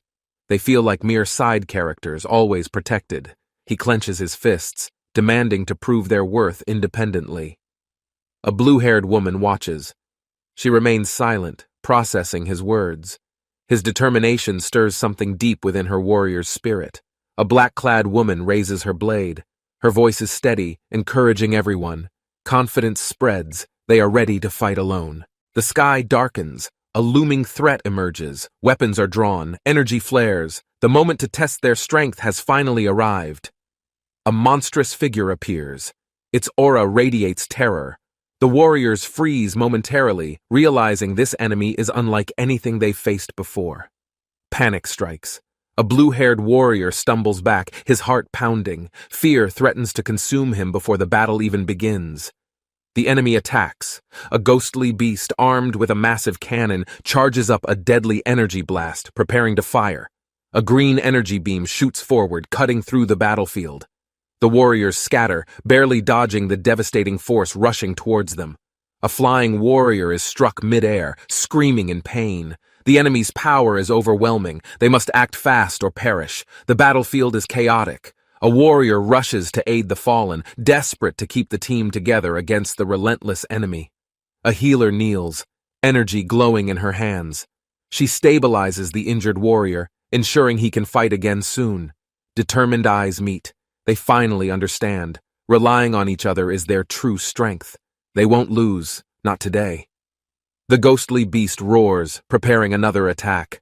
The warrior steps forward, eyes blazing with newfound courage, refusing to back down. Deep in Kanglan Mountain, a mysterious tree glows. Something ancient stirs, waiting to be awakened by the unfolding battle. A golden-haired figure absorbs the mountain's spiritual energy. His smirk deepens. This power is endless, allowing him to grow even stronger. He relishes his A-class strength, confident in the power of the ghostly ring. He wonders how Lin Lack will respond.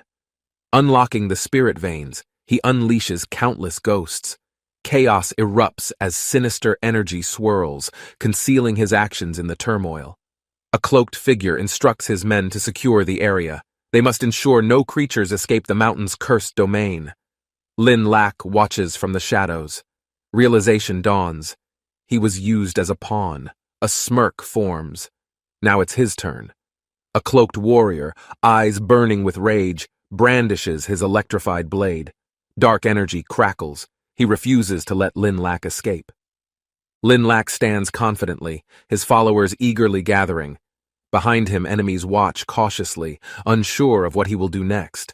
A shocked opponent gasps. Lin Lack actually has a bodyguard? This unexpected development makes him reconsider his approach entirely. Lin Lack chuckles, backing away. He warns the crowd not to follow, but they rush after him, desperate for his protection.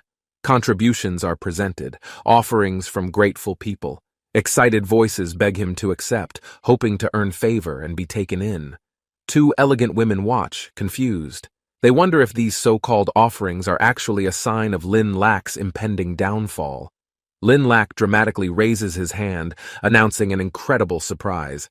His expression is full of excitement, catching everyone's attention instantly. The crowd watches eagerly. The great thing he unveils turns out to be grilled meat. Some feel underwhelmed by the reveal. He smirks, confidently explaining. This isn't ordinary meat. It's high-grade beef enhanced with unbeatable eggs and a legendary sauce. Eyes widen as the irresistible scent fills the air. Even the skeptical women find themselves captivated by the delicious aroma. Lin Lak casually smiles, stating that he only cares about feeding his teammates. The others can only watch in envy. The two women take a cautious bite. Their eyes widen in astonishment. The meat is crispy outside, yet unbelievably tender inside. A surge of energy rushes through their bodies. They feel stronger, invigorated beyond belief.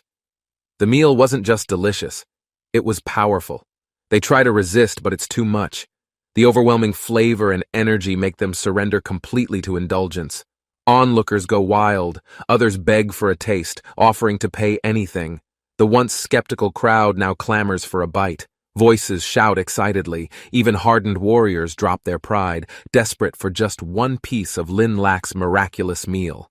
Lin Lak grins, arms wide, welcoming all offerings. He insists he cares little for wealth but gladly accepts gifts from brothers.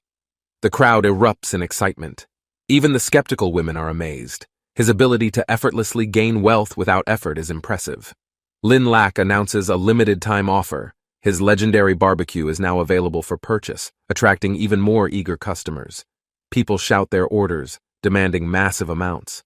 Lin Lak's business thrives as his charisma turns a feast into a market. A shadowed enemy grits his teeth, seething. Even with all his power, he can't escape the tempting aroma of success. Lin Lak playfully teases a companion, offering another bite. She blushes, overwhelmed by the delicious meal's irresistible taste and lingering energy. The woman gasps. She feels drained yet energized. Lin Lak's mysterious dish seems to have unexpected side effects beyond just great flavor. A moment of realization. Weren't they supposed to be hunting ghosts? The distraction makes them momentarily forget their original mission. Lin Lak reassures them. They should eat first, recharge, and relax. After all, no ghosts have shown up so far. In the distance, a hidden enemy watches.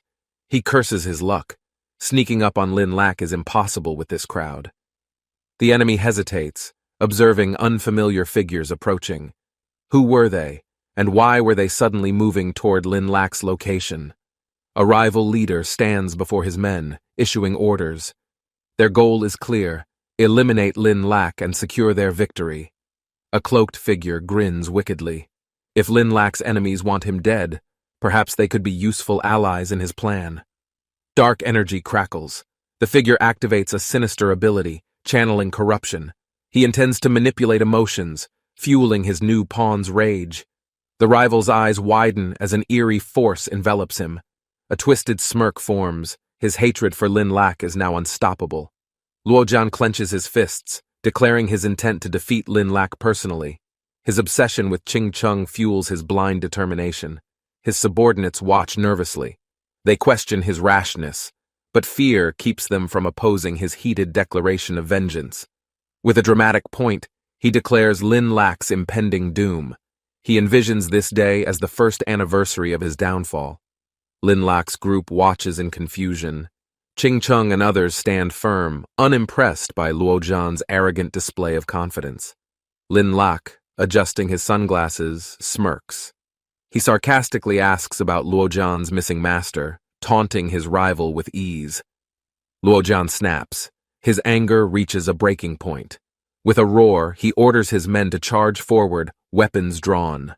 Lin Lak's allies react instantly. Shouts echo as they rush to shield him, refusing to let the enemy get close. The battlefield erupts into chaos. Fists clash, weapons collide, and shadows dart between attacks as the fight begins in earnest. A dark energy figure emerges, eyes glowing. It rushes past warriors, eager to personally land a devastating strike on Lin Lak. Suddenly, a tiny yet powerful demon girl appears midair, wielding a sinister blade. She grins, unleashing a deadly magical attack. Luojian's eyes widen in horror. He never expected a fierce demonic guardian to stand between him and his greatest enemy. The demon girl's voice rings out. She declares that anyone who dares harm Lin Lak will meet certain doom. Luojian refuses to back down. With his bodyguard gone, he prepares to personally showcase his strength against overwhelming odds. The ground trembles. Demonic energy spreads, revealing an army of glowing red eyes. The battlefield shifts into something far more terrifying. Lin Lak watches as dark entities surround his opponent. He smirks. Luo Jian is about to face an absolute nightmare. Lin Lak casually places an arm around his rival's shoulders, smirking. He playfully teases, causing frustration to build in his opponent. The rival seethes, but before he can react, he's suddenly ambushed. Attacks land, sending him stumbling backward in shock. A powerful ally appears, casting a time acceleration spell. Ice shards explode forward, freezing enemies, shifting the battle's momentum instantly. Another warrior joins, summoning powerful magic. Their combined strength overwhelms opponents, turning the battlefield into a storm of elemental chaos. Lin Lak leans in, whispering. His rival shivers. He finally understands. Fighting Lin Lak isn't just difficult, it's completely impossible. Lin Lak grins, holding a mysterious green liquid. He offers it to his dazed rival, promising to fulfill his deepest wish. The rival hesitates. Confusion fills his eyes. What exactly is this suspicious drink, and why does it seem so ominous?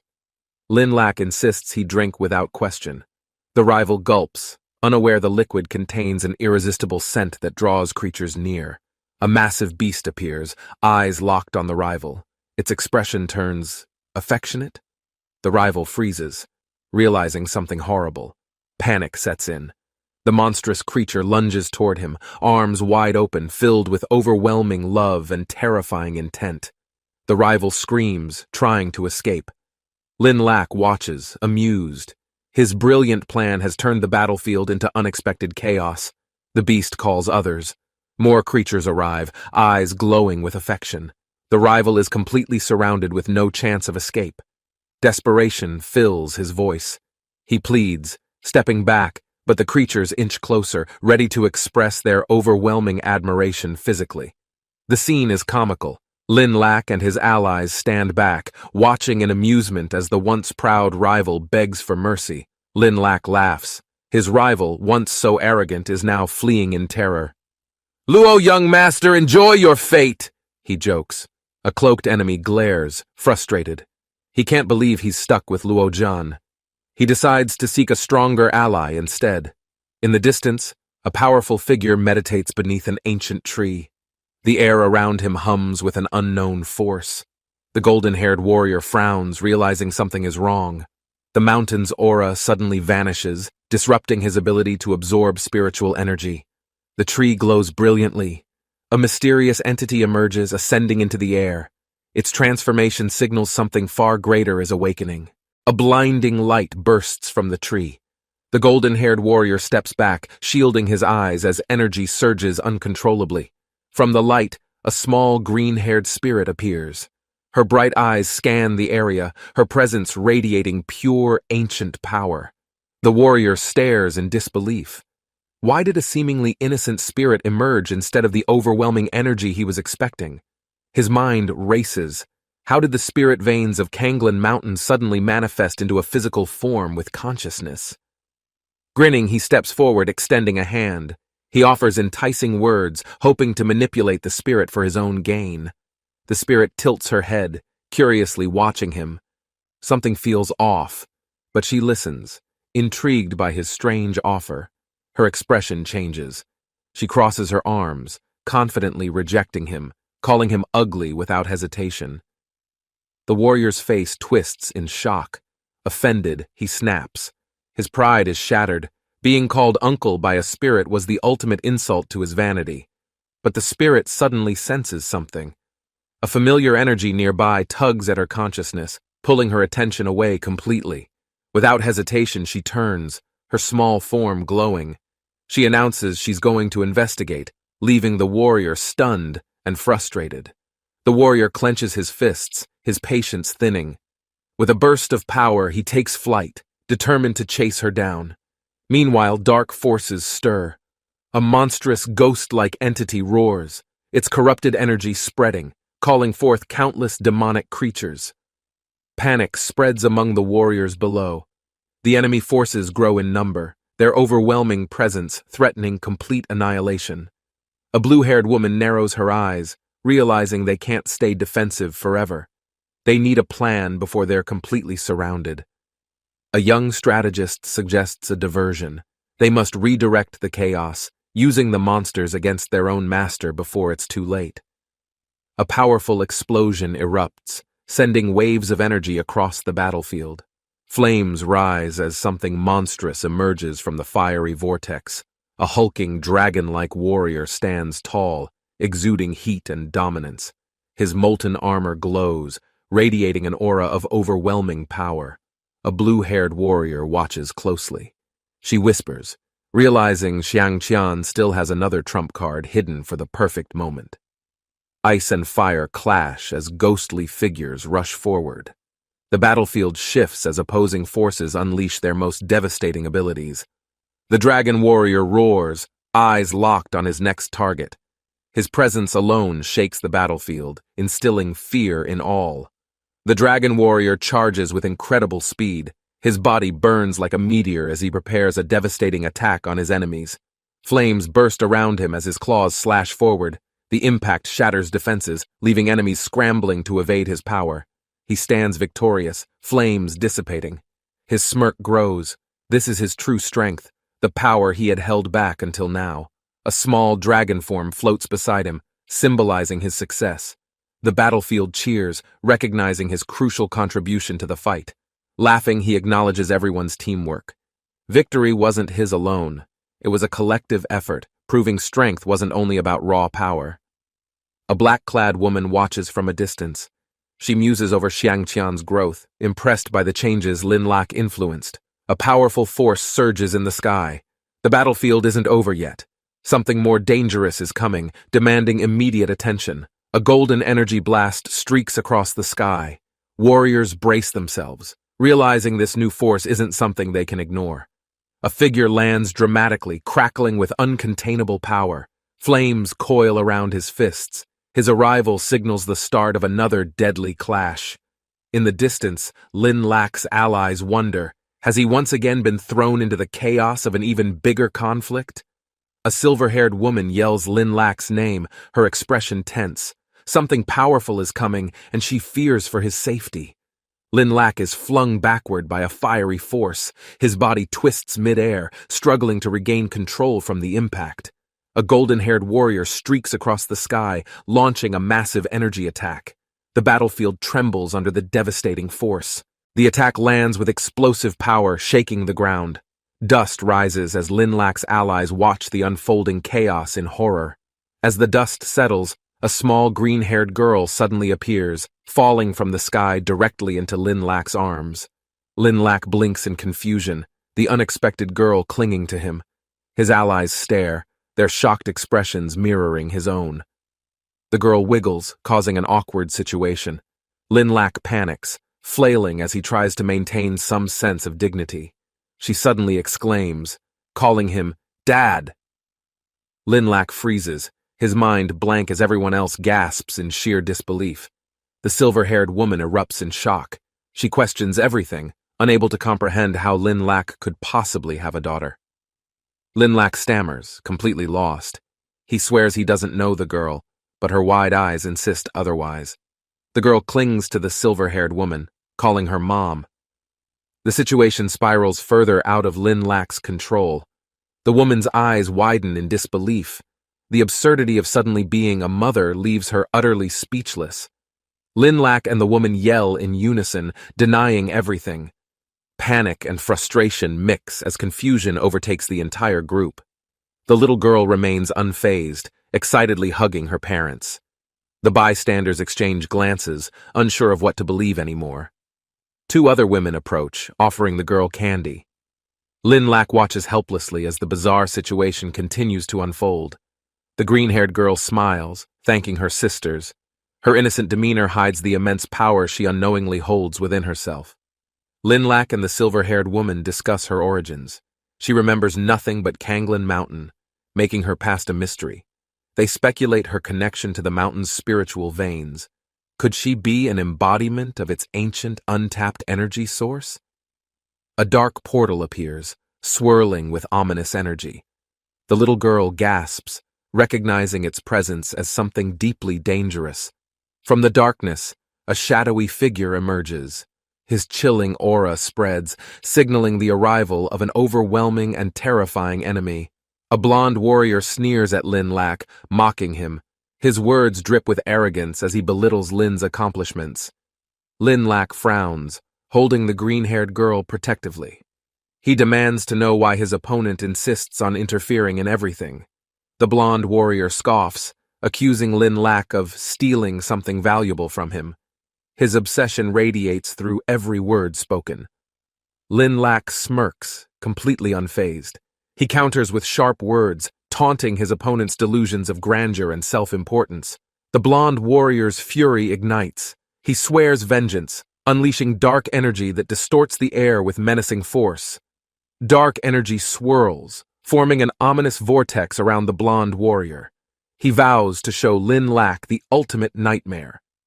The silver-haired woman watches in shock, realizing Lin Lak must be incredibly important if such powerful figures seek his destruction. Lin Lak calls upon his allies, urging them to work together. Their combined strength is their only chance against this foe. The green-haired girl lifts her arms, gathering nature's energy. Vines and roots surge forward, responding to her unspoken command. A massive green energy burst erupts, blending with Lin Lak's power. The battlefield shifts, setting the stage for a final clash. Green vines constrict the blonde warrior, trapping him midair. His furious eyes burn with hatred as he struggles to break free. Lin Lak smirks, arms crossed. He taunts his opponent, enjoying the shift in power. The battle is now in his control. The blonde warrior sneers, dismissing the vines as a mere inconvenience. His energy surges, dark forces crackling as he prepares retaliation. A fiery figure lunges forward, his speed shocking everyone. His golden aura blazes as he prepares to strike with overwhelming force. The battlefield explodes with energy as flames and shadows collide. Lin Lak braces himself. This fight is far from over. The green-haired girl smirks, raising her hands. Sharp vines burst from the ground, launching toward the enemy with deadly force. The blonde warrior is sent flying, his body crashing into the dirt. His overconfidence crumbles as defeat becomes painfully clear. Lin Lak grins, praising the girl. Meanwhile, his companions secretly deny any familial ties, refusing to acknowledge their bizarre situation. Lin Lak watches his enemies flee into the darkness, smirking confidently. His power is growing and his adversaries can sense it. He raises an eyebrow, unimpressed. "Was that your best effort?" he taunts, folding his arms as his opponent seethes in rage. The enraged enemy clenches his fists, his golden locks trembling. "I won't forget this humiliation!" he yells, retreating into the shadows. Lin Lak watches him vanish. "Run all you want," he mutters. "Next time, I won't be so merciful." With a determined expression, he sprints forward. "You won't escape that easily," he declares, dashing after the retreating figure, his speed unmatched. Lin Lak hurls a dagger, hitting his enemy's cloak, halting his escape. "A farewell gift," he shouts, smirking. His precise throw startles the opponent, who stumbles back, eyes wide. The impact reverberates, his power undeniable. "Lin Lak is amazing!" His allies cheer in astonishment, witnessing his unmatched precision and battle prowess. His expression shifts. "Yang Xingzhe, he's changing," Lin Lak murmurs. "If he returns stronger, defeating him will be harder next time." As tension settles, a companion asks, "What should we do with the mountain spirit?" Lin Lak glances at the small creature thoughtfully. "Give it to the Night Patrol Division," someone suggests, causing an immediate uproar from the small creature. "No! I'm staying with Mom and Dad!" the creature wails, clinging tightly, refusing to let go. Lin Lak sighs. "All right, stop teasing her," he says, shaking his head as the others laugh. "Why must you stay with us?" the woman questions, raising an eyebrow at the stubborn little creature. The mountain spirit grins. "Because Mom and Dad are good-looking," she exclaims, earning amused chuckles from everyone. Lin Lak smirked, watching his enemy flee into darkness. "Cowards run," he muttered, stepping forward confidently, ready to chase them down. His opponent clenched his fists in frustration. "I won't forget this humiliation, Lin Lak," he growled, retreating into the void's embrace. Lin Lak cracked his knuckles. "Next time, you won't escape so easily," he declared, determination shining in his piercing gaze. His allies cheered behind him. "Lin, you're incredible!" they exclaimed, celebrating their unexpected yet well-earned victory over the formidable foe. With a deep breath, Lin Lak turned. "Let's keep moving. This fight isn't over yet," he said, leading them forward. A mysterious energy pulsed through the air as Lin Lak felt an unknown presence lurking nearby, sending chills down his spine. "Who's there?" he called out, gripping his weapon tightly, ready to confront whatever hidden danger awaited in the shadows. From the darkness, a familiar yet ominous voice echoed. "Lin Lak, your fate is sealed," it whispered menacingly. His companions braced for battle, feeling the overwhelming aura of an approaching powerful foe, tension thick in the air. Lin Lak smirked, unshaken. "Come at me," he challenged, eyes burning with unwavering confidence, prepared to fight once more. The enemy emerged, radiating dark energy, their eyes filled with vengeance and determination, prepared to end Lin Lak's reign of strength. "You don't stand a chance!" Lin Lak taunted, gripping his sword, ready to clash against his longtime adversary once again.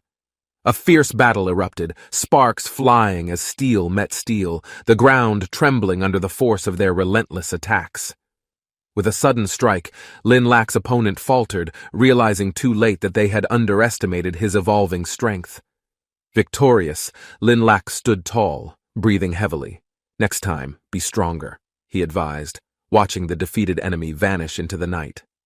Lin Xing sat on the sand, enjoying the sun, while Green excitedly ran toward her, holding a sparkling seashell. Green's wide eyes shined as she handed the seashell to Lin Xing, hoping to share her treasure from the beach. Confused but touched, Lin Xing hesitated before accepting Green's heartfelt gift, feeling an unexpected warmth from the child. Green giggled, her innocent joy infectious, as Lin Xing blushed, unsure how to respond to the sudden attention. The sound of waves filled the air, marking the beginning of an unusual bond between them, one neither expected. Green's cheerful energy sparked jealousy in Lin Xing's heart, her emotions bubbling as she struggled to process the unexpected connection. The group's laughter echoed across the beach, their carefree joy blending with the waves as Lin Xing's thoughts drifted elsewhere. Suddenly, chaos erupted as Green's playful gesture launched Lin Xing into the air, her surprised scream filling the beach. Lin Lak grinned as he watched the scene unfold, taking out his camera to capture the amusing and unexpected moment. The day carried on with endless fun, each moment solidifying new bonds, laughter blending with the sound of crashing waves. Their beach day turned into an improvised volleyball match, the players more focused on chaos than the actual game. Lin Xing reclined under an umbrella, sipping her drink as she watched the madness unfold, bemused by the absurdity. Wang Jin smirked, carving a ridiculous sand sculpture, his pride evident as he admired his so-called masterpiece. The group marveled at the completed artwork, though some struggled to suppress their laughter at its questionable design. Lin Lak grinned as he announced their next activity, urging everyone to make a memory before they began their meal. The sunlit beach echoed with laughter as Lin Lak watched the others play, unaware that something special was about to happen. Lin Xing excitedly proposed an idea, prompting cheers as everyone imagined the perfect moment to capture as a lasting memory. As the group played, Lin Lak observed them quietly, his thoughts drifting to how far they had come together.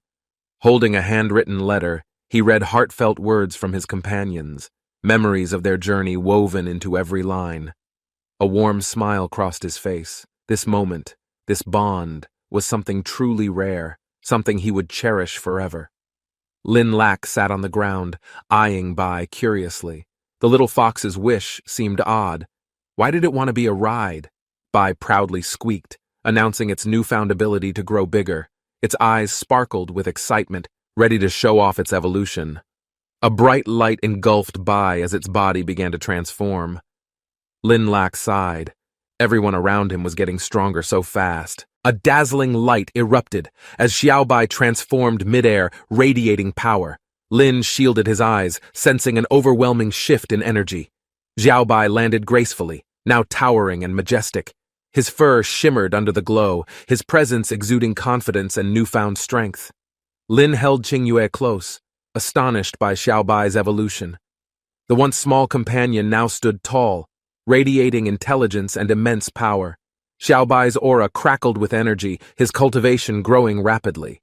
His beastly form pulsed with potential, edging closer to something beyond. Lin studied Xiaobai's massive form, pondering its practicality. Despite the impressive size, a smaller shape would be far more convenient. Xiaobai demonstrated his ability to manipulate his size, his form effortlessly shifting, adapting with precision to fit his surroundings. Lin playfully grasped Xiaobai's soft fur, his amusement evident. The transformation was remarkable, but its practical use remained uncertain. Qingyue's fascination grew as she admired Xiaobai's fluffy exterior. She imagined having her own companion just as grand. Xiaobai's ears twitched with irritation at being mistaken for a common beast. His pride refused to accept such an insult. A girl with animal ears smirked at Xiaobai's reaction, teasing him further. His frustration only made her amusement grow stronger. Lin stood beside Bai Shui, who held a sleeping child. Their thoughts were deep, unspoken emotions filling the quiet space. A folded paper airplane rested in Lin's fingers, carrying silent wishes. He hesitated before releasing it into the glowing sky. Lin hoped for Redleaf's transformation, wishing for her return. Every step forward meant bringing another closer to their destiny. The paper plane soared, catching the light, floating toward an unknown fate. The weight of hopes drifted gently with it. Lin watched it disappear, feeling a quiet resolve. The journey ahead remained uncertain, but faith carried them forward like the wind. A massive ship sailed through dark waters, eerie mist surrounding it. The sea trembled as an ominous force approached the shore. B-rank high ghosts stood at the bow, eyes gleaming with ambition. Their leader aimed to claim the land of Daxia. Daxia's naval forces spotted the incoming threat. Alarms blared as warships braced for an intense battle against the ghostly invaders. Soldiers activated powerful weapons, channeling energy into their cannons. Their confidence remained unshaken despite the overwhelming enemy force. Blinding light filled the sky as cannons fired. Energy blasts streaked across the ocean, aimed directly at the encroaching ghost army. The ghost leader leaped forward, effortlessly dodging attacks. His movements were swift, his aura exuding sheer dominance over the battlefield. Sparks erupted as powerful strikes clashed. The overwhelming force of the ghost leader's weapon shattered incoming attacks like fragile glass. His enemies underestimated his might. Their strongest defenses faltered as his energy surged, cutting through their resistance with devastating power. Electricity crackled around him, surging with chaotic energy. His relentless attack sent shockwaves through the battlefield, overwhelming his opponents. Explosive energy burst from his strike, obliterating barriers in an instant. His dominance was undeniable, his strength an unstoppable force. The ghost leader raised his weapon high, confidence radiating. His voice boomed as he challenged anyone foolish enough to oppose him.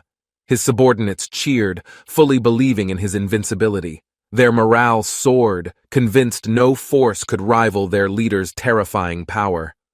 A glowing object streaked through the sky, catching the ghosts off guard.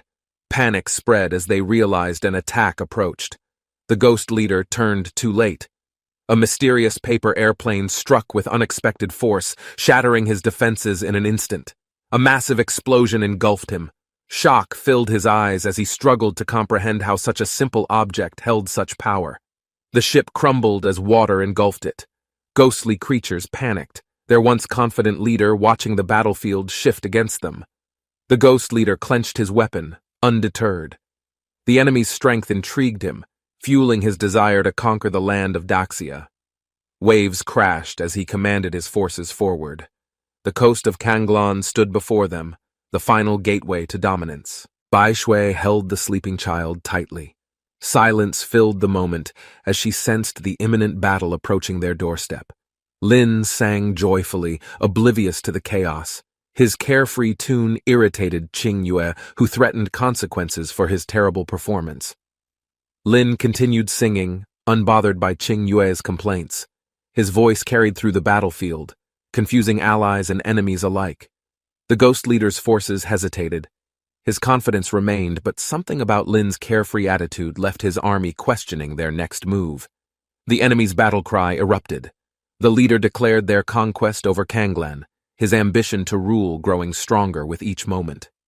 The mermaid ghost smirked, introducing himself as the master of the sea. He challenged others, demanding only the strongest follow him. Lin raised an eyebrow, unimpressed.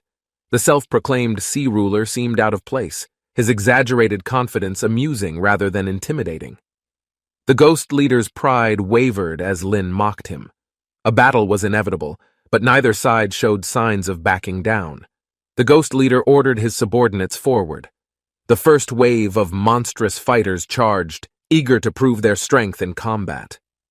Lin remained unfazed. The incoming enemies only fueled his excitement, an unexpected grin spreading as the fight officially began. One of Lin's allies struck first, sending an opponent flying. The chaotic battlefield intensified, each side testing their raw strength.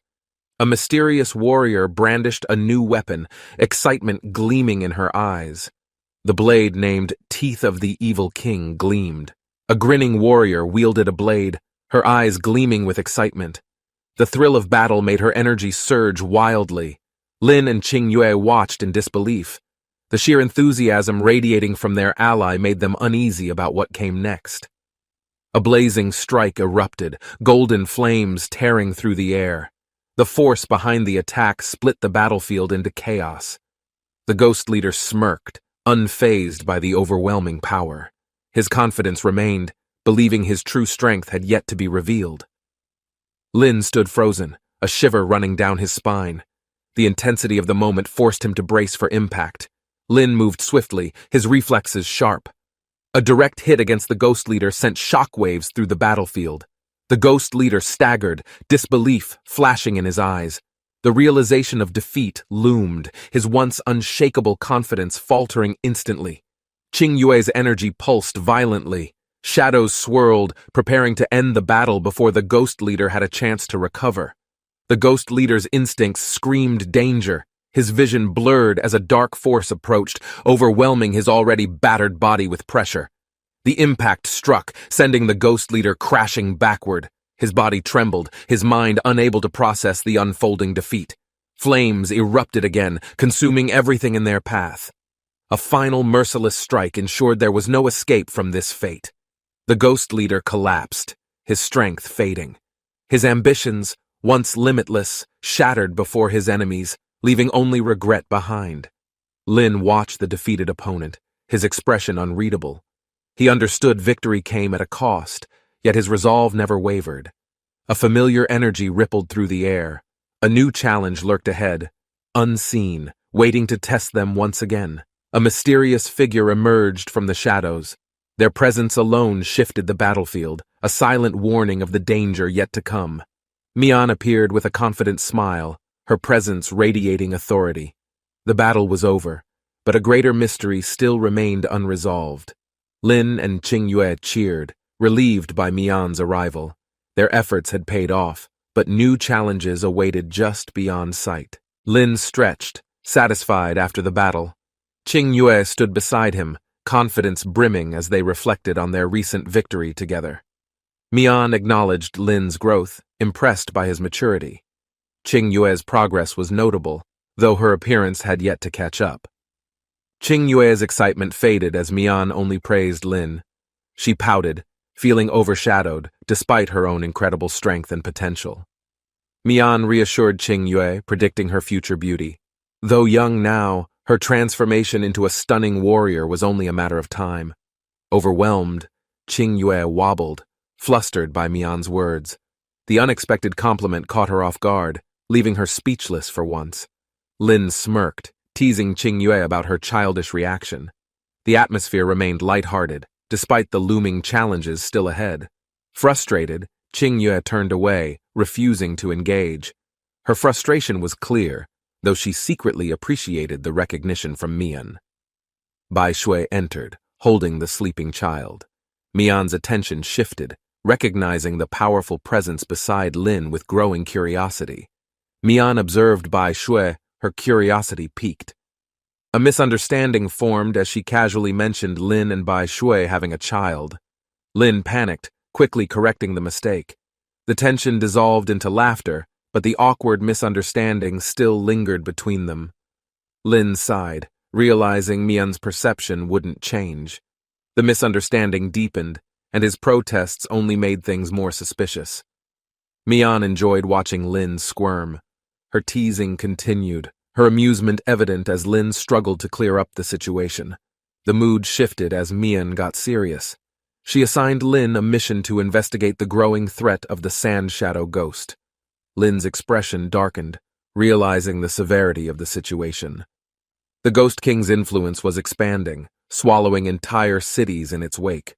The threat loomed large, demanding immediate action. Lin steeled himself, knowing the next battle would be far more dangerous than before. Lin confidently expressed his strength, enjoying the recognition. Mian's gaze remained unreadable, her words hinting at an important revelation ahead. Mian acknowledged Lin's growth, her approval evident. However, she cryptically hinted at a greater purpose, something beyond simple physical strength. Shock filled Lin's eyes as Mian mentioned a secret. The realization dawned that his true potential had yet to be unlocked. Accepting the responsibility, Lin nodded. He understood the path ahead would be difficult, but his resolve remained unwavering. Mian disappeared into the distance, her presence fading. Lin watched, knowing this was only the beginning of an even greater challenge. Lin reflected on Mian's strength, admiring her loneliness. Her burden was heavy, carrying responsibilities beyond what most could ever comprehend. A determination ignited within Lin. One day, he would stand at her level, proving himself worthy of fighting beside her. In the following days, Qing Yue and others trained diligently, their focus sharpened, preparing for the battles that loomed ahead. Jiang Fan honed her cultivation, pushing her limits. She refused to fall behind, knowing strength was the only way forward. Mian and the others ventured deeper, facing monstrous enemies. The battles ahead would test their limits like never before. The western desert stretched endlessly, a harsh battlefield. The scorching sun loomed over Lin and his allies as they advanced. Lin smirked at Xiao Bai's resilience. Together, they navigated the treacherous desert, their teamwork proving invaluable against the relentless terrain. A moment of reflection filled the air. The opportunity to journey together, facing challenges side by side, was truly a blessing. A masked woman observed from afar. Her emotions conflicted, memories resurfacing as she silently watched Lin and his newfound family. A child clutched the woman's robes, longing for familiarity. Her whispered words carried a deep sadness. "I miss my mom." Lin recalled past battles, memories of war and loss surfacing. The journey was far from over, but his resolve stayed firm.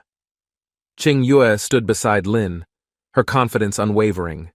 Every challenge they faced only fueled her determination to grow even stronger. A mysterious woman flipped through ancient texts, searching for knowledge. Her research held answers that could change the course of fate. Lin tightened his grip, preparing for the unknown. Their journey would lead to distant lands where danger and opportunity awaited them. The desert wind howled, carrying whispers of war. Lin knew this mission was more than just a simple expedition. A masked woman questioned their mission's purpose. Doubts lingered, but deep inside, she knew this was the path she had chosen. Seeds scattered across the barren land, defying nature. Lin wondered if restoring life here was even possible or just wishful thinking. Redleaf stretched her arms, her energy radiating warmth. She poured vitality into the soil, willing life to return once more. The ground trembled, tiny sprouts pushing through the dry earth. A miracle unfolded as barren land slowly embraced new hope. Raindrops fell from the sky, soaking the cracked ground. The once hostile desert responded, welcoming the nourishment it desperately craved. A lush green paradise emerged where sand once dominated. Lin gazed in awe at the breathtaking transformation before his eyes. Xiao Bai wagged his tails, enjoying the fresh air. The battle to restore balance had begun, and nature finally responded. Lin beamed, watching life flourish around him. Their efforts had succeeded, proving that even destruction could be reversed with enough determination. Distant figures loomed at the horizon. Lin sensed danger, realizing that restoring life had drawn unwanted attention from the shadows. Ruthless warriors observed from afar, their eyes locked onto Lin. The battle for control had only just begun. Two bandits emerged, demanding valuables. Their confidence soared, unaware of the overwhelming strength standing casually before them without fear. Without warning, both bandits stumbled, collapsing to the ground.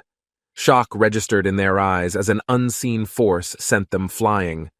Lin watched curiously, raising an eyebrow.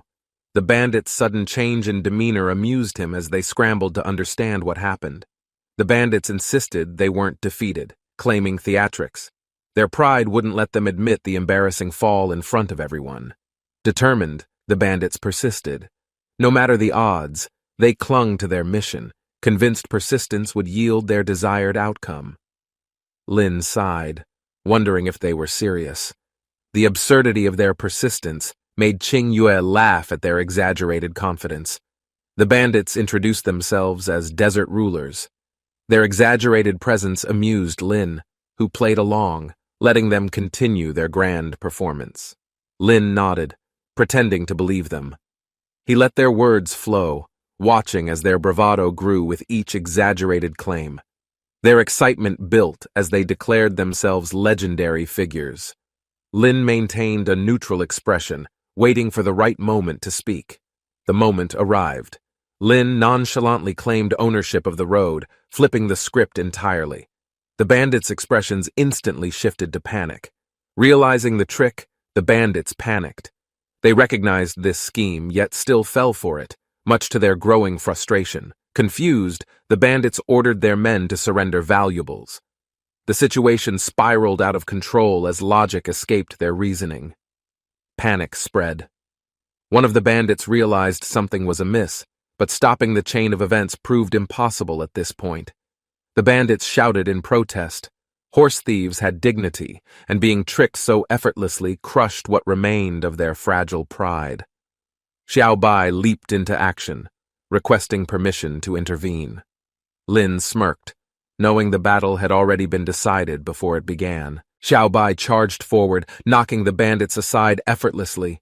Their confidence crumbled as they realized they had no chance of winning. The bandit leader screamed for help. His men hesitated, realizing surrender was the only way to escape further humiliation and defeat. Lin laughed, enjoying the moment. The tables had turned, and now he sat comfortably, collecting their treasures with a satisfied grin. The bandits, once proud thieves, now found themselves on the receiving end. The irony of their situation left them completely speechless. Lin smirked, watching their frustration.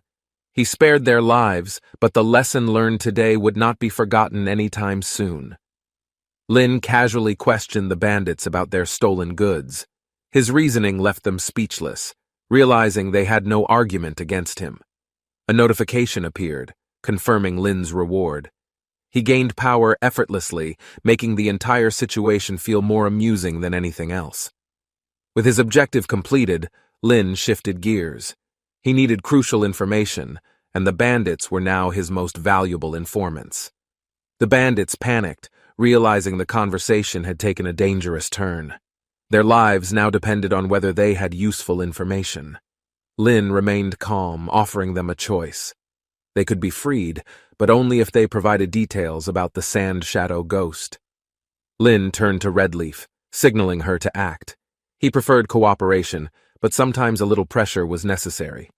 Redleaf grinned, eager to demonstrate her strength. The air crackled as she prepared to unleash her unique ability. Thorns erupted from the ground, surrounding the terrified bandits. Faced with no escape, they quickly reconsidered their stubbornness. Desperate to live, the bandits confessed. They revealed rumors of the Sand Shadow ghost's recovery in Sin City's dangerous outskirts. Lin clenched his fist, determination burning in his eyes. No matter the risks, he knew they had to move forward. The desert stretched endlessly as Lin and his group ventured forward. Heat shimmered, making their journey feel more exhausting than expected. Qingyue glanced at Lin, feeling uncertain. His carefree attitude never changed, making it difficult to gauge his true thoughts. Lin pondered, realizing the group often ended up in unexpected situations. Trouble followed, but he always found a way through. Bai Shui watched silently, her mind wandering. She wondered if Lin's personality would ever change, or if he would always remain carefree. Lin casually revealed a surprising fact. His words caught Bai Shui off guard, leaving her momentarily stunned by the unexpected revelation. Lin smirked, scratching his head as he spoke. The atmosphere shifted, and everyone's attention focused on his unexpected confession. Bai Shui gracefully descended, her presence mesmerizing. The sunlight reflected off her red dress, making her appearance even more striking. She introduced herself as Lin's fiancée, leaving everyone stunned. Her confident demeanor made it clear she was an important presence. Bai Shui couldn't help but admire her. Redleaf's beauty was undeniable, and she carried herself with effortless grace. Redleaf gently held the child, her expression soft.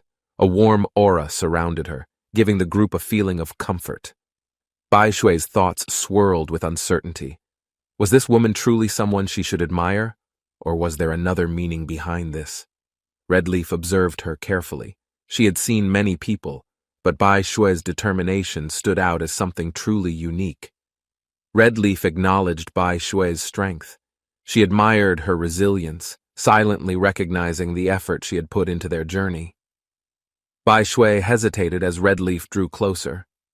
A moment passed, and an unfamiliar warmth spread between them, forming an unspoken bond. Lin, standing to the side, felt left out. The sudden shift in atmosphere made him question why he was even there. Xiao Bai tried to comfort Lin, pressing against him. Lin flinched, unprepared for the overwhelming affection from his beastly companion. A powerful gust of wind surged, kicking up sand. The desert transformed into a chaotic battlefield, warning of an imminent threat. Lin and Redleaf braced themselves. The approaching sandstorm wasn't natural. Something sinister lurked within its swirling golden depths. Silhouettes emerged from the storm, their presence unsettling. Among them stood a ghostly warrior, radiating an aura of undeniable danger. Redleaf's expression darkened. This was no ordinary enemy. This was a soldier of the Sand Shadow Ghost, and he wasn't alone. The enemy launched an attack, conjuring deadly sand vortexes. Their swirling power tore through the air, aiming directly at Lin's group. Lin reacted instantly, pushing back against the sudden assault. The relentless storm intensified, making escape nearly impossible. The force of the wind lifted them off the ground. Helplessly, they spiraled through the air, caught in the violent storm. Redleaf reached for Lin, but the winds pulled them apart. The ground below vanished, leaving only an abyss of shifting sands. They crashed into the depths of a hidden ruin. Dust settled around them, revealing an ancient underground structure buried for centuries. Lin stood, shaken but unharmed. Around him, golden treasure chests glimmered under the faint light, hinting at a forgotten fortune. Excitement surged as Lin and his companions realized they had stumbled upon unimaginable wealth. The room was filled with countless treasures. Redleaf frowned, sensing something off. Riches like these weren't simply abandoned. Something dangerous likely guarded this underground vault. Lin reached toward a chest, curiosity overpowering caution. Redleaf's urgent warning came too late as his fingers brushed against it. The chest creaked open ominously. A sudden wave of dark energy erupted, signaling the activation of a deadly trap hidden within. Demonic treasure chests lurch forward, their jagged mouths dripping with darkness. Glowing red eyes pierce through the dimly lit cavern. From above, ghostly soldiers descend rapidly, their monstrous forms casting eerie shadows. Their relentless pursuit intensifies the danger surrounding the fleeing group. Lin clenches his fists, heart racing. The approaching threat leaves no escape route, forcing him to prepare an immediate counterattack. A confident smirk spreads across his face. With a swift motion, he pries open the nearest chest, anticipating its hidden surprises. The ghostly enemies let out distorted laughter. Their mocking voices echo through the chamber, reveling in the unfolding chaos before them. The treasure chest bursts open, revealing sharp fangs, devouring the night instantly. Blood splatters as chaos erupts inside the ancient dungeon. Lin dashes forward, clutching Lily and Coco tightly. Behind him, the monstrous chest creature lets out a screech, shaking the cavern walls. Coco, struggling to keep up, gasps for breath.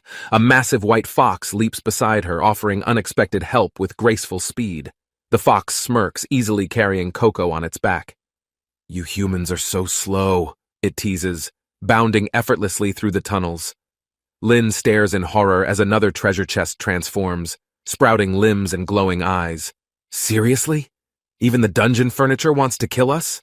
The treasure chest lunges, jaws wide, aiming for Lin. Reflexes kick in and he dodges, barely escaping its razor-sharp teeth. The knight beside him isn't as lucky. The mimic clamps down, consuming its prey in one gruesome bite. Screams echo loudly. Just when things couldn't get worse, the mimic shudders violently. Strange runes glow, signaling an evolution. It grows larger, more terrifying. Lin groans, rubbing his temples. "Oh great! They can evolve now? What's next? Treasure chest generals leading an army?" Lily gasps, glancing back. More mimics and dungeon creatures emerge, gaining speed. "They're getting faster! We need a plan now!" Coco flips in midair, her red dress billowing. "I should have eaten before this. Running on an empty stomach sucks." The fox dashes past, eyeing the treasure chests warily. "There must be an exit somewhere. Dungeons always have an escape." Lin grits his teeth, adjusting his grip on Lily and Coco. "Fine, I'll trust you. But if we die, I'm haunting you." He spots a rope hanging ahead. With no time to hesitate, he leaps, grabbing onto it, praying it's not another trap.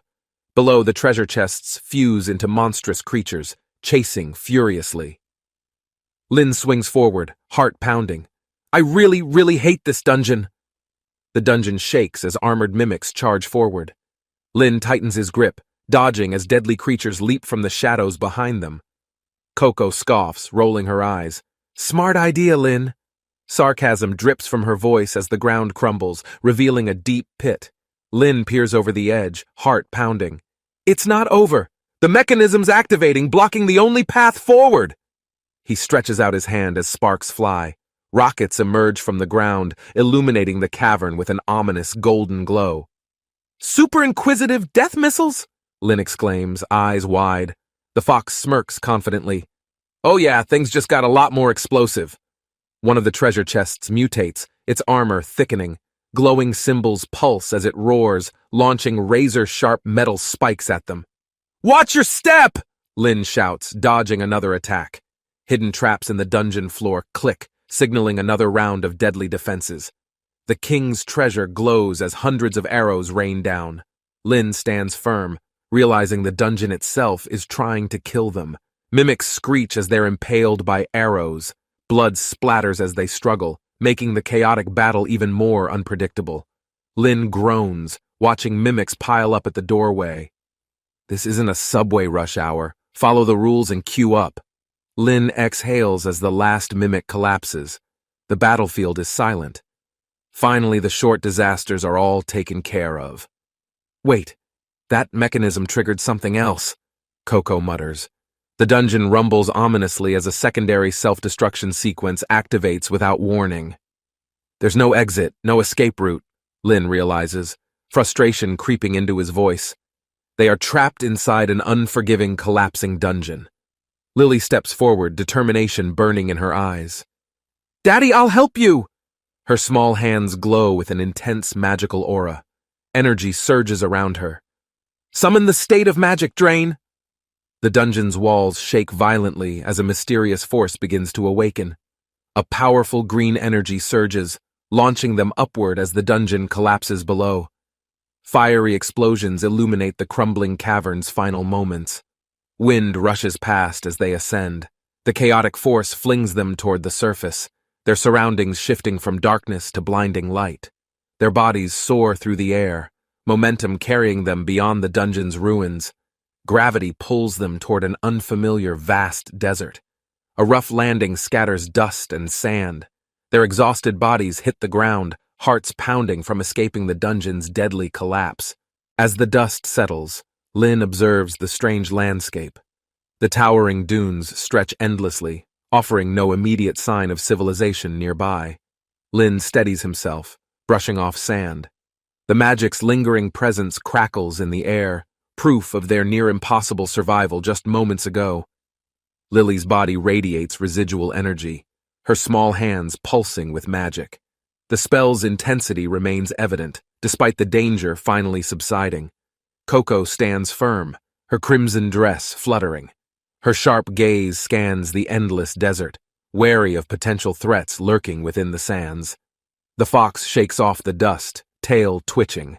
Its instincts sharpen, sensing something unusual approaching from beyond the barren landscape. A lone figure emerges from the distance. Their steady footsteps echo through the silent desert, bringing an eerie tension to the air. The stranger's long red hair flows in the dry wind.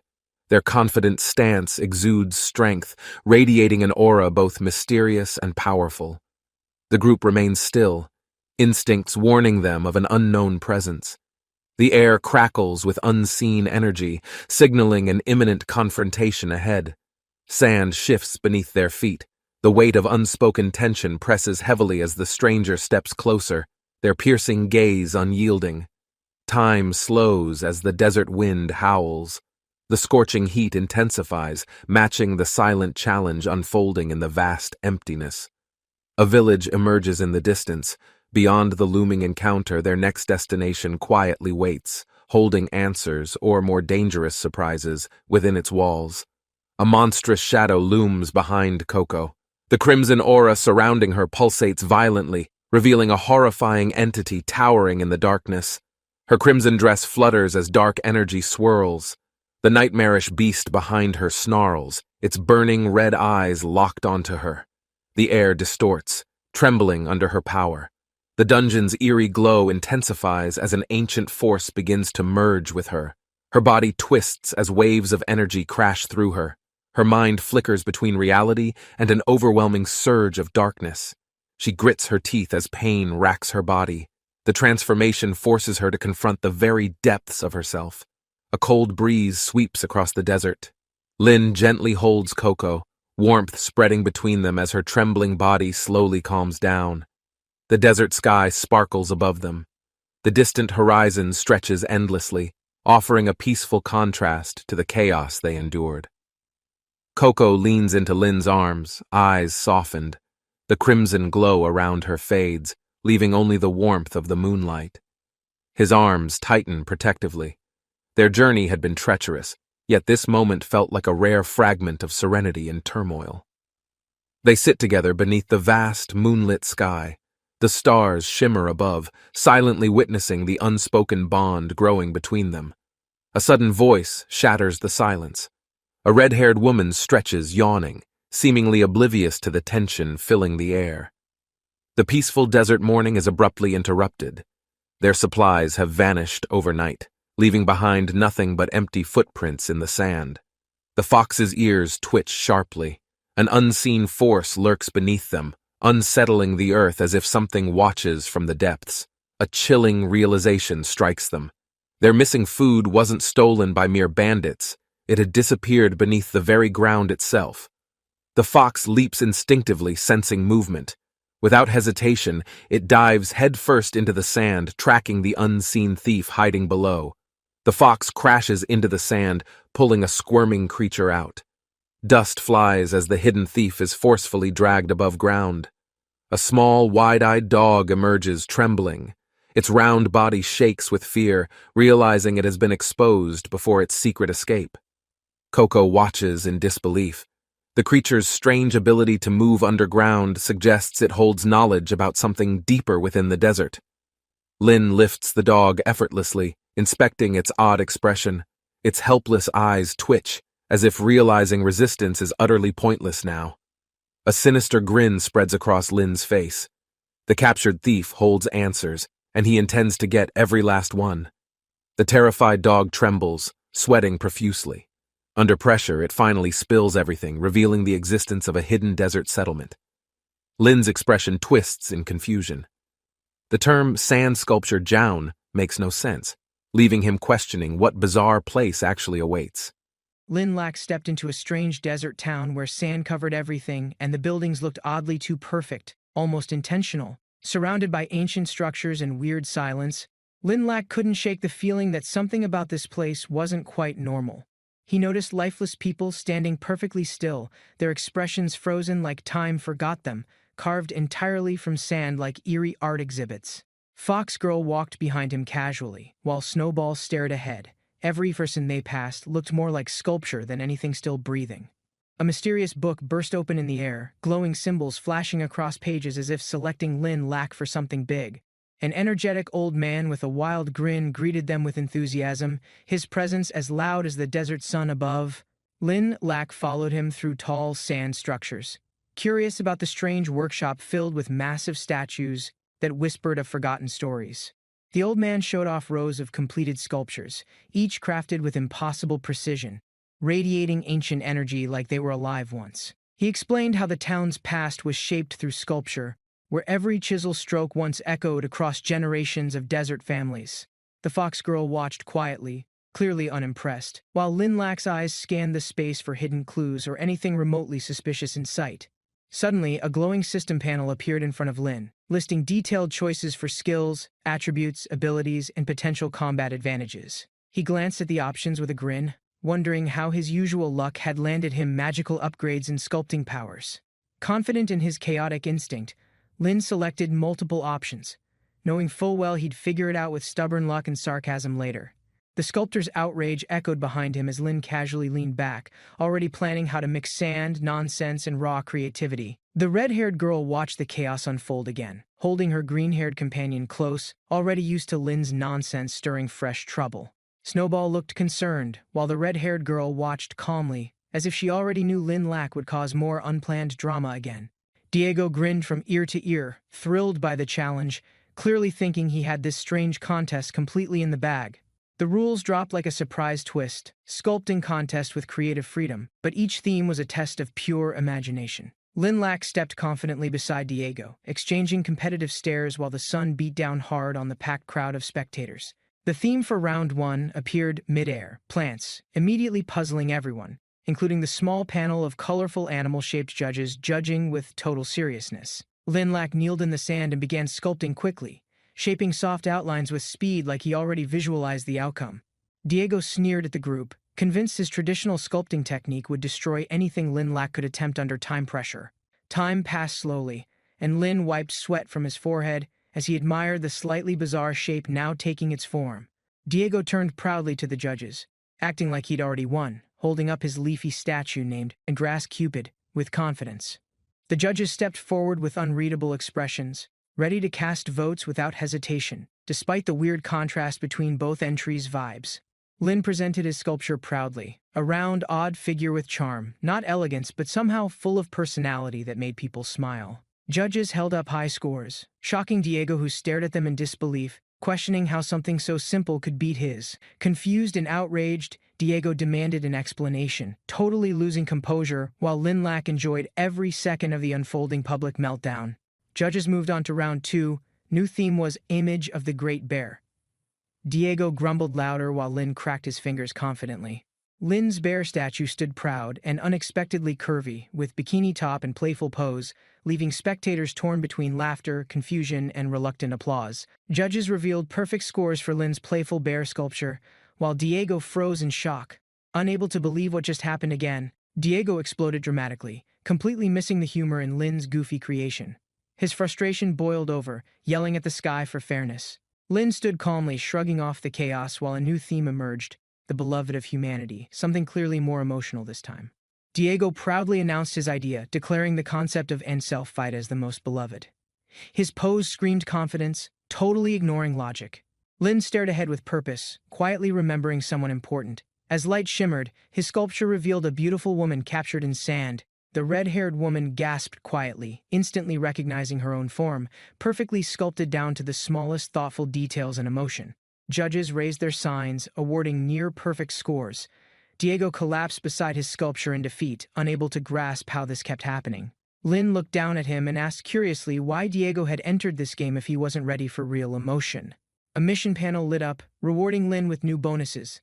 The game clearly approved of his heartfelt creation and quirky creativity. Diego sat up, face pale and shaken, whispering how a single competition had cracked his emotional shell more than expected. Darkness twisted in the background as Diego's memories surfaced.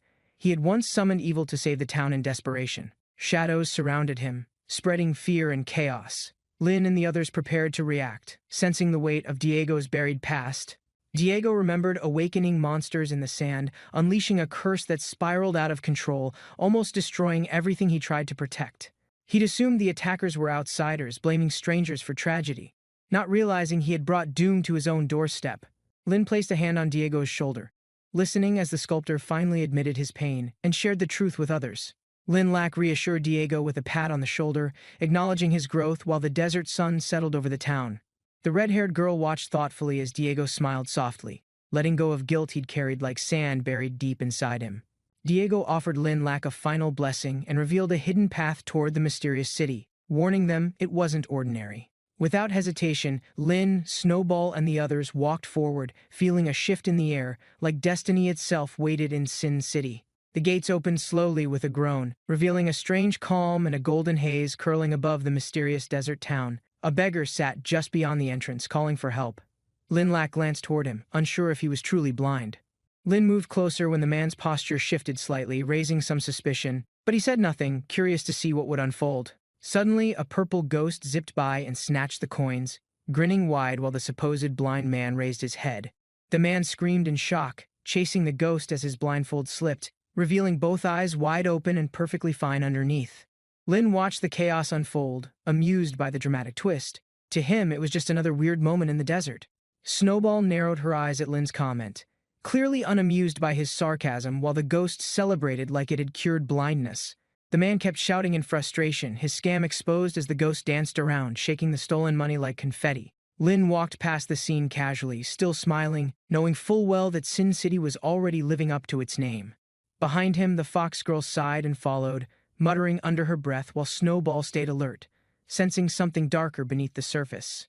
As they entered deeper into the city, unfamiliar eyes watched from the shadows, and the adventure quietly shifted towards something much bigger. An old man approached slowly, cane tapping the stone floor, surprising the group with a warm smile and a curious offer. Despite the peaceful tone, Lin Lac's instincts kicked in. Nothing in Sin City ever started this friendly without something weird behind it. Lin Lac smiled awkwardly as the old man agreed to take a photo, unaware something fishy was already in motion. Everyone posed happily, trusting the stranger, while the old man smiled sweetly, but his eyes scanned the phone with greedy precision. With sudden speed, the old man snatched the phone and bolted, moving faster than anyone expected for his apparent age. Lin launched forward instantly, adrenaline pumping, determined not to let another weirdo from this city ruin their peace with nonsense. The chase turned chaotic through alleys and sharp corners, Lin closing in fast, fueled by irritation more than actual concern. Lin grabbed the man's arm mid-turn, spinning him back with force, not expecting this chase to involve anything serious at all. He questioned the old man calmly, hinting about the sand shadow ghost, hoping to trick information out before others arrived. The thief trembled at the name, eyes wide, clearly knowing something deeper. This wasn't just an ordinary phone-snatching incident anymore. Still trying to fake innocence, the old man stumbled over words until Lin gave him a gentle, threatening toss for clarity. After a short flight and a loud landing, Lin declared the lesson complete while Snowball rolled her eyes in the background. The group entered a new part of the city, architecture towering above them, golden rooftops shimmering under the midday desert sun. Inside the tavern, strangers whispered and glanced up as Lin Lac walked in, like his presence already sparked tension in the room. A nearby gambler called him lucky, eyes narrowed, possibly mistaking Lin's chaotic charm for something more calculated than it actually was. Lin observed quietly, realizing this place wasn't just shady, it was practically screaming setup, and he'd walked straight into someone's playground.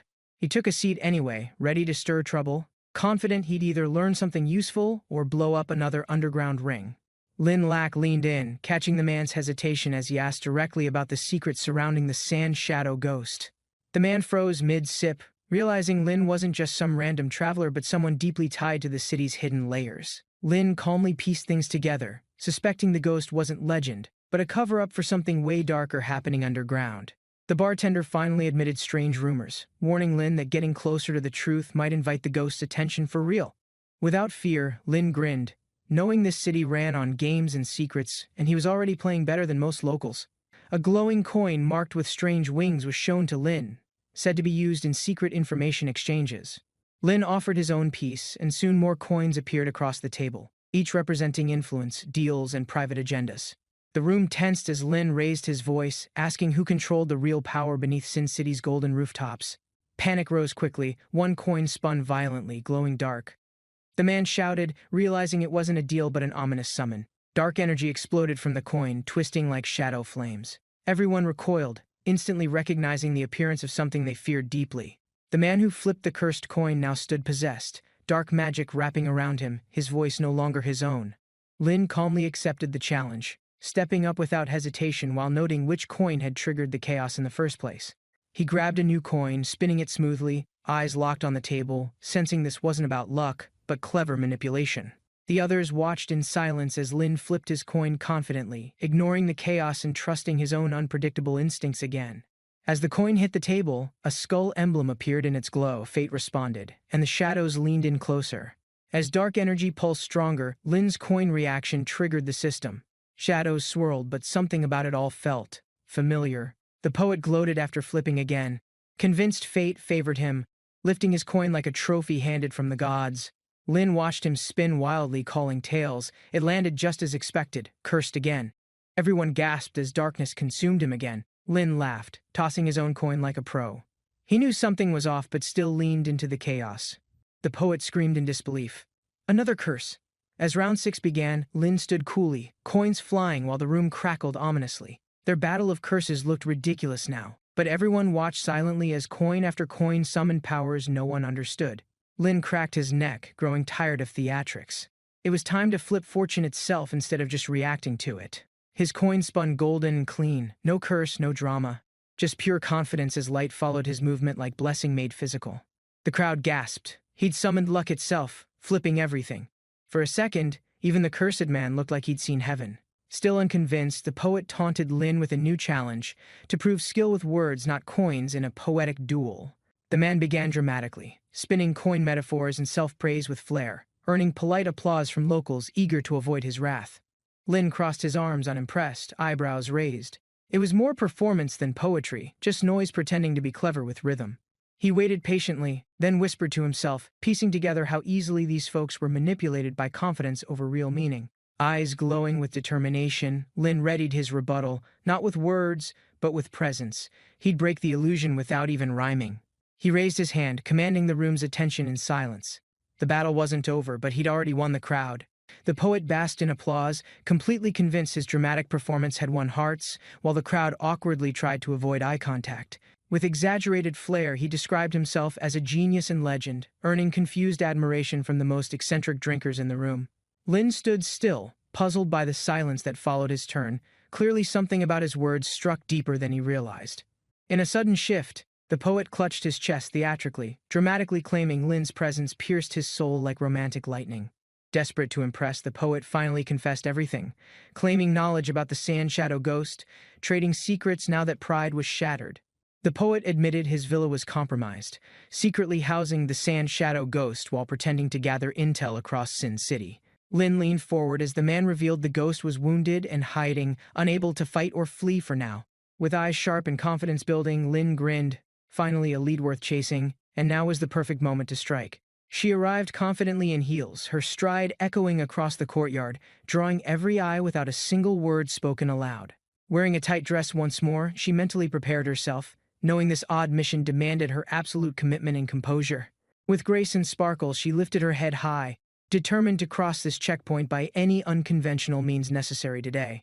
The guards froze instantly, overwhelmed by her sudden appearance, untrained in handling anything outside the realm of brute strength or orders. As she passed by calmly, the guards dropped to their knees, eyes spinning, overwhelmed by an aura they couldn't begin understanding. A sudden surge of energy erupted from Xi's hands, vibrant and wild, sending shockwaves through the armor of startled soldiers nearby. Dust settled quickly as unconscious bodies surrounded her feet, while she stood silently, unimpressed by the lack of real resistance offered. Though annoyed by the disruption, she remained focused, scanning the gates ahead for signs of movement or someone actually worth her effort. Reinforcements arrived in heavy armor, laughter rumbling, excitement bubbling. Finally, someone seemed ready to take her seriously, or at least pretend to. She adjusted her posture with ease as the armored horde charged, entirely unbothered. knowing she'd walked into far worse last week. Lynn crashed onto the scene, shirtless and wild-eyed, fists glowing like embers, radiating confidence that could crack open stone walls. One sharp move launched energy forward, slicing through air with precision, the streets lighting up like a thunderstorm in clear daylight. Floating above, Shell appeared beside him, her wings pulsing with color, drawn once again into Lynn's endless, reckless ghost encounters. Though amused by her timing, Lynn stayed focused, channeling power through his body, trying to end this chaos before lunch started. Shell's magic exploded outward, fierce and spark-filled, as she dove into battle, leaving no ghost standing within 10 meters of Lynn. Shell's energy ignited into purple flame, spinning downward as she dove with wild speed, knocking out ghosts like targets at practice. Lynn grinned wide, sensing momentum shift in their favor, adrenaline spiking as the battlefield pulsed beneath his bare feet and heart. With a deep breath, Lynn called forth another power, his arm glowing gold, heat rising as magic crackled around his fingers. A golden warrior spirit answered, erupting beside him, holding a spear infused with divine force, ready to deliver precise, righteous punishment. As lightning fell, the ground trembled. Lynn's summoned warrior charged with fire trailing behind, clearing a path through chaos like thunderstorm blades. From the shadows stepped Snake, tall and confident, her aura seductive and cold, as if moonlight had taken human form. Snake's voice carried weight, and even Lynn felt it, an intimidating chill beneath the beauty, hidden strength coiled like a predator. Her stare never wavered, moving like a dance, as if her weapon wasn't for fighting, but merely part of her rhythm. Snake's energy spiraled around her like smoke, and though Lynn stood ready, something about her presence felt confusing, maybe even distracting. Without flinching, Snake stepped closer, her smile playful yet unsettling, like someone enjoying the hunt long before making the first strike. The moment tightened like a drum before thunder. Snake's face leaned near, eyes locked on Lynn like she could read his thoughts. Shell's voice echoed warnings, but Lynn stayed frozen, instincts arguing with reason, torn between battle stance and whatever this strange tension was. Snake lunged suddenly, spear trailing darkness, her grin flashing before impact, a blur of violet rage slamming toward Lynn and Shell. The blow missed by inches, but her pressure remained swift and ruthless, her style a flurry of charm mixed with violence. Lynn blinked in shock, heart pounding, Shell floating beside him equally stunned, as Snake's gaze lingered with a spark of twisted delight. Lynn lay overwhelmed as two new arrivals clung to him affectionately, their sudden appearance more chaotic than helpful on the battlefield. Laughter echoed while Shell hovered nearby, clearly unimpressed, watching Lynn squirm under the attention of two energetic, clingy ghost sword spirits. One of them noticed Shell's blade and squealed with excitement, admiring the size like a child marveling at forbidden treasure. Meanwhile, Snake's flirty tactics had stirred trouble. Shell snapped, her jealousy boiling over, clearly not one to share her favorite partner. With a fiery leap, Shell landed beside Lynn, cloak flowing, declaring her presence like thunder rolling in after a flash of light. Shell stood tall, eyes sharp, the wind parting around her as she made her claim with an unshakable, fierce determination. Lynn sat stunned as two powerful auras clashed, and Snake's confidence didn't flinch. If anything, her grin grew wider and sharper. Despite her calm, Snake's possessive tone was clear. She wasn't planning to give up Lynn without a spectacle or a fight. Shell crossed her arms, magic swirling, reminding everyone she wasn't just here for show. Her loyalty and fury burned equally bright. As Snake reached out again, Shell moved with instinct, drawing strength from their bond, channeling her energy into a radiant weapon. Snake's tail cracked through the air like a whip, aiming to overwhelm Shell before she could gain momentum in the standoff. Shell dodged sideways, her boots sliding across stone, red light flaring from her sword, countering just in time to block impact. Both clashed violently, waves of power colliding midair, violet coils wrapping around red blades, their movements too fast for normal eyes. Snake's laughter echoed, eyes locked on Shell's frustration, wrapping her tail tighter as if teasing her prey before striking again. Trapped in the coil, Shell gritted her teeth, but determination flared within. Snake may have snared her, but the fight wasn't over. Shell unleashed her finishing move, crimson power surging down her blade like lightning, cutting through the battlefield with unstoppable divine force. Snake's eyes widened, tail thrashing wildly as she felt the pressure shift. The fight had taken a serious turn without warning. With a dramatic twirl, Snake tried to regain control, but the wave of energy pushed her back faster than expected. Shell's stance stayed firm, glowing weapon still raised, as if daring her opponent to try that same trick one more time. Snake's lips curled into a grin despite the defeat, her playful nature unbroken, clearly impressed by the younger woman's explosive resolve. Shell kept her expression calm as her sister asked to handle things alone, her fiery gaze hinting at something more serious. Though Chell was reluctant, she backed away, knowing trust was part of their strength, even when strategies weren't fully shared between them. Snake twirled midair, annoyed but cornered, her pride slipping as her purple aura broke apart like dust caught in strong wind. With elegance, Chell drained the ghostly force into her hand, absorbing it completely as Snake's power unraveled like thread in water. She stood composed, hair flowing, explaining calmly that the energy was sealed, her warning clear. Next time, there would be no mercy. Snake was stunned into silence, heart-shaped pupils shimmering with respect, whispering admiration for her powerful and undeniably gorgeous red-clad opponent. Memories swirled through Snake's thoughts like mist, realizing this defeat wasn't meaningless. It had left her charmed, maybe even a little hopeful. Meanwhile, Lin casually wandered the hall, shirtless and unfazed, stepping past unconscious guards like he'd simply interrupted a nap session.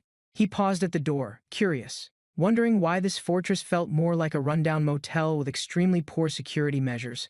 With a cautious push, Lin opened the ornate doors, unaware of the strange, darker energy beginning to stir beyond the threshold. Sitting atop a throne of silence, the armored figure waited, gold gleaming, fingers clasped, watching, knowing Lin's arrival was finally close. The golden figure rose from the throne, flames swirling as his presence shifted the air, heavy, regal, and undeniably dangerous. Lin stood ready, sweat forming as the heat intensified, his instincts screaming that this opponent wasn't like anyone he'd faced.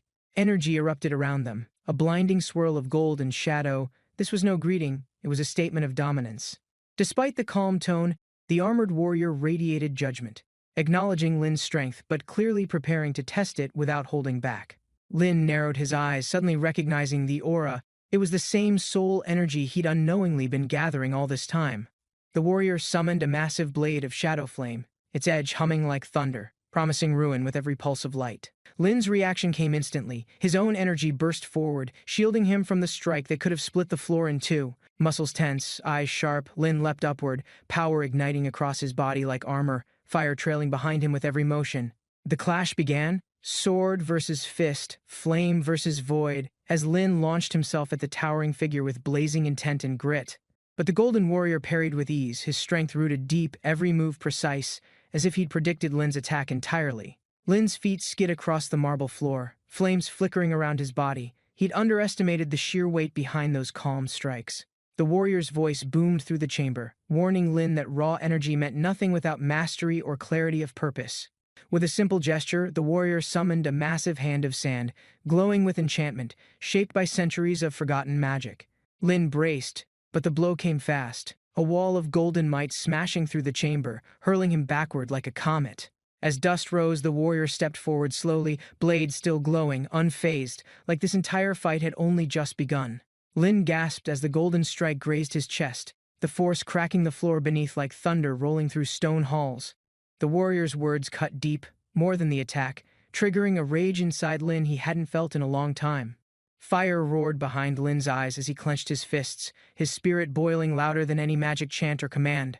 His body glowed, the air bending around him as energy surged outward in raw defiance against everything this warrior represented. From across the battlefield, Chell joined the clash, her blade aimed true, intercepting with a blast strong enough to shake pillars. The Golden Warrior's eyes narrowed beneath his helmet, unshaken by the attack, his stance shifting as the shield deflected Chell's strike. Their collision erupted in golden light, sending a shockwave through the hall, echoing like bells in an empty cathedral. Both figures were knocked backward, yet neither lost footing, each testing the limits of control without ever giving the other satisfaction. The room spun with tension, weapons raised again, while Lin steadied himself beside Chell, his flames sinking with her determination. The warrior observed them calmly, slowly connecting the bond they shared.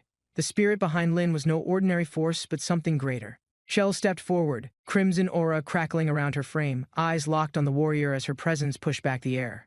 Her question was simple, but her tone carried weight, demanding truth, demanding clarity on the purpose behind this sudden confrontation. Lin's voice cut through the rising storm, explaining how their journey uncovered truth, strength, and a spirit worth trusting without question. The Golden Warrior raised his blade again, unwilling to retreat. If they wanted answers, they'd have to earn them through raw resolve. Chell responded in kind, slamming her weapon down, red power twisting skyward like ribbons, promising this battle was far from over. The warrior erupted with fierce flames, surging forward with no hesitation, his speed blinding, each step shaking the room's foundations. Shell hesitated, confused by the rush of emotion flooding her. Something about him felt familiar, like a memory buried deep. A strange pulse echoed inside her chest, a tug she couldn't explain, connecting her fate to this armored enigma.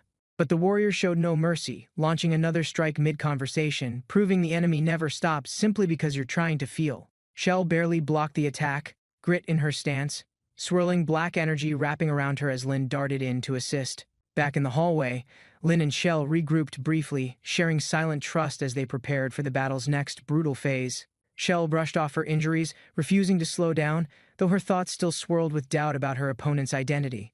Her mind echoed with the question she couldn't shake. Who was he really, and why did he feel so familiar? The warrior's voice suddenly softened, eyes no longer blazing. He spoke with knowledge only a sibling would know, shaking Shell to her core. The moment he removed his helmet, time froze. His silver hair and steady gaze revealing truth buried beneath years of separation. Shell's heart pounded as recognition bloomed. Her long-lost brother stood before her, changed, hardened, but unmistakably real after all this time. Lin stepped back, confused but silent, watching this reunion unfold as light and shadow flickered between memory and present danger. Her brother explained the past, the war, the betrayal, how he'd once ruled as Red Cedar before being forced into darkness. Shell, overwhelmed but resolute, offered him a path home, a way to rise again and reclaim what fate tried to destroy. But his expression darkened, half human, half shadow, explaining that his body no longer belonged to one world, bound by choices he never wanted. Revealing his true face, Shell's brother spoke with authority. He intended to unify the realms, no matter the cost or sacrifice. Shell froze as the weight of his words sank in, heart pounding, torn between family love and moral responsibility. He spoke of armies raised in secret, shadows moving across continents, and a plan to overthrow the balance of realms. But Shell stepped forward, firm and fierce, refusing to allow peace to fall to war just because pain clouded his vision. Lin jumped in with a grin, trying to lighten the moment, offering a wild idea for an unexpected alliance instead. The tension didn't last. Shell's brother rejected compromise, blades drawn again, unwilling to risk his dream to anyone else's hope. The battle reignited in a flash of light, weapons spinning, flames roaring, power surging like a symphony of raw resistance. The room twisted with energy as brother and sister clashed midair, childhood memories fading behind steel and thunderous rage. Lin summoned his power again, launching upward to assist, determined not to let Shell carry the burden of family alone.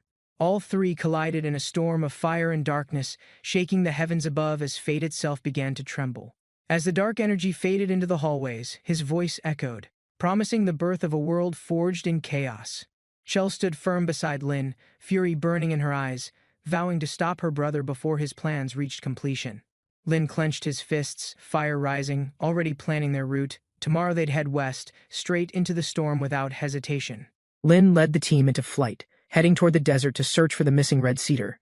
As they flew, Lin recalled rumors Red Cedar vanished without clues, likely buried under layers of desert. Suddenly, tremors broke the sand below, startling the green-haired girl as something moved underground violently. The girl shouted in panic, claiming to see a giant shark moving beneath the shifting sand dunes.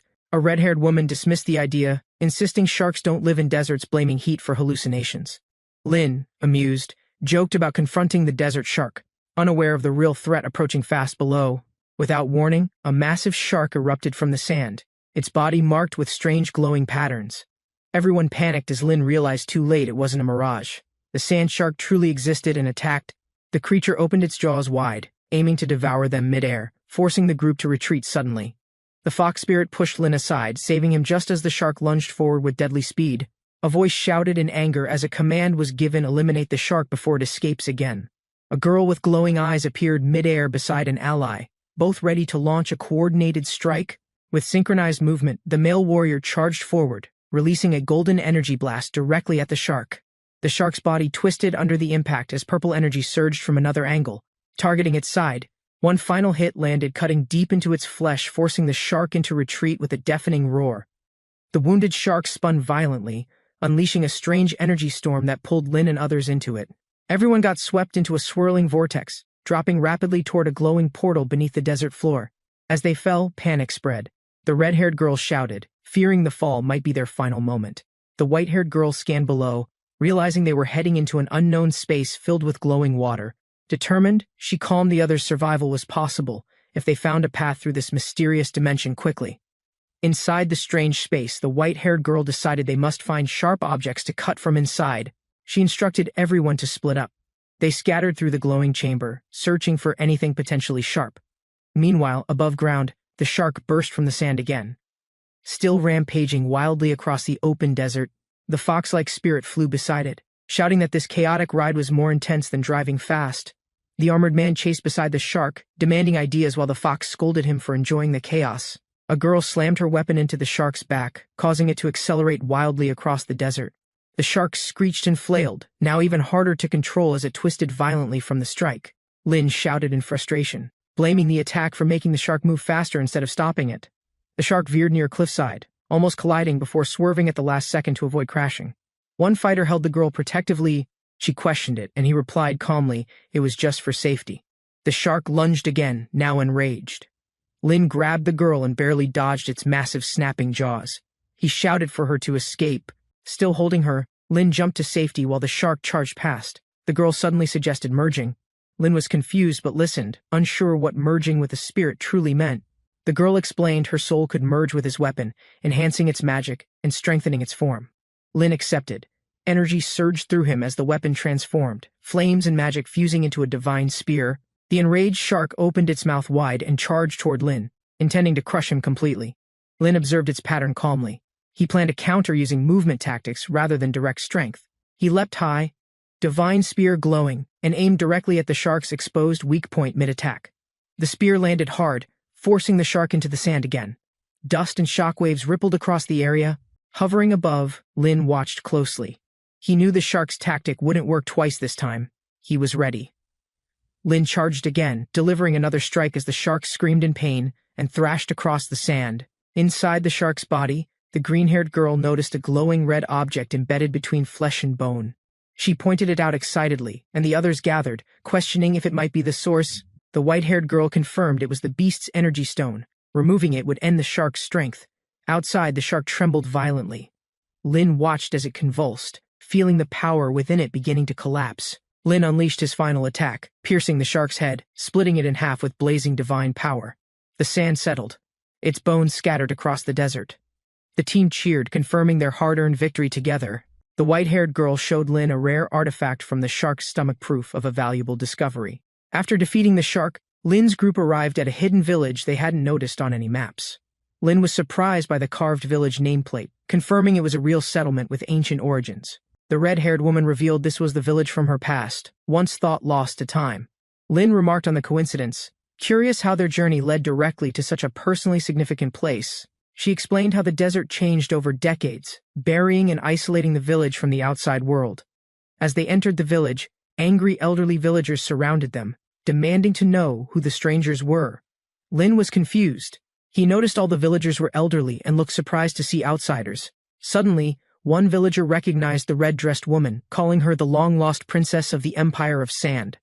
Lin asked if these people were her descendants. She admitted she hadn't expected any survivors still existed. The villagers dropped to their knees, honoring her as royalty. She gently asked them to stand and speak. The red-haired woman asked why only elders remained. The village elder replied that all youths were taken.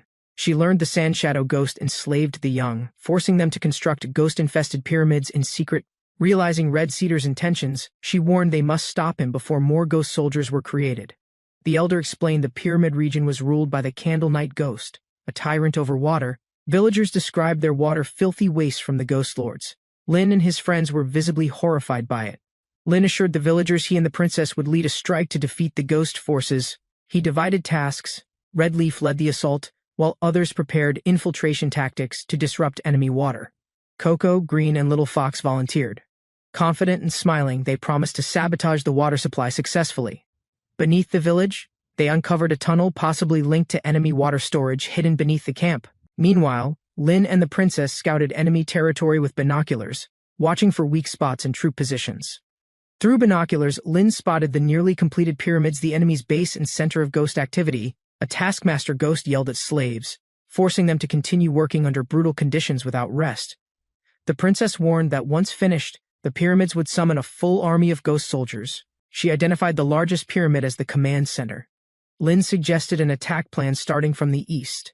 As he spoke, dark energy burst forth. Ghost soldiers emerged early, summoned ahead of schedule to fight. Ghost guards whipped the humans harshly, mocking them as weak while forcing labor under the burning sun.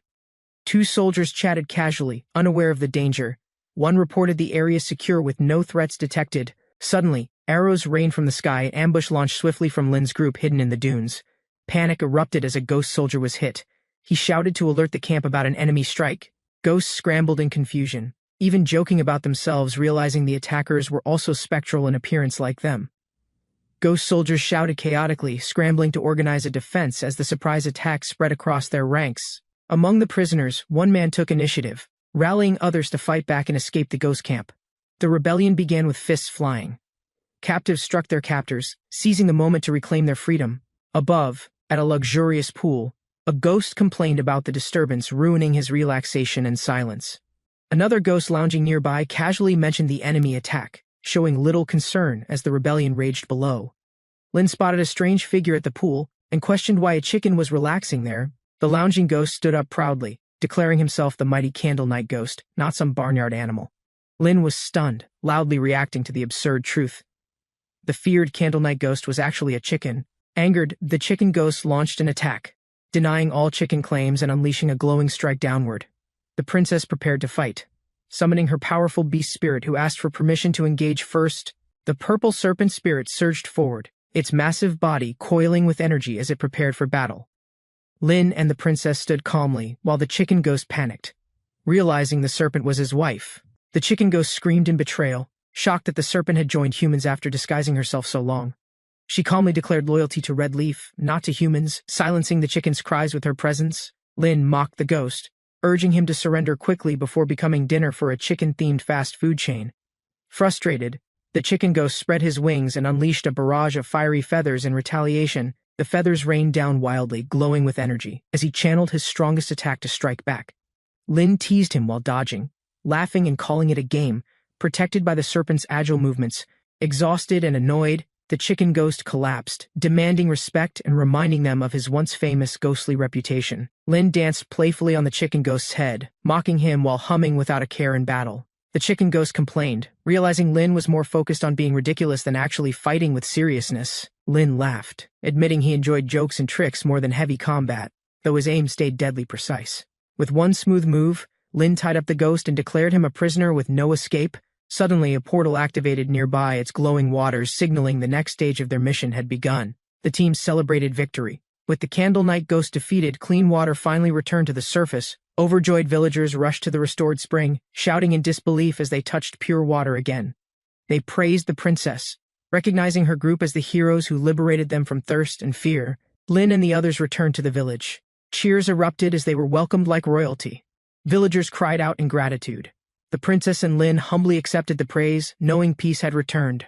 A mutated chicken mocked the crowd, proudly boasting of its looks while daring them to attack.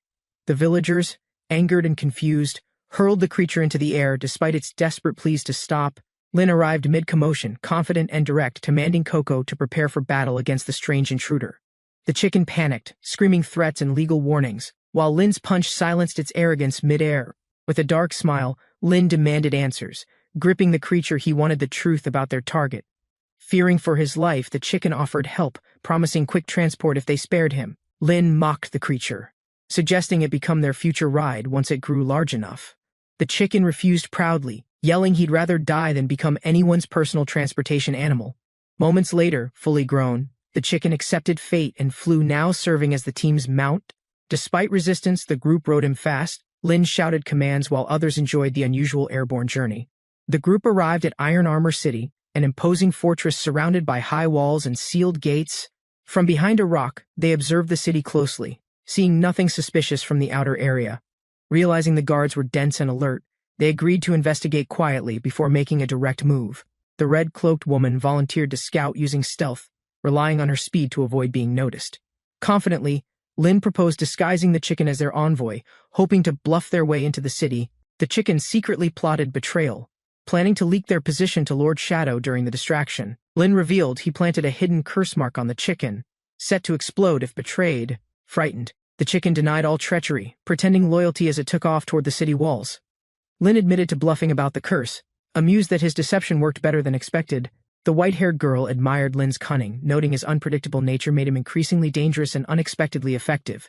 The chicken was shocked midair, realizing the city was heavily fortified with troops in tight surveillance.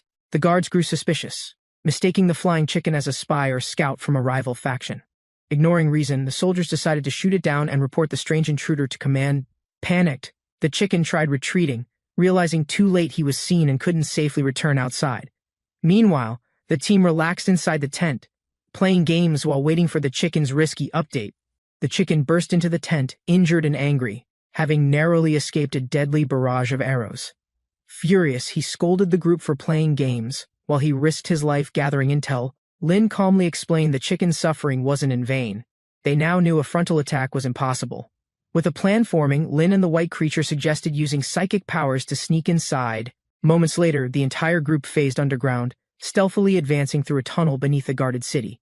Tension rose between the chicken and the white creature, both releasing energy, preparing to rush ahead first. Ignoring the team's pace, the two dashed forward, triggering Lin's concern as they moved unpredictably inside. While navigating the damp tunnel, the chicken sensed humidity, suggesting the presence of a hidden water source. Lin confirmed the discovery, pointing toward a large entrance that led deeper beneath the city's foundation. They arrived at a vast underground reservoir, only to find enemy forces already stationed and waiting below. 4 undead soldiers emerged from the shadows, fully armed and hostile, preparing to block the intruder's advance. A massive surge of water erupted from underground, flooding the desert and catching the undead soldiers off guard.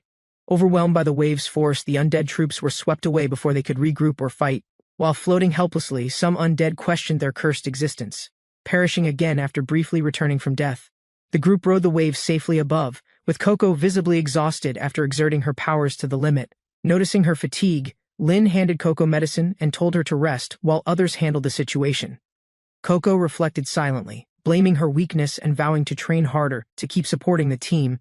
The white-haired girl comforted the green beast, deciding to return it to camp for safety and care. Lin instructed the chicken to transport them back, rewarding it for earlier help with special recovery drinks. Greedy and surprised, the chicken realized the drinks were valuable, worth more than his usual payments combined. Overjoyed and energized, the chicken activated a powerful transformation, growing huge to fulfill his duties with pride. The group flew atop the giant chicken, closing in on enemy lines as tension rapidly built up. The white-haired warrior leapt into action first, channeling spiritual energy while riding her fierce beast companion. Lin followed from above, unleashing a charge slash to strike down the surprised soldiers at once. The attack hit hard, energy sliced through enemy formations, launching multiple troops into the air mid-battle. Amid the chaos, another powerful fighter approached on a beast mount, aiming to halt Lin's rapid assault. Lin and Redleaf discussed the enemy captain's absence, raising suspicions about her shifting loyalty mid-battle. The spirit snake ghost appeared peacefully, claiming to only desire staying by Redleaf's side loyally. The enemy captain was shocked, realizing his former ally and trusted cadre had abandoned their cause completely. Lin stepped forward, unsheathing his glowing blade, demanding surrender before anyone else was harmed by his power. Wielding a blazing spirit sword, Lin warned the enemy defect or perish under his now unstoppable martial force. The enemy captain charged with his axe, determined to overpower Lin and regain control of the battlefield. In response, Lin summoned mystical coins, offering them as a false gesture of goodwill and distraction. The captain wasn't fooled. He rejected the fake offer and lunged forward, preparing a brutal counterattack. The cursed coins pulsed with energy, activating unexpectedly and releasing a dangerous aura into the surrounding area. Furious, the captain powered up completely, roaring with rage as his axe absorbed dark energy for retaliation. Lin's eyes widened as the enemy unleashed a deadly charge, forcing him to brace for impact immediately. The enemy captain roared, vowing death over defeat, launching himself recklessly into a final do-or-die strike. Lin noticed an opening. His opponent's armor was weakened, giving him the perfect moment to counterattack. With precise timing, Lin deflected the attack and slashed with full force, striking the captain directly across. Watching from afar, Redleaf observed Lin's power rising rapidly. He now rivaled elite-level ghost hunters in strength. Lin absorbed energy from the fallen captain, triggering a system notification that boosted his combat power significantly. The system converted soul energy into combat strength, enhancing Lin's body and marking him as a contender. Surging with new energy, Lin stood ready. He vowed to protect the city with even greater power. Together with Redleaf, Lin prepared for the next battle, focused on eliminating threats inside the city. As Lin advanced, his teammates split off, each taking responsibility to handle ghost soldiers in separate directions. Reinforcements from nearby villages arrived mid-battle, joining the fight to resist the threat of the Shadow Ghost. Citizens rallied with weapons, calling to overthrow Iron Armor City and destroy the oppressive Sand Shadow forces. From atop the palace, a powerful figure watched calmly, sensing the turning tide as resistance gained momentum. The armored warrior, Red Cedar, recognized the attack's strength and realized her foolish sibling was behind it. Red Cedar confronted Lynn and Red Leaf, mocking their efforts while preparing to battle her own brother. Red Cedar demanded surrender from Red Leaf, insisting that even siblings must fight if their loyalties differ. Red Leaf refused her brother's ultimatum, standing firm and denouncing his corrupted goals and changed ideals. Enraged, Red Cedar released his full power, casting aside diplomacy and preparing to strike with deadly force. Lynn and Red Leaf retaliated together, launching a coordinated energy attack infused with lightning and spiritual might. The combined assault struck Red Cedar head-on, engulfing the battlefield in a massive explosion of fiery light. Red Cedar invoked a powerful ancient spell, summoning flames and darkness in the name of Sand Ghost. Energy spiraled upward, forming a fiery vortex that expanded violently and engulfed the battlefield with extreme pressure. Lynn and Red Leaf tried to dodge, but the expanding blast radius forced them into evasive retreat. Red Cedar launched the core explosion, declaring victory as the spell detonated in a blinding wave of destruction. The devastating blast crashed into the ground, releasing a massive pillar of fire that shook the battlefield. Lynn floated unconscious in a spiritual void, questioning whether he had already died in the explosion's aftermath. Visions of people from his past appeared, those he once protected, reminding him of promises left unfulfilled. He recalled his sister, feeling guilt for not keeping pace with her strength and determination as promised. One by one, familiar faces surfaced in his mind, representing his failures and the weight of responsibility. Burdened by shame, Lynn vowed inwardly to rise again, not for himself, but for those he failed. As Lynn's spirit drifted deeper, Red Leaf's image appeared, awakening his will to keep fighting. He realized his mission remained incomplete. Red Leaf still needed him, and his resolve reignited instantly. Refusing to surrender, Lynn summoned latent power within, shouting from the void that he couldn't die yet. Moments later, a shockwave erupted. Lynn's body crashed back to the ground, powered by his revived spirit force. Red Cedar turned at the impact site, stunned by Lynn's sudden return. In a blazing explosion, a radiant beam exploded from the sky as Lynn descended, engulfing the area in divine energy. Red Cedar staggered back, alarmed by the overwhelming pressure. He recognized it as the aura of gods. Lynn reappeared beside Red Leaf, transformed into a blazing form radiating divine power and untapped strength. Red Cedar mocked the transformation, gripping his weapon tightly while preparing to test its true strength. With calm resolve, Lynn declared it was time to end everything. Red Leaf warned not to overexert. Red Cedar lunged aggressively, refusing to retreat, determined to test Lynn's divine transformation in direct combat. With each swing, Red Cedar's flaming blade intensified, threatening to overwhelm Lynn's new defenses through sheer pressure. Lynn parried midair, maintaining position as Red Leaf watched closely, ready to assist at a critical moment. Red Leaf sensed danger rising. She summoned spirit allies for support, unwilling to let Lynn face it alone. Backup arrived. Spirit Snake and Coco returned just in time, joining Red Leaf to balance the battlefield. Red Cedar spoke to the Purple Serpent, seeking power to finish Lynn and erase human resistance completely. Declaring his enemies traitors, Red Cedar vowed to destroy all humanity himself if necessary, without hesitation or mercy. He activated the Sand Shadow Domain, a massive energy field forming around him, distorting light and gravity. The vortex absorbed everything nearby. Lynn's team struggled to escape as the terrain twisted beneath their feet. They were forcibly ejected from the domain, hurled far into the desert beneath a blood-red sky. Red Cedar hovered above the battlefield, declaring it was time to annihilate all remaining human resistance completely. Below, Lynn and Red Leaf regrouped, preparing themselves as the enemy began to manipulate the battlefield. With a command, Red Cedar summoned massive sand guardians, towering constructs armed and programmed to destroy intruders. Coco, Lynn, and the others took battle positions as the sand guardians closed in around them. Red Cedar scoffed from above, doubting they could survive his summoned army or challenge his ultimate strength. Lynn charged forward with blazing speed, his divine weapon glowing fiercely as flames burst from his feet. Red Cedar blocked the strike mid-air, clashing weapons with Lynn in a storm of blazing energy. Lynn's power grew fiercer, his blows pressing harder. Even Red Cedar was forced to strengthen his defense. Feeling overwhelmed, Red Cedar realized Lynn's energy wasn't fading, it was being amplified by someone from behind him. Red Leaf joined the battle, empowering Lynn's strike as they launched a combined assault to pierce defenses. Red Cedar reacted swiftly to Red Leaf's ambush, blocking her blade before she could land a strike. Red Leaf didn't retreat. Instead, she intensified her attack, determined to bring down her corrupted brother herself. A furious clash erupted between the siblings, both unwilling to yield as flames swirled around their weapons. Redleaf managed to push back, forcing Red Cedar into momentary defense while assessing her combat growth. He admitted her skill had improved, but declared it wasn't enough to overcome his current domain. Redleaf clashed fiercely with her brother again, their blades lighting up the battlefield with golden sparks. Nearby, Coco and Spirit Snake defeated the last sand soldiers and decided to rejoin the main fight. They rushed toward Redleaf, sensing danger growing as she faced Red Cedar alone in melee. Redleaf quickly issued commands, ordering the group to split formation while countering the enemy's pressure. Red Cedar mocked their coordination, calling them rabble-confident. No matter their numbers, they couldn't overcome his strength. Coco unleashed a powerful psychic attack, attempting to restrain Red Cedar's movement with spiritual energy from afar. Spirit Snake joined in, weaving magical threads that tightened around Red Cedar, slowing his reactions momentarily. Though restrained, Red Cedar remained confident, shouting that weak tricks wouldn't stop him as energy surged again. Lynn and Redleaf saw an opening together. They launched a synchronized strike aimed straight at his core.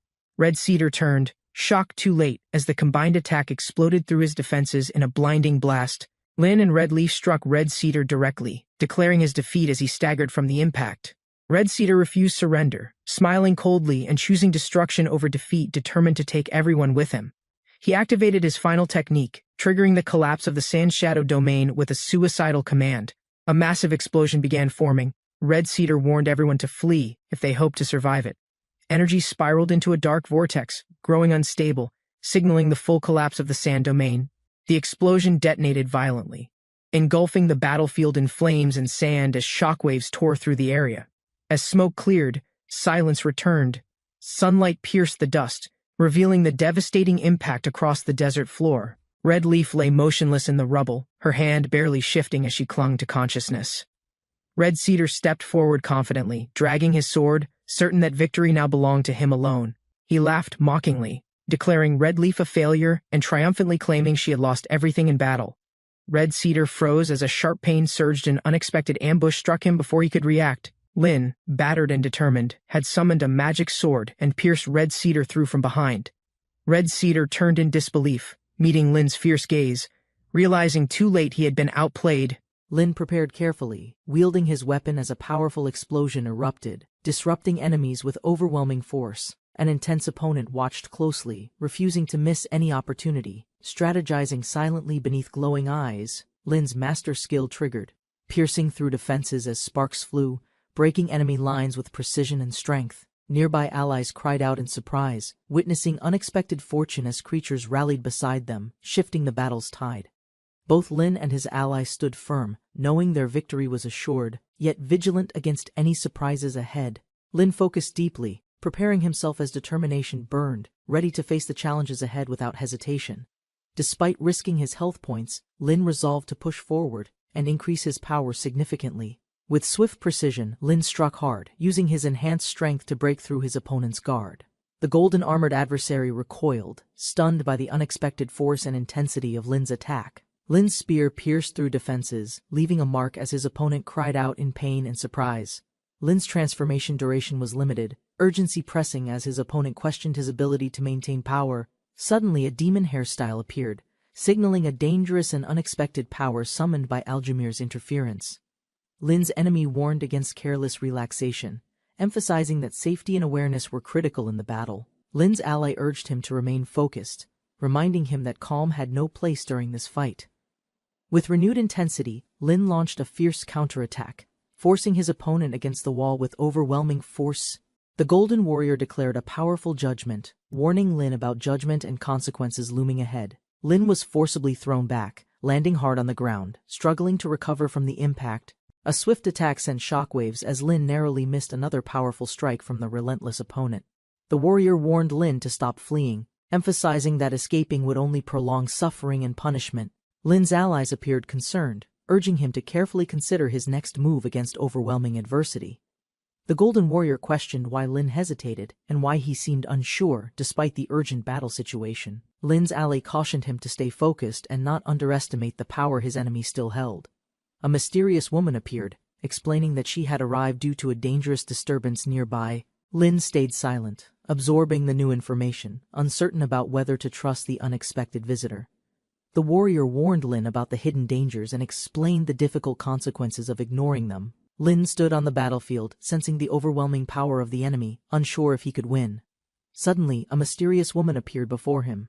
Her presence stunned him, and without warning she reached out to him, pulling him toward her. Lin's heart raced as their closeness intensified, the atmosphere around them shifting with an unfamiliar energy.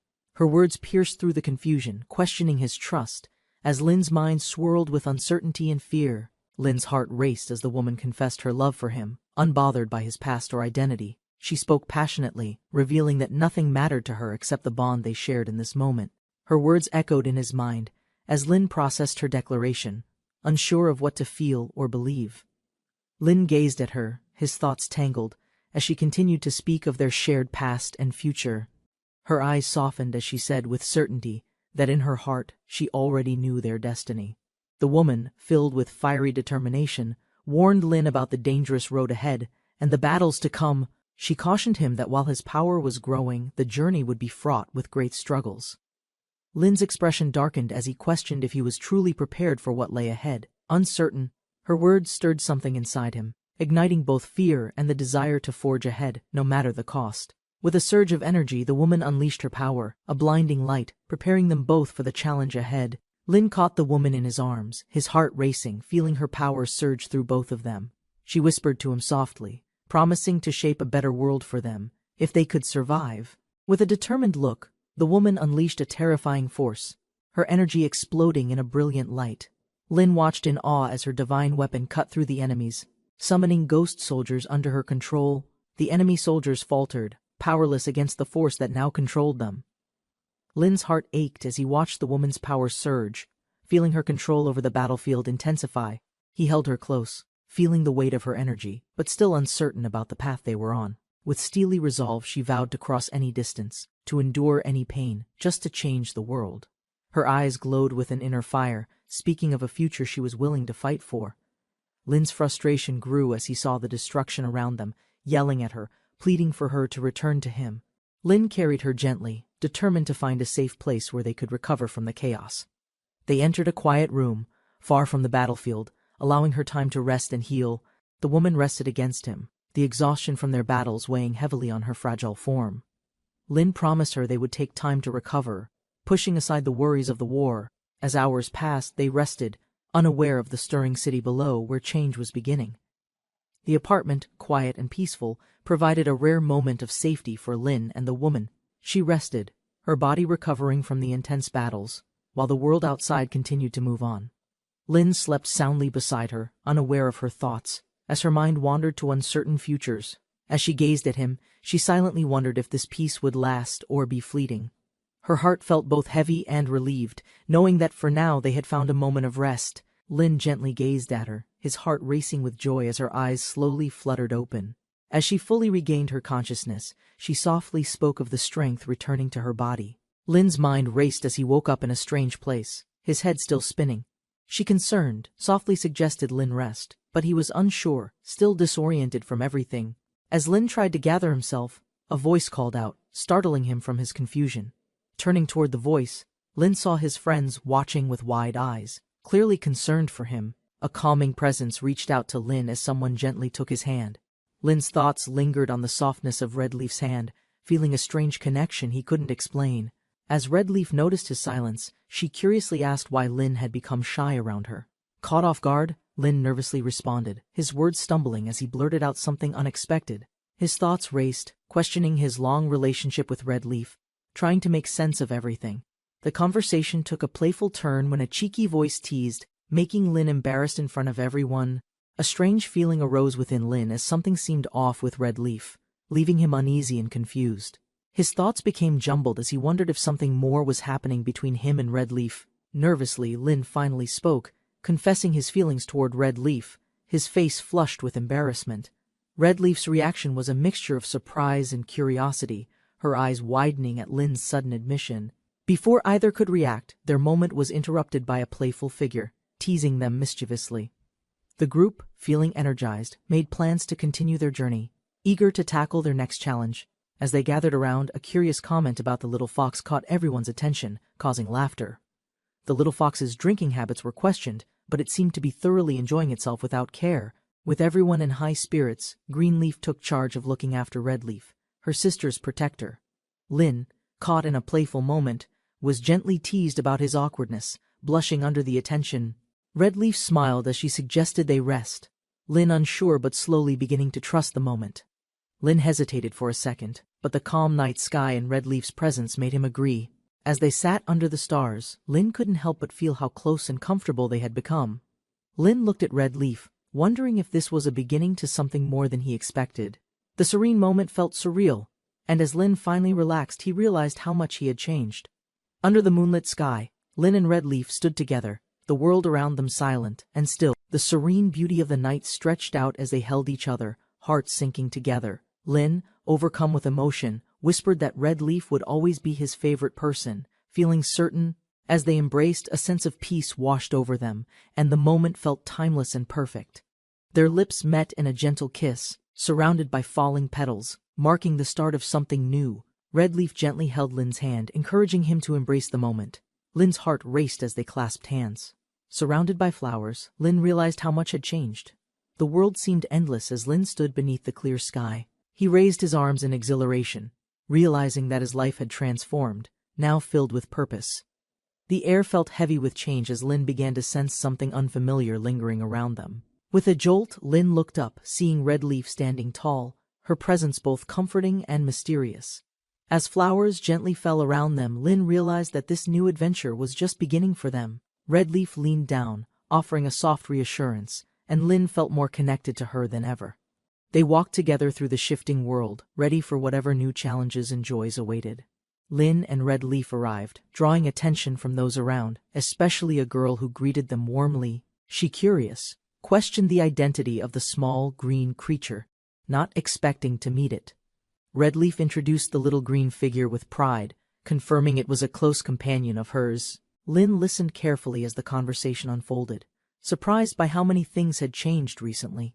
With a slight sigh, Lynn expressed his thoughts, acknowledging the unusual nature of their new journey together. The conversation turned serious as someone assured Lynn, mentioning his reputation as one of the most wanted. Lynn, feeling conflicted, expressed a desire to avoid the night patrol, preferring time with Redleaf instead. Redleaf, understanding his concerns, clarified her position, suggesting that his current path could shape him. She gently reminded Lynn that he needed to consider his future and set his career goals carefully. With a quiet sigh, Lynn acknowledged her wisdom, silently grateful for her guidance and support in everything.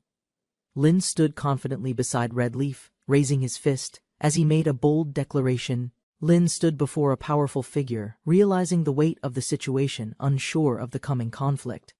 A massive volcano erupted in the distance, signaling danger as mysterious creatures surged toward the battlefield.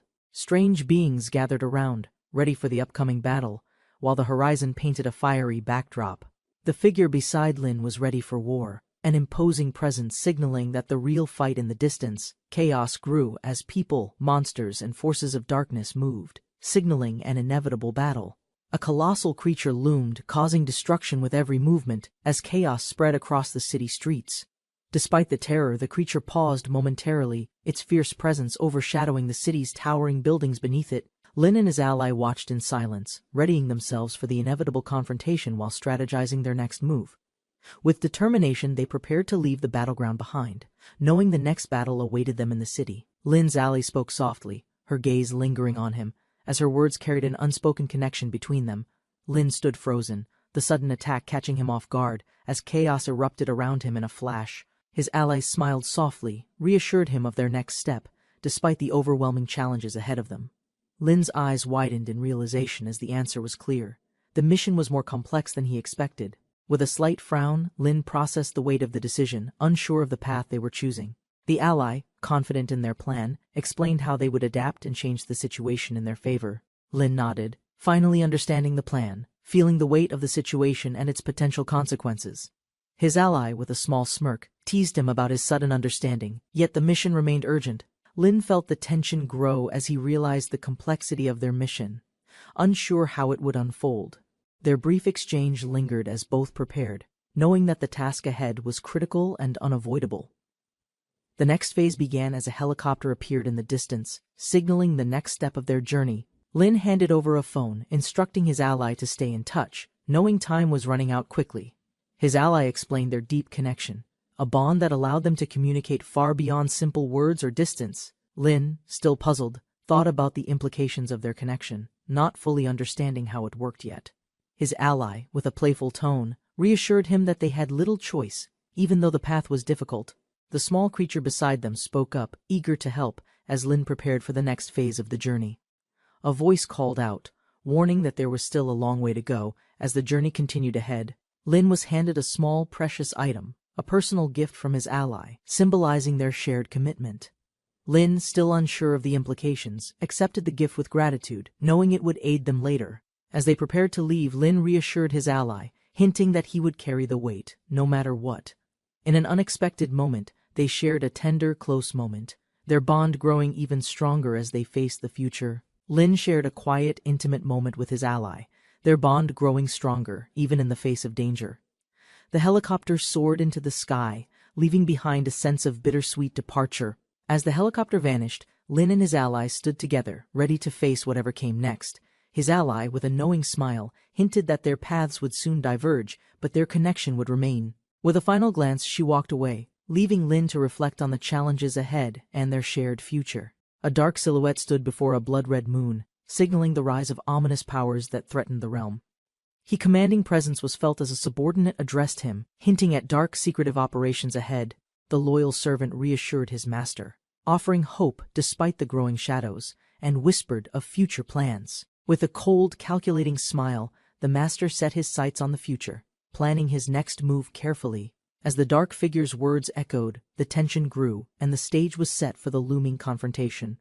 In a dark chamber, the mysterious figure spoke with authority, outlining a dangerous yet well-planned strategy ahead. His ally, confident and unshaken, reassured him that everything was progressing smoothly, despite the challenges they faced.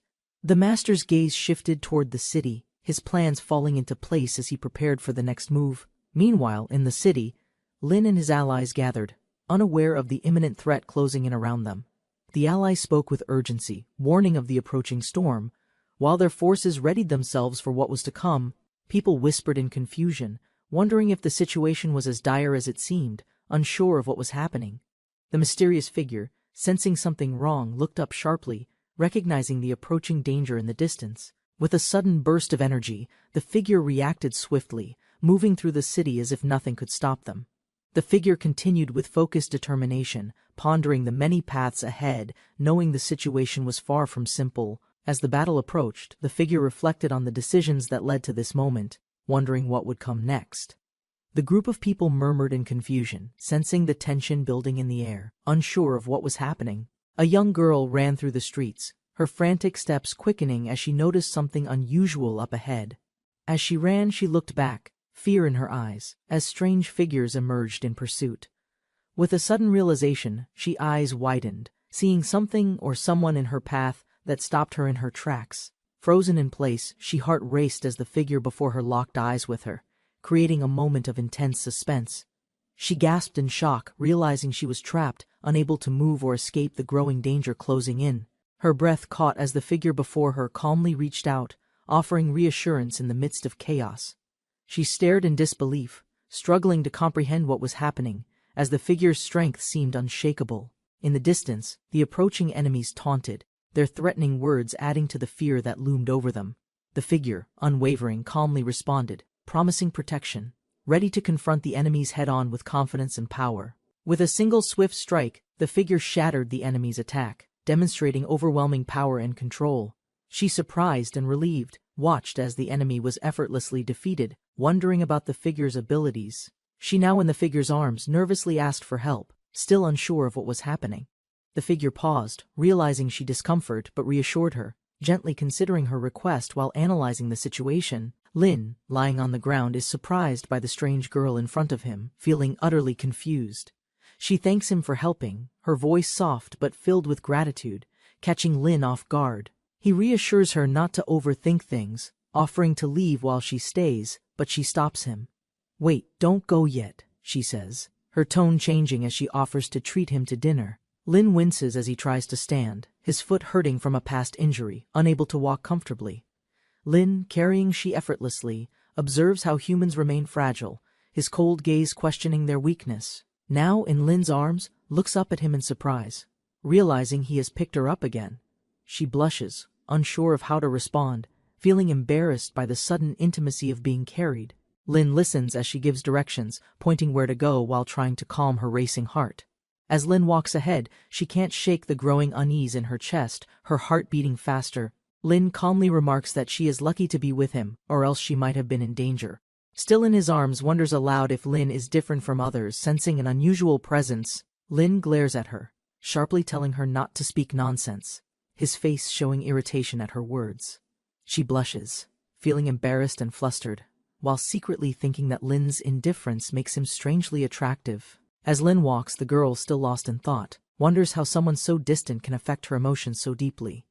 Curious, asks Lin if he's from around here, her gaze noticing how different he seems. Lin answers nonchalantly that he's just a traveler, casually dismissing her question as if it doesn't matter. Still curious, wonders why he's so detached, yet admires his calmness, despite not knowing his true intentions. She finally asks for his name, to which Lin simply responds, "Just call me Red." Now even more intrigued by him, reflects on how unusual he is, feeling oddly drawn to him. Lin finally sets she down on the couch, his indifferent tone giving little attention to her flustered state. Still in disbelief, exclaims in excitement, realizing she's finally seen the true strength behind Lin's calm demeanor. Her eyes widen as she stares at Lin's hand, sensing an unusual power as a strange energy radiates. Lin, noticing her stare, questions her thoughts, making sure she doesn't jump to conclusions about his abilities. Still stunned, laughs awkwardly, unsure of how to respond, while Lin calmly prepares to assist her further. Lin watches quietly as she sits on the couch, her thoughts drifting while she tries to relax. She looks up at him, confused, as he suddenly kneels and begins inspecting her foot, offering to help. Flustered, she thanks him for his concern, not fully understanding why he's so focused on her injury. Lin, without missing a beat, casually asks if she has any problems besides her foot, his tone still cold. She's still blushing, wonders if Lin's presence is just a dream, overwhelmed by how detached yet caring he seems. She happily announces that dinner is ready, holding out 2 plates of food, excited to share her cooking. Lin, looking at the dishes in confusion, hesitates but doesn't comment on the strange appearance of the food. She proudly explains each dish, mentioning the scrambled eggs with tomatoes and shredded pork with fish. Lin thanks her for her effort, his voice neutral as he takes a bite, unsure about the taste. She watches him anxiously, asking if it tastes good, unsure if she has succeeded in impressing him. Lin takes a bite of the food, his expression unreadable, while she watches him, nervously waiting for his reaction. She eagerly asks if the food tastes okay, her hopeful expression showing how much she wants his approval. Lin, with an indifferent gaze, comments that it's not bad, though the taste is far from impressive. She smiles, relieved that he doesn't dislike it, even though she can sense he's being polite. Lin, standing up, says that he will go and rest, dismissing the meal and asking where she's going next. Lin, with a cold expression, calmly admits he has no home, revealing a hidden side of his past. Surprised, asks where he really stays, puzzled by how someone like him doesn't have a home. Lin, without emotion, replies that he stays in places like this when he feels the need to rest. Deep in thought, considers his answer, realizing that his detached nature might come from years of solitude. With a small sigh, Lin comments that his life is not easy, yet he's managed to survive without attachments. Blushing deeply, suddenly realizes she was sleeping next to Lin, overwhelmed by the situation. In a panic, she wonders aloud how she ended up sleeping next to him, feeling a mix of confusion and embarrassment. Lin, unfazed, replies lazily, claiming they both simply fell asleep on the couch together, with no other explanation. She nervously stammers, unsure of how to respond, as the closeness between them leaves her heart racing. The scene shifts, and the girl, lying in bed, quietly wonders how she ended up in such a strange situation. Still flustered, reassures herself that it was only a small incident, though she's still embarrassed. Lin, looking at her with an unreadable expression, asks about her family, mentioning that she doesn't seem to have any. She quickly denies being upset, though her nervousness betrays her as she tries to avoid the topic. She sighs, admitting that she doesn't have parents and has been living alone for a long time. Lin, with his usual cold tone, remarks that she's clearly not used to being alone, but he doesn't judge her. She looks at Lin thoughtfully, expressing how she envies his psychic abilities, wishing she could be that powerful. Lin remains silent for a moment, his expression unreadable, before he quietly responds that she has nothing to envy. She nods but admits that, despite everything, she still wants to grow stronger, eager to improve herself. Lin suddenly speaks up, offering to teach her if she truly wants to become stronger, his voice firm. Eyes widen in surprise as she asks, really her excitement evident as she imagines the possibilities. Lin and she lie close to each other, and Lin comments about their strange proximity. Embarrassed, quickly denies his comment, her face turning red as she tries to escape. Lin dismisses her response, uninterested, while she grows increasingly flustered, her thoughts in chaos. She shouts an irritated goodbye as she tries to hide her feelings, turning away in frustration. Students pointed anxiously, voices echoing through the courtyard, each whisper carrying Lin's name with awe and uncertainty. Crimson-haired rival clutched a plush token, eyes narrowing, determination sharpening upon hearing Lin's unexpected reputation spreading. Crowds blocked the pathway, anger boiling, yet anticipation rose, waiting for Lin's response against mounting hostility. As sunlight bathed the academy grounds, speculation grew. Was Lin truly strong enough to surpass every rival? Orderly rows stood proudly, the academy's courtyard filled with discipline, yet beneath appearances, Lin's fate stirred, boasts erupted loudly, challengers sneering, each confident voice daring to question Lin's strength within the gathering crowd. Confidence clashed with mockery, tension rose, yet Lin's silence weighed heavier than their taunts, unsettling arrogant challengers. Defiance exploded, fists raised, yet authority crumbled as determination pushed forward, daring anyone to restrain Lin's resolve. Shadows thickened,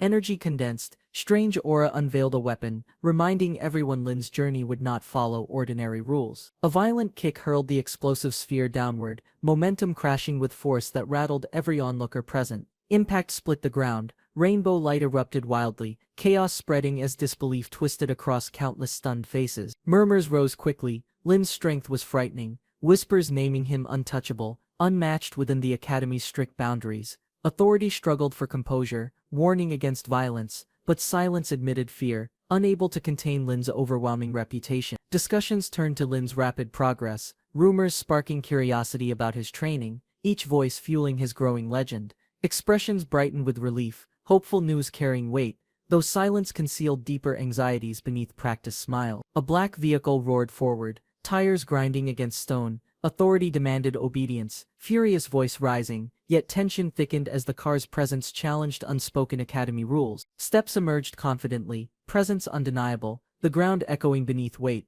Shadows lifted, crimson eyes gleamed. Lin returned at last, strengthened, unshaken, carrying power that promised inevitable upheaval. Excitement burst forth, voices calling out, recognition striking instantly as Lin's familiar presence commanded attention.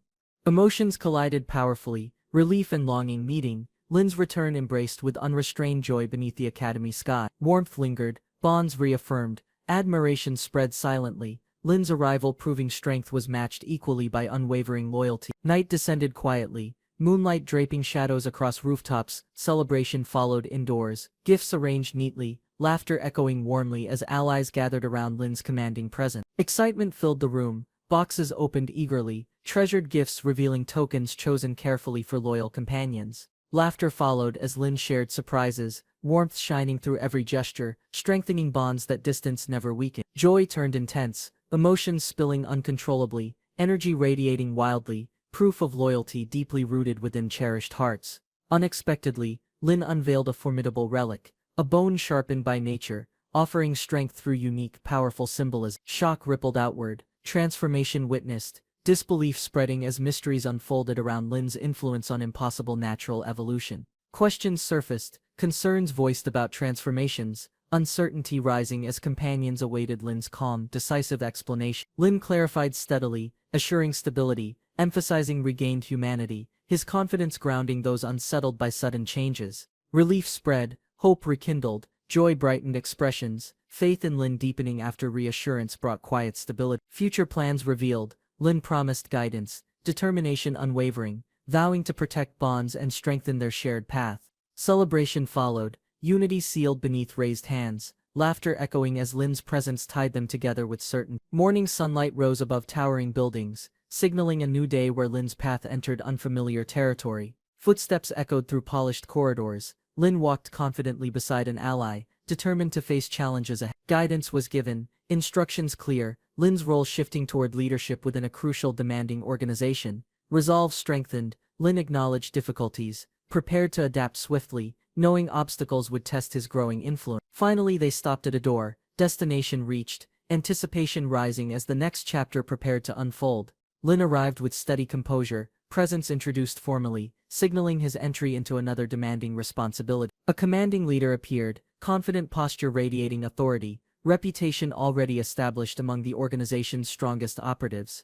Recognition spread quickly, Lin's name spoken with weight, whispers confirming his growing status within powerful inner circle. Introductions solidified, hierarchy defined, Lin assigned guidance under experienced leadership, preparing for trials requiring precision and loyalty. Skepticism emerged, reputation questioned, yet Lin's determination remained unbroken, ready to prove worth beyond whispered doubt. Boasts filled the room, confidence radiating, yet tension thickened as rivalries surfaced beneath courteous exchanges.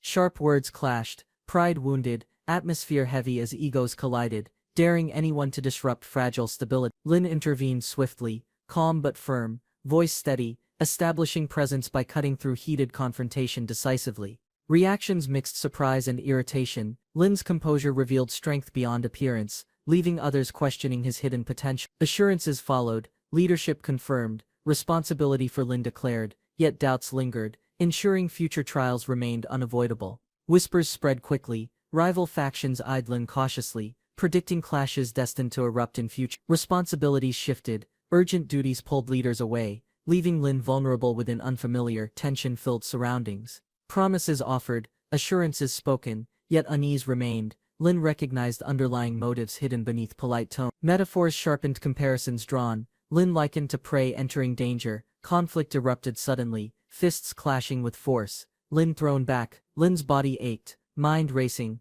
recognizing harsh trials ahead where violence and discipline defined survival's measure. Authority towered above, confidence unshaken, setting rules firmly, leaving no space for hesitation or careless weakness. Thoughts churned within Lin, comparing strength displayed, realizing power before him surpassed earlier rivals by far. Orders delivered sharply, responsibilities expanded. Lin reminded his efforts required constant growth to secure rightful standing. Risks outlined clearly, rewards tempting. Lin faced decision: accept dangerous path, or abandon chance at greater recognition. Lin accepted the responsibility without hesitation, determination guiding his decision as new trials awaited his strength. He prepared steadily, focusing on growth, recognizing discipline and cooperation as keys to surviving harsher environments ahead. Opportunities expanded quickly, guidance offered in structured form, Lin understanding every step built toward stronger recognition. Though unease lingered, Lin embraced the challenge, confidence firm that perseverance would secure his rightful future. Sunlight poured across the balcony, highlighting elegance. Authority radiated with every gesture, conditions outlined firmly, offering privileges that demanded acknowledgement without leaving alternatives. Awareness deepened, realization settled, and observation confirmed truths hidden within agreements masked as opportunities of advantage. Reflection surfaced, recalling misplaced trust, distorted motives and intentions cloaked beneath appearances once mistaken for innocence. Documents were extended, finalizing obligations, binding commitments together, leaving no path untouched by inevitable consequences now sealed. Lin examined the papers carefully, considering risks and rewards, his thoughts weaving between trust and uncertainty. Confidence grew within Lin as he acknowledged the opportunity, determination hardening beneath the weight of spoken terms. The atmosphere thickened, choices were solidified, and silence carried consequences that neither party could now reverse. Night descended over towering buildings, city lights glowing faintly. Lin steadied himself with resolve, preparing for challenges ahead, knowing hesitation could never accompany newfound responsibilities. Lin walked quietly through the night, his thoughts unsettled, feeling the emptiness left behind without company. Unexpectedly, movement caught Lin's attention, and a presence emerged from the shadows, halting his steps abruptly. Confusion stirred within Lin as the encounter revealed unusual familiarity, unsettling his sense of calm direction. Doubt filled Lin's mind, sensing something unnatural, questioning the origin of this sudden, inexplicable appearance. The presence leaned closer, testing boundaries, pressing Lin toward choices that carried consequences impossible to ignore. A sudden notification appeared, system interface glowing brightly, marking the activation of hidden functions within. Lin felt strengthened, confidence rising as he considered the implications, each choice shaping his upcoming path. The unexpected encounter pressed closer, their interaction forcing Lin into dilemmas neither straightforward nor easily dismissed. Conflicted thoughts battled internally, uncertainty creeping between trust and suspicion, shaping Lin's cautious approach toward unfolding events. With hesitation fading, Lin steadied himself, determined to maintain clarity, even as temptation pulled relentlessly closer. The unexpected outburst filled the night, revealing hostility, pushing tension higher between forces unwilling to yield. System alerts flickered before Lin's eyes, confirming abilities were ready, empowering resolve with newfound determination to act. A sharp grin spread across Lin's face, confidence radiating, his focus sharpening on imminent confrontation ahead. Extending his hand, Lin steadied himself, acknowledging the precarious moment, ready to balance persuasion with hidden strength. Though temptation loomed, Lin's determination remained unshaken, his cautious stance ensuring choices aligned with survival's harsh necessity. Night deepened across the city, windows glowing faintly. Lin accepted the offer silently, sitting down prepared to observe closely, while circumstances quietly unfolded around him. A restless aura lingered nearby, stirring unease within Lin, thoughts drifting toward companions absent from sight. Suspicion tightened within Lin as preparations continued, uncertain whether trust could endure beneath such carefully crafted hospitality. The drink shimmered vividly, color swirling unnaturally. Lin accepted the glass cautiously, studying its contents, uncertain of hidden motives behind the crafted gesture. Hospitality persisted, though tension lingered, every motion layered with intentions, leaving Lin wary of deceptive comfort. Firmly declining further indulgence, Lin recognized the danger, ensuring clarity remained against temptations threatening his resolve.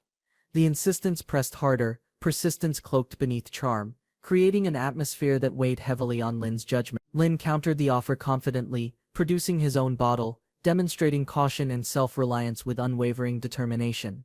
Surprise flickered as determination met resistance, each side measuring intentions beneath the pretense of shared hospitality. Lin maintained composure, raising his own drink confidently, countering subtle pressure with an unshakable sense of control.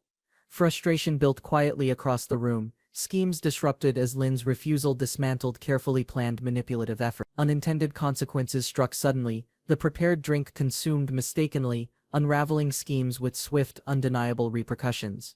Amid chaos, Lin observed calmly, realizing miscalculations could dismantle illusions faster than deception had been constructed. Lin leaned back, unconcerned, while the atmosphere shifted, hidden tension beginning to twist beneath calm surroundings. An eruption of energy tore through, disguise vanished, revealing monstrous intent concealed behind a delicate facade. Lin observed steadily, recognizing the transformation's nature, acknowledging the opponent's true form as an unleashed creature. The threat advanced, hunger radiating outward, claws raised to strike, filling the room with feral menace. Lin countered swiftly, grip firm, scolding the disturbance as if annoyance outweighed danger posed by transformation. The creature faltered, pinned beneath pressure, its arrogance shattered as resistance weakened under Lin's unyielding stance. Dark energy surrounded Lin, power radiating fiercely, forcing acknowledgement of strength too immense for denial or defiance. Desperation twisted within the opponent, lunging recklessly, unwilling to concede despite overwhelming odds pressing firmly downward. Lin remained seated calmly, unwavering presence suppressing hostility, dominance established without struggle, authority spoken through silence.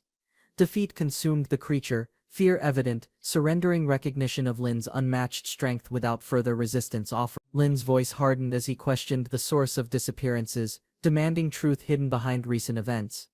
Cornered by pressure, the entity confessed tremblingly, admitting complicity in delivering captives toward darker purpose. Realization struck Lin, understanding deeper forces were involved, compelling determination to uncover every layer of deception. Under the starlit sky, Lin and the woman stood before the looming warehouse. The woman explained confidently, revealing knowledge of the dangerous location, clutching the key tightly in her hand. Lin ignored her warning, pushing forward boldly, determined to uncover the truth hidden within the eerie building. Rushing ahead, he leapt into action, dragging her unwillingly, while shadows stirred threateningly inside the warehouse. Lin tightened his grip, preventing her fall, anchoring her firmly as danger intensified, their fates suddenly intertwined forever.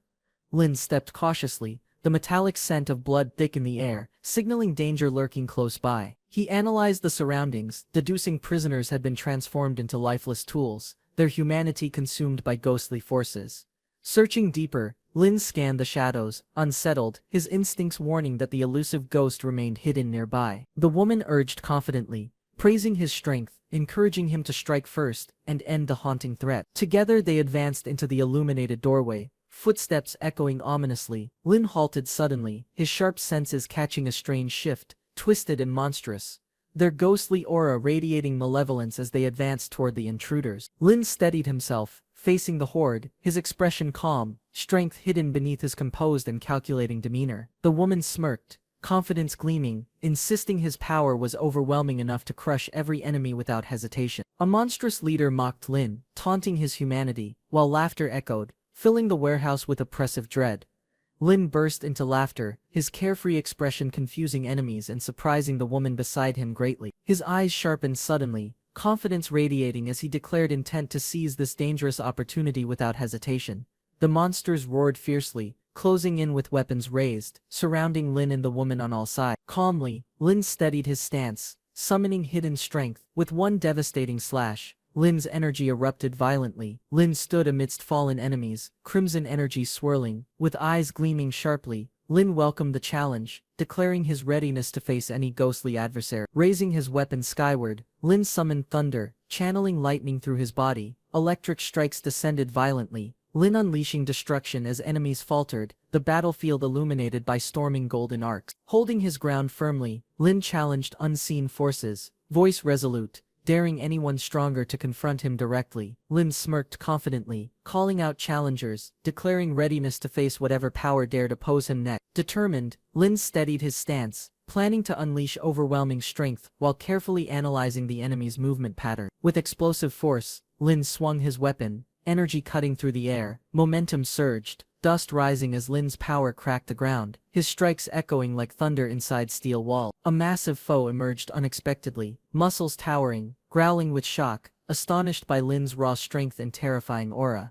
A sudden cry broke out, shattering the tense silence, signaling the arrival of new dangerous opposition. An armored brute taunted cruelly, mocking with twisted intent, while Lin observed cautiously, preparing his next response. Disgusted, Lin grimaced, resisting the nauseating scene, his resolve unshaken despite the disturbing display unfolding nearby. Lin quickly assessed the threat, realizing multiple high-class ghosts lingered, hidden yet influencing the battlefield's balance. The hulking opponent charged fiercely, weapon raised, commanding subordinates forward, declaring intent to end Lin's defiance today. A blazing transformation erupted, divine golden armor enveloping Lin, clashing steel sparked fiercely as Lin met the brute's assault. Strength, determined, Lin countered with precision, his radiant blade striking hard, tearing through defenses with unstoppable momentum. The enemy howled in pain, staggering backward, stunned by the devastating power coursing through Lin's divine strike. Enraged, the brute unleashed a storming technique, energy swirling violently, preparing to retaliate with overwhelming destructive might. The brute's storming strikes whirled violently, yet Lin's speed outmatched them, slipping past each overwhelming attack. Golden energy exploded as Lin descended, smashing through defenses. The crowd recoiled in shock, the sheer force shaking the ground, onlookers stunned by Lin's overwhelming power. The brute sneered arrogantly, brandishing a new weapon, claiming superiority as he prepared another reckless counterattack. Clashing head-on, Lin's strike sent shockwaves, shattering pride, leaving his foe reeling emotionally, fragmented by sheer dominance. The brute roared, boasting strength, his aura flaring violently as he prepared to crush everything before him.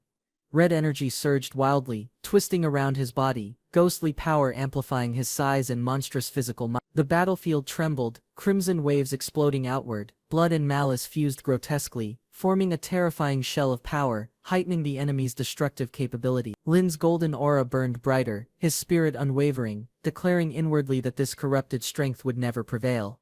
Crimson energy burst violently from the brute's attack. Lin countered instantly, golden armor radiating brilliance, his strike colliding head-on. The clash ended abruptly, silence following as a defeated body collapsed from above. A mysterious arrival stepped forward confidently, voice calm yet powerful, acknowledging Lin's relentless struggle. Dark energy manifested in her palm, swirling ominously. A monstrous apparition surged forth, cloaked in purple flame. The brute recoiled instantly, unsettled by the summoned presence, questioning its origin with fear gnawing deep inside. Grotesque forms writhed around his body, faces screaming, proving his strength was bolstered by countless tormented souls. Lin observed calmly, realizing hidden protection shielded him earlier. The dark specter lunged forward, jaws wide, devouring essence violently. Lin steadied himself, golden aura clashing fiercely with the summoned specter's darkness, refusing to yield ground. The dark summon dissipated, fading into mist, leaving only silence and the oppressive tension lingering behind.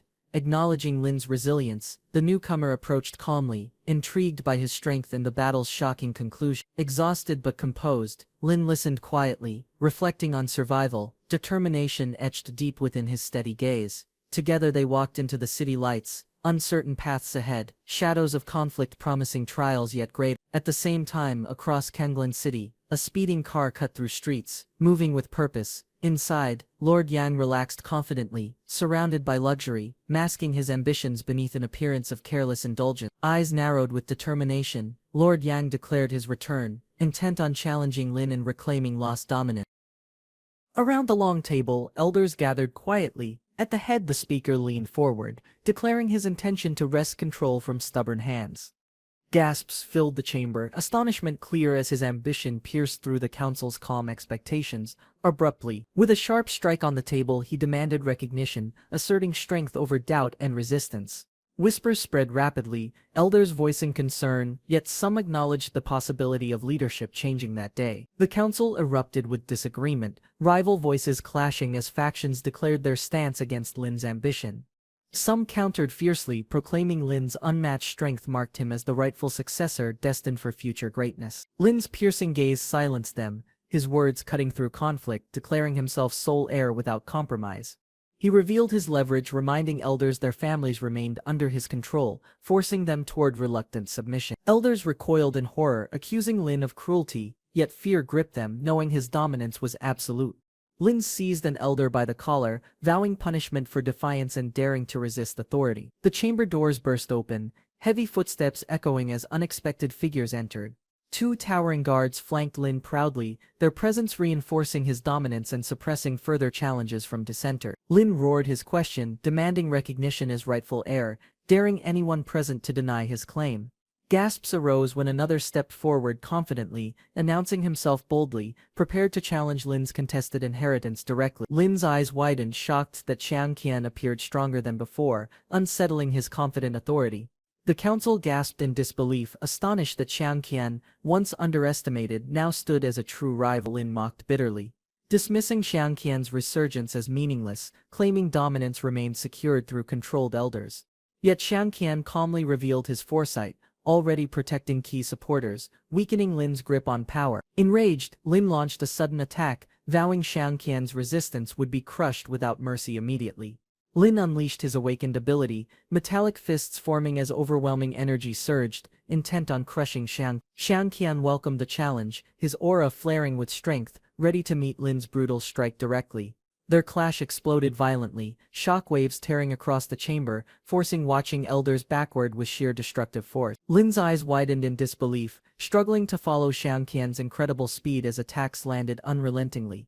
The battle crashed outside, earth shattering beneath them, energy waves collided violently, Lin and Xiang Qian pushing power to extremes, neither yielding ground or momentum. Xiang Qian surged forward, revealing mastery beyond expectations, declaring strength that surpassed Lin's rank and crushing pride.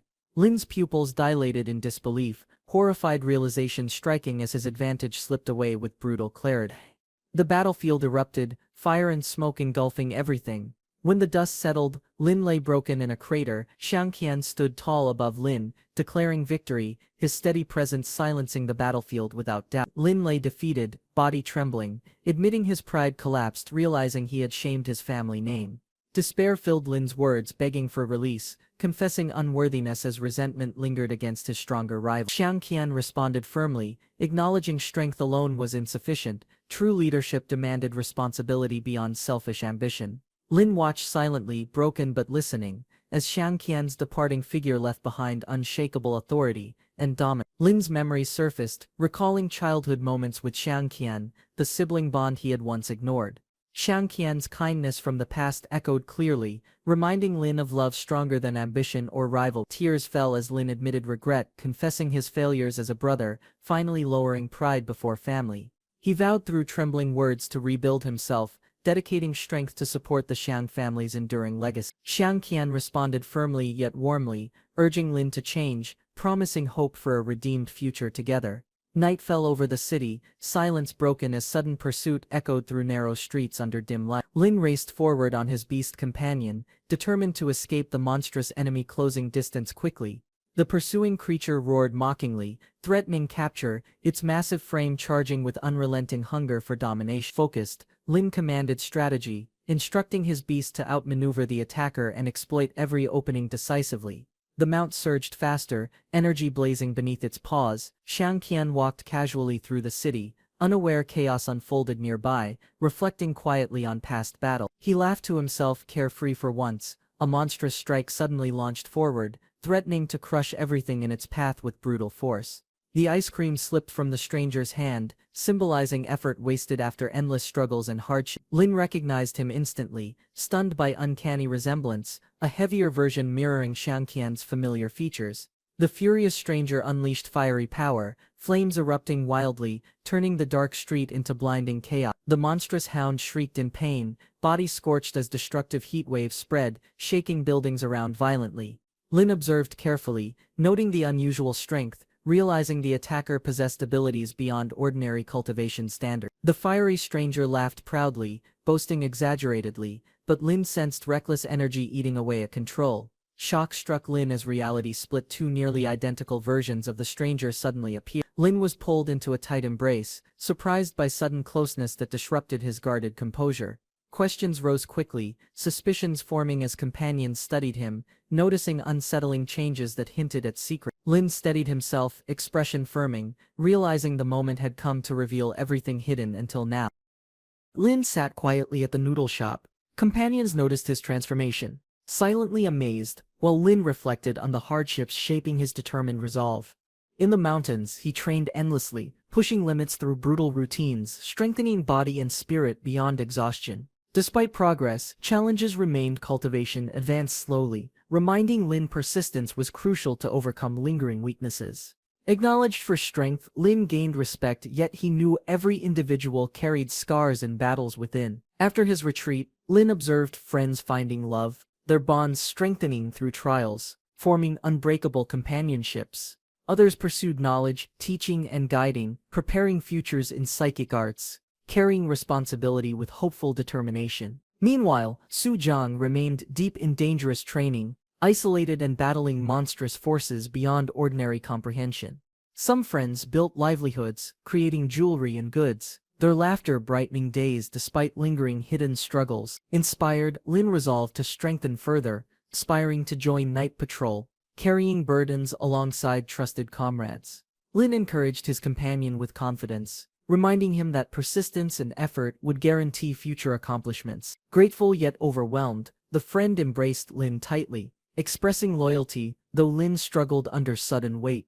Their playful clash spilled into the night streets, echoing with laughter, arguments, and stubborn pride unyielding. Eventually, calm returned. The bustling city's lights dimmed. Resting at home, Lin scrolled through messages. Lin Lac received a message, surprised to see her beauty shining across the glowing screen late night. Overwhelmed, he panicked slightly, questioning how someone so radiant could focus attention directly upon him. Her words carried reassurance and belief, reminding him of the trust she placed in his future. Excitement filled Lin, his heart racing, imagining reunion moments that would strengthen their bond even more. Yet beneath joy lingered longing, as he yearned for her presence, missing her constant guidance deeply. Suddenly, Lin's phone glitched violently, the screen distorting. Across the underground hall, a mysterious figure appeared, cloaked in power. Lin froze, shocked at the intrusion, realizing someone with terrifying skills had hacked directly into electronics. The golden-haired leader raised his arm theatrically, declaring his speech with charisma, captivating allies instantly. Followers cheered wildly, their devotion overwhelming, some even shouting absurd loyalty, exposing madness beneath their admiration. The golden-haired leader proclaimed dominance, promising wealth and luxury for followers embracing his twisted ambitions. Audience members shouted desires, eager to abandon hardship, drawn by promises of new homes and comfort. He declared intent to conquer underground realms, expanding influence, claiming authority beyond imagination, reshaping destiny forever. Despite living in shadows, he dreamed of ruling above, envisioning skyscrapers bowing beneath his command. Citizens outside panicked as broadcasts leaked, shocked by criminals' audacity, questioning government's ability to maintain order. The villain's broadcast spread chaos, flooding phones with messages. Amidst the uproar, Lin quickly typed, recognizing the chance to twist disruption into unexpected opportunity. His clever interference spread instantly, overwhelming networks, redirecting attention, throwing villains' carefully planned speech into disarray. The golden-haired leader fumed, furious at losing spotlight, glaring toward Lin, spitting threats laced with hatred. Dark energy erupted around him, vowing revenge, declaring Lin's defiance would end in violent inevitable retribution. Enemies rallied, preparing coordinated assault, determined to strike Lin, their loyalty fueling reckless blind aggression. Unshaken, Lin mocked their efforts, confident his strength would dismantle their plans sooner or later. Suddenly, his sister burst into the room, cheerful energy interrupting tension with playful innocence. She expressed her weekend wishes, demanding delicious meals, new clothes and joyful outings with everyone.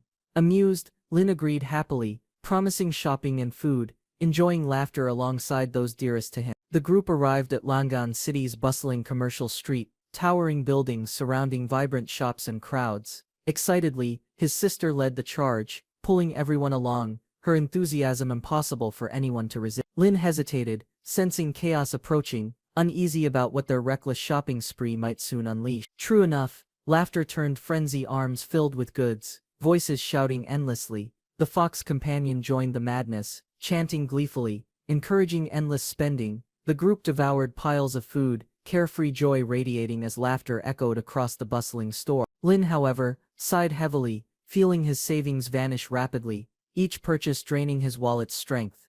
A tray of meals reminded him of childhood indulgence. Teasing comments flew, pointing at stunted height, blaming overindulgence in snacks for lack of development. She retorted defiantly, claiming even older ones enjoyed children's meals, refusing to accept embarrassment so easily. Lin froze in disbelief, eyes widening as unexpected recognition struck him harder than any fierce battle. Confusion swirled within. He questioned motives, wondering if deceitful intentions hid behind innocent appearances observed. Across the table, a girl gently explained, assuring sincerity, focusing only on the meal's Her companion, calm and composed, simply stated food's purpose: nourishment, regardless of appearance or form. Lin's group exchanged bewildered glances, their curiosity rising as the unusual scene unfolded before their eyes. Lin's glare clashed with Red Cedar's cold aura. She questioned Cedar gently, sensing unease, while he disguised irritation behind composed, detached words.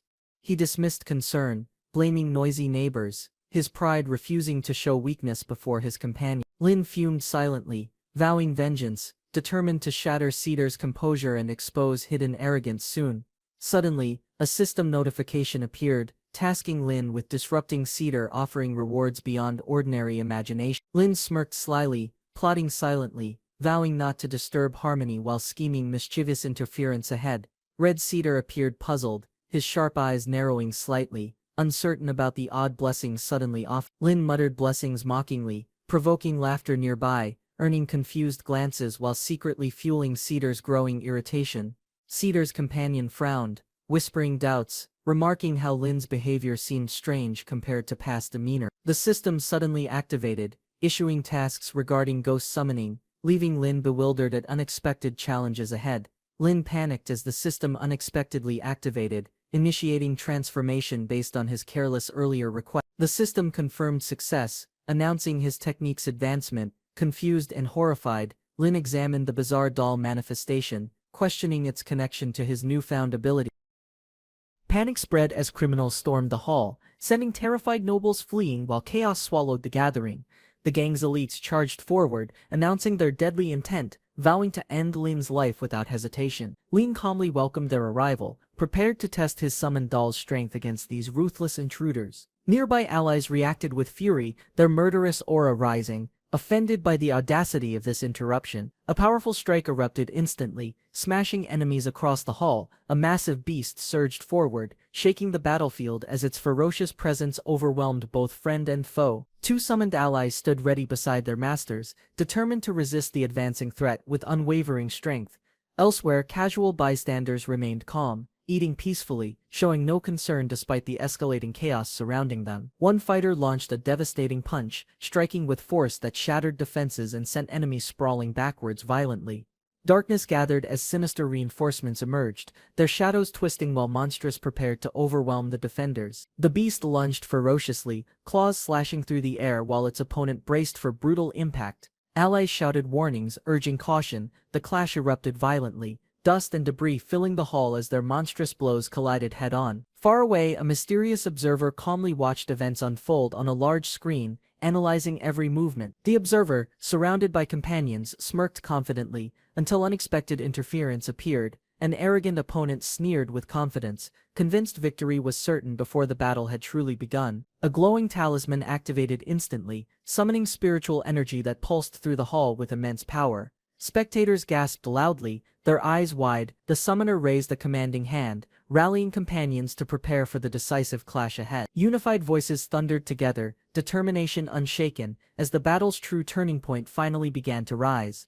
The intruders laughed mockingly, taunting their opponents while boasting arrogantly about their supposed unstoppable strength. Suddenly, a devastating strike shattered defenses, powers surged violently, purple flames surrounding the fighters' arms, revealing a newfound determination not to fall behind. A calm observer analyzed carefully, recognizing the opponent's growing potential, comparing strength against formidable figures like Red Cedar.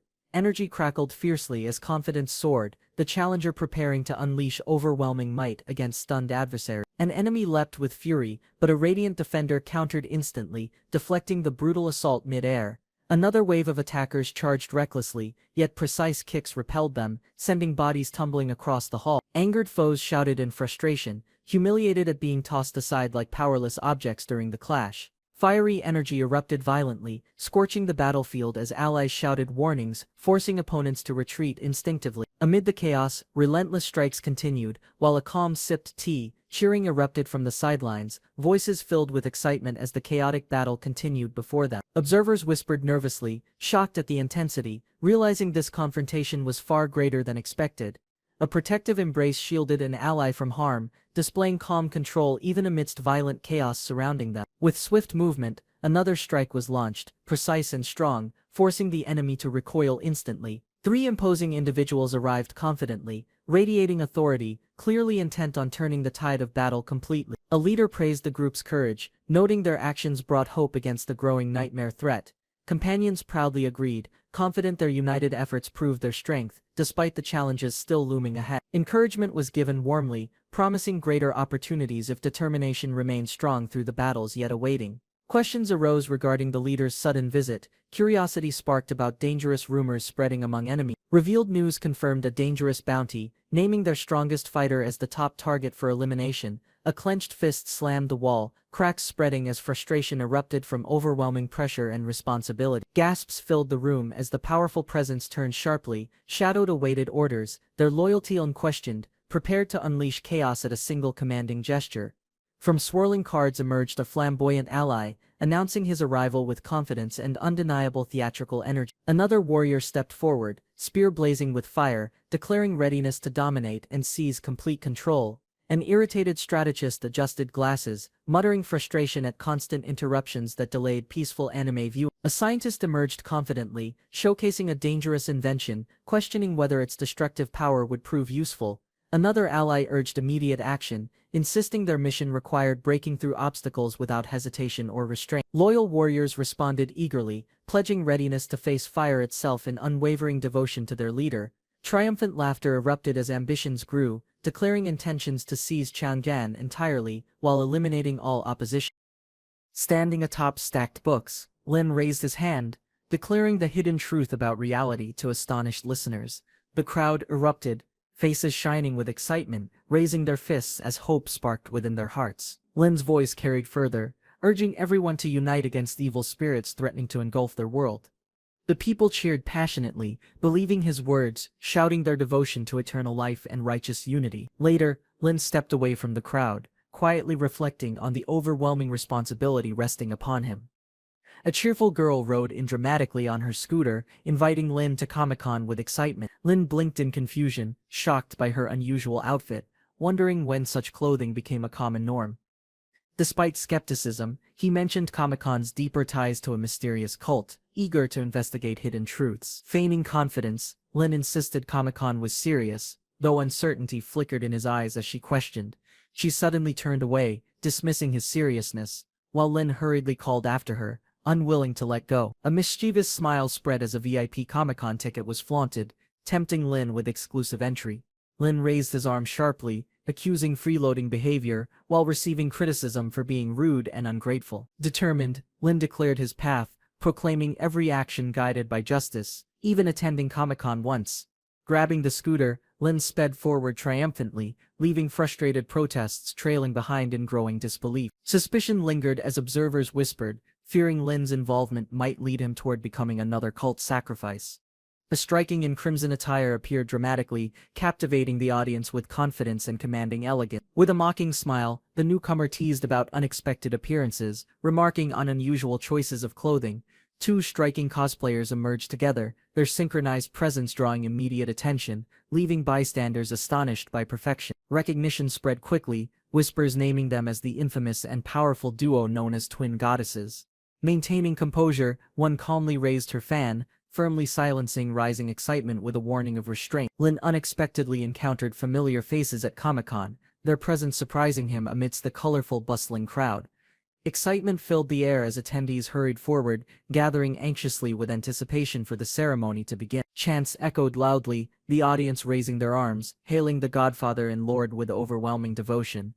Whispers spread quickly, recognizing the cult leader as an escaped patient once confined within a mental hospital. Stepping onto the stage confidently, Lin proclaimed himself leader candidate, presenting an ambitious proposal to dominate. Lin raised his hand, declaring the need for everyone's love to summon a powerful magical girl. The crowd erupted with passion, echoing his words, shouting promises to summon light and banish darkness. Bathed in radiant light, Lin urged the audience to gather their spirits and focus together. Voices united in unison, chanting repeatedly to summon the strongest magical girl into their reality. Watching closely, others realized the audience seemed controlled, their minds bound unnaturally, requiring urgent intervention immediately. Lin extended both arms, summoning energy as a ritual circle formed beneath him, shaking with power. A sudden strike interrupted, a fierce blow colliding, forcing defenses to rise against the overwhelming attack. The clash intensified, sending shockwaves out. Gasps erupted as luminous energy gathered, signaling the magical girl's unexpected arrival without complete summoning. From swirling smoke, a magical girl emerged confidently, wielding staff and wings, radiating overwhelming aura. Shock spread through the audience. The summoned presence reached for Lin, speaking suggestively, its unsettling tone dripping with twisted intent. Spectators erupted in chaos, cheering loudly, while others worried as controls slipped further into madness. Another magical warrior appeared, entering dramatically, vowing to restore balance and stop corruption spreading uncontrollably. Spinning violently, unleashed energy tore through the crowd, leaving Lin stunned by escalating destruction around. The summoned magical being lunged forward menacingly, demanding Lin approach, its laughter echoing across stunned surroundings. Ice magic surged suddenly, freezing the monstrous attack midair, as reinforcements stepped in against overwhelming power. Voices cried out desperately, urging Lin to withdraw, fearing the escalating danger was beyond his control. Lin opened a mysterious book, declaring firmly it was time for him to intervene directly. Energy burst forth, transforming Lin into armored form. A powerful transformation ignited, golden energy surrounding the opponent as the battleground trembled beneath concentrated force. Eyes locked forward, preparing for an unavoidable duel as overwhelming pressure filled the atmosphere. Energy erupted violently, forming a radiant barrier that sealed the battlefield. Shock registered across the transformed foe, realizing Lin possessed unexpected mastery over high-level field combat. Lin entered the eerie domain, golden flames surrounding him, searching cautiously for unseen threats in silence. His instincts sharpened as energy surged, revealing that the empty field concealed immense hidden spiritual power. Suddenly, an armored foe lunged downward, striking fiercely, forcing Lin to brace against the overwhelming assault. Lin's body glowed brighter, inscriptions forming around his arm, channeling years of training into concentrated strength. He unleashed devastating energy upward, colliding violently with his enemy, shaking the battlefield with explosive force. Lin charged forward relentlessly, golden aura blazing, striking fiercely against his armored foe's defensive stance. The enemy retaliated immediately, smashing Lin backward with brutal force, their clash shaking the distorted battlefield.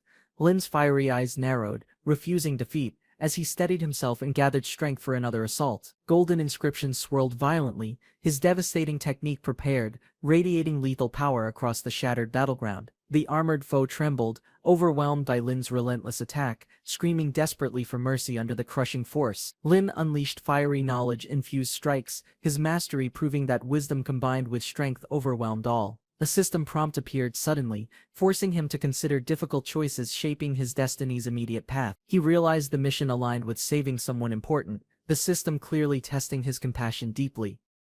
Lin accepted, vowing to act as healer, adopting the unlikely persona of the divine doctor. Confidently, he taunted his opponent, playfully questioning his appearance while gripping firmly, radiating unstoppable dominance throughout.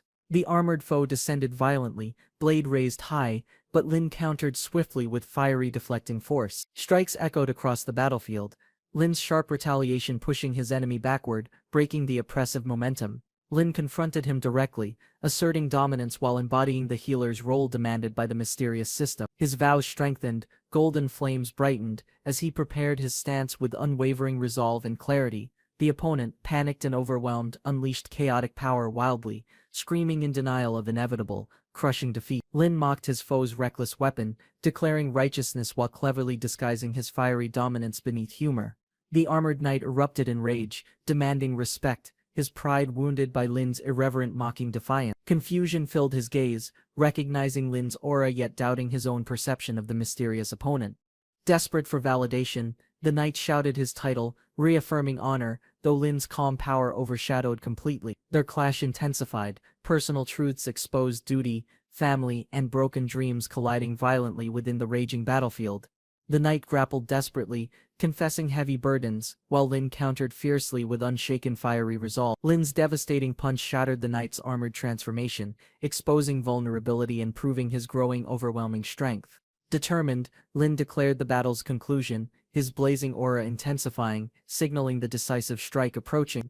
The knight retaliated instantly, launching a powerful aerial technique, his body surging forward in reckless defiance, unleashing his own unstoppable strike, their clash shaking reality. Lin's mirrored strike overwhelmed the knight completely, their simultaneous kicks colliding. Calmly, Lin analyzed the clash, noting weaknesses in technique, proving his insight equaled his unmatched strength. Though victorious, Lin admitted dissatisfaction, feeling the battle lacked challenge despite the destructive, high-level exchange. Reality restored, Lin stood firm, his opponent defeated, quietly acknowledging his still unfinished journey toward ultimate mastery. Onlookers gasped, some fleeing in panic, others celebrating. As Lin's triumph shifted the atmosphere dramatically, a defeated man reflected bitterly, recalling wasted youth, broken dreams, and the harsh cruelty of society. His regrets deepened, memories of failure overwhelming him, believing his future collapsed long before today's battle.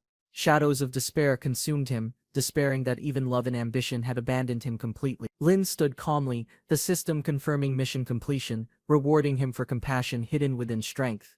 The defeated man wept, shocked by mercy, expressing gratitude as Lin's choice restored fragments of hope. Lin declared happiness mattered most, no matter the world, determined to protect balance through strength.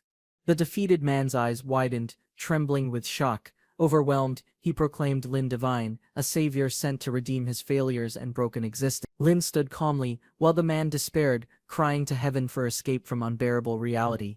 The city glowed at sunset, yet in the shadows, under the night sky, two planned chaos, preparing weapons as their intent for destruction hard. Leaping from the rooftop, they descended swiftly, eager to unleash violence, their ambitions driving them forward. She sat elegantly, her calm presence concealing silent anticipation. At the quiet residence, sunlight bathed the walls, while distant laughter hinted at an approaching reunion. Lin admired the glowing screen, his heart swelling as memories of his wife filled his thoughts. His wife comforted their child, reminding him that home remained stable despite challenges faced far away. Lin held the phone tightly, determination growing stronger, yearning deeply to return and embrace his family. He pondered silently, imagining his wife's future, wishing she could fight proudly beside him. A sudden knock echoed, breaking his thoughts. as familiar voices called warmly from the doorway. His sisters entered joyfully, dressed festively, inviting him to join the college's anticipated Halloween celebration.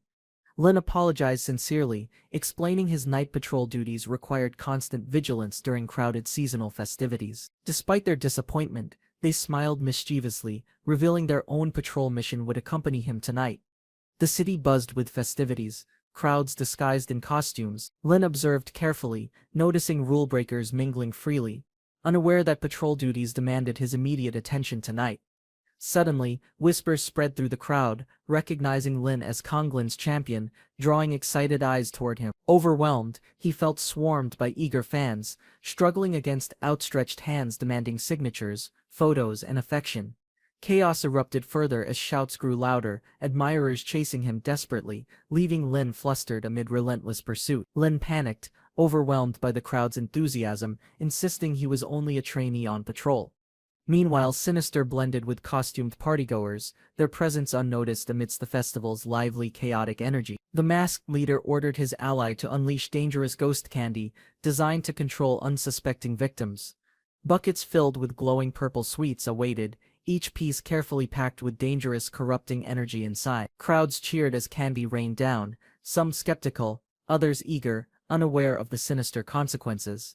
Masked instigators encouraged chaos, distributing candy freely, unaware their scheme was moments from escalation. A violent explosion erupted, unleashing mutated creatures, their monstrous roars scattering terrified festival crowds instantly. Transformed beings surged forward, civilians screamed in terror, realizing the cursed candy twisted flesh into monsters. Elders laughed triumphantly, revealing the candy-enslaved minds, turning victims into obedient soldiers of darkness. With staff raised high, the masked leader commanded his monstrous troops, preparing to storm Tiger Prison. Hidden beneath a mask, Lin blended among disguised citizens, hoping to move unnoticed through chaos. Shouts erupted instantly as people spotted him, admiration and confusion spreading like wildfire through frightened crowds. Panic worsened as monstrous hybrids charged relentlessly, scattering citizens while screams filled the darkened festival streets. Observing closely, Lin identified mutated abominations, twisted from orc strength mixed with corrupted human breath. Suddenly, a terrified child stumbled forward, nearly consumed by danger, drawing Lin's urgent protective instincts immediately. The crowd gasped in shock as danger closed in. A violent slash of energy tore through the air. Shaken but unharmed, the child looked upward, eyes wide with fear and confusion, desperately seeking safety.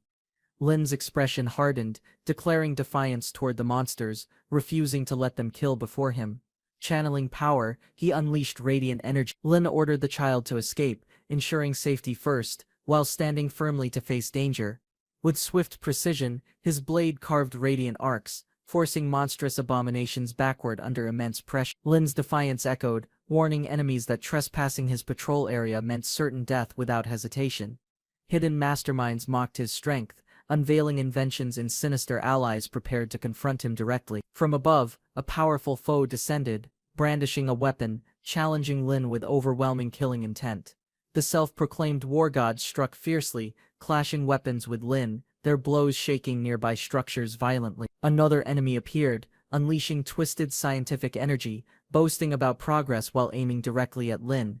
Lin braced against the glowing blast, realizing opponents used forbidden technology beyond ordinary human comprehension. Observers gasped from rooftops, acknowledging the terrifying strength of the Night Patrol Squad's determined resistance. Nightmare gang leaders reveled in chaos, declaring their assault a full-scale attack meant to devastate. A strange ally descended dramatically, promising entertainment for his master, while chaos consumed terrified civilians below. He landed boldly among panicked crowds, introducing himself as a psychic savior guiding them towards safety. Skepticism spread quickly, though desperation pushed people to follow, hoping protection outweighed his unsettling demeanor. The frantic group sprinted through narrow streets, urged onward by shouts echoing behind them continuously. Suddenly, despair struck as they halted abruptly, realizing the path ahead ended in a trap. The sinister host cornered the civilians, his eerie presence announcing the twisted spectacle about to unfold. Dark energy gathered in his hand, eyes glowing with menace, signaling the nightmare performance was beginning. The sinister advanced with burning hand, while terrified civilians screamed and backed away in frantic desperation. He grinned menacingly, raising his glowing fingers, signaling the beginning of chaos that only he controlled. Flames erupted violently, engulfing helpless victims, their bodies consumed in agonizing fire, echoing screams filling the night. Amid smoking ruins, he raised his arms proudly, admiring the devastation as twisted shadows danced around him. Turning calmly, he smirked coldly, declaring the destruction complete, indifferent to lifeless bodies buried beneath rising smoke. A sinister smile widened as the opponent appeared, radiating ominous energy, prepared to confront the chaos. With sudden force, the dark aura surged forward, launching a fierce assault filled with merciless intent. The clash reverberated through the night, sparks igniting as destructive energy collided violently across the battlefield. Unyielding determination fueled the counterattack. Amid crashing power, crimson light enveloped the stage, marking the beginning of an unforgiving, deadly struggle.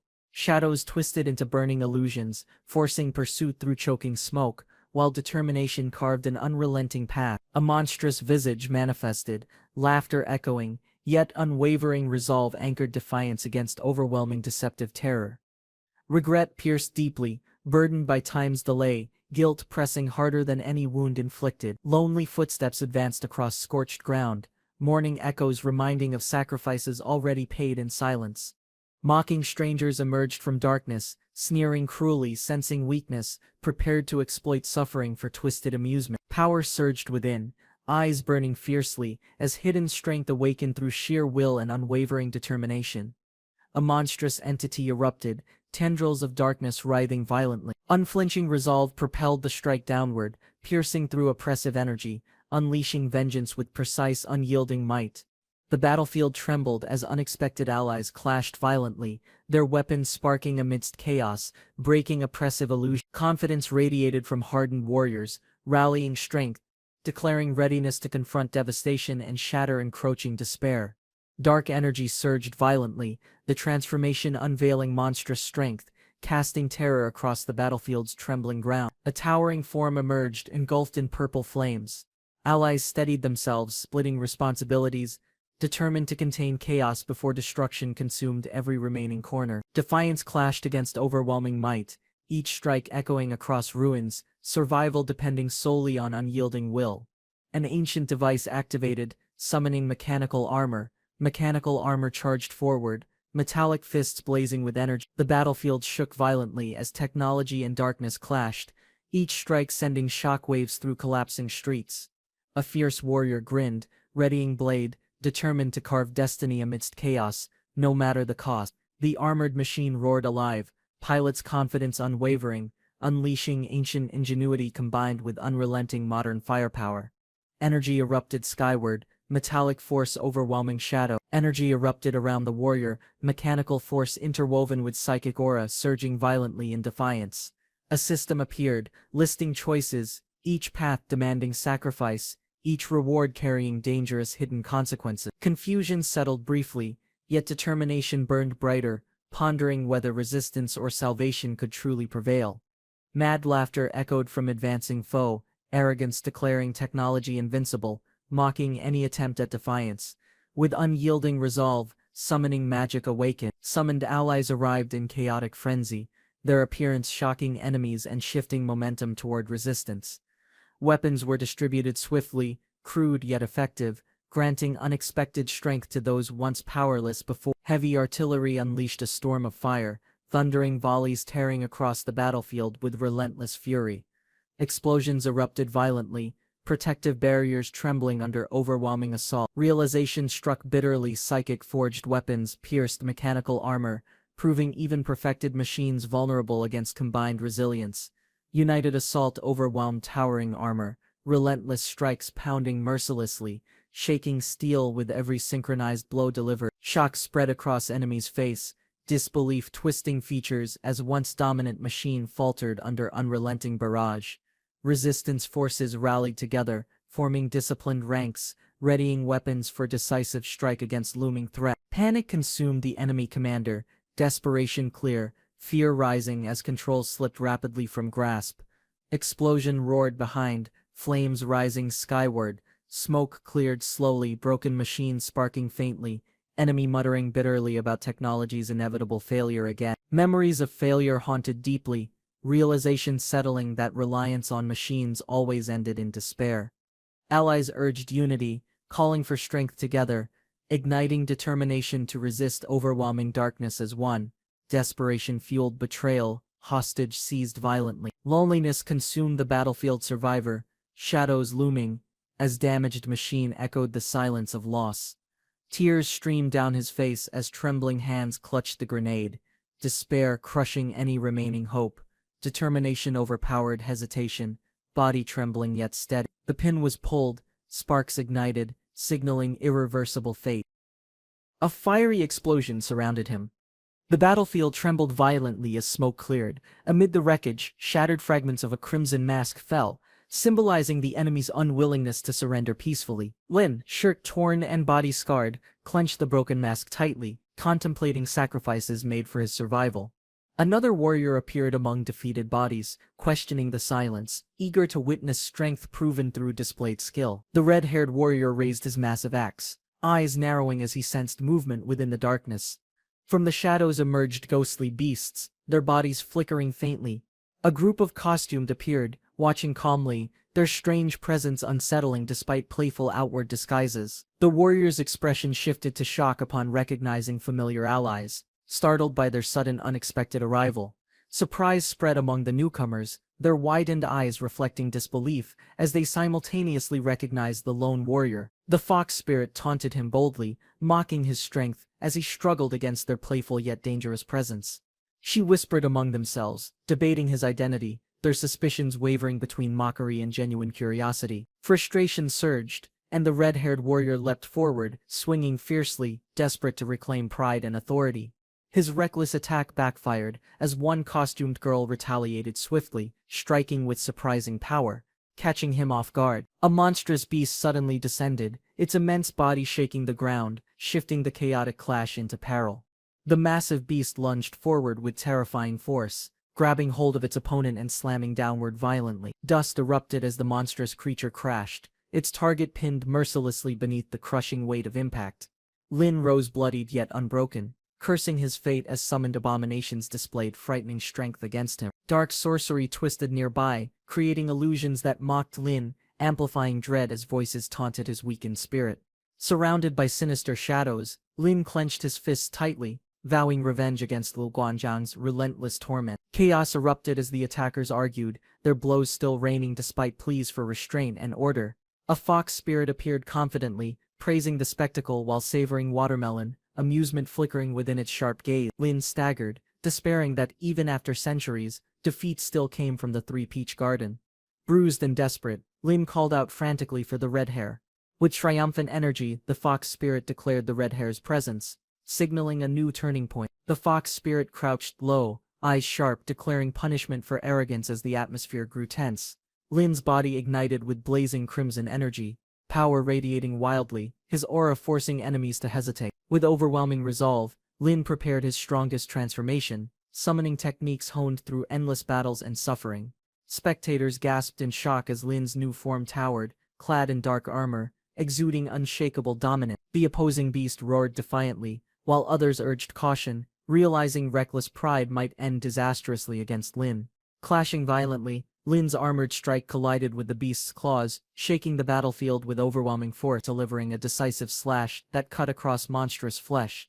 Landing firmly, Lin raised his blade, declaring unyielding will, his stance radiating unbreakable dominance and pride. Spectators shivered, whispering about his terrifying power, realizing ordinary methods could no longer restrain his ascension.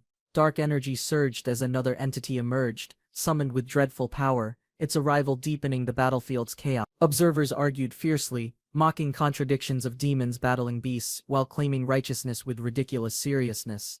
Lin surged forward, blade crackling with energy, his strike meeting the beast's massive claws midair. Locked in combat, veins bulged on Lin's face. With a desperate maneuver, Lin swung downward violently. The beast shrieked in agony, its roar echoing, while sinister spirits laughed cruelly at unfolding chaos. The beast was slammed down brutally. Amid smoke and rubble, Lin lay injured, struggling painfully. Observers taunted mockingly, anger rising as accusations of weakness and arrogance fueled heavier words of disdain. The fox spirit mocked Lin further, declaring his disgrace while praising others' superiority with cruel amusement. Lin finally stirred, bloodied but alive, his return shocking everyone as he confronted the battlefield once again. An ally rushed forward with determination, announcing their support as relief briefly eased the tension surrounding Lin. Others joined quickly, declaring their readiness, uniting together, strengthening resolve as the battlefield atmosphere shifted toward hope. Some remained skeptical, cautioning restraint, reminding everyone of dangers still present, and risks of reckless overconfidence. Warnings were given to withdraw, emphasizing safety, yet Lin steadied himself, unwilling to retreat from looming challenges. Despite bruises, Lin rose firmly, gripping his weapon tightly, prepared to confront whatever awaited incoming battle. Lin reflected on recent battles, realizing tomorrow would bring new challenges requiring preparation and unwavering determination. Sunlight breaking through clouds as the city stirred with quiet anticipation. Crowds gathered at the terminal, passengers moving steadily, while Lin observed carefully, waiting for his departure. He considered the journey ahead, acknowledging uncertainties, yet feeling confident his path was leading toward greater purpose. The aircraft stood ready on the runway. A suitcase rested nearby. From the crowd emerged a tall figure with silver hair, sensing the aura, recognizing unmistakable energy belonging to Redleaf's companion. Recognition sparked simultaneously, both identifying each other, their gazes locking with sharp tension and restrained anticipation. They advanced toward one another, steps firm, as destiny prepared to intertwine their path. Lin Lak embraced her tightly, warmth returning after long separation, his heart steadying with familiar presence. They spoke calmly, sharing struggles endured apart, yet smiling with relief that their reunion finally arrived today. Her words carried hope, explaining survival and progress, while his steady gaze acknowledged her resilience and dedication. Meanwhile, their child watched silently, troubled by feelings of exclusion, doubting her place within her loving family. Lin Lak lifted his daughter proudly, reassuring presence, restoring balance, as joy united their family once again. Lak offered a playful toy, hoping to lighten the mood and cheer his restless daughter. She held the strange chicken, expression unimpressed, yet acknowledged its odd comfort and faintly soothing presence. Lin Lak encouraged preparations for home, reminding them of familiar faces awaiting warmth, promising comfort and stability. Excited by the thought, Greenery eagerly responded, rushing forward with renewed energy, her voice bursting joyfully. But suddenly, her steps faltered, shadows flared around her body, overwhelming emotions awakening dangerous, uncontrollable hidden powers. Greenery was suddenly seized, her frightened cry echoing as her parents turned toward the unexpected danger. A sinister man restrained her tightly, his words mocking as he revealed knowledge of Lin Lak's identity. Rage ignited within Lin Lak and his partner, their focus sharp, determined to rescue Greenery immediately. The enemy's soldiers rushed forward, armored and fierce, moving quickly to shield their leader from imminent retaliation. Battle erupted violently, Lin Lak charging without hesitation. Lin Lak and his partner struck fiercely, unleashing raw strength against enemies blocking their desperate pursuit. Her blade carved through foes without hesitation, each strike executed flawlessly, proving her resolve to protect. Together, they overwhelmed attackers, bodies scattering violently, but danger persisted as the enemy prepared their escape. The villain secured Greenery aboard a helicopter, mocking threats ensuring her safety depended on her parents' compliance. He reached out desperately, powerless as his daughter was lifted skyward, his heart filled with dread. Lin Lak's anger blazed, furious that enemies dared use his family as leverage for ruthless scheme. He reasoned quickly, realizing the clown's strength and tactics revealed deeper plots orchestrated by hidden forces. Determination filled their eyes, vowing to uncover the truth and rescue Greenery no matter the cost. Though emotions stirred between them, urgency prevailed, saving their daughter now outweighed personal confessions or lingering doubts. A car arrived swiftly, sunlight reflecting on its polished surface. Lin Lak embraced closely, his warmth steady, while another companion silently observed their bond with concealed irritation. She admitted his resilience, thinking the clown's capture proved his worth.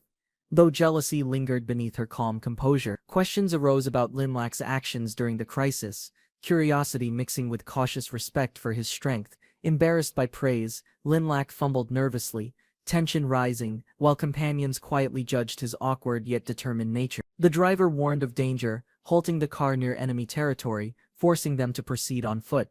Linlak and his partner expressed gratitude, acknowledging Captain Yunshi's support in difficult, dangerous circumstances. Captain Yunshi stayed behind, vowing to reinforce their mission if conditions became too overwhelming to handle. Meanwhile, Greenery remained captive, her small voice breaking the silence, demanding food to satisfy her growing hunger. Guarding soldiers mocked her impatience, reminding that only Lord Joker's orders kept her alive within captivity's grasp. Frustrated, Greenery complained loudly, rejecting their plain offerings, declaring her preference for sweet donuts over tasteless meal. Guards mocked Greenery's defiance, warning her not to resist, claiming survival required obedience to their authority. They dismissed her complaints, deciding to find better food, underestimating the strength hidden within her frame. Shadows twisted around Greenery as her power surged violently, her willpower refusing to accept helpless captivity. Guards were caught off guard when her sudden strength exploded, overwhelming them before they could even react.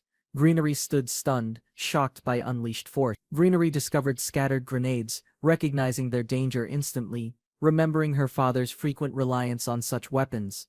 Guards shouted angrily, surprised by her sudden freedom, struggling to regain control as she moved unpredictably. Greenery smirked mischievously, clutching a grenade tightly, her mind sparking with reckless ideas to fight back. With daring confidence, she hurled grenades toward enemies, scattering them chaotically while explosions loomed dangerously close. The hideout erupted violently, flames engulfing surroundings. Greenery stumbled upon crates of explosives, deciding recklessly that destroying them with grenades would hinder enemies. A massive explosion erupted, shaking the entire compound. Linlak and his partner witnessed the distant blast, alarm rising as they feared for Greenery. Amidst smoke and ruins, Greenery laughed innocently, enjoying the chaos, shielded safely within her strange power. The clown villain appeared, addressing superiors confidently, claiming custody of Greenery, proof displayed through mocking transmission. Amidst the smoking ruins, Greenery was dragged through a portal. A powerful cage erupted, sealing the target within glowing energy, while stunned onlookers struggled to comprehend. From swirling fire, a monstrous being appeared, scorching the surroundings, radiating overwhelming strength. None dared to approach. The captor sneered arrogantly, convinced no opponent could resist, his cruelty reflected in every deliberate movement made. Trapped inside, the captive trembled violently, fear rising as mocking laughter echoed, shattering any fragile sense of hope. Suddenly, an awakening surged forth, releasing untapped strength, while the captive's fear shifted into desperate anticipation of salvation. Two combatants clashed fiercely, weapons colliding with explosive force, unleashing techniques honed through relentless training years. Spectators gasped as the battle escalated, overwhelming energy surging, leaving destruction in its wake, challenging every expectation.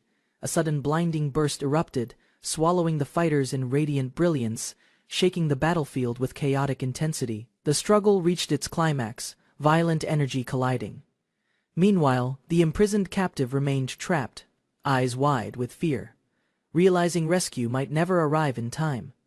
A sleek vehicle rested silently, while inside, the observer considered remarkable progress, noting abilities far exceeding expectation, yet unease lingered, disrupting her confident analysis.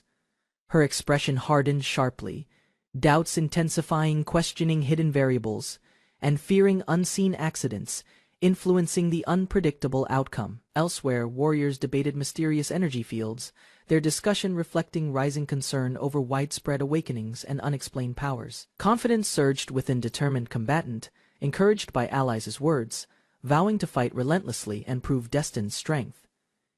Inside a vast circus arena, the captor revealed his twisted domain, declaring dominance while announcing inevitable performance. With a sinister grin, he prepared to unleash horrors, promising challengers an impossible trial within his spectacle.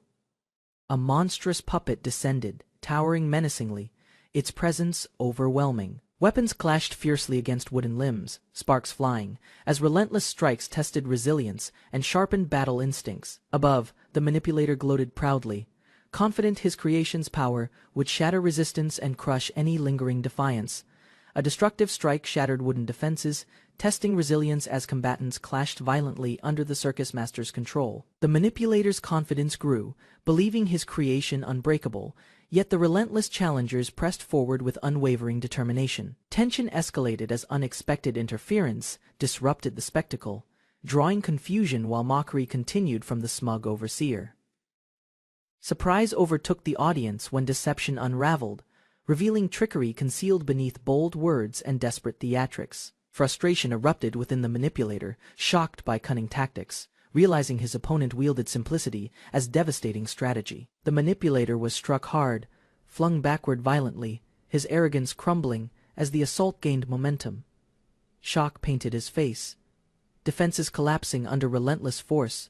Desperation consumed him, binding chains of energy coiled tightly. Dragged unwillingly into the spotlight, his downfall turned spectacle, the crowd unknowingly witnessing justice disguised as entertainment. Meanwhile, determination ignited within the challenger, preparing a finishing move, vowing to end the tyrant's cruel dominance. A devastating explosion erupted, launching the villain across the arena. The audience awestruck by sheer intensity.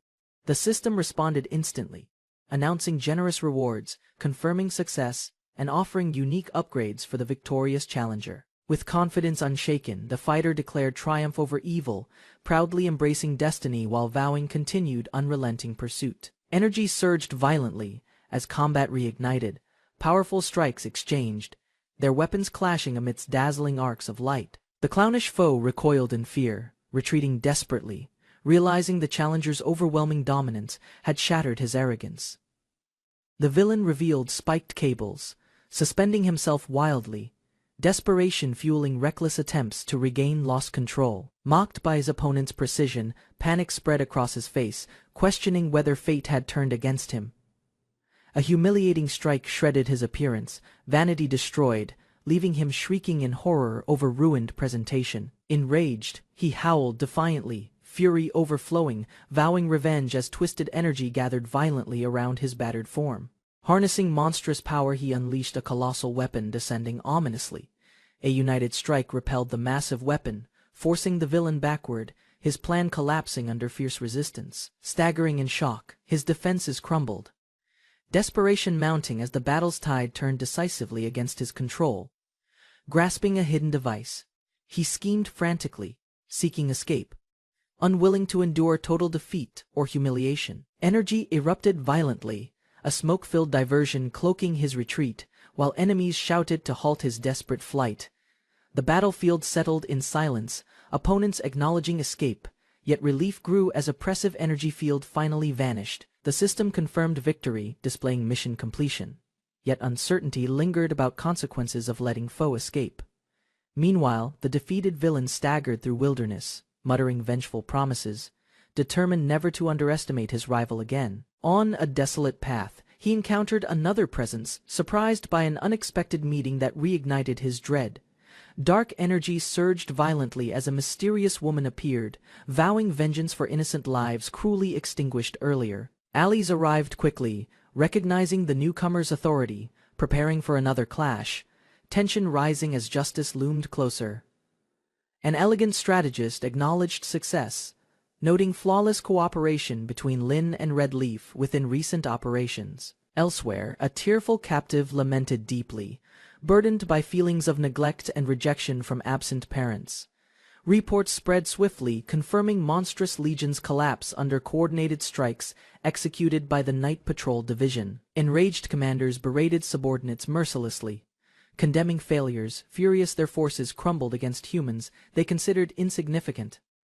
Finally, a crimson-eyed warlord stepped forward, vowing personal intervention, determined to end resistance through overwhelming might. The group gathered joyfully, raising drinks high, celebrating Sister Red Leaf's successful breakthrough into greater power. Excitement filled the room as gifts were presented, each package reflecting heartfelt gratitude and genuine admiration. Sister Red Leaf accepted the colorful boxes eagerly, her heart warming from the kindness shown by everyone. Curiosity sparked within her, wondering what surprises awaited inside. Thoughts racing about possible treasures hidden within. Unwrapping the final gift, she gasped with delight, overcome by unexpected joy and affection toward her companions. She hugged the plush toy tightly, heart racing with joy, declaring it her most cherished treasure. The others gathered around, excitement rising as they prepared to open their own unexpected surprise gifts. A maid outfit appeared, sleek yet durable, combining elegance and strength for battles requiring both grace. Another gift revealed a playful costume, complete with a bone prop, leaving its receiver slightly embarrassed. Realization struck one member, noting her lack of presence. A sudden wave of disappointment clouding her. She unveiled advanced equipment, explaining its destructive strength and defensive reliability, capturing everyone's attention with pride. The group studied the weapon carefully, realizing its immense potential. Acknowledging it could shift battles decisively forward, Lin looked at her seriously, asking if he too would receive something meaningful as a return.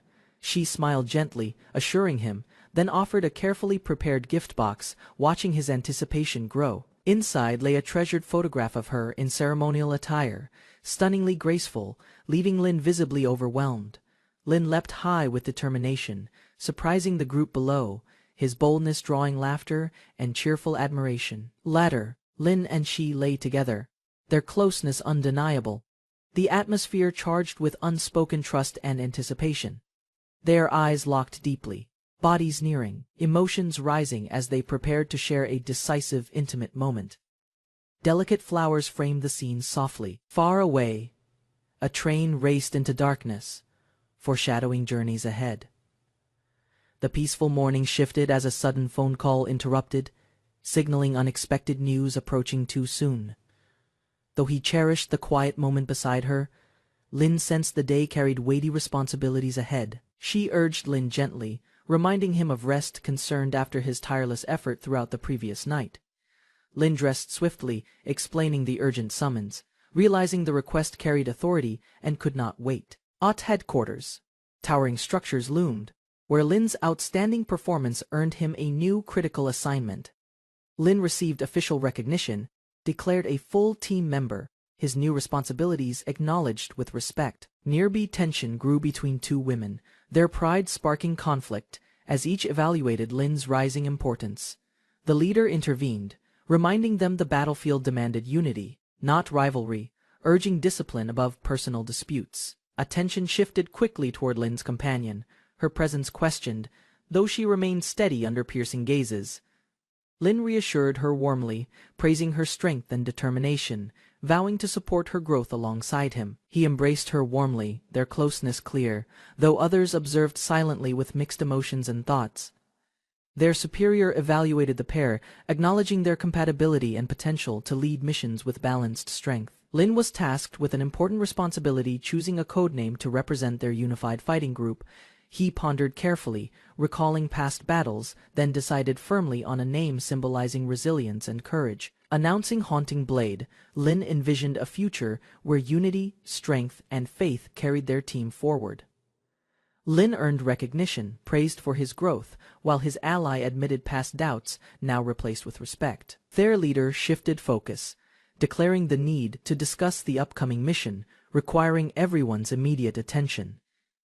Lin was appointed overseer of trial recruits, tasked with ensuring their protection and managing external dangers. Reports revealed dark creatures multiplying across distant lands, their presence threatening stability and requiring decisive extermination. Confidently, Lin's companion promised their success, while he readied himself eagerly to face the mission ahead. Crowds gathered before the glowing portal, anticipation rising as new students prepared for their upcoming trials. Lin stood confidently among them, reflecting on the responsibility he carried while guiding those less experienced. Suddenly, an old mentor appeared, her presence commanding, eyes sharp with recognition and long-held authority. She approached Lin directly, acknowledging his progress, questioning whether he still held to his earlier ambitions. Companion respectfully greeted the mentor, balancing courtesy with quiet strength, signaling readiness for future challenges.